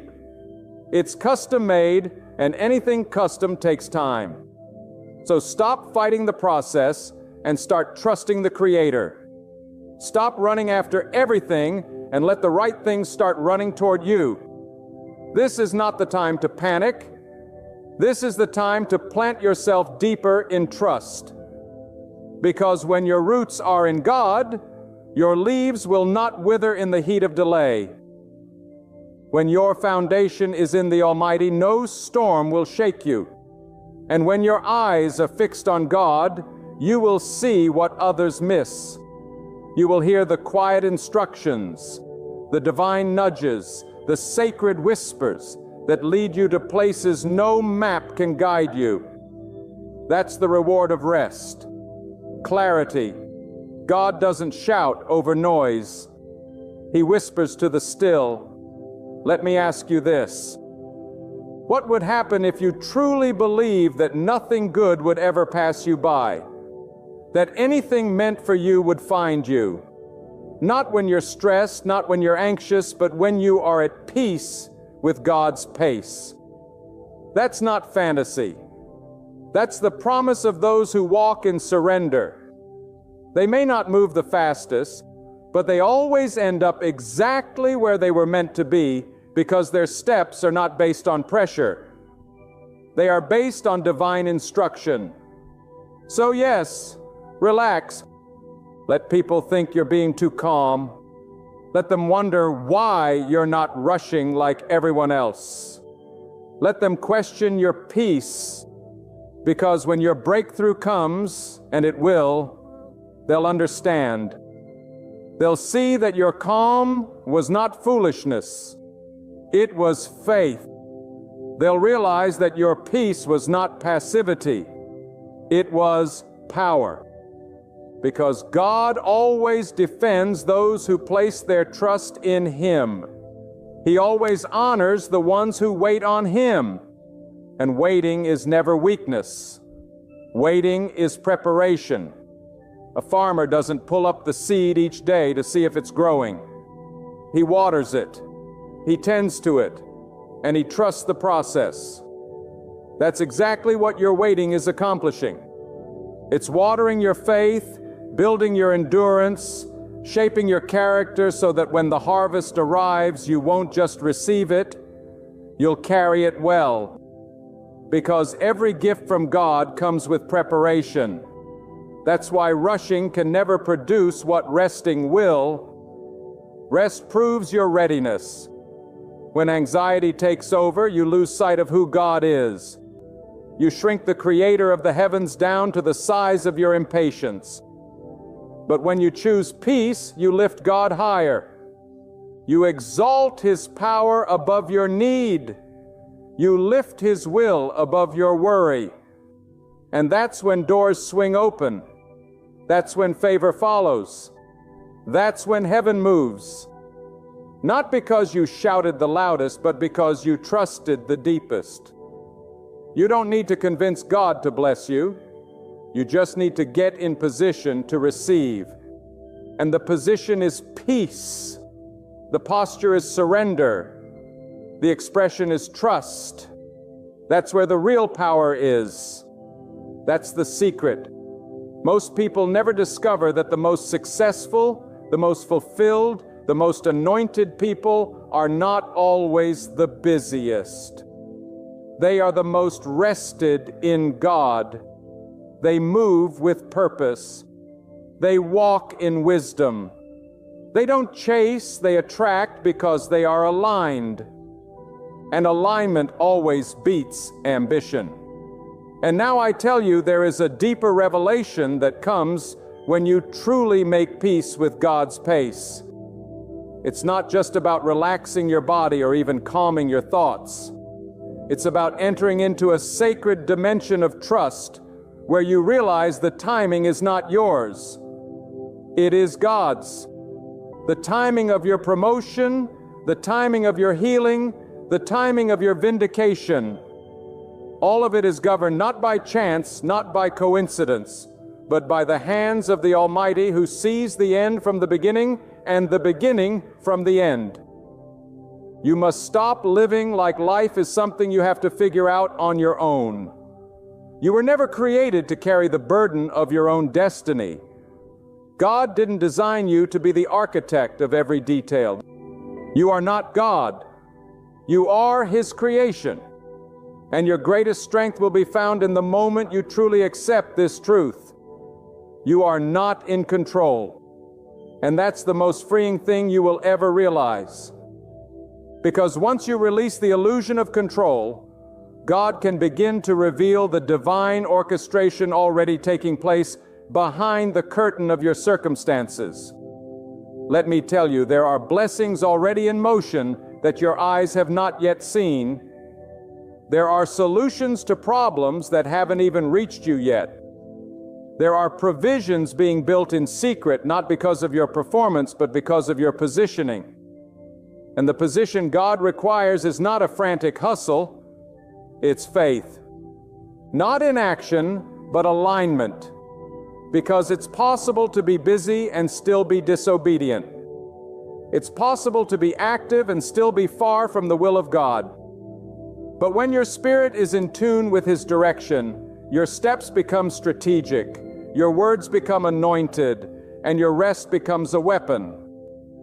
You see, the enemy wants to steal your rest because he knows that in rest, your discernment becomes sharp.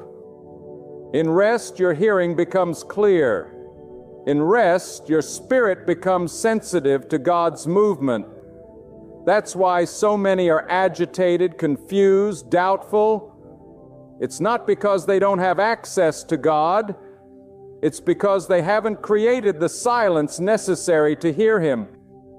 But when you quiet the distractions, when you turn down the volume of fear, when you detach from the endless noise of comparison and anxiety, you begin to hear something deeper, the whisper of destiny. And that whisper doesn't rush. It doesn't panic. It doesn't demand that you have all the answers. It simply calls you to trust, to believe that even when the night is long and the way is unclear, God is still working. He is still weaving every delay, every setback, every closed door into something far greater than you imagine. Sometimes what feels like rejection is simply redirection. Sometimes the thing you're begging God to do now is something He's intentionally withholding because He knows what's ahead and He's protecting you. So don't mistake the silence of God for the absence of God. Don't interpret a closed door as a divine no. It might just be a not yet. And if you'll stay in faith, if you'll hold your peace, if you'll relax into the rhythm of trust, you'll see that the very things you thought were being denied are actually being prepared for a more perfect time. God is never early and He is never late. He moves with precision. He answers with perfection. He gives not just what you ask for, but what your soul truly needs.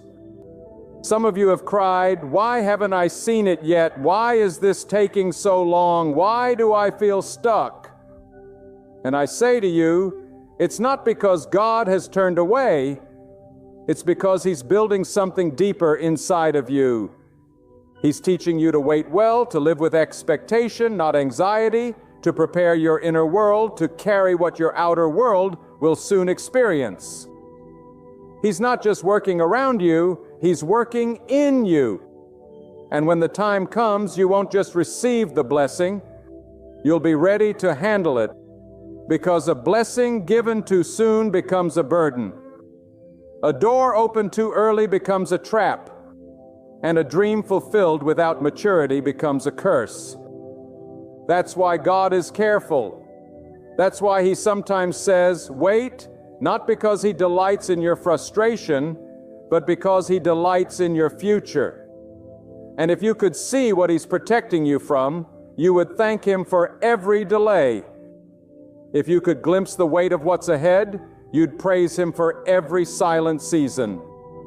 Because while you've been asking for what's good, God has been preparing what is best.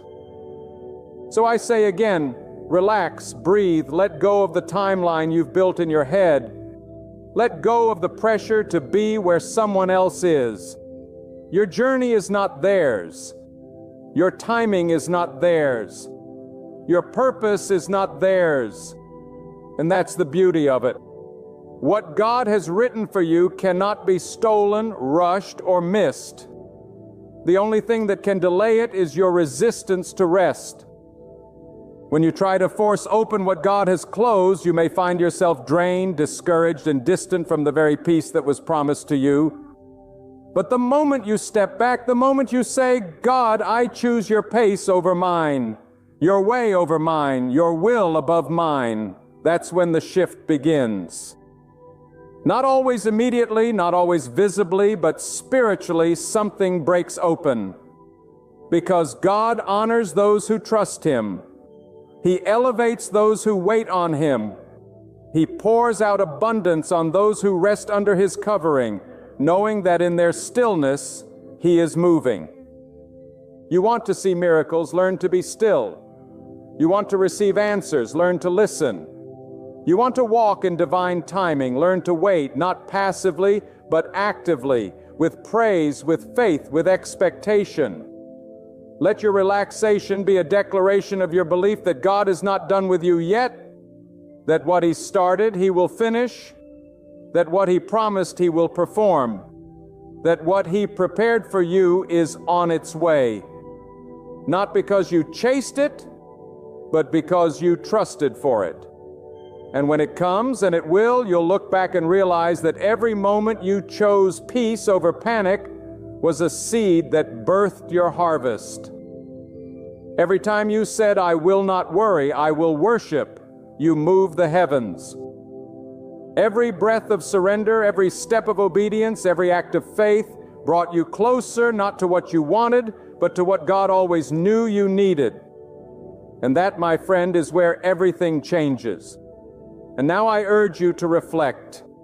Truly reflect on what it means to rest, not just with your body, but with your spirit, to relax in the depth of your soul.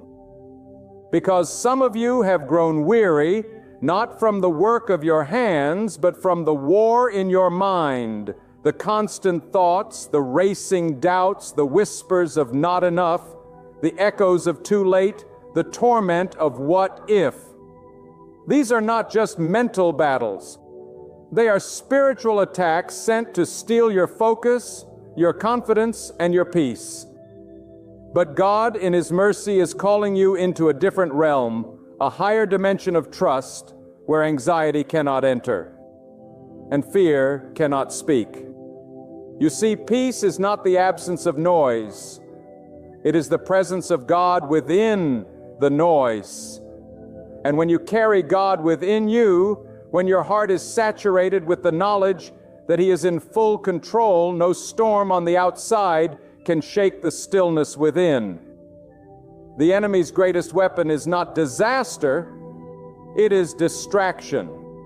If he can keep you busy with worry, hurried with fear, and pressed with pressure, he can keep you from hearing what God is whispering. But when you choose stillness, when you choose to relax in God's sovereignty, you render the enemy powerless because your peace becomes your shield. Your calm becomes your declaration of war against chaos. There is a supernatural order that begins to unfold when you remove your hands from the wheel and say with every fiber of your being, "God, I trust you more than I trust myself." That's not weakness. That's wisdom. That's maturity. That's spiritual courage. Because only the brave can truly let go. Only the spiritually mature can choose to rest when the world demands they panic. Only those who truly know God can say, "Even if everything falls apart around me, I will not be moved. For I am not held up by my circumstances, but by the invisible hand of the Almighty." And I speak this into your spirit. Now some of you have been grinding, striving, praying with clenched fists, fasting with fearful hearts, pushing doors that won't open, and crying out, "Why is nothing changing?" And the answer is this: because you have not yet surrendered the weight. You have given God your words, but not your worry. You have offered Him your praise, but not your pressure. You have spoken of faith, but lived in fear. And God, in His divine love, is not punishing you. He is inviting you to a rest so deep, so sacred, so holy, that it shifts your entire atmosphere. When you enter that rest, you stop begging and start believing. You stop chasing and start attracting. You stop surviving and start thriving. Not because life became easier, but because your soul became anchored. Anchored in the truth that God is not watching your life unfold like a spectator. He is writing it like a master author. Every chapter, every page, every punctuation mark is intentional. Nothing is random. Nothing is wasted, and nothing is outside of His reach. The pain, the delay, the heartbreak, the confusion, it's all being used, being molded, being transformed into something far greater than your finite mind can grasp. And yes, I know you've waited. I know you've questioned. I know you've wondered if God even hears you. But I declare to you today, He hears. He sees. And He is nearer than you think. But sometimes He waits for your silence before He speaks. Sometimes He waits for your surrender before He sends. Sometimes the greatest answer is not in what He gives, but in what He takes. the burden, the fear, the lie that you have to earn what He has already prepared. God is not withholding from you out of cruelty. He is holding it back because He's perfecting the vessel that must carry the blessing. He knows what you don't. He sees what you can't. And when you try to take what is not yet ready, you rob yourself of the fullness of what was meant to be. That's why the command is simple. Be still. That's not a suggestion. That's not a motivational quote. That is a divine instruction that holds the power to unlock what has been locked for years. There are things in your life that are not broken. They are just paused. They are on divine hold while God finishes what you cannot see. And the moment you stop fighting the delay and start trusting the delay is the moment the spiritual tides begin to turn. God does not operate in panic. He is not hurried. And if you are made in His image, neither should you be. Learn to walk with the calm of someone who knows that everything they need is already in motion. Learn to rest like one who knows their name is written in the plan of God. Because when you trust God deeply, you begin to live differently. You don't speak from fear, you speak from faith. You don't act from desperation, you act from direction. You don't run after every opportunity. You wait for the one that has your name on it. And when people ask, "Why are you so calm?" you'll say, "Because I know who holds my life. I know who guides my steps. And I know that what's meant for me will never pass me by." Let me tell you, the greatest victories are not always loud. Sometimes the greatest victory is peace in a storm. A calm spirit in a world that's spiraling. A heart that smiles in the waiting. That's when the enemy knows he's lost. When you're not shaken by what should have shaken you. When you're not bitter about what you lost, because you know God will restore better. When you're not afraid of what's ahead, because you know God has already gone before you. And when you reach that level of trust, your prayers begin to change. They're no longer frantic. They're filled with quiet confidence. You no longer cry out in panic. You speak with authority, knowing you are heard. Your faith is no longer conditional. It's unwavering. You don't just believe when things go right. You believe when nothing makes sense because your hope is not in outcomes. It's in God Himself. And that, my friend, is the place where true life begins. Not a life free from struggle, but a life filled with strength. Not a life absent of storms, but a life anchored in peace. Not a life without delay, but a life full of divine timing. And it all begins the moment you relax. Not from indifference, but from unshakable faith. The moment you say, "God, I give it back to you." I will move when you say move. I will speak when you say speak. Until then, I will rest in your plan. Because peace is power, rest is strategy, and surrender is the highest form of strength. When you master these, when you truly relax into the arms of the Almighty, you won't just receive the things you prayed for, you'll become the person He created you to be. Not a product of panic, but a vessel of peace. Not a captive of fear, but a warrior of trust. And when you walk like that, talk like that, live like that, the world takes notice. Because the light of a relaxed, God-centered soul cannot be ignored. And now let this truth be written on the tablets of your heart. When your spirit truly rests in God, the world no longer has power over you. The timelines of society, the expectations of others, the lies of fear, they begin to lose their grip because you've anchored your hope in something eternal, something immovable, something no eye can see and no hand can alter. the will of God Almighty. That will is not vague. That will is not uncertain. It is deliberate. It is sovereign. It is unstoppable. And when you align your soul with that will, the chaos outside may rage, but the calm within will stand unshaken. Do not mistake silence from God as inactivity. When you see no movement, God is moving the most. His greatest works are not always performed in the open. They begin deep beneath the surface of your life, where pride is broken and character is built. You may want the blessing now, but God is more concerned with preparing you to carry it. And in that preparation, He calls you to relax. Not because the journey is over, but because He's taken the weight off your shoulders and placing it onto His own. He never designed you to carry everything. He designed you to trust. In a world that glorifies busy, God glorifies balance. In a culture that tells you to run, God may ask you to wait. Because the fastest path is not always the right one. The loudest voices are not always speaking truth. And the most visible victories are not always rooted in divine favor. But when you rest in God, you begin to see through the fog of pressure. You begin to recognize the quiet path that leads to true fulfillment.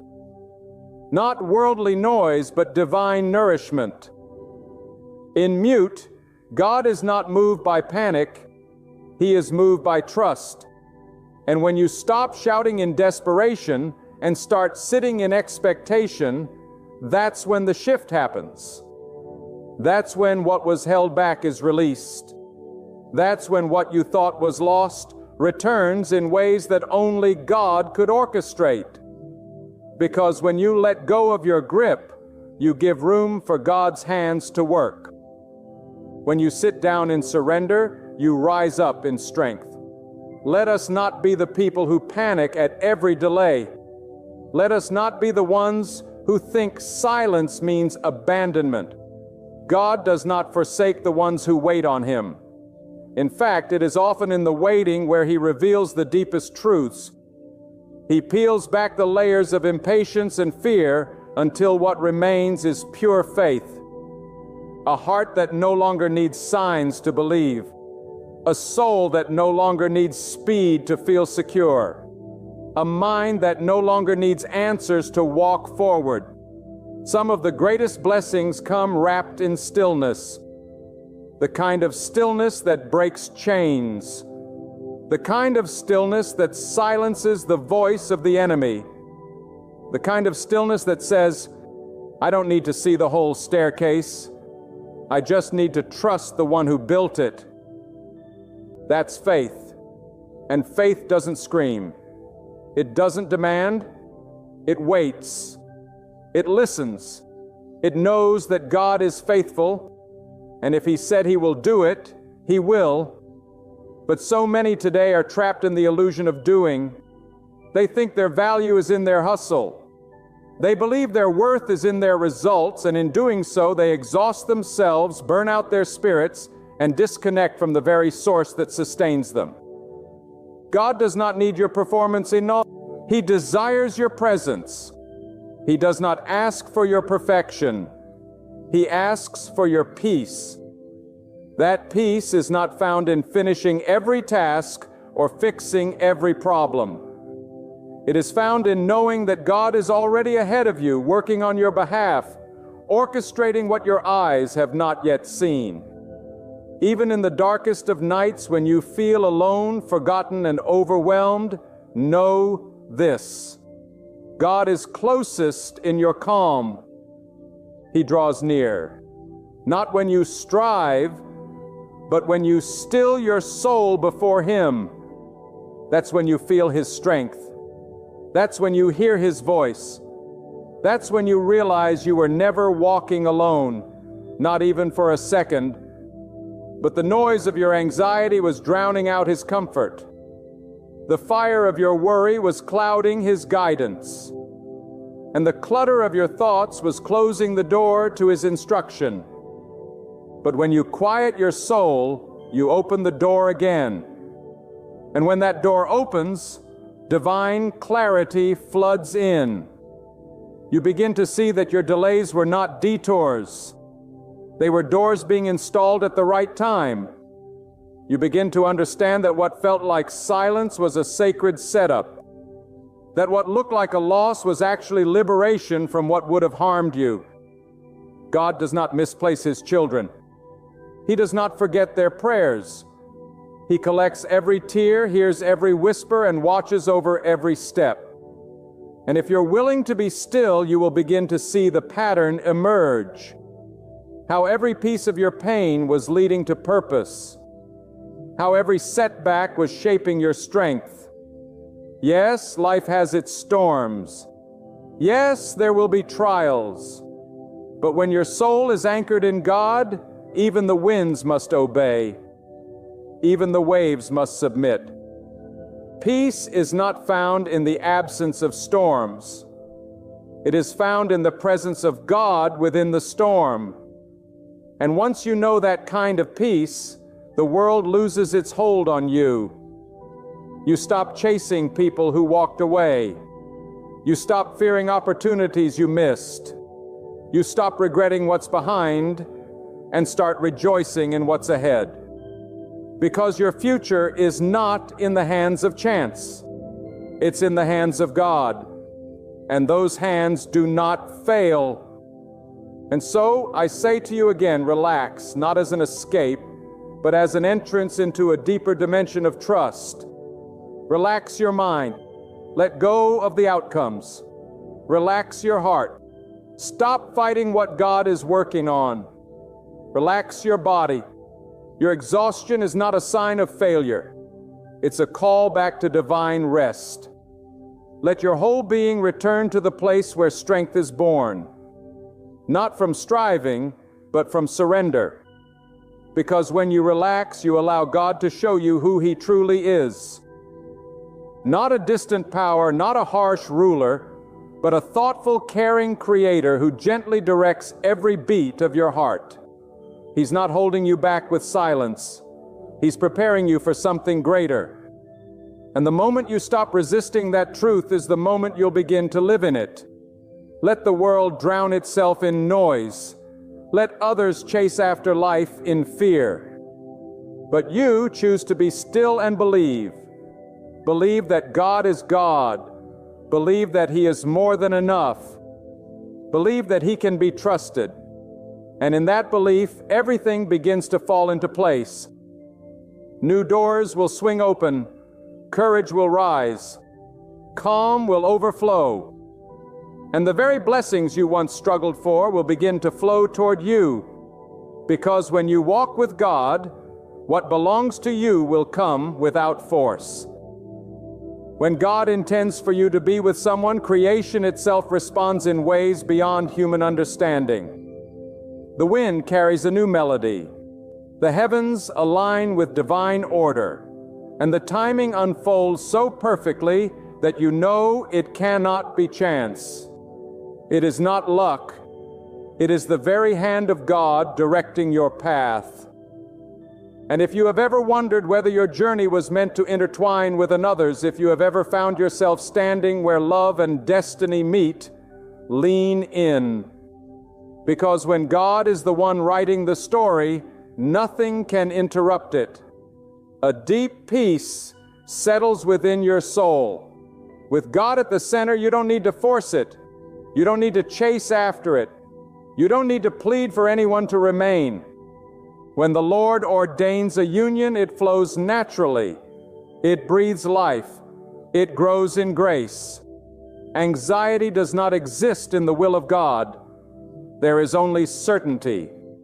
If your heart has been shattered by those who failed to see your value, if you have endured lonely seasons thinking God overlooked you, hear this truth.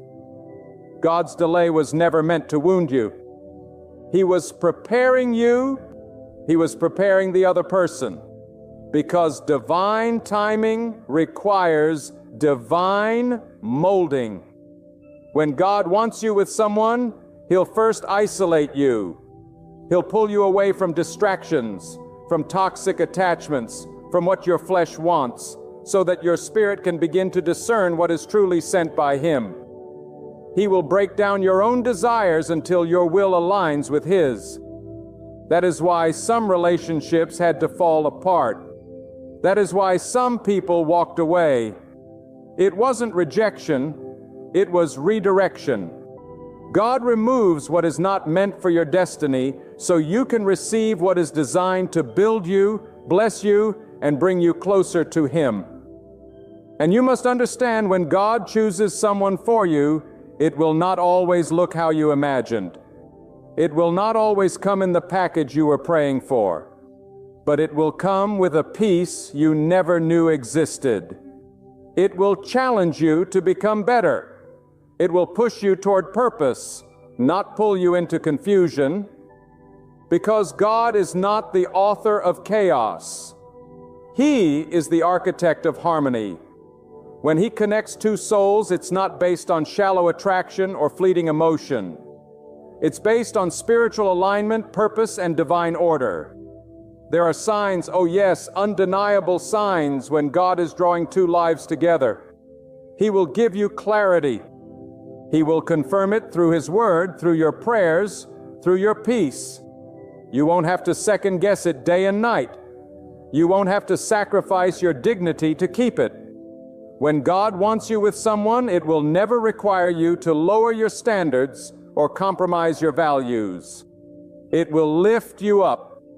It will make you want to be more obedient, more prayerful, more aligned with your Creator. That's the power of a divine connection. It brings you closer to God, not further away. And don't think for one second that you have to manipulate your way into someone's life. When God ordains it, you won't have to beg to be loved. You won't have to perform to be accepted. You won't have to compete to be chosen. The one God has for you will recognize you in the Spirit. They will see your worth not just in your words, but in your walk. And the connection will be deeper than appearance, deeper than worldly things. It will be a soul-deep recognition, a knowing that this is who you are meant to walk with through the fire and the favor. God is not random. He is strategic. He places people in your life at specific times for specific purposes. Some are there to teach you, to stretch you, to test you. But when He wants someone to stay, nothing you do can push them away. And when He wants someone to go, no amount of pleading can make them remain. That is why you must trust Him, not just with your heart, but with your path. He sees what you don't. He hears conversations you can't. He knows motives before they are exposed. And when He wants to protect you, He will block certain people from accessing your spirit. No matter how much you think you want them, you may feel like you're running out of time. You may feel like everyone else is finding their person and you're being left behind. But hear me, delay does not mean denial. God's timing is not man's timing. He doesn't operate on your calendar. He moves according to purpose. He moves when your heart is ready to receive the blessing, not just crave it. And sometimes He waits until you stop idolizing companionship and start prioritizing His presence.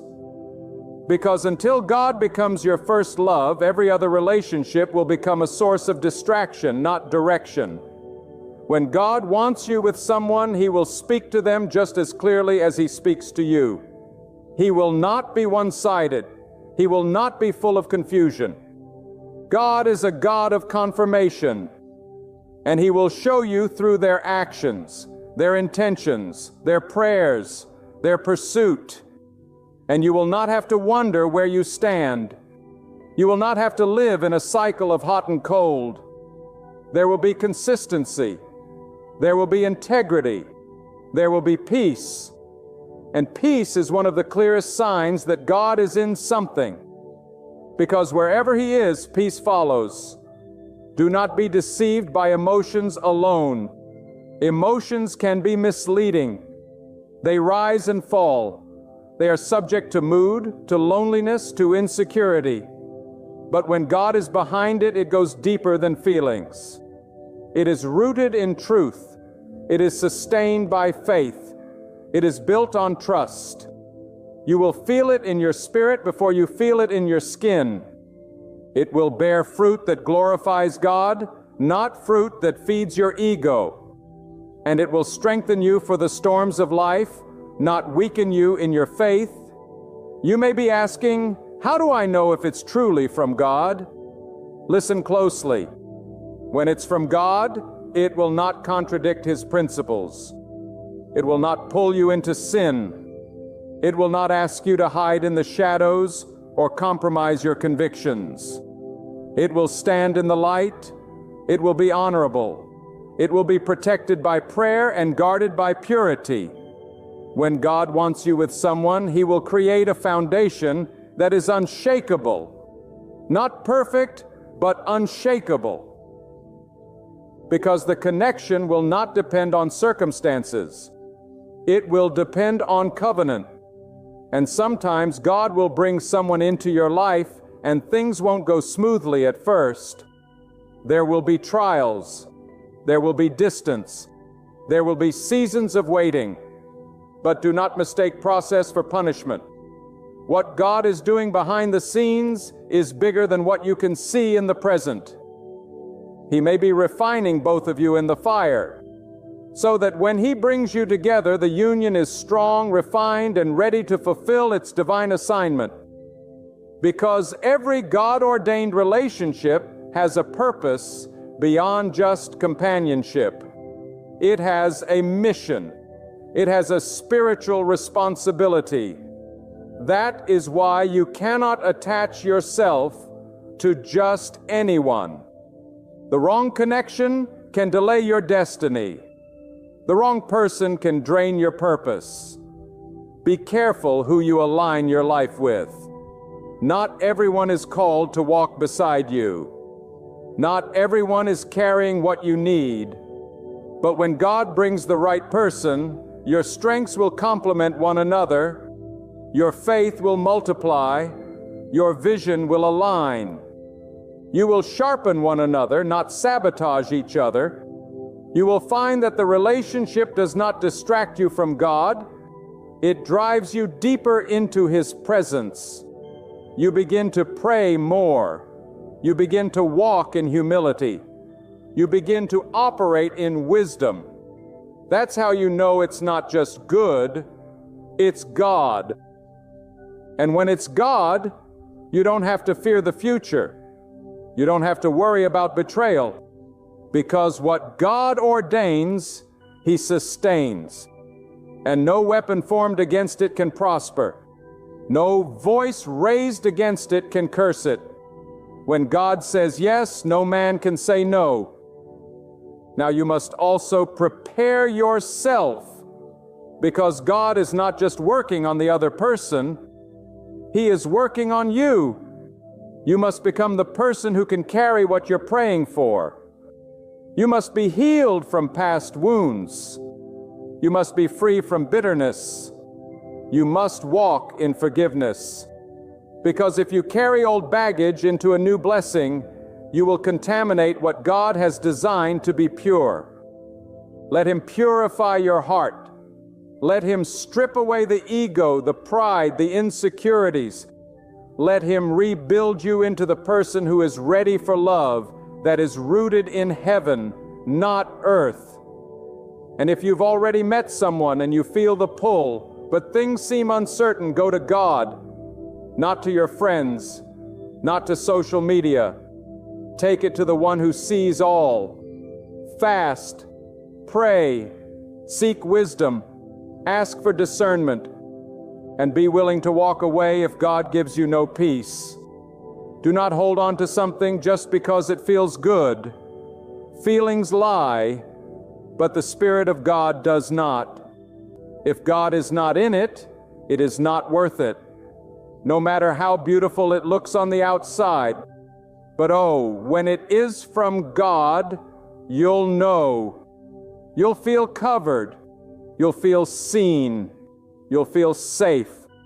You won't have to fear being yourself. You won't have to fight to be valued. You will be loved with a love that reflects the heart of God. And together you will rise. Together you will pray. Together you will walk through valleys and mountaintops with grace and grit. Because when God wants you with someone, He doesn't just bless you with a partner. He gives you a warrior, a teammate, a spiritual covering, a purpose-filled companion who will stand beside you and never let go. When God writes your story, every detail carries eternal weight. Every conversation, every detour, every delay is perfectly placed not to confuse you, but to craft something greater than your human heart can comprehend.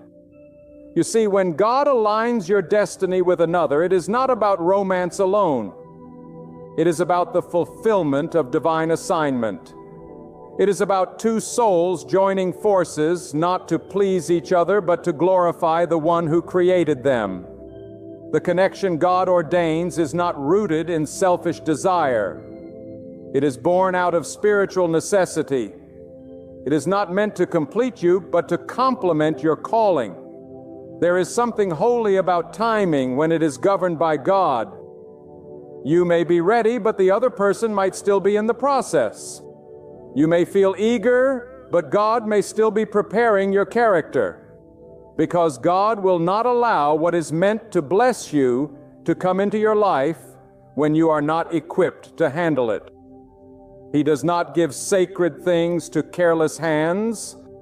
He does not join hearts that have not been healed. And so if it seems delayed, it is not rejection.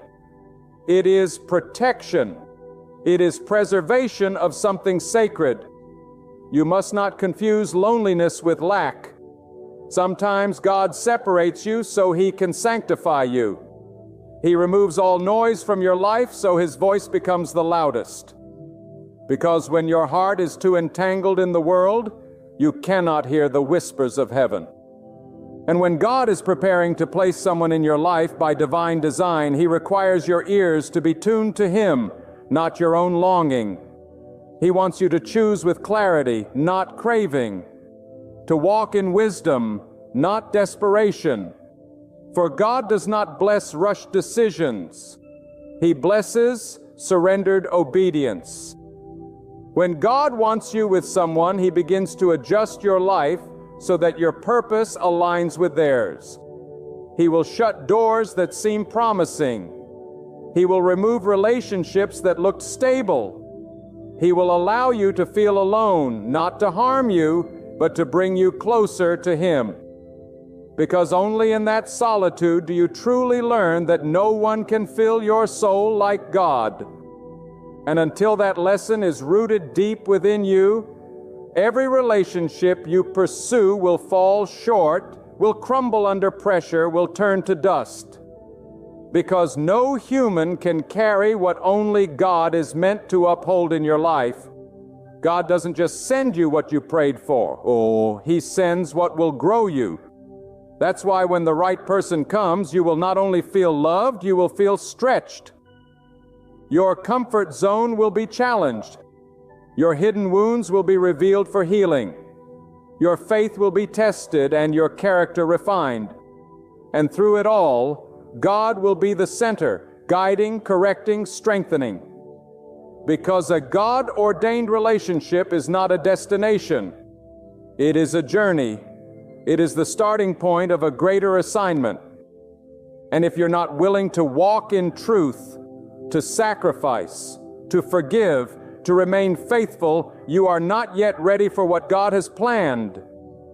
This is not about finding someone to make you feel good. This is about God positioning you beside someone who mirrors your values, honors your presence, and joins you in the sacred task of walking upright before the Almighty. When God places someone in your life, they will not pull you into darkness. They will push you into purpose. They will not cause you to hide. They will inspire you to rise. They will not drain your spirit. They will water your soul with truth. with discipline, with encouragement rooted in righteousness. And your union will not only bless you, it will become a testimony to others of what happens when God is the matchmaker. And do not expect perfection. God does not pair perfect people. He pairs purpose-driven people. He brings together those who, though flawed, are willing to surrender to His will. Those who recognize their weaknesses, yet strive daily to walk in humility. And when trials come, and they will, it is not your feelings that will hold you together, but your faith. It is not your emotions that will carry you, but your obedience to the one who brought you together. Because in God-ordained unions, love is not simply a feeling. It is a decision rooted in reverence for God and fueled by commitment to His plan. So be alert, be watchful. There are many who will come into your life with smooth words and smiling faces, but they are not from God. They are distractions, not destiny. And if you do not have discernment, you will fall for charm and miss the covenant. But when God sends someone, their spirit will confirm what their words proclaim. Their presence will reflect reverence for God, not confusion. Their actions will reflect reverence for God, not just attraction to you. Because when it is God, you won't have to guess. You will know deep down in your soul that this is not ordinary. This is divine. And for those who are weary from waiting, for those who have cried in silence, wondering if God sees your loneliness, know this: God has not forgotten you. Your prayers have not been in vain. Your patience has not gone unnoticed. God honors those who wait on Him. He rewards those who place their trust in His wisdom, not their own timeline. And in the perfect moment when your heart is ready and your path has been prepared, He will unveil what He has kept hidden for you. And it will be worth every tear, every sleepless night, every moment of longing. Because what comes from God comes with peace, with power, with purpose. You must also be willing to let go. Let go of what you thought your future should look like. Let go of the image you created in your mind. Because sometimes what we think we want is far smaller than what God has in store. He will exceed your expectations, but you must release your limitations. Stop holding on to people who are not tied to your future. Stop reopening doors that God has sealed shut. Stop chasing those who walk away. God will never allow what is truly yours to miss you. If someone left, they were not assigned to your journey. Do not mourn what was never meant to remain. When God wants you with someone, the connection will be undeniable, but it will also require effort. God may bring the person, but it is your responsibility to walk in love, to serve with humility, to communicate with wisdom. Do not think the presence of God removes the need for discipline. Divine unions demand divine character. They require both parties to grow, to yield, to sacrifice. And when the storms of life come, and they will, you will not be shaken, because your foundation will not be built on temporary feelings, but on eternal truth. This is not a fairy tale. This is a faith walk. And every step must be taken with God leading the way. You will not always understand. You will not always feel secure, but you must trust the one who sees what you cannot. You must believe that His plan is better than your own, because God does not waste time. He does not make mistakes. If He has promised you something, it will come to pass. Not in your time, but in His. And when it does, you will look back and see how every closed door, every painful goodbye, every silent season was preparing you for what your heart could not yet carry. Let your prayers be shaped not by impatience, but by purpose. Instead of asking when, begin to ask what? What do you want to teach me in this season, God? What must I release? What must I strengthen? What must I surrender? Because when your heart is postured in surrender, God can pour out blessings that no eye has seen, no ear has heard, no mind has imagined. And the person He sends will not only be a blessing to your life, they will help you become a blessing to others. There is beauty in waiting. There is power in patience. There is transformation in trusting God. And when that divine connection enters your life, it will not bring more questions than answers. It will bring peace that surpasses understanding. It will bring growth. It will bring alignment. And together you will walk into the future, not hand in hand for your own glory, but united for the glory of God to fulfill His will and accomplish the assignment that can only be completed through unity. And listen closely. When God truly ordains your steps towards someone, He will not only prepare the way, He will prepare your heart to carry the weight of what's coming. Because love sent by God is not light. It is powerful. It is life-altering. It demands a higher level of discipline, faith, and surrender. It calls you out of selfishness and into sacrifice. And until your heart is willing to serve, not be served, until your soul is anchored in trust, not pride, God will keep molding you in the fire, not to punish you, but to purify you. He's not delaying to destroy your hope. God is waiting because He is enlarging your capacity. You need to see this clearly. When the Lord places someone in your life, it is not to make you comfortable. It is to fulfill His purpose. That relationship comes with responsibility. It carries weight in the spiritual realm. It is not just an emotional bond. It is a divine covenant. And where God's will brings agreement, power is released. Favor will come, but so will opposition. The enemy will attempt to tear down what God is building. That is why your foundation must never rest on a person, but on the God who sent them. Because storms will rise, trials will press in, and if you are not standing on the solid truth of God, what seemed unshakable at first will eventually fall apart. This is why many relationships break down, not because there was no love, but because there was no alignment. They were started from impulse, not from instruction, from attraction, not from assignment. But when it is truly from God, He calls you to be more than a companion. He calls you to safeguard the vision, to stand as a vessel of prayer, and to preserve peace. He will require you to guard the union with your character, not your emotions, because your feelings will lie to you. But God never does. And sometimes God will allow a counterfeit to come before the real one, to test your discernment, to see if you truly trust His voice over your own desire. The counterfeit will look the part. They'll say the right thing, but something in your spirit will feel uneasy. Something won't sit right. That's not fear. That's God warning you. Don't silence that voice.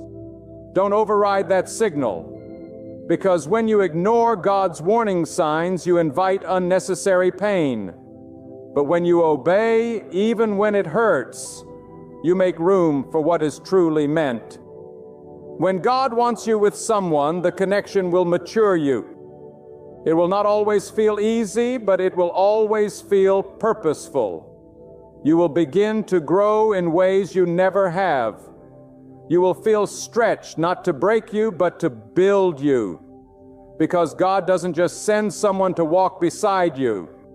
He sends someone to challenge the parts of you that need growth. The right person will call you higher. They will correct you in love. They will hold you accountable to God's standard, not just affirm your comfort. And though it may not always be pleasant, it will be necessary. because growth is proof of God's involvement. Do not idolize a person. Do not place them on a throne in your heart. That space belongs to God alone. Even when God sends the right person, they are not your source. They are not your provider. They are not your Savior. They are a blessing, but never the foundation. God remains your anchor. And the moment you place more trust in a person than in God, you will feel the shaking. You will feel the misalignment. Because no human being is meant to carry the weight of your soul. Only God can. You must walk into divine connections with open eyes and a guarded heart. Not closed off, but discerning. Let God lead the way. Let Him confirm, not just once, but over and over again through peace, consistency, and clarity. If you have to constantly convince yourself it's from God, it probably isn't.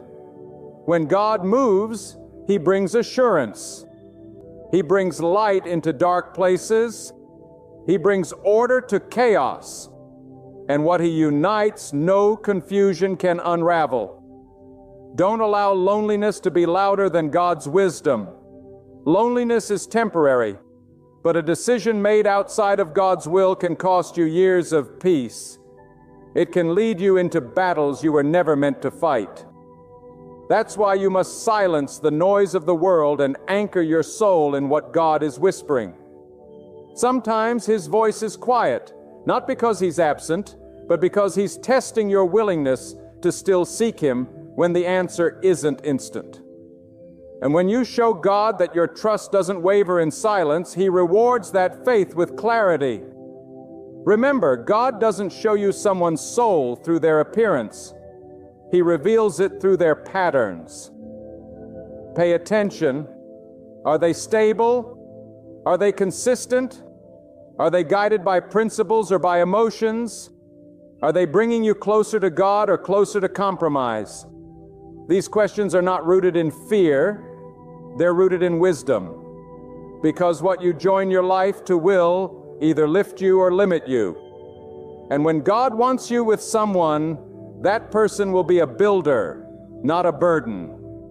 A multiplier, not a divider. A carrier of peace, not confusion.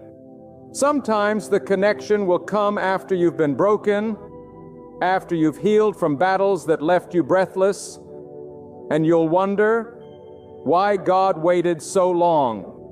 But the truth is, He was waiting for the version of you that is whole, not wounded. Because if He sent the right person when you were still carrying the residue of your past, you would sabotage what He intended to bless. So He waited. He protected you. He held back the blessing until you were ready to receive it with wisdom and walk in it with responsibility. And don't mistake quiet seasons for empty seasons. When God is silent, He is still working. When nothing seems to be moving, trust that He is positioning everything behind the scenes. He is aligning schedules. He is softening hearts. He is removing obstacles. And when everything is ready, He will bring that person into your life in such a way that you will know only God could have done this. The timing, the setting, the mutual recognition, it will be divine. Not because it's dramatic, but because it's drenched in God's fingerprints. This is not about romantic feelings alone. This is about divine purpose. When God joins you to someone, your missions will intertwine. Your spiritual paths will align. Your goals will not compete. They will complement. You will build something that outlives your emotions, something that stands as a testimony of obedience, faith, and surrender. And when people see your union, they will not just see two people in love. They will see what God can do when two souls walk in agreement under His hand. You are not forgotten. You are not unseen. God is faithful to complete what He begins. And if He has whispered to your spirit that He has someone for you, trust Him. Keep building your character. Keep walking in truth. Keep praying with boldness. Keep releasing what doesn't belong, because when the appointed time comes, the door will open. Not through your striving, but through your submission. When God brings someone into your life, you won't have to compete for their attention. You won't have to chase their affection. God does not write stories of desperation. He writes stories of destiny. He does not pair a confusion with purpose. He does not place peace in the arms of chaos. What He brings will be whole. What He sends will bring stillness to your spirit, not storms. And when He writes the story, you won't have to add to it. You'll just have to walk in it with gratitude and grace. And if you are currently walking alone, know this: solitude with God is never wasted. In this season, He is shaping you. He is strengthening you. He is removing what could destroy you. He is pruning your character so that when He places you beside someone, you will not just survive, you will thrive. You will not just exist in their life, you will enhance it, because you have been molded by the hands of the one who sees the end from the beginning. When God designs a connection, He doesn't look at surface compatibility. He examines the soul. He sees the unseen. He knows what your future holds and what kind of spirit needs to walk beside you. That is why you must stop looking for someone who simply looks the part and start seeking someone who is aligned with the purpose God placed within you. The person who is meant to walk with you will not only share your laughter, they will share your burdens. They will not just celebrate your victories. They will kneel beside you in your battles. Because when it is God ordained, it is not built on convenience. It is built on covenant. And understand this: true union under God requires spiritual maturity. You cannot carry God's plan with an immature heart. You cannot protect what is sacred with a careless mindset. The person God joins you with is not just for your pleasure. They are part of your spiritual assignment. You will be called to protect them in prayer.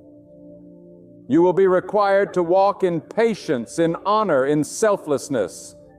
And if your heart is still led by impulse or entitlement, then God will continue refining you. He will not place precious things into unprepared hands. He is too wise. He is too intentional. And His timing is too perfect to be rushed.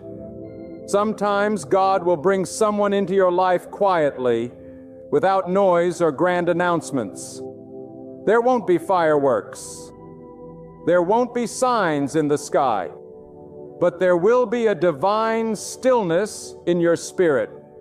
There will be a quiet confirmation that this is right, that this is safe, that this is sacred, that this is not something you need to fight for, but something you need to steward. That is the fingerprint of God.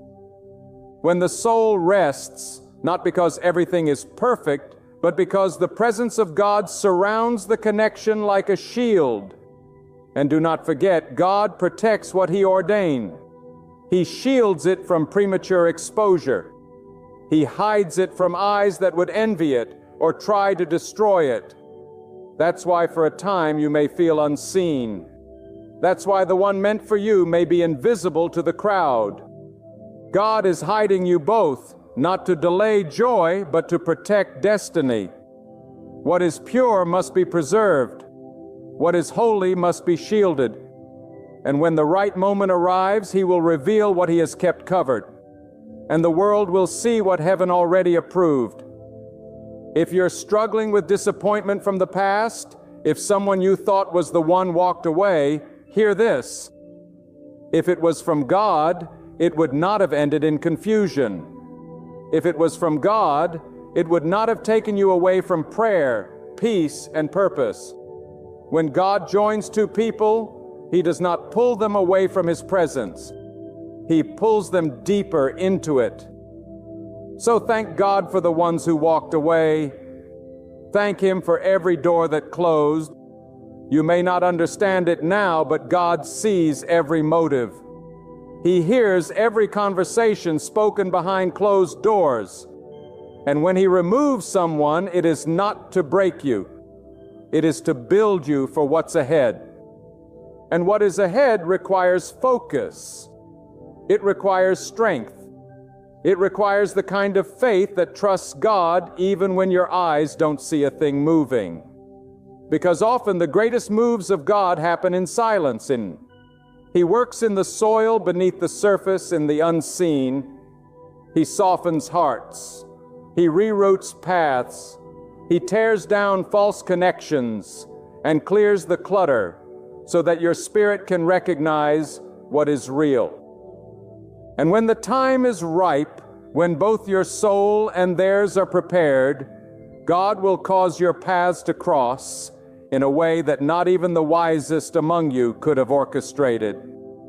This is why you must stay faithful, not just in your actions, but in your thoughts, in your posture, in your private moments of prayer. You are not waiting in vain. You are being prepared. You are being sharpened. You are being equipped for something that will outlive your emotions.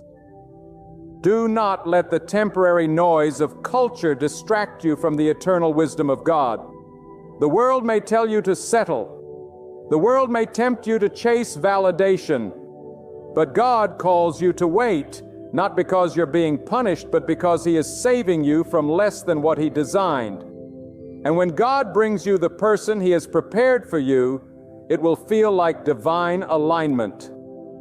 Not because everything will be easy, but because everything will make sense. You will begin to understand why it didn't work with anyone else. You will see the purpose behind the pain, the meaning behind the waiting. God's design will not require you to abandon who you are. It will allow you to grow into who you were always meant to be. It will not crush your spirit. It will activate your calling. You will not feel smaller in their presence. You will feel strengthened, supported, and seen. This is how God moves. Not with confusion, but with clarity. Not with rush, but with revelation. He opens your eyes to see through the flesh and into the spirit. And when He speaks, He does not stutter. His confirmations are not vague. They are undeniable. You will find yourself in prayer not because you are begging for clarity, but because you are overwhelmed with gratitude. Because when God joins you with someone, it's not just a relationship. It's a reflection of His wisdom, His timing, His mercy. Do not be fooled by impatience. Impatience will lead you to the wrong arms. It will make you justify what your spirit already knows is not from God. It will make you settle for potential instead of purpose. But when you truly trust God, you don't just wait, you prepare. You build. You become the kind of person who can receive what you've been praying for. Because the blessing is not just in the person, it is in what that person brings out of you. A divine connection should make you more prayerful, more disciplined, more grateful, more aligned with God. And when that kind of person enters your life, sent not by your emotions but by God, you will notice the difference. You won't feel the need to perform. You won't be afraid of losing them. You won't be tormented by doubt because they were never yours to keep. They were God's to give. And what God gives, He sustains. What He ordains, He surrounds with peace. You will not have to compromise to keep them. You will not have to abandon your values to stay close. Instead, you will rise. Both of you will rise in strength, in purpose, in truth. When God joins your path with someone, it is not for shallow companionship. It is for divine fulfillment. It is not simply to appease your longing for partnership, but to activate the deeper purpose within your soul.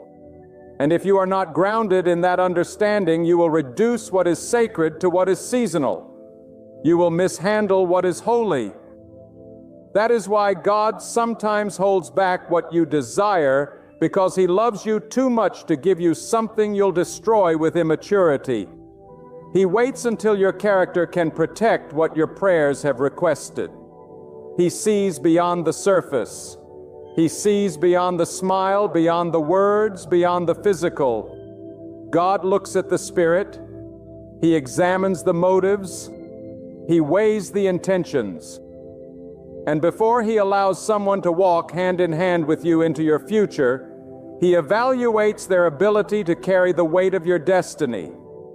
Because who you walk with will either multiply your light or drain your fire. The wrong person can silence the voice God placed within you, but the right one will fan the flame. The right one will speak life when you're weary and remind you of who you are when doubt tries to whisper lies. When it's from God, they won't just understand your calling. They will honor it. And it will never require deception. It will never require you to pretend, to shrink, to twist yourself into someone else. What God sends will meet you at your most authentic place. You will be fully seen and fully safe. And they will not come to take. They will come to give. Not because they want to gain control, but because God has taught them how to pour without expecting, how to lead without dominating, how to love without conditions. That's the fruit of someone who's been with God. That's the mark of a heart that's been surrendered, refined, and matured by the hands of the Almighty.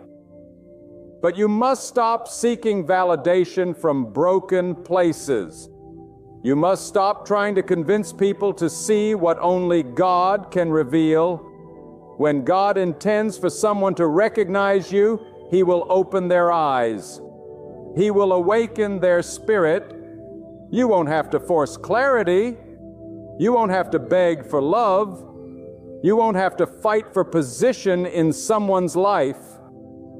God does not assign confusion to His promises.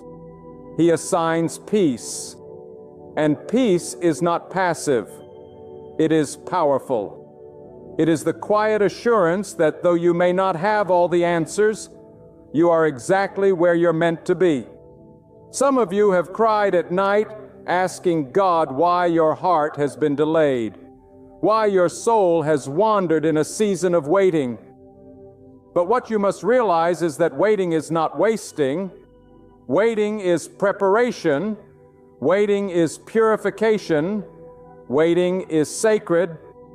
It is in the waiting that God removes what is weak and replaces it with wisdom.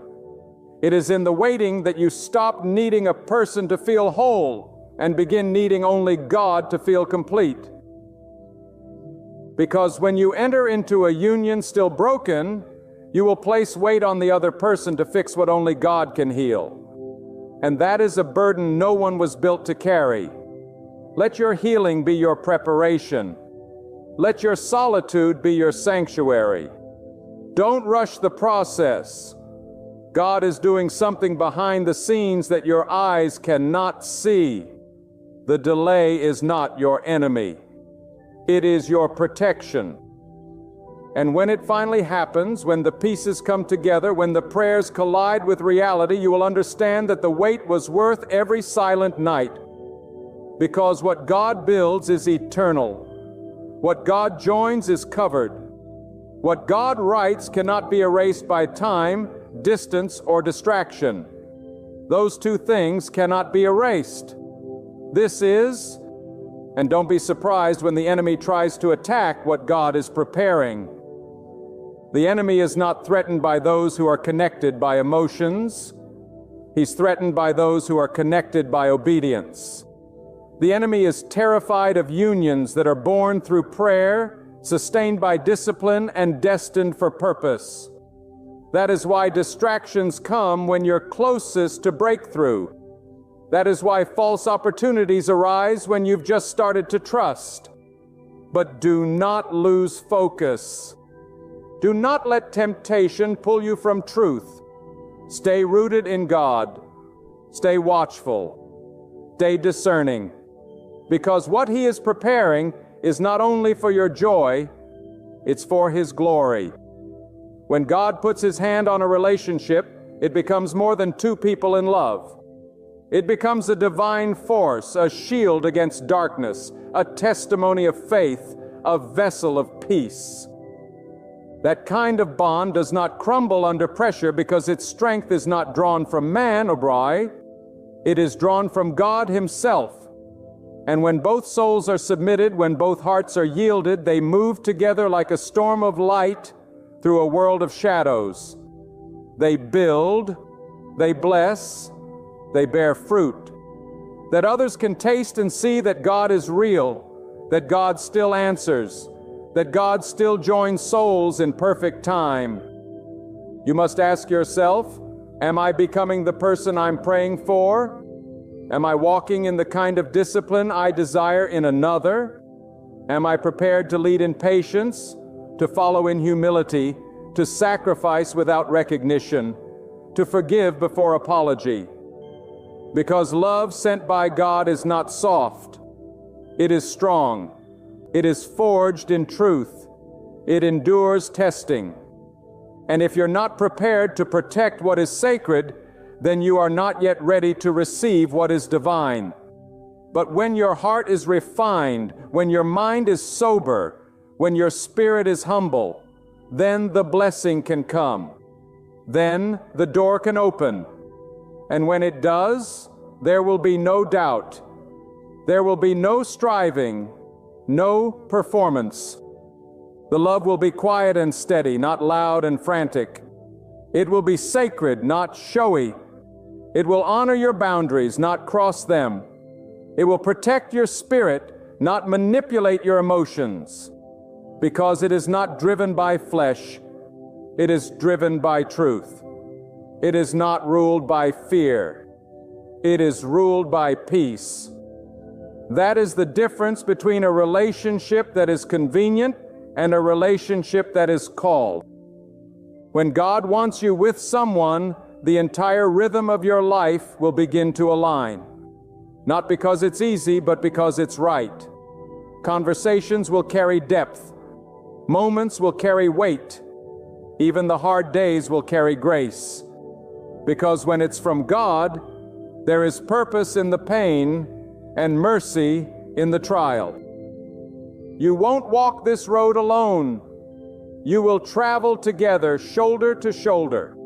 Not in front, not trailing behind. Equally strong, equally faithful, equally surrendered to the design of the one who joined you. So I urge you, ready yourself not only for the blessing, but for the duty that accompanies it. Get ready to lead, to hear, to pray, to stay.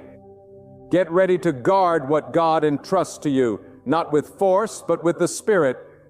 Remain in prayer, remain humble, and keep watch, for the hour is close. When the blessing comes, may your recognition be measured not by its appearance, but by how it draws your heart nearer to God. And when it arrives, remember the giver, for this union is not the finish line. It is the doorway to a higher call God has been arranging since the dawn of time. Every soul reaches a point on its journey where the road seems blocked, the light grows faint, and the heart feels crushed under the weight of yet another disappointment. Some of you right now know exactly what that moment feels like. You've poured out your strength. You've prayed, wept, and waited, yet the answer has not appeared. The door still hasn't opened. The healing hasn't shown up. The breakthrough feels like it belongs to another lifetime. But listen closely.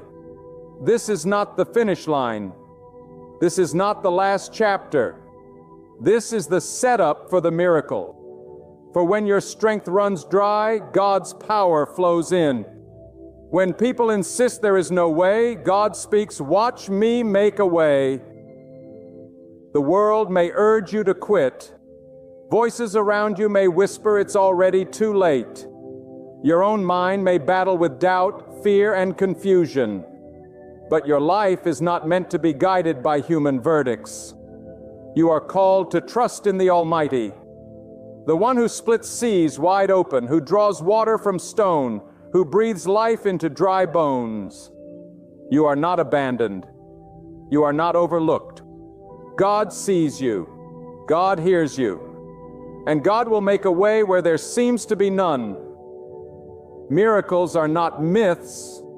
They are not ancient stories reserved for the past. Miracles are real.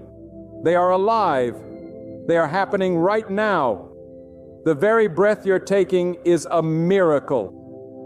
The fact that you're still standing after all you've been through is proof that God is not done with you. There is a reason you didn't break. There is a reason you're still here. God is preparing something far greater than you imagined. But He's calling you to believe, not just casually, not just weakly, but to believe with a fire in your soul, with a steadfast spirit that refuses to let go of the promise. There's something holy about holding on when everyone else lets go. There's something powerful about believing when it looks impossible, because that's when God steps in. That's when the impossible becomes possible. That's when the Red Sea parts.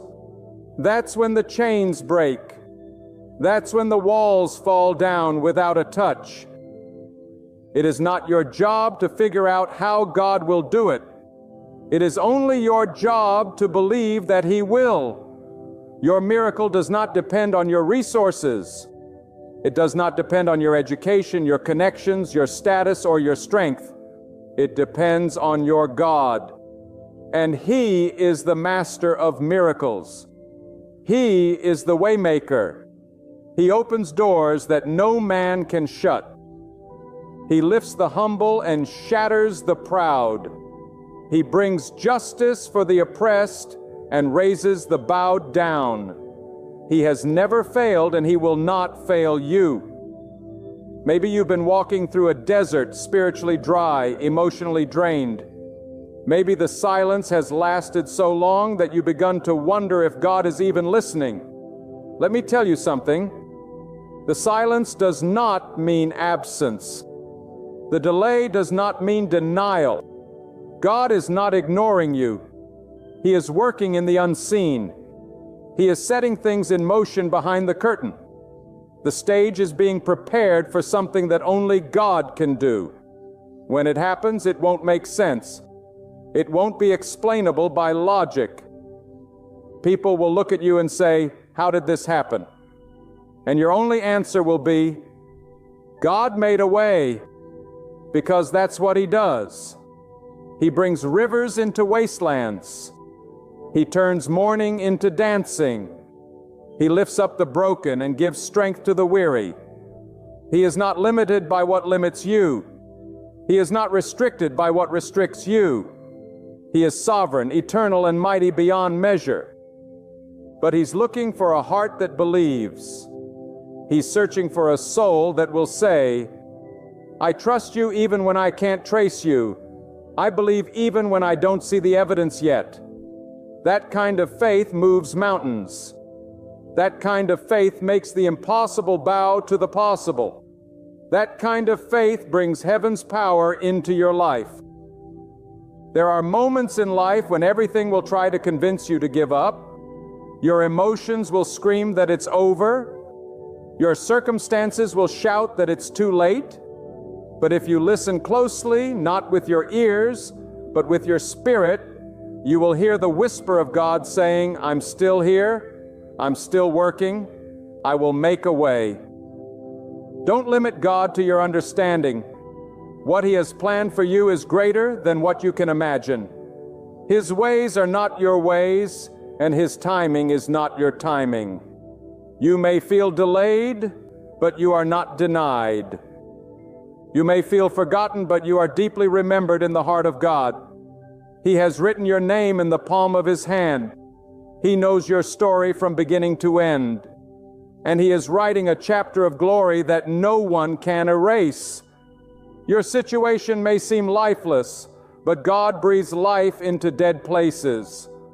Your future may look closed, but God is the God of open doors. Don't you dare give up now. Don't let go of hope. You are closer to your miracle than you realize. That pain you feel is not the end. It's the pressure before the breakthrough. The shaking you sense is not your destruction. It's the sign that chains are being broken and strongholds are coming down. There is a divine strategy unfolding in your life. Even if you don't see it yet, there is purpose in the waiting, power in the pain, and promise in the pressure.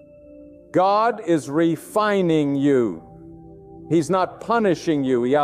He's preparing you. He's building your character, strengthening your spirit, and getting you ready to carry what He's about to release in your life.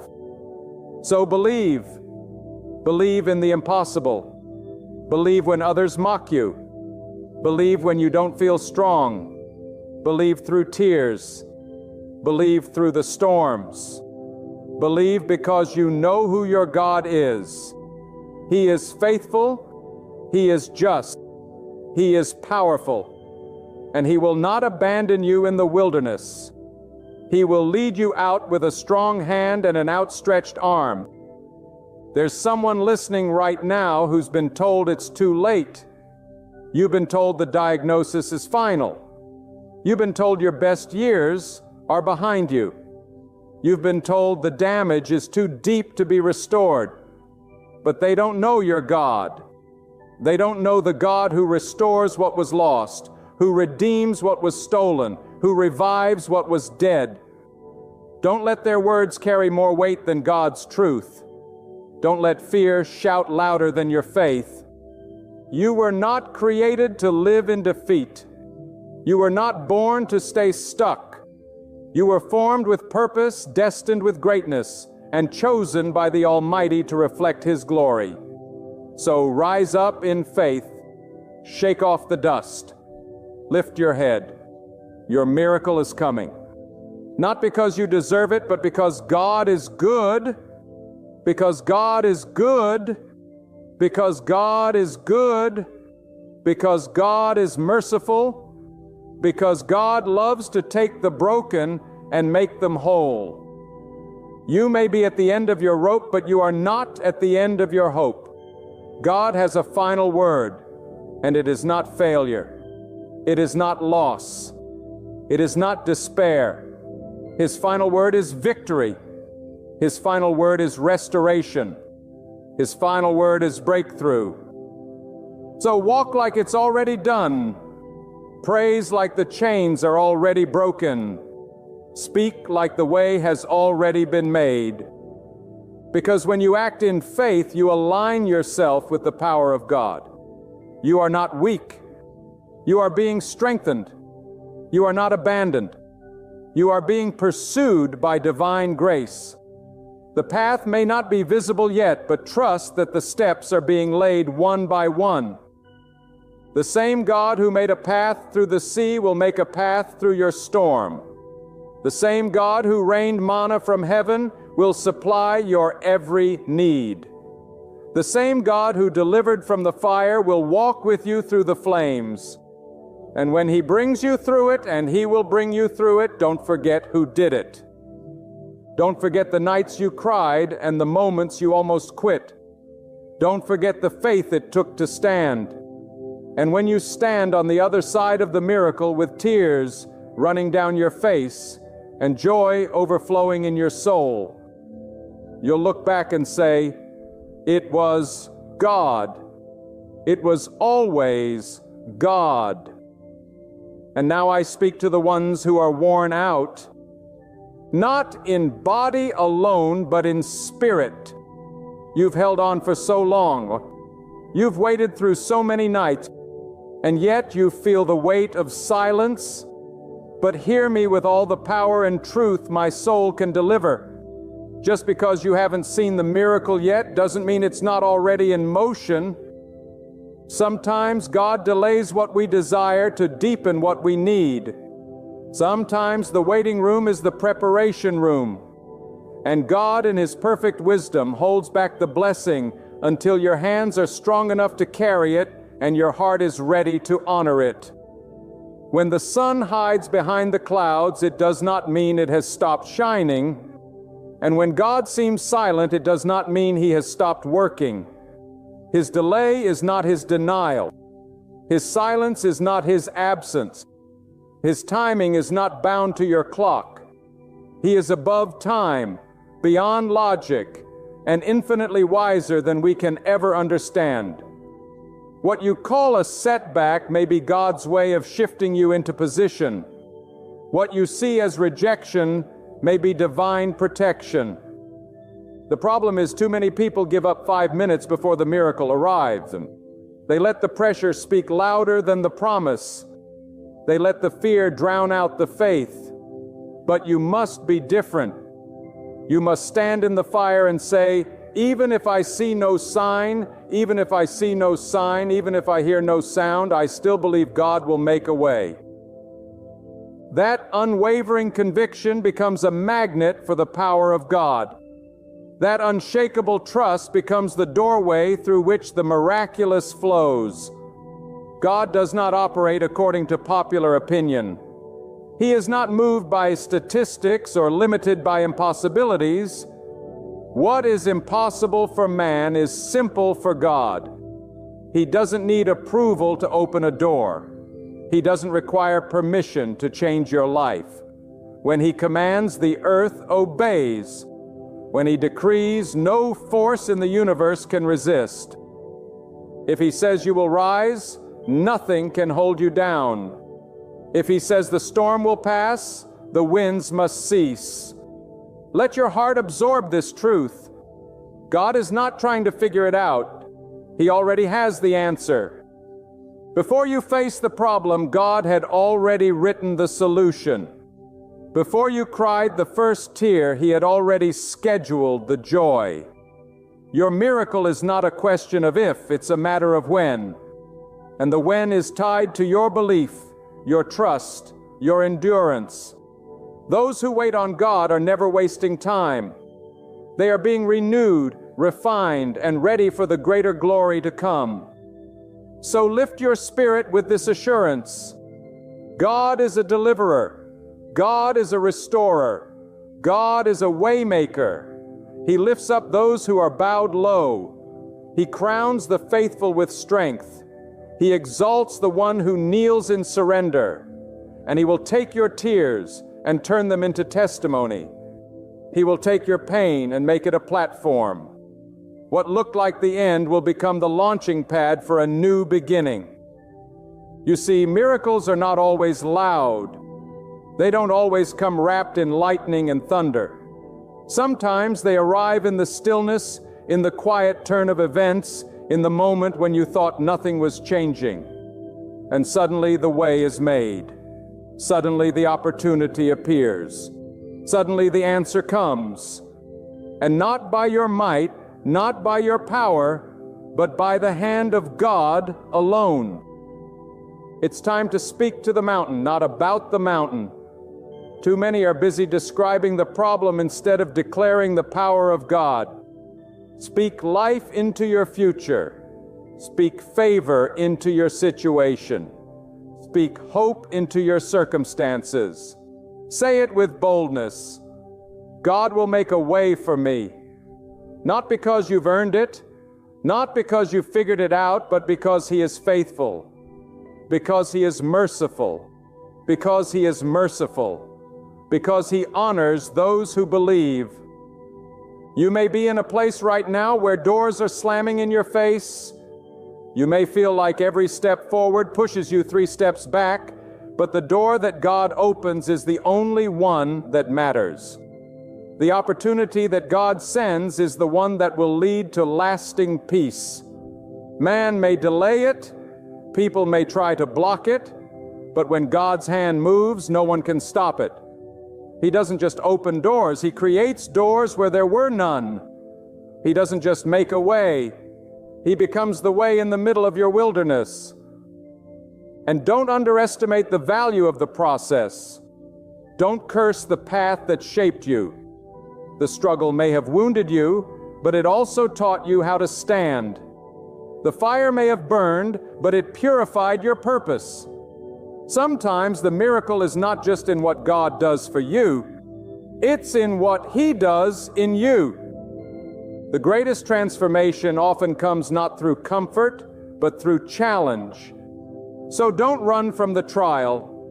Don't despise the delay. Let God finish what He started in you. Let Him mold you through the process so that when the promise comes, you're ready to receive it with wisdom and with gratitude. And while you're waiting, praise Him. Worship Him in the wilderness. Lift your hands even in the dark. Because when you praise in the middle of the pain, you're not just enduring, you're elevating. You're shifting the atmosphere. You're showing God that your trust is not based on what He does, but on who He is. God is not testing your ability. He's testing your belief. He already knows what He can do. He wants to know. Do you believe He can do it for you? Do you believe He can provide even when the bank says no? Do you believe He can heal even when the doctors shake their heads? Do you believe He can heal even when the doctors shake their heads? Do you believe He can raise your life from the ashes and give you beauty in place of your pain? Let me tell you, God loves to work in the impossible. He delights in showing His power when all hope seems gone. That's when the miracle shines brightest. That's when His name is glorified most. Because when there is no other explanation, no other way, no human logic that can account for the blessing, that's when you know it was God and God alone. And I tell you with fire in my soul, your moment is coming. That long-awaited breakthrough, that hidden door, that unexpected favor, it's on the horizon. But you must keep walking. You must keep believing. Don't let the enemy steal your expectation. Don't let fear rob you of your faith. Don't let the waiting turn into wavering. Your miracle is too close. Your purpose is too great. Your God is too faithful. There is a divine truth that must be etched deep into your heart. God does not need conditions to be favorable before He moves. He is not waiting on a report to change, on a person to shift, on a door to creak open just a little. No, when God decides to act, He overrides the natural with the supernatural. He speaks, and it is done. He wills it, and it stands firm. His command is final, and no resistance on earth or in the heavens can halt what He has ordained. That is the one you place your trust in. That is the one who will make a way for you no matter how hopeless it may seem. There is someone watching this right now who has been circling the same mountain for years, emotionally, financially, spiritually asking, when will this end? You have knocked and knocked, but the door has remained shut. You've prayed through tears that soaked your pillow, through whispers that never left your room. But what you must realize is that sometimes God will hold back what you asked for in order to prepare you for what you didn't know you needed. Sometimes the no is not rejection, but redirection. Sometimes the pause is not punishment, but protection. For God in His infinite wisdom sees the end from the beginning. You are not walking in circles. You are being trained in persistence. You are not being ignored. You are being refined. Each delay is stretching your faith. Each silence is deepening your roots. God is not in a hurry because what He's building in you is meant to last. He's not just trying to get you out of a problem. He's transforming you so that when the breakthrough comes, it doesn't break you. So that when the breakthrough comes, it doesn't break you. So that when the doors open, you walk through with humility and strength, not pride and weakness. Let this be clear. There is no power on earth greater than the will of God. No opposition can prevail against the decree of the Almighty. If God says it's time, then it's time. And when your appointed time comes, everything will align. The resources, the relationships, the opportunities, they will appear at just the right moment. Not early, not late, but divinely timed according to God's perfect calendar. So don't measure your progress by what you see. Don't base your faith on what others are experiencing. Your journey is unique. Your process is sacred. What God is doing in your life is tailored just for you. It may not look like success yet. It may still feel like a wilderness. But every step you take in faith is a seed planted in the soil of promise. And when the season shifts, when the clouds break, you will reap a harvest that cannot be denied. You are not alone in this walk. God walks beside you in the valley just as surely as He reigns above the mountains. He is closer than your breath, nearer than your thoughts. When the world forgets you, when friends forsake you, when even your own heart fails you, God remains. He is the steady hand in your chaos, the whisper of peace in your storm, the fire that cannot be extinguished even in the darkest night.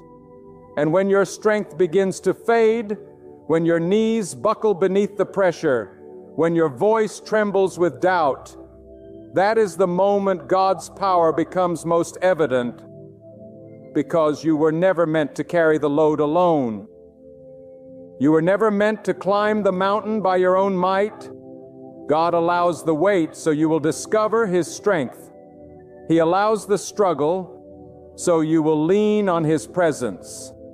For it is not in your ease, but in your endurance that God reveals His majesty. To those who feel forgotten, remember, the seed that lies buried the longest often produces the greatest fruit. Just because no one sees your growth doesn't mean it isn't happening. God works in the soil, in the depths, in the hidden places where no spotlight shines.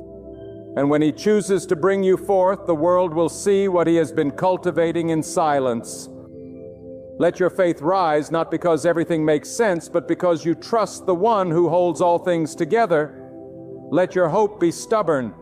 Let your belief be loud in the face of discouragement. Speak to the future with boldness. Say it before you see it. God will make a way.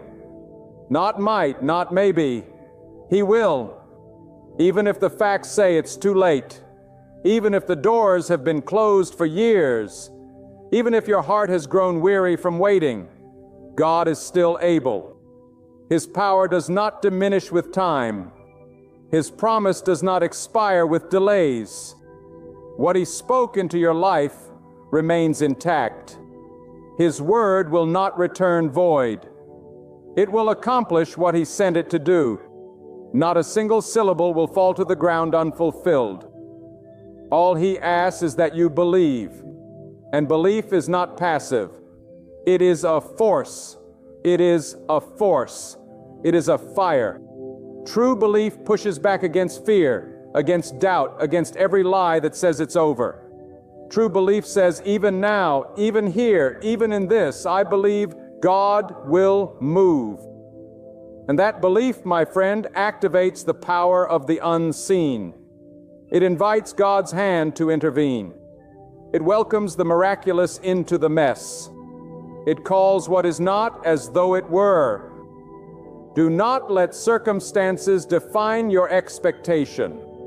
Let God's character define your confidence. He is not like man. He does not grow tired. He does not forget His promises. He does not tease your hope. If He said He will make a way, then He will make a way through the fire, through the flood, through the impossible. You may not understand the method, but trust the outcome. You may not see the next step, but trust the guide. You may not have the strength to carry on, but trust the sustainer. He has brought you this far, not to leave you now. He has invested too much in your journey to abandon you before the promise. So rise, not because the struggle is over, but because your God is greater than the struggle. Lift your head not because the burden is gone, but because the one who carries it with you is mighty and merciful. Stand in faith, not because you feel strong, but because God's strength is made perfect in your weakness. You have cried long enough. You have questioned long enough. Now it is time to believe again. Believe not in your own ability, but in the unstoppable, undefeatable, all-powerful force of God's will. Believe that His hand is on your life, that His plan is unfolding, that His promise is alive. Even if you see no signs yet, keep walking, keep hoping, keep speaking faith into the atmosphere, because at the appointed time, your miracle will not be delayed. And when it comes, it will come swiftly. It will come with clarity. It will come in such a way that everyone around you will say, "Surely God has done this." You won't have to explain. You won't have to prove. The fruit of your faith will be your witness. The power of God will speak louder than anything your words ever could. So many walk through life burdened, bowed low by fear, anxiety, and the crushing weight of unanswered questions. Why hasn't it happened yet? Why does it feel like God is silent? Why is the way still closed? But hear me now with the fullness of conviction. The silence of God is not the absence of God. His stillness is not neglect. It is precision. When God chooses to delay, it is never without purpose. His pauses are strategic. They are divine interludes designed not to frustrate you, but to prepare you for the very thing you've been praying for. You must understand this. Before every miracle, there is a testing. Before every breakthrough, there is a moment of uncertainty. Before the way is made, there is often a wall. But what separates those who witness the power of God from those who miss it is not luck, not chance, not human effort. It is the refusal to stop believing. It is the decision to hold on to faith when everything in the natural tells you to let go. There will be seasons where God strips away the noise, the comforts, the crutches you once leaned on, not to leave you empty, but to remind you of what truly sustains you, Him alone. He will lead you into a place where only His voice can guide you, where only His hand can provide, where only His power can bring you through. That is not punishment. That is intimacy. That is the place where faith is not just an idea, but a fire that burns through every doubt and lights the way in the dark. Listen carefully. The miracle you're waiting for is not just about the result. It's about the revelation. It's not just about what God will do for you, but what God is doing in you. He is forming a strength in your spirit, a clarity in your mind, and a resilience in your heart that no storm will be able to shake. When you believe in the miracle, when you refuse to bow to fear, when you keep walking even with tears in your eyes, you declare with your life that your God is bigger than the mountain in front of you. And make no mistake, God will reward that faith. God never overlooks endurance. He hears the quietest prayer whispered in the stillness of midnight when no one else knows. He remembers the heart that chooses to worship, even when circumstances give no reason to sing. That kind of faith ascends to heaven. That kind of trust echoes into eternity. That is the faith that moves the very hand of God. Stop focusing on the height of the mountain before you. Fix your eyes on the greatness of your God. Do not enlarge your problems. Lift up the one who commands storms to be still. Do not drown in what you cannot control. Rest in what God is able to accomplish. He is not far away or indifferent. He is not letting you suffer without direction. He is weaving every detail into His perfect plan. Even the pain, even the setbacks, even the betrayals. He is weaving it all into a tapestry of triumph. And when the moment comes when God steps in, everything will change in an instant. That is the power of divine intervention. It is sudden. It is undeniable. It is overwhelming in its beauty and timing. And when it happens, you won't be able to take credit for it. No one else will either. It will be so clear that only God could have done it. That is how God moves, so that all glory returns to Him. But until that moment, your assignment is simple yet powerful. Believe. Keep the door of your heart open. Keep the oil of your hope burning. Speak with confidence even when your voice shakes. Walk with expectation even when the path is unclear. Speak what you believe, not what you see. Because your words create atmosphere. Your faith shifts the unseen, and your hope invites the power of the Almighty into the middle of your storm. And don't fall into the trap of comparing your timing with someone else's blessing. Don't allow the enemy to whisper lies that God has forgotten you just because others are stepping into their harvest. Every person has their own season. Every soul walks its own journey. What God has planned for you is specifically tailored for your life, your calling, your destiny. He is not late. He is aligning every detail to match the promise He whispered into your spirit long ago. So stay planted, stay faithful, stay grounded in the truth that God is not finished with you. Even if it feels like the pages have stopped turning, even if the story seems stalled, God is still writing. And what's ahead is far greater than what's behind. What's coming will be worth every sleepless night, every prayer you thought went unheard, every tear that fell in secret. Not one of them was wasted. God bottles your tears. He hears your cries, and He moves with compassion toward those who call upon Him in truth. And yes, the enemy will try to distract you, and he will use fear to blur your vision. He will use discouragement to paralyze your faith. He will whisper that it's pointless, that you're forgotten, that you've missed your moment. But he is a liar, and you must speak back with truth. You must declare, God is still on the throne. God still has a plan. God is not finished with me. God will not abandon the work of His hands. He does not leave His people in the wilderness. He leads them through. He does not close doors without preparing new ones. He does not prune without producing greater fruit.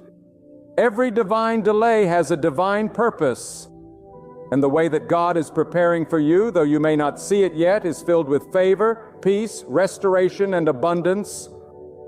Let your confidence be in who God is, not in how things appear. Stand in reverence, not in panic. Walk in patience, not in pressure. For God is not just the God of the outcome. He is the God of the process. And every step you take, every trial you face, every moment you endure with faith is drawing you closer to the promise that awaits. You are not invisible to the Most High. Your voice echoes in His courts. Your name is known in the heavens. And what He has spoken over you, what He has declared into the very fabric of your existence, will come to pass. He is not a man that He should lie. His word is sure. His will is unstoppable. His timing is perfect. And when the miracle comes, it will not be late. It will not be small. It will not be ordinary. It will be exactly what you need in a way only God could design. There is a truth the world has forgotten. But you must remember, when you walk with God, you are never walking toward defeat. You are walking through it. You may face walls. You may face waves. You may face weapons formed against you, but they will not prosper. They cannot prosper. Because the presence of God in your life is not symbolic. It is power. It is not theory. It is fire. You are not relying on empty hope. You are relying on the one who created the stars and hung them in their place. The one who said, "Be," and it was. That same voice still speaks. That same power still moves. And He has set His hand upon your life. And even when you don't feel it, even when the ground beneath you shakes and the sky seems closed, God is still moving. Just because you can't see the root doesn't mean the tree isn't growing. Just because you can't hear the answer doesn't mean the command hasn't already gone forth. You must stop judging your progress by your senses. Faith is not built on what you can measure, and it is built on what you believe. It is the inner fire that declares, "My circumstances are not my destiny. My situation is not my sentence. My God has the final say." There are moments in life when you will be called to walk through doors that haven't even been built yet. Doors that exist only in the unseen, waiting to be formed by the command of God. And when others laugh at your faith, when they question your vision, when they doubt your path, you stand firm and speak with confidence. I walk not by what I see, but by what I know, and I know that God is making a way. That is the kind of faith that moves mountains. That is the kind of belief that makes the impossible bow to the will of the Almighty. You must understand, God does not need anything outside Himself to bring your miracle to pass. He is not waiting for conditions to become ideal. He does not consult with your enemies, your family, or your history before blessing you. When He says yes, no one can say no. And if He closes a door, it is not to harm you. It is to protect you from what was never meant for you. His no is as holy as His yes. His delay is as merciful as His breakthrough. Do not be disheartened when others seem to rise while you wait. Do not envy those who seem to run while you can barely crawl. Their timeline is not your truth. Their pace is not your promise. You are not late. You are not behind. You are on God's schedule. And His timing is never rushed, never reactive. It is perfect, purposeful, and precise. When He blesses, it will not be a drop. It will be a downpour. Not a portion, but an overflow.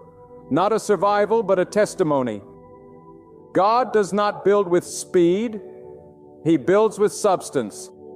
And while you feel hidden, He is developing your roots. While you feel delayed, He is increasing your capacity. You are not waiting in vain. You are being prepared to receive something so divine, so glorious, so heavy with meaning, that it requires a stronger version of you to carry it. That's why the waiting hurts. That's why the process feels endless. Because what is coming is greater than what you can currently handle. And here is something even deeper. Sometimes God withholds the visible miracle to preserve the eternal lesson. Because if He gave it too soon, you might forget the journey. If He released it too easily, you might overlook His hand. But when you've been through the fire, when you've walked through the flood, when you've survived what others didn't, then you'll know without a shadow of a doubt that it was God, only God. Let your spirit rest in this unshakable truth. You are not fighting for a miracle. You are walking toward the one that is already written into your destiny. It's not up for negotiation. Well, it's not dependent on man's permission. Well, it's already signed and sealed by the will of God. And when the time is right, it will manifest not because of your strength, but because of God's sovereignty. And while you wait, protect your thoughts.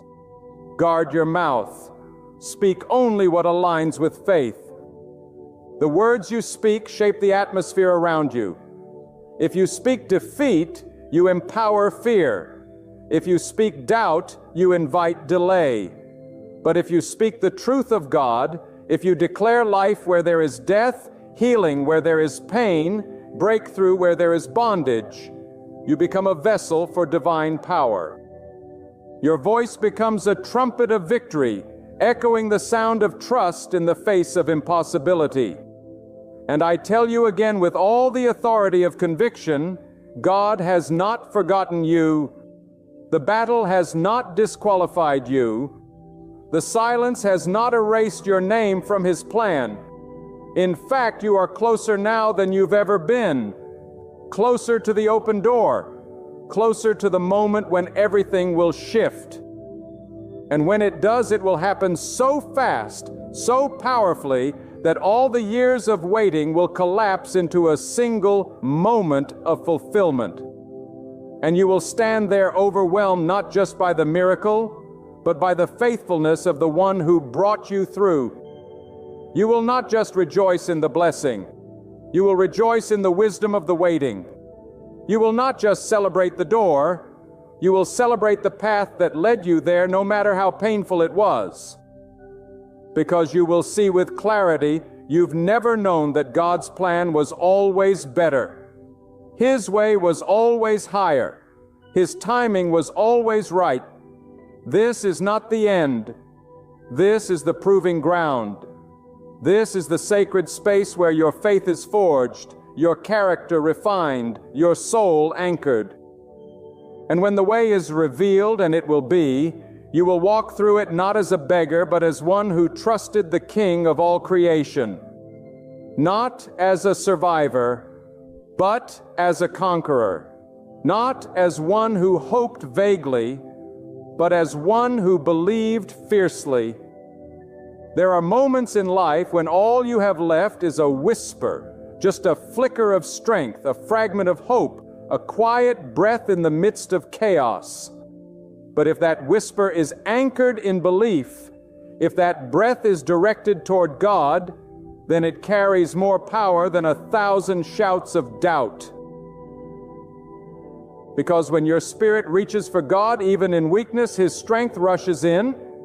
When your faith clings to Him, even in silence, His mercy flows. When your faith clings to Him, even in silence, His mercy flows. When your heart refuses to quit, even when the world says you should, that is where miracles begin to stir. That is the sacred place where impossibility begins to bow. You must understand that God doesn't look at your circumstances the way you do. He doesn't see what's blocking you. He sees what's beyond them. He doesn't focus on what's missing. He sees what's about to arrive. While you measure your life in problems and timelines, God operates in purpose and eternity. What looks like delay to you is a setup to Him. What feels like rejection is often His redirection. And when God redirects, it's not to harm you, it's to preserve you. It's to bring you to the exact place where His power can be displayed in full. Do not let your heart be seduced by the illusion of permanence. Nothing in this world is final unless God declares it so. A closed door is not the end. A failed opportunity is not the conclusion. A broken heart is not your destiny. These are not stopping points. They are transitions. And transitions are always uncomfortable. They stretch your soul. They test your foundation. But if you hold on to God, if you keep walking, even with trembling legs, He will reveal what the struggle was preparing you for. God allows pressure not to crush you, but to uncover what's within you. Faith isn't proven in ease. It is proven in adversity. Strength doesn't rise when the wind is calm. It rises when the storm is at its fiercest. And what God is doing in your life right now is birthing something that cannot be destroyed by external conditions.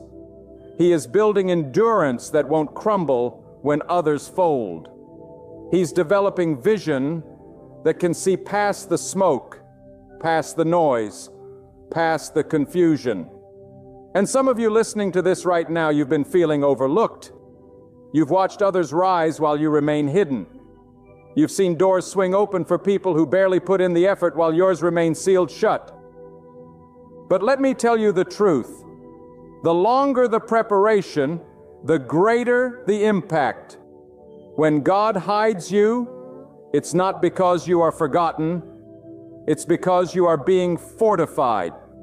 You are being shaped into someone who can handle the weight of the blessing that's coming. Because what God is about to release in your life is not a surface level moment.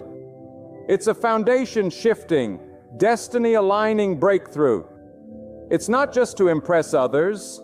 It's to fulfill His plan. It's not to boost your pride. It's to glorify His power. And when it comes, it will carry weight. It will carry purpose. It will change not just your life, but those around you. Because when God makes a way, it ripples beyond you. Your obedience becomes a testimony. Your endurance becomes a light. Your belief becomes a catalyst for others to believe again. And I say this with love, but with holy urgency. Stop minimizing what God can do through you. Stop letting past failures define your future.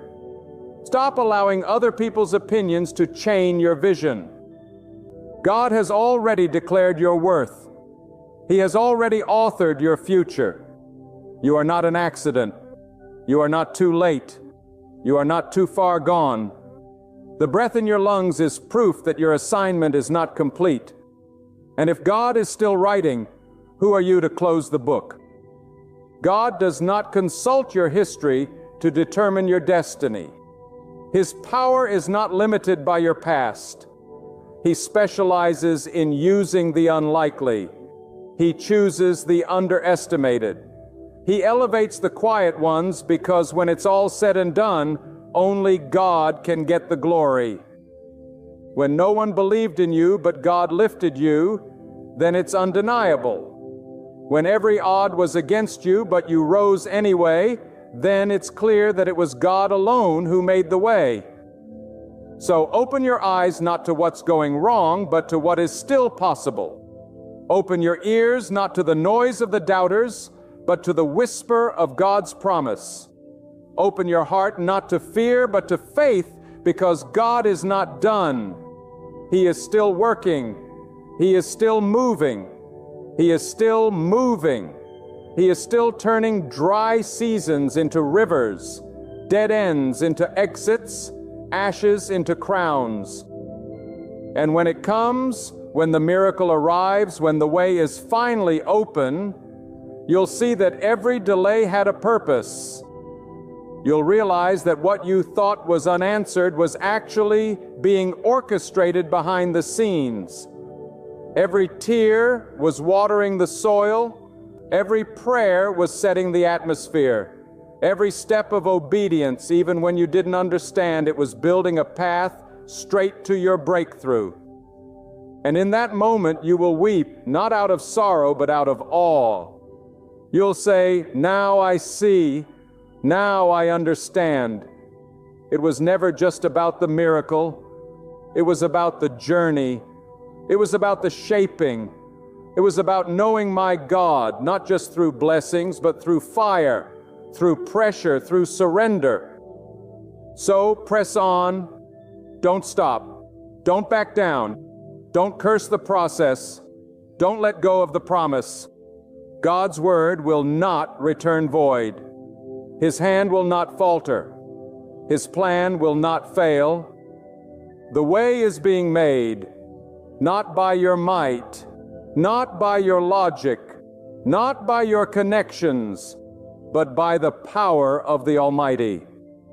Believe again, hope again, pray again, walk again, even if it's slow, even if it hurts, even if you can't see the outcome. Walk, speak, trust, because God will make a way. And when He does, nothing will be the same. Not your heart, not your story, not your future. For when the Creator of all opens a door, it stays open. No man can shut what God has chosen to release. Stand in that promise. Cling to that fire and know your miracle is not far.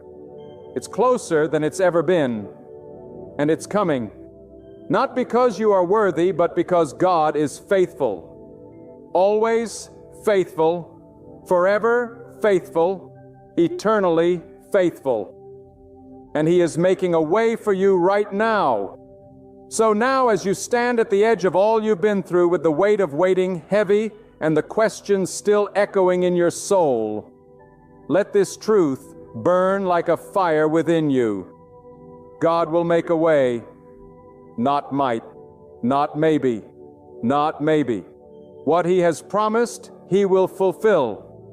What He has spoken over your life, He will bring to pass. The delays did not cancel it. The setbacks did not erase it. The silence did not silence Him. His plan is still intact. His hand is still over you. And the way, though you cannot see it yet, is already being carved through the wilderness. Do not let the storm around you shake your soul. Stand firm in who God is. He is not a spectator watching from afar. He is the one writing your victory. He knows exactly where you stand. He understands every need in your heart. And the next chapter of your story is already in His hands. Your part is simple. Believe with courage. Believe without wavering. Believe with loyalty. Trust that God will do what no one else can. So lift your face again. Dry the tears. Take the next step forward. Speak hope. Declare victory. Expect the impossible. Because God is already working in your favor, and your miracle is drawing near. And when it arrives, when the path opens, when the answer comes rushing in, when the door bursts wide, you will stand amazed, realizing it was never about your effort, not your wisdom, not your network. It was God, only God, forever God. Hold fast to faith. The God of miracles will open the way before you. Listen carefully right now. A season will come when the clamor around you grows unbearable. The smiles seem endless, the words sound so kind, and the helping hands so ready that you start to assume everyone near you is on your side. But I need to speak the truth into your life today. Not everyone who stands beside you truly stands for you. Not every hand that reaches toward you intends to bless you. Not every voice that cheers is genuine. And not every presence in your circle is sent by God. Some people are positioned around you by the world. Others are placed there by God.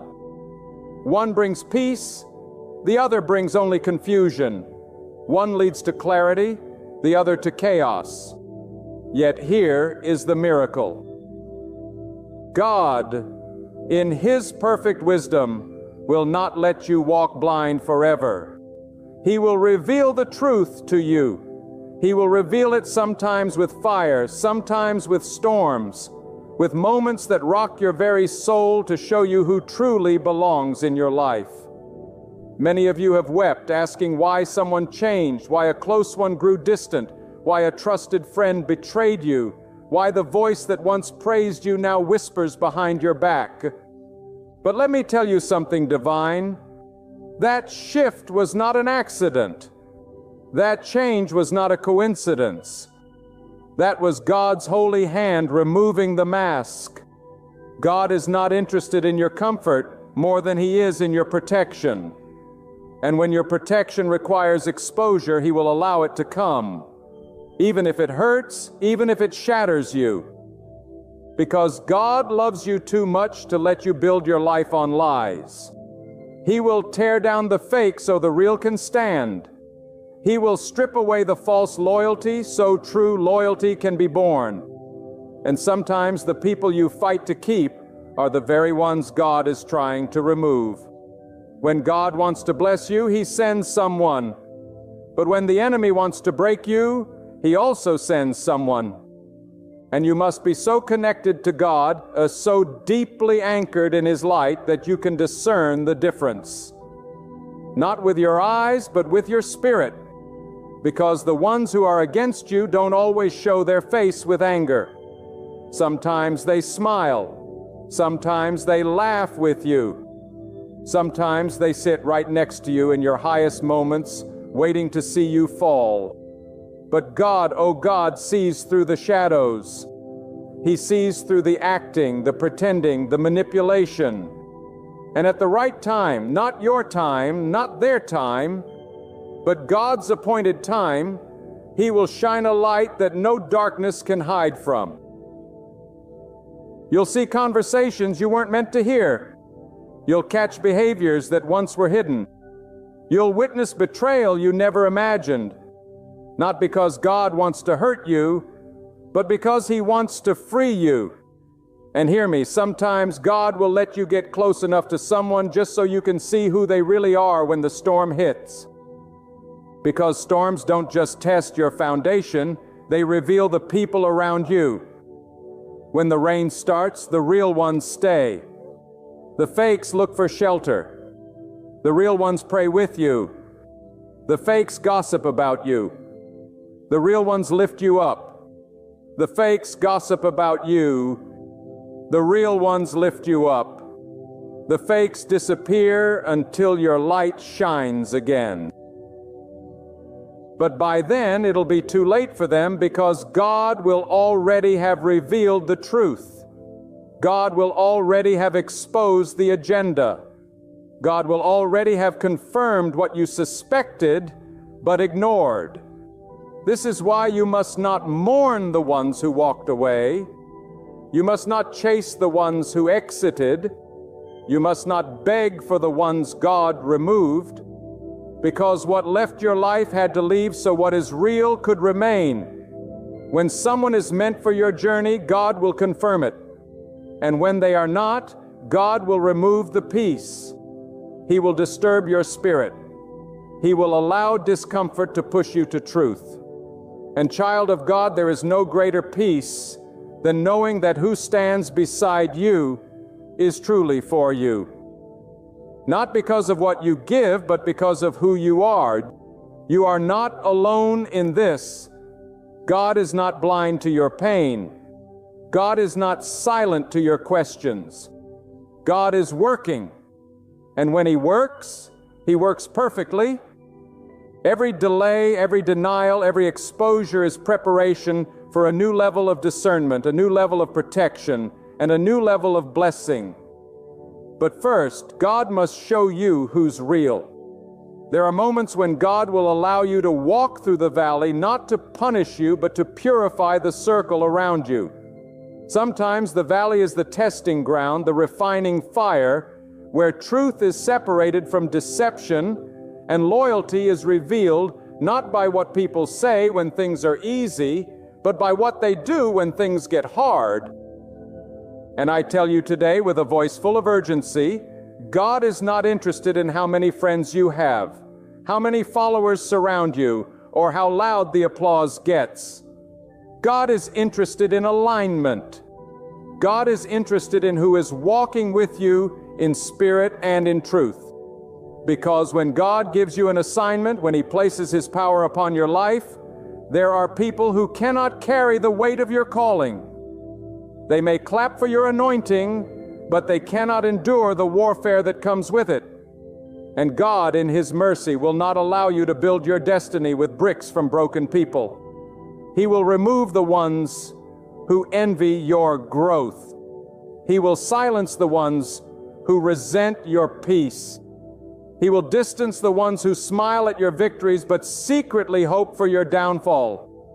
And I say to you with fire in my spirit, don't curse the separation. Praise God for it. Don't mourn the silence. Thank God for the quiet, for it's in the stillness that God speaks the loudest. You must understand, some people were only in your life to teach you who never to trust again. Some were lessons, not lifelines. Some were sent to show you how far you've come. And others, oh yes, others were sent to remind you of what you must never go back to. But because of your heart, because of your kindness, because of your loyalty, you kept letting them in again and again. And now God is stepping in, and He's saying, enough. Enough of you tolerating people who drain your soul. Enough of you explaining yourself to those who never valued your truth. Enough of you bending backward to keep people who never even stood up for you. God is done watching His child suffer in the name of false loyalty. God is done allowing your destiny to be delayed because you're too afraid to be alone. Let me tell you, being alone with God is better than being surrounded by the wrong crowd. Being alone with peace is better than being embraced by hidden hatred. And when God clears the room, it's because the next chapter cannot include characters who were never part of the plot. He knows their hearts. He hears what they say when you're not around. He sees the secret messages, the whispers, the hidden jealousy, and the passive bitterness. And while you saw a friend, God saw a distraction. While you saw support, God saw sabotage. While you saw support, God saw sabotage. While you felt loyalty, God saw leeches. And He said, no more. Child of God, you must understand God does not play games with your purpose. He will offend your feelings to protect your future. He will allow the storm not to break you, but to cleanse the atmosphere around you. And when the dust settles, you'll look around and realize the very ones you thought you couldn't live without were the ones blocking your peace, stunting your growth, and delaying your elevation. You'll begin to thank God for every closed door, every unanswered text, every betrayal, every silence. You'll see it now, not as abandonment, but as alignment. Because when people walk out, that's not the end. That's God making space. That's God removing counterfeits so He can send the authentic. That's God pulling weeds before He sends the harvest. And hear me, when God is about to lift you, He doesn't just bless you with more. He tests the hearts of those around you. He reveals the motives. He exposes the intentions not to humiliate, but to protect. And if your spirit has been restless, if your heart has been burdened with confusion about someone in your life, if you've been second-guessing the loyalty of those closest to you, don't ignore it. That is not paranoia. That is not insecurity. That is God's discernment rising within you. Listen to it. 6, pray over it. Move with wisdom, because what God reveals, He does so for your freedom, for your safety, and for the journey ahead.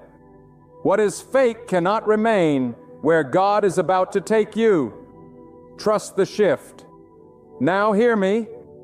With all the fire that burns in my soul, when God starts revealing who's real in your life, it will not always come with gentle whispers or peaceful dreams.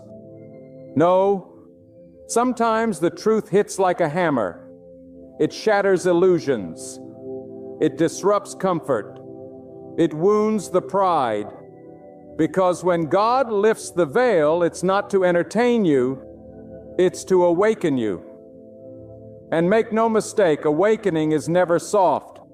It is a holy disruption.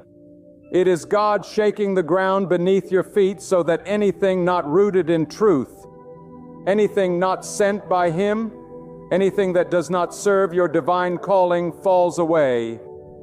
Some of you have been holding on to people that God has already removed in the Spirit. You're still trying to resurrect what God has buried. You're still trying to find light in what God has already declared as darkness. But hear this now. God does not partner with confusion. God does not bless what keeps you in bondage. God does not strengthen what keeps you weak. And when He reveals, it is a call to action, a call to release, a call to align your loyalty with Him, not with people who have proven again and again that they do not honor your worth. You see, loyalty is sacred, but blind loyalty is dangerous. There comes a time when your love for others must not outweigh your obedience to God. And obedience sometimes means walking away. Sometimes it means letting go. Not in bitterness, not in revenge, but in holy surrender. Because if God had to pull someone out of your life, it means He heard conversations you didn't hear. He saw traps being set. He saw intentions that your heart in all its purity could never detect. And even though it hurts, even though your heart bleeds from the loss, you must trust that God's hand is still sovereign. He doesn't just remove, He replaces. But first He must purify. And oh, how God purifies with fire. You may go through seasons of loneliness. You may sit in rooms that feel emptier than before, but don't confuse emptiness with abandonment. God has not abandoned you. He's isolating you for clarity, for revelation, for preparation. And the people you once leaned on, the ones you thought would walk with you forever, may become strangers overnight. Don't fight it. Don't chase what God is erasing. Let them go. Let the chapter close. Let the season end, because what God is preparing for you is not casual. It's consecrated. It's set apart, and it cannot be tainted by false alliances. Let me say this loud and clear. Real people, God-approved people, they won't compete with you. They won't manipulate you. They won't drain you, distract you, or deceive you. They will recognize your value. They will protect your name in rooms you're not even in. They will honor your journey even when you stumble. They will correct you with love and pray for you in silence. They don't need to be loud, flashy, or constant. They just need to be consistent, truthful, and God-sent. And until they arrive, walk with God alone. It's better to walk with truth in solitude than with deception in company. Because when you align with God fully, He aligns the people in your life accordingly.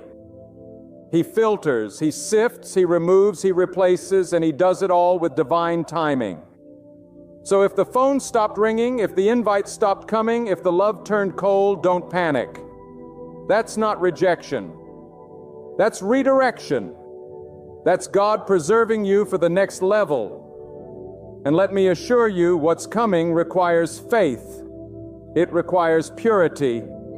It requires that only those who can handle your truth, your growth, your blessings, and your battles walk with you. And when they come, when God sends the real ones, you won't have to question it. Peace will surround the connection. Confirmation will follow the bond. No, there will be no striving, no chasing, no forcing, only flowing. Because when it's from God, it flows. So wipe your tears, straighten your shoulders, and lift your head. What you lost wasn't your foundation. It was just scaffolding. Temporary support for a season that has now passed. God is building something eternal in you. And the real ones, those who are destined to stand with you, will not just witness your rise, they will help carry the weight of your calling. There is a sacred reason why God allows exposure to come before elevation.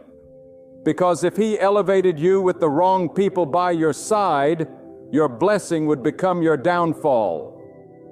If He lifted you while you were still surrounded by hidden enemies, by those who clapped with one hand and cursed with the other, your peace would crumble, your progress would stall, and your purpose would be poisoned.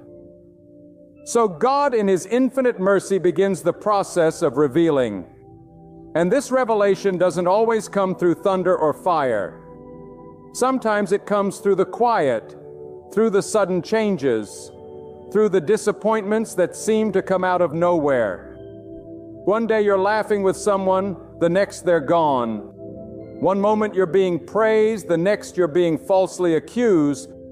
But child of God, hear me. God is not in the business of confusion. He is in the business of clarity. What He allows to fall apart, He does so with purpose. What He allows to break off, He does so for protection. You may not understand it while it's happening. Your heart may wrestle with confusion. You may question yourself, replay conversations, blame your kindness. But the truth is, it's not about what you did wrong. It's about what God is making right. God is not just concerned with your comfort. He is focused on your calling. And when your calling becomes threatened by counterfeit connections, He steps in. He does not ask your permission. He does not consult your emotions because your destiny is too valuable to gamble with. He would rather see you cry now than see you crush later. And yes, you will cry.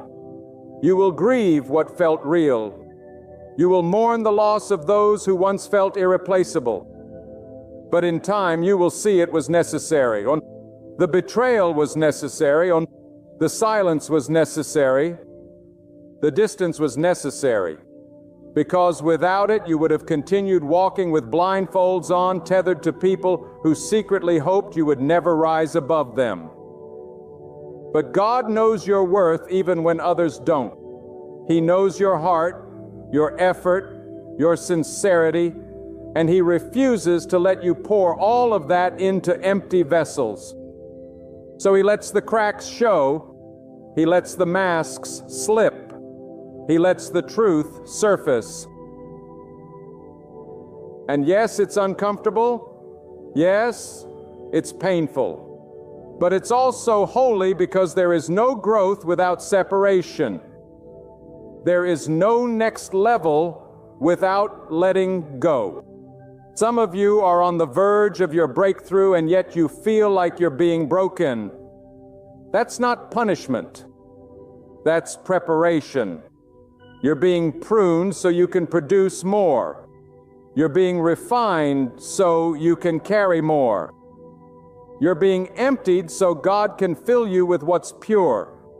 So don't curse the breaking. Don't fight the isolation. Don't resist the change. Embrace it. Because in this sacred season, God is teaching you something priceless. How to trust His revelation over your own understanding. You don't need to figure out who's real. You just need to stay close to God and He will show you. And when He shows you, believe it. Stop making excuses for people God has exposed. Stop repainting red flags just because your heart is attached. You cannot move forward with chains wrapped around your ankles. You cannot soar with dead weight tied to your spirit. And make no mistake, emotional weight is the heaviest kind. It will suffocate your clarity. It will drain your energy. It will sabotage your joy. That's why God is stripping it. That's why God is shaking everything around you. Because He's removing what doesn't belong. He's tearing down what you've built out of fear, out of loneliness, out of pressure. And He's building something that will last. Something that is grounded in truth, in peace, in divine alignment. So I tell you, when people walk away, let them. When hearts grow cold, release them. When silence comes, don't chase noise. Learn to be still. Learn to sit in the silence and listen not to your emotions, but to the whisper of God. Because in that whisper, He will guide you. He will comfort you, and He will surround you. Not with many, but with the few who are real. the few who are chosen, the few who are sent not just to be around you, but to walk beside you in truth, in loyalty, and in purpose. Some of you listening right now are in the middle of that sacred exposure. You're watching the ones you trusted the most begin to reveal cracks in their character. You're witnessing inconsistencies, feeling unspoken tension, sensing something is off, and you don't know whether to confront it, ignore it, or walk away. But let me tell you what is happening. God is placing a spiritual mirror in front of every relationship in your life, and He is asking you this question. Is this helping you walk closer to me, or is it silently pulling you away? Because real doesn't always mean loud. Real doesn't always mean available. Real doesn't even mean agreeable. Real means aligned with what God is doing in your life. And if someone's presence in your life is stalling your peace, disturbing your focus, or planting doubt in your spirit, then it's not from God. The truth is, God is not obligated to maintain connections that threaten your destiny. You may feel loyal to the bond, but God is loyal to your purpose. And when the two begin to conflict, He will always choose your purpose. That's why it hurts. That's why it confuses you, because your heart is still clinging to what God is cutting away. But let me say this clearly. When God reveals who someone is, believe Him the first time. You don't need 5 more confirmations. You don't need a sign written in the sky. The unease in your spirit, the lack of peace, the patterns you keep ignoring, those are all divine alerts. And when you ignore them, you delay your healing. You delay your elevation. You delay the new doors God is trying to open. Because God cannot bless the version of you that continues to entertain what He's already declared is over. There is a sacred cost to disobedience. And sometimes the cost is another cycle of heartbreak, another delay in purpose, another year wasted in confusion. But child of God, you don't have to stay there. You can choose clarity. You can choose peace. You can choose alignment, because God is not the author of chaos. If the relationship brings nothing but confusion, God is not in it. If the friendship constantly drains your joy, God did not assign it. If the alliance keeps pulling you away from truth, it was never divine. And when God shows you this, He is inviting you not into pain, but into freedom.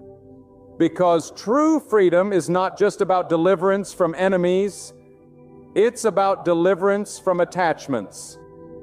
And that right there is the breakthrough many people never receive.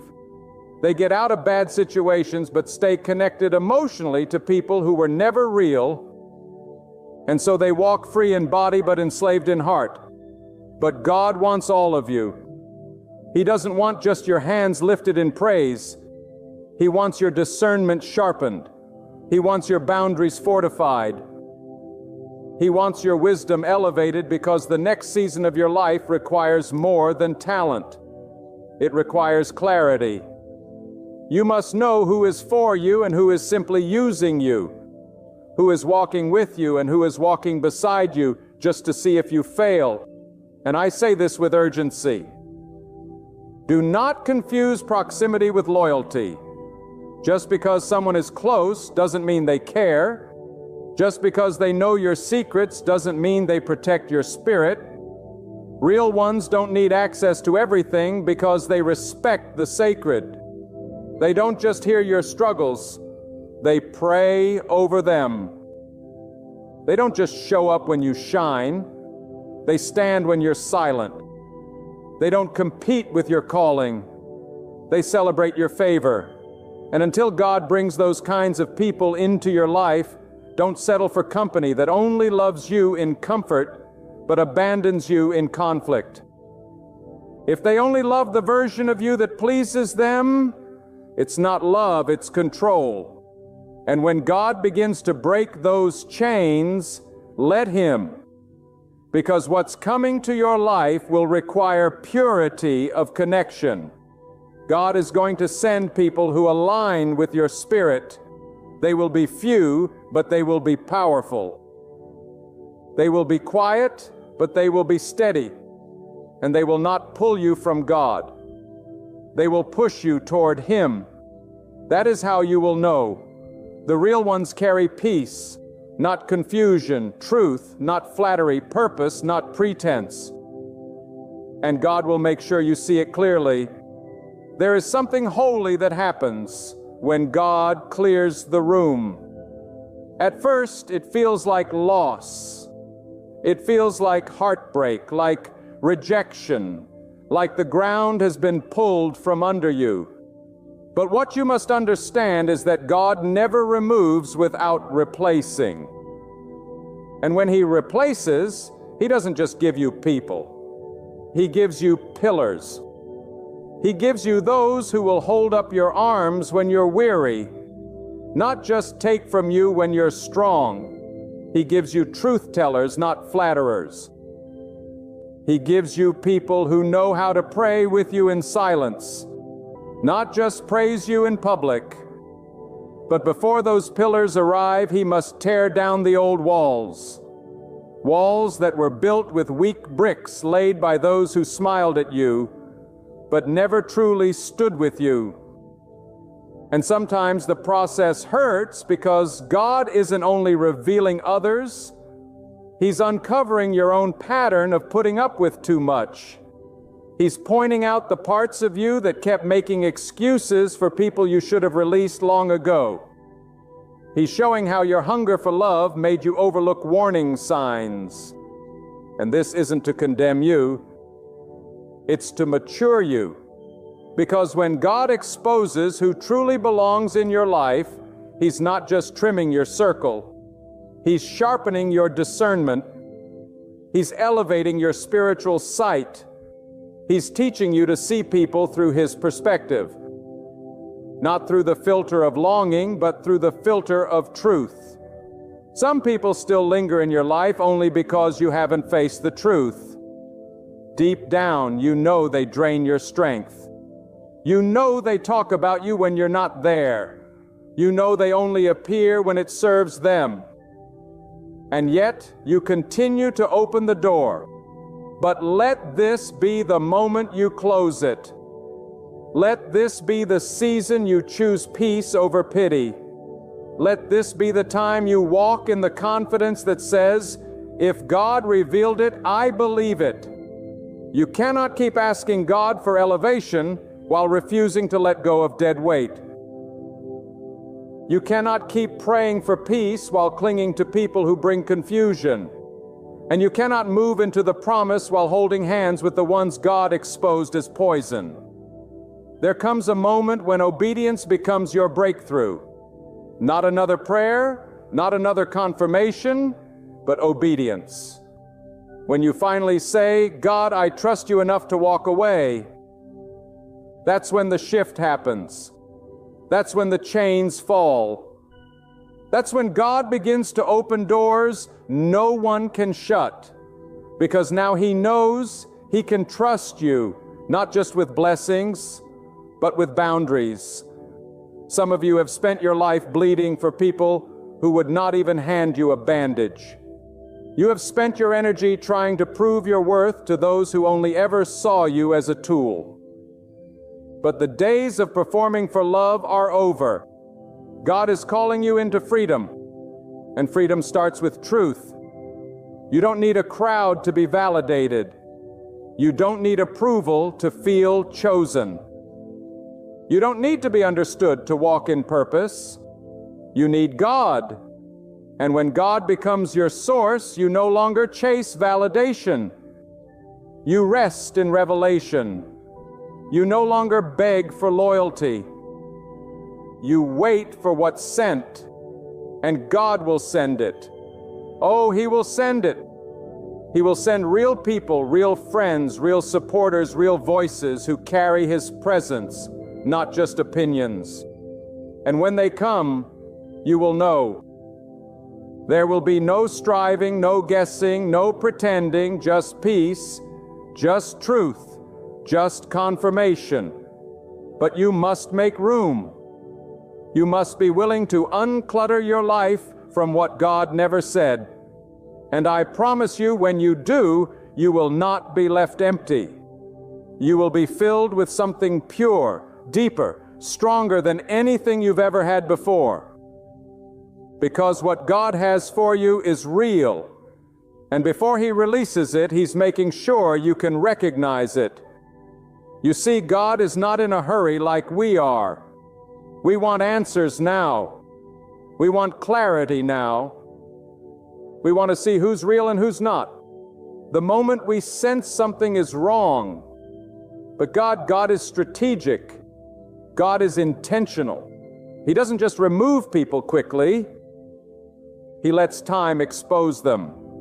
He lets circumstances reveal hearts. He allows seasons to shift just enough that what was hidden under comfort now begins to rise to the surface. He waits until the moment when you're strong enough to see, wise enough to understand, and brave enough to walk away. Because truth without strength is dangerous.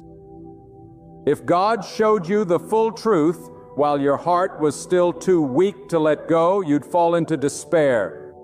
So He strengthens you first.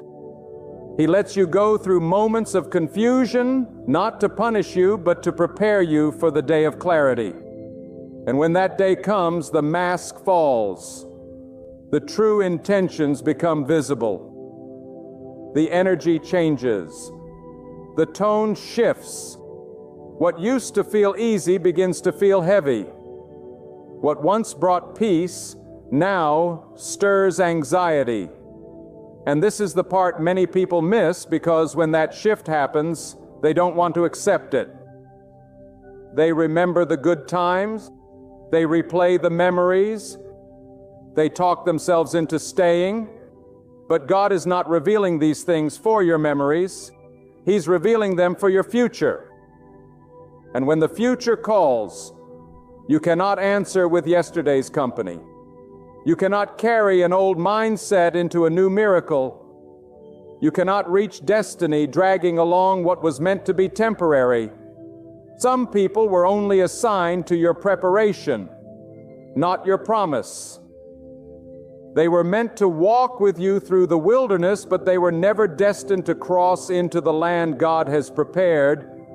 And if you don't let them go, you'll find yourself circling the same mountain again and again, wondering why you're stuck, why you're drained, why the door hasn't opened. It's because you're carrying more than what God asked you to carry. And God cannot release what's next until you release what's now. That's why He's showing you. That's why the pressure is rising. That's why the discomfort won't go away. It's not the enemy. It's not just bad luck. It's God speaking through silence, through disconnection, through spiritual unease. He's pulling you out of the familiar, into the faithful, out of comfort zones, into covenant places. But you must decide, are you going to follow the voice of God or the voice of your fear? Are you going to trust His exposure or cling to your expectations? Because what God reveals is not always what we wanted to see, but it's what we needed to see. And if you ignore it, if you keep welcoming what God is trying to release, the pain will multiply. Not because God is cruel, but because disobedience always comes with a price. There are moments when God is whispering, "Let it go." And every day you delay, the heaviness in your spirit increases. But when you obey, when you surrender, the friendship, the relationship, the environment, the influence, suddenly the weight lifts. Suddenly your mind is clear. Suddenly your peace returns. That's the power of obedience. That's the evidence of truth. God does not reveal to destroy your heart. He reveals to deliver your soul. He wants you free, not partially, not temporarily, but completely. And true freedom only comes when the truth is accepted, not ignored. So if the mask has fallen, if the signs are clear, if the peace is gone, don't second guess it. Don't delay your healing for the sake of keeping the peace, because fake peace is not real peace. Real peace doesn't require you to pretend. Real peace doesn't make you question your worth. Real peace doesn't demand your silence to keep others comfortable. God is calling you to real truth, real clarity, real people. And when they enter your life, you'll wonder why you ever tolerated anything less. But until then, walk alone if you must. Stand alone if you must. Because walking with God alone is far safer than walking with many in deception. There's a sacred power that rises in a soul that has learned to walk alone with God. Not lonely, but set apart. Not empty, but full of clarity. Because when God removes what's fake, He doesn't just want you to see the truth. He wants you to be transformed by it. He wants you to become someone who no longer settles, no longer compromises, no longer allows access to hearts that never had good intentions. This is the hour where God is separating the weed from the weeds. Not just in the world, but in your inner circle. And if you've been feeling distant from certain people, don't force the connection. If the conversations feel hollow, if the energy feels off, if the loyalty feels fake, trust that. That's God's protection speaking to your spirit. And He speaks not through chaos, but through unease. You know it already. You've seen the signs, but you kept telling yourself they'd change. You kept hoping they'd understand. But let me speak this plainly. God doesn't call you to babysit dysfunction. God doesn't assign you to rescue those who refuse to grow. He may use you to speak truth, but it is not your burden to carry dead weight. If the relationship only survives when you shrink yourself, that's not love. That's bondage. And God is not in it. That's why He's shaking it. That's why you're restless. Because God is removing what's not rooted in Him. And when He does, He's not just pulling people out of your life. He's pulling you out of their grip. He's freeing your mind. He's cutting the soul ties. He's protecting your purpose because your destiny is sacred. Your peace is valuable. Your calling is too high for low vibration alliances. And when God reveals who's real, it's because your next assignment cannot afford false energy. You don't need those who cheer for your downfall behind closed doors. You don't need those who cheer for your downfall behind closed doors. You don't need those who mimic your voice but poison your name. You don't need those who tolerate you in private but envy you in silence. What you need, what God will send, are people who pray when you don't have strength to speak. People who check on you when there's nothing to gain. People who protect your absence with the same honor as your presence. But before they come, God must first cleanse your space. He must remove the distractions. He must close the doors you keep reopening. And you must stop romanticizing what God has already removed His hand from. Stop telling yourself the history justifies the connection. Stop thinking loyalty means tolerating dishonor. Let me tell you, real loyalty has a backbone. It tells the truth. It stands in love, not manipulation. It walks with you, not ahead of you or behind you, but beside you, even in the fire. And if someone cannot handle the fire God is using to refine you, they're not meant to carry the glory that comes after. So don't apologize for growing. Don't apologize for elevating. Don't apologize for choosing peace. You owe no one an explanation for what God has shown you. Your discernment is not up for debate. When God shows you the truth, your responsibility is obedience, not negotiation. You are not crazy. You are not too sensitive. You are not imagining it.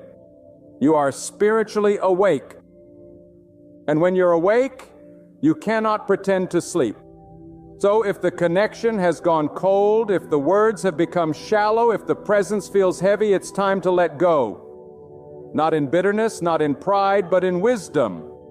Because letting go is not always a loss. Sometimes it is the beginning of something greater, something purer, something more aligned with the divine plan for your life. And the moment you release what's false, God begins to release what's real. He begins to surround you with voices that don't just echo you, but refine you. Hearts that don't just like you, but love you in truth. Souls that don't just watch you rise, but help you carry the weight of the crown God is placing on your life.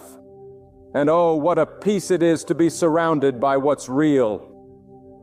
There is a turning point in every chosen one's life when God stops allowing the noise and begins demanding the silence. And it's in that silence, that sacred separation, that God does His deepest work, not just in your surroundings, but within you. You see, the moment you finally accept what God has revealed, something begins to shift in your spirit. You stop begging for closure from people who were never capable of giving it. You stop waiting for apologies that were never sincere to begin with. You stop needing the approval of those who never saw your value. And you begin to live differently. You begin to walk with a posture of peace that cannot be faked. You begin to carry yourself with dignity that does not depend on who affirms you. You begin to protect your space, guard your energy, and value your time, not out of pride, but out of wisdom. Because when God opens your eyes, you can no longer live blind. And that new vision, spiritual sharp God-breathed, makes you see everything clearly. You begin to recognize manipulation without them even speaking. You discern dishonor before it takes root. You sense deception in places that used to feel familiar. That's not you changing for the worse. That's God maturing your discernment. He's teaching you how to walk in truth without needing everyone's company. Because, let's be honest, some of you have stayed in circles that no longer fit who you're becoming. You've outgrown the conversations. You've outgrown the gossip. You've outgrown the patterns, the cycles, the mindsets that once felt normal. And now you feel it. That aching discomfort when you're around people who speak one way but live another.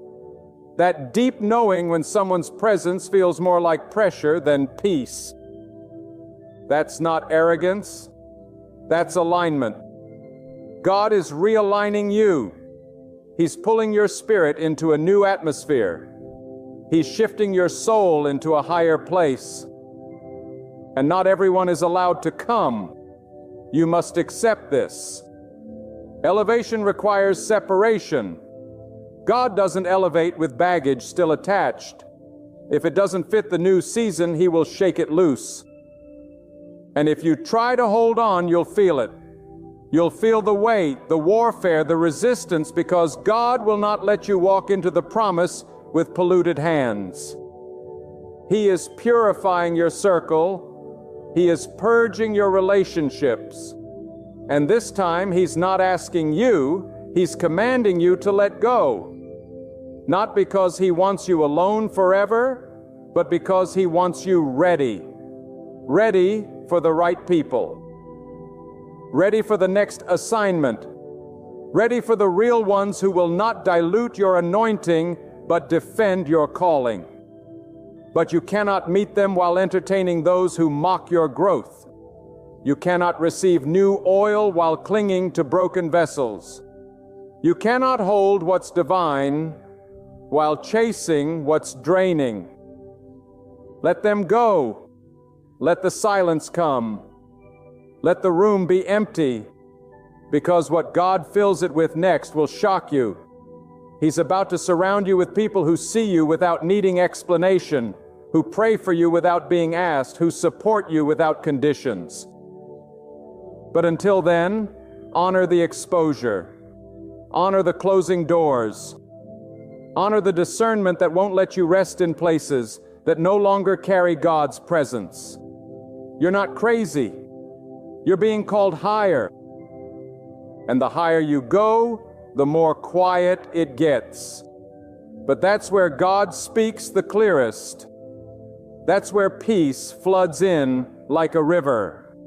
That's where purpose wakes up and chains fall off. But you must go alone first. You must let Him show you what's real, who's real, and why He had to remove what He did. And when it all makes sense, and it will, you'll drop to your knees, not in sorrow, but in praise. Because what you thought was loss was actually God's protection. What you thought was rejection was actually redirection, and what you thought would break you was the very thing that brought you closer to the truth that changes everything. God will always show you who's real. And when He does, it's your job to believe Him. And now you stand at the edge of a new season, one shaped not by what others have done to you, but by what God is doing in you. You have seen things you cannot unsee. You have felt shifts that you can no longer deny. And though your heart may still ache from the weight of exposure, your soul is lighter than ever. Because what God has lifted off of you, it was never meant to stay. Those connections that faded, they were never real. Those voices that once praised you but now ignore you, they were never sent by God. The silence, the distance, the rejection, it was never about your lack of worth. It was about the abundance of your calling, and now you're beginning to see it. God didn't let them stay because they couldn't handle the next version of you. The healed you, the focused you, the called and consecrated you. You are not who you used to be.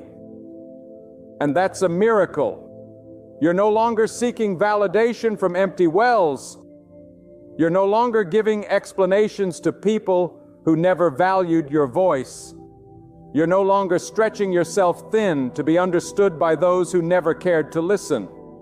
Because now you understand not everyone was supposed to come. Not everyone was assigned to your future.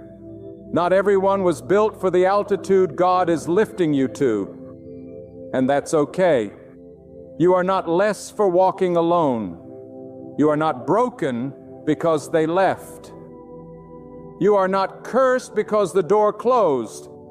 You are covered. You are protected. You are chosen. And what God removes, He removes with holy intention. Every disappointment you endured, He saw it. Every betrayal that broke you, He witnessed it. Every tear you cried when no one was watching, He caught it, and He did not forget. He used it. He turned it into fuel. He turned it into wisdom. He turned it into fire in your bones, so that now when you speak with power. Now when you move with authority. Now when you love from discernment, not desperation. This is the shift. This is the awakening. This is the moment when everything changes. Not because the world got better, but because your eyes opened. You now know who you are. You now know what peace feels like. You now know what real love looks like. It looks like consistency, not convenience. It looks like truth, not performance. It looks like presence, not pressure. And God, yes, God is the author of all that is real.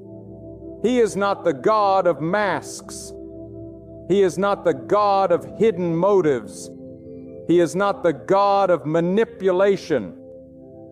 He is the God of light, the God who exposes every shadow. And in His light there is no shadow that can remain hidden.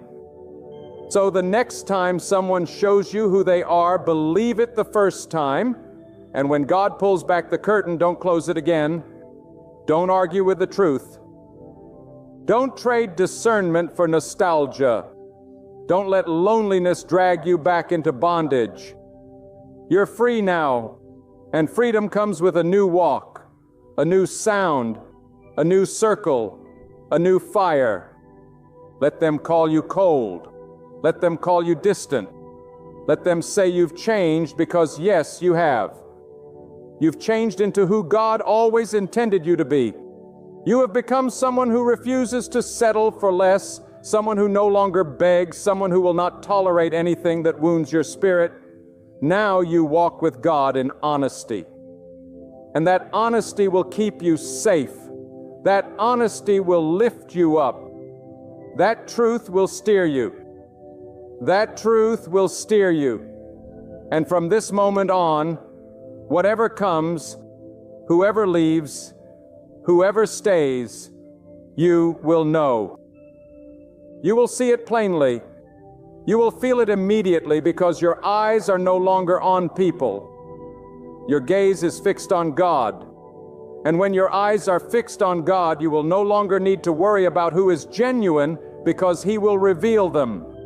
And what He reveals, He does with divine precision, with everlasting love, and with perfect protection. And when He reveals it, it will not only change how you see others, it will forever transform how you see yourself. There comes a time when heaven's silence begins to carry a voice. A time when the storm that once roared is humbled by a gentle whisper. And I want you to catch it today. Not with your ears, but deep within your spirit, because God is speaking to you right now. Words the enemy hopes you'll never hear. Truth your pain has tried to muffle. A message your circumstances have attempted to bury, but you must hear it clearly. God declares this is the end of your hardship. Not because you've earned it, not because you've achieved it, but because in His mercy He has spoken an end to your trial, for He still reigns on the throne, and nothing continues beyond the season. He ordains. The night may have dragged on, the valley may have been deep, but dawn is breaking, and the voice of God resounds over your life, declaring, enough. The affliction has finished its course. The pain has done its work. The tears have watered the ground, and now the harvest begins. For when God speaks, chains are shattered. When God declares, time responds, seasons shift, doors open, hearts heal. And today I'm not here to ask your opinion. I'm not here to beg your belief. I'm here to deliver a word from the Most High. Your suffering has an expiration date, and that date is today. Because what was sent to destroy you has only refined you. What was meant to break you is only revealed how unbreakable God made you. People may have abandoned you. Circumstances may have betrayed you. But the truth still stands. God has never left your side. He has seen every tear. He has counted every sleepless night. And He has heard every prayer you thought went unanswered. What you thought was silence was preparation. What you thought was delay was divine strategy. And now God is stepping into your life to declare the wilderness is over. This is not the end of your life. This is not your defeat. This is your moment of turning, a sacred pivot divinely appointed. God is not watching from afar. He is leaning in. He is drawing near to lift the burden that has crushed your shoulders. He is reaching into the ashes of what was and breathing new fire into your future. He is not a God of random chaos. He is the master of seasons. And the season you're stepping into is not defined by what you lost, but by what you're about to gain. Let me tell you, your pain was not in vain. The waiting was not wasted. The isolation was not empty. Every second of your suffering was known to God. And He has stored every moment like seeds waiting for rain. And the rain is coming. The drought is over. The heavens are shifting. God is about to pour out what the enemy never saw coming, and it will overflow. Too long you've lived under the shadow of fear. Too long you've questioned your worth. Too long you've walked with a limp in your spirit, pretending to be fine while breaking inside. But no more. This is not the day of defeat. This is not a funeral. This is a resurrection. God is breathing life into what looked dead. He is calling out what was buried. He is resurrecting your faith, your strength, your hope. This is not the end of the road. This is the turning point, the breaking of chains, the lifting of burdens, the beginning of something so sacred that even the pain begins to make sense. God does not allow suffering without purpose, and He never declares the end without preparing a new beginning. You may not feel ready. You may still see the mess, but that's exactly how transformation begins. God doesn't wait until you have it all together. He steps into the ruins and rebuilds from the ground up. He doesn't need your perfection. He requires your surrender. He doesn't ask for your strength. He moves in your weakness. And when you finally come to the end of yourself, that's when you begin to see the power of God move. Not because you're powerful, but because He is. He's not impressed by your efforts. He's drawn by your dependence. And right now, if you can just open your heart and believe that God is speaking this word over your life, that this is the end of your tough time, then everything is about to shift. Not because of hype, not because of emotion, but because God does not lie. When God says it's over, it's over. When God closes a chapter, no man can reopen it. When God lifts you out, no force in hell can drag you back down. You've been through the fire, but you were not consumed. You walked through the flood, but you did not drown. And now it is your time to walk into peace. The peace that surpasses understanding. The peace that doesn't make sense but settles your soul. The peace that says, I may not know what's coming, but I know who holds tomorrow. God does not change. He does not sleep. He does not forget. And He never fails. And if He has allowed you to come this far, it means He is not finished with you. There is still purpose in your bones. There is still fire in your soul. There is still a future that only God can write. You see, tough times don't mean God is absent. They mean God is preparing. And the harder the battle, the greater the breakthrough. You didn't go through all of this to come out empty. You didn't cry all those nights to remain in sorrow. God is not cruel. He is not distant. He is your refuge, your rock, your deliverer. And He's declaring over your life right now, you've suffered enough.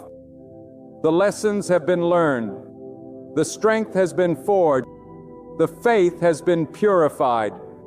And now the time of lifting is here. You will rise. You will recover. You will smile again. Not because everything is perfect, but because God is faithful. And His faithfulness does not depend on your feelings. It depends on His promise. He promised never to leave you nor forsake you. He promised to be close to the brokenhearted. He promised to bind up your wounds. And if He promised it, He will perform it. Do not mistake the delay for denial. Do not confuse the silence for absence. God has been working behind the curtain, and now He is about to reveal what He's been preparing. Some of you lost relationships.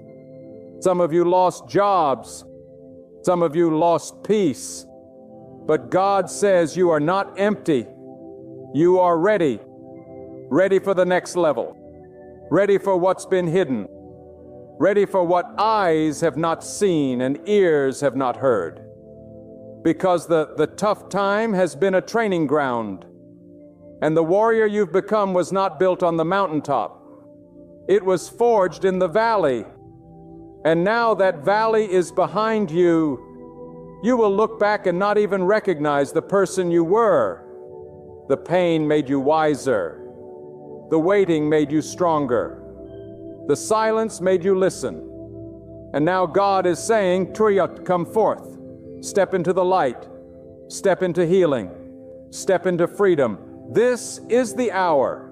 This is the moment. The tough time is over. Not because you escaped it, but because you conquered it. And what tried to bury you will now testify of your survival. The same people who doubted you will witness your rising. The same devil that attacked you will flee at the sight of your peace. Because God has changed your atmosphere. He has shifted the climate. And nothing can stop what He has begun. You have endured not just a trial, but a divine proving ground. This wasn't just hardship. It was heaven's shaping. You didn't just go through difficulty. You went through the fire and came out refined like gold. And what you didn't see during those long, weary nights was how God was working silently like a master craftsman behind the scenes. He was removing what couldn't go with you into your next chapter. He was pruning so that you would bear greater fruit. He was stretching your faith so that it could hold the weight of the blessings that are now approaching. You felt loss, but God saw preparation. You felt delay, but God saw development. You felt forgotten, but God never took His eyes off of you, not for a second. If only you could see what He protected you from while you were weeping. If only you could understand the storms He never let reach your shore. His silence was not neglected, was restraint. Mercy held back what your heart wasn't ready to carry. Let this truth echo in the chambers of your soul. The tough time was never about punishment. It was about positioning. God was shifting the ground beneath your feet. He was closing doors not to hurt you, but to root you. He was removing people not to isolate you, but to insulate you from what could have destroyed you.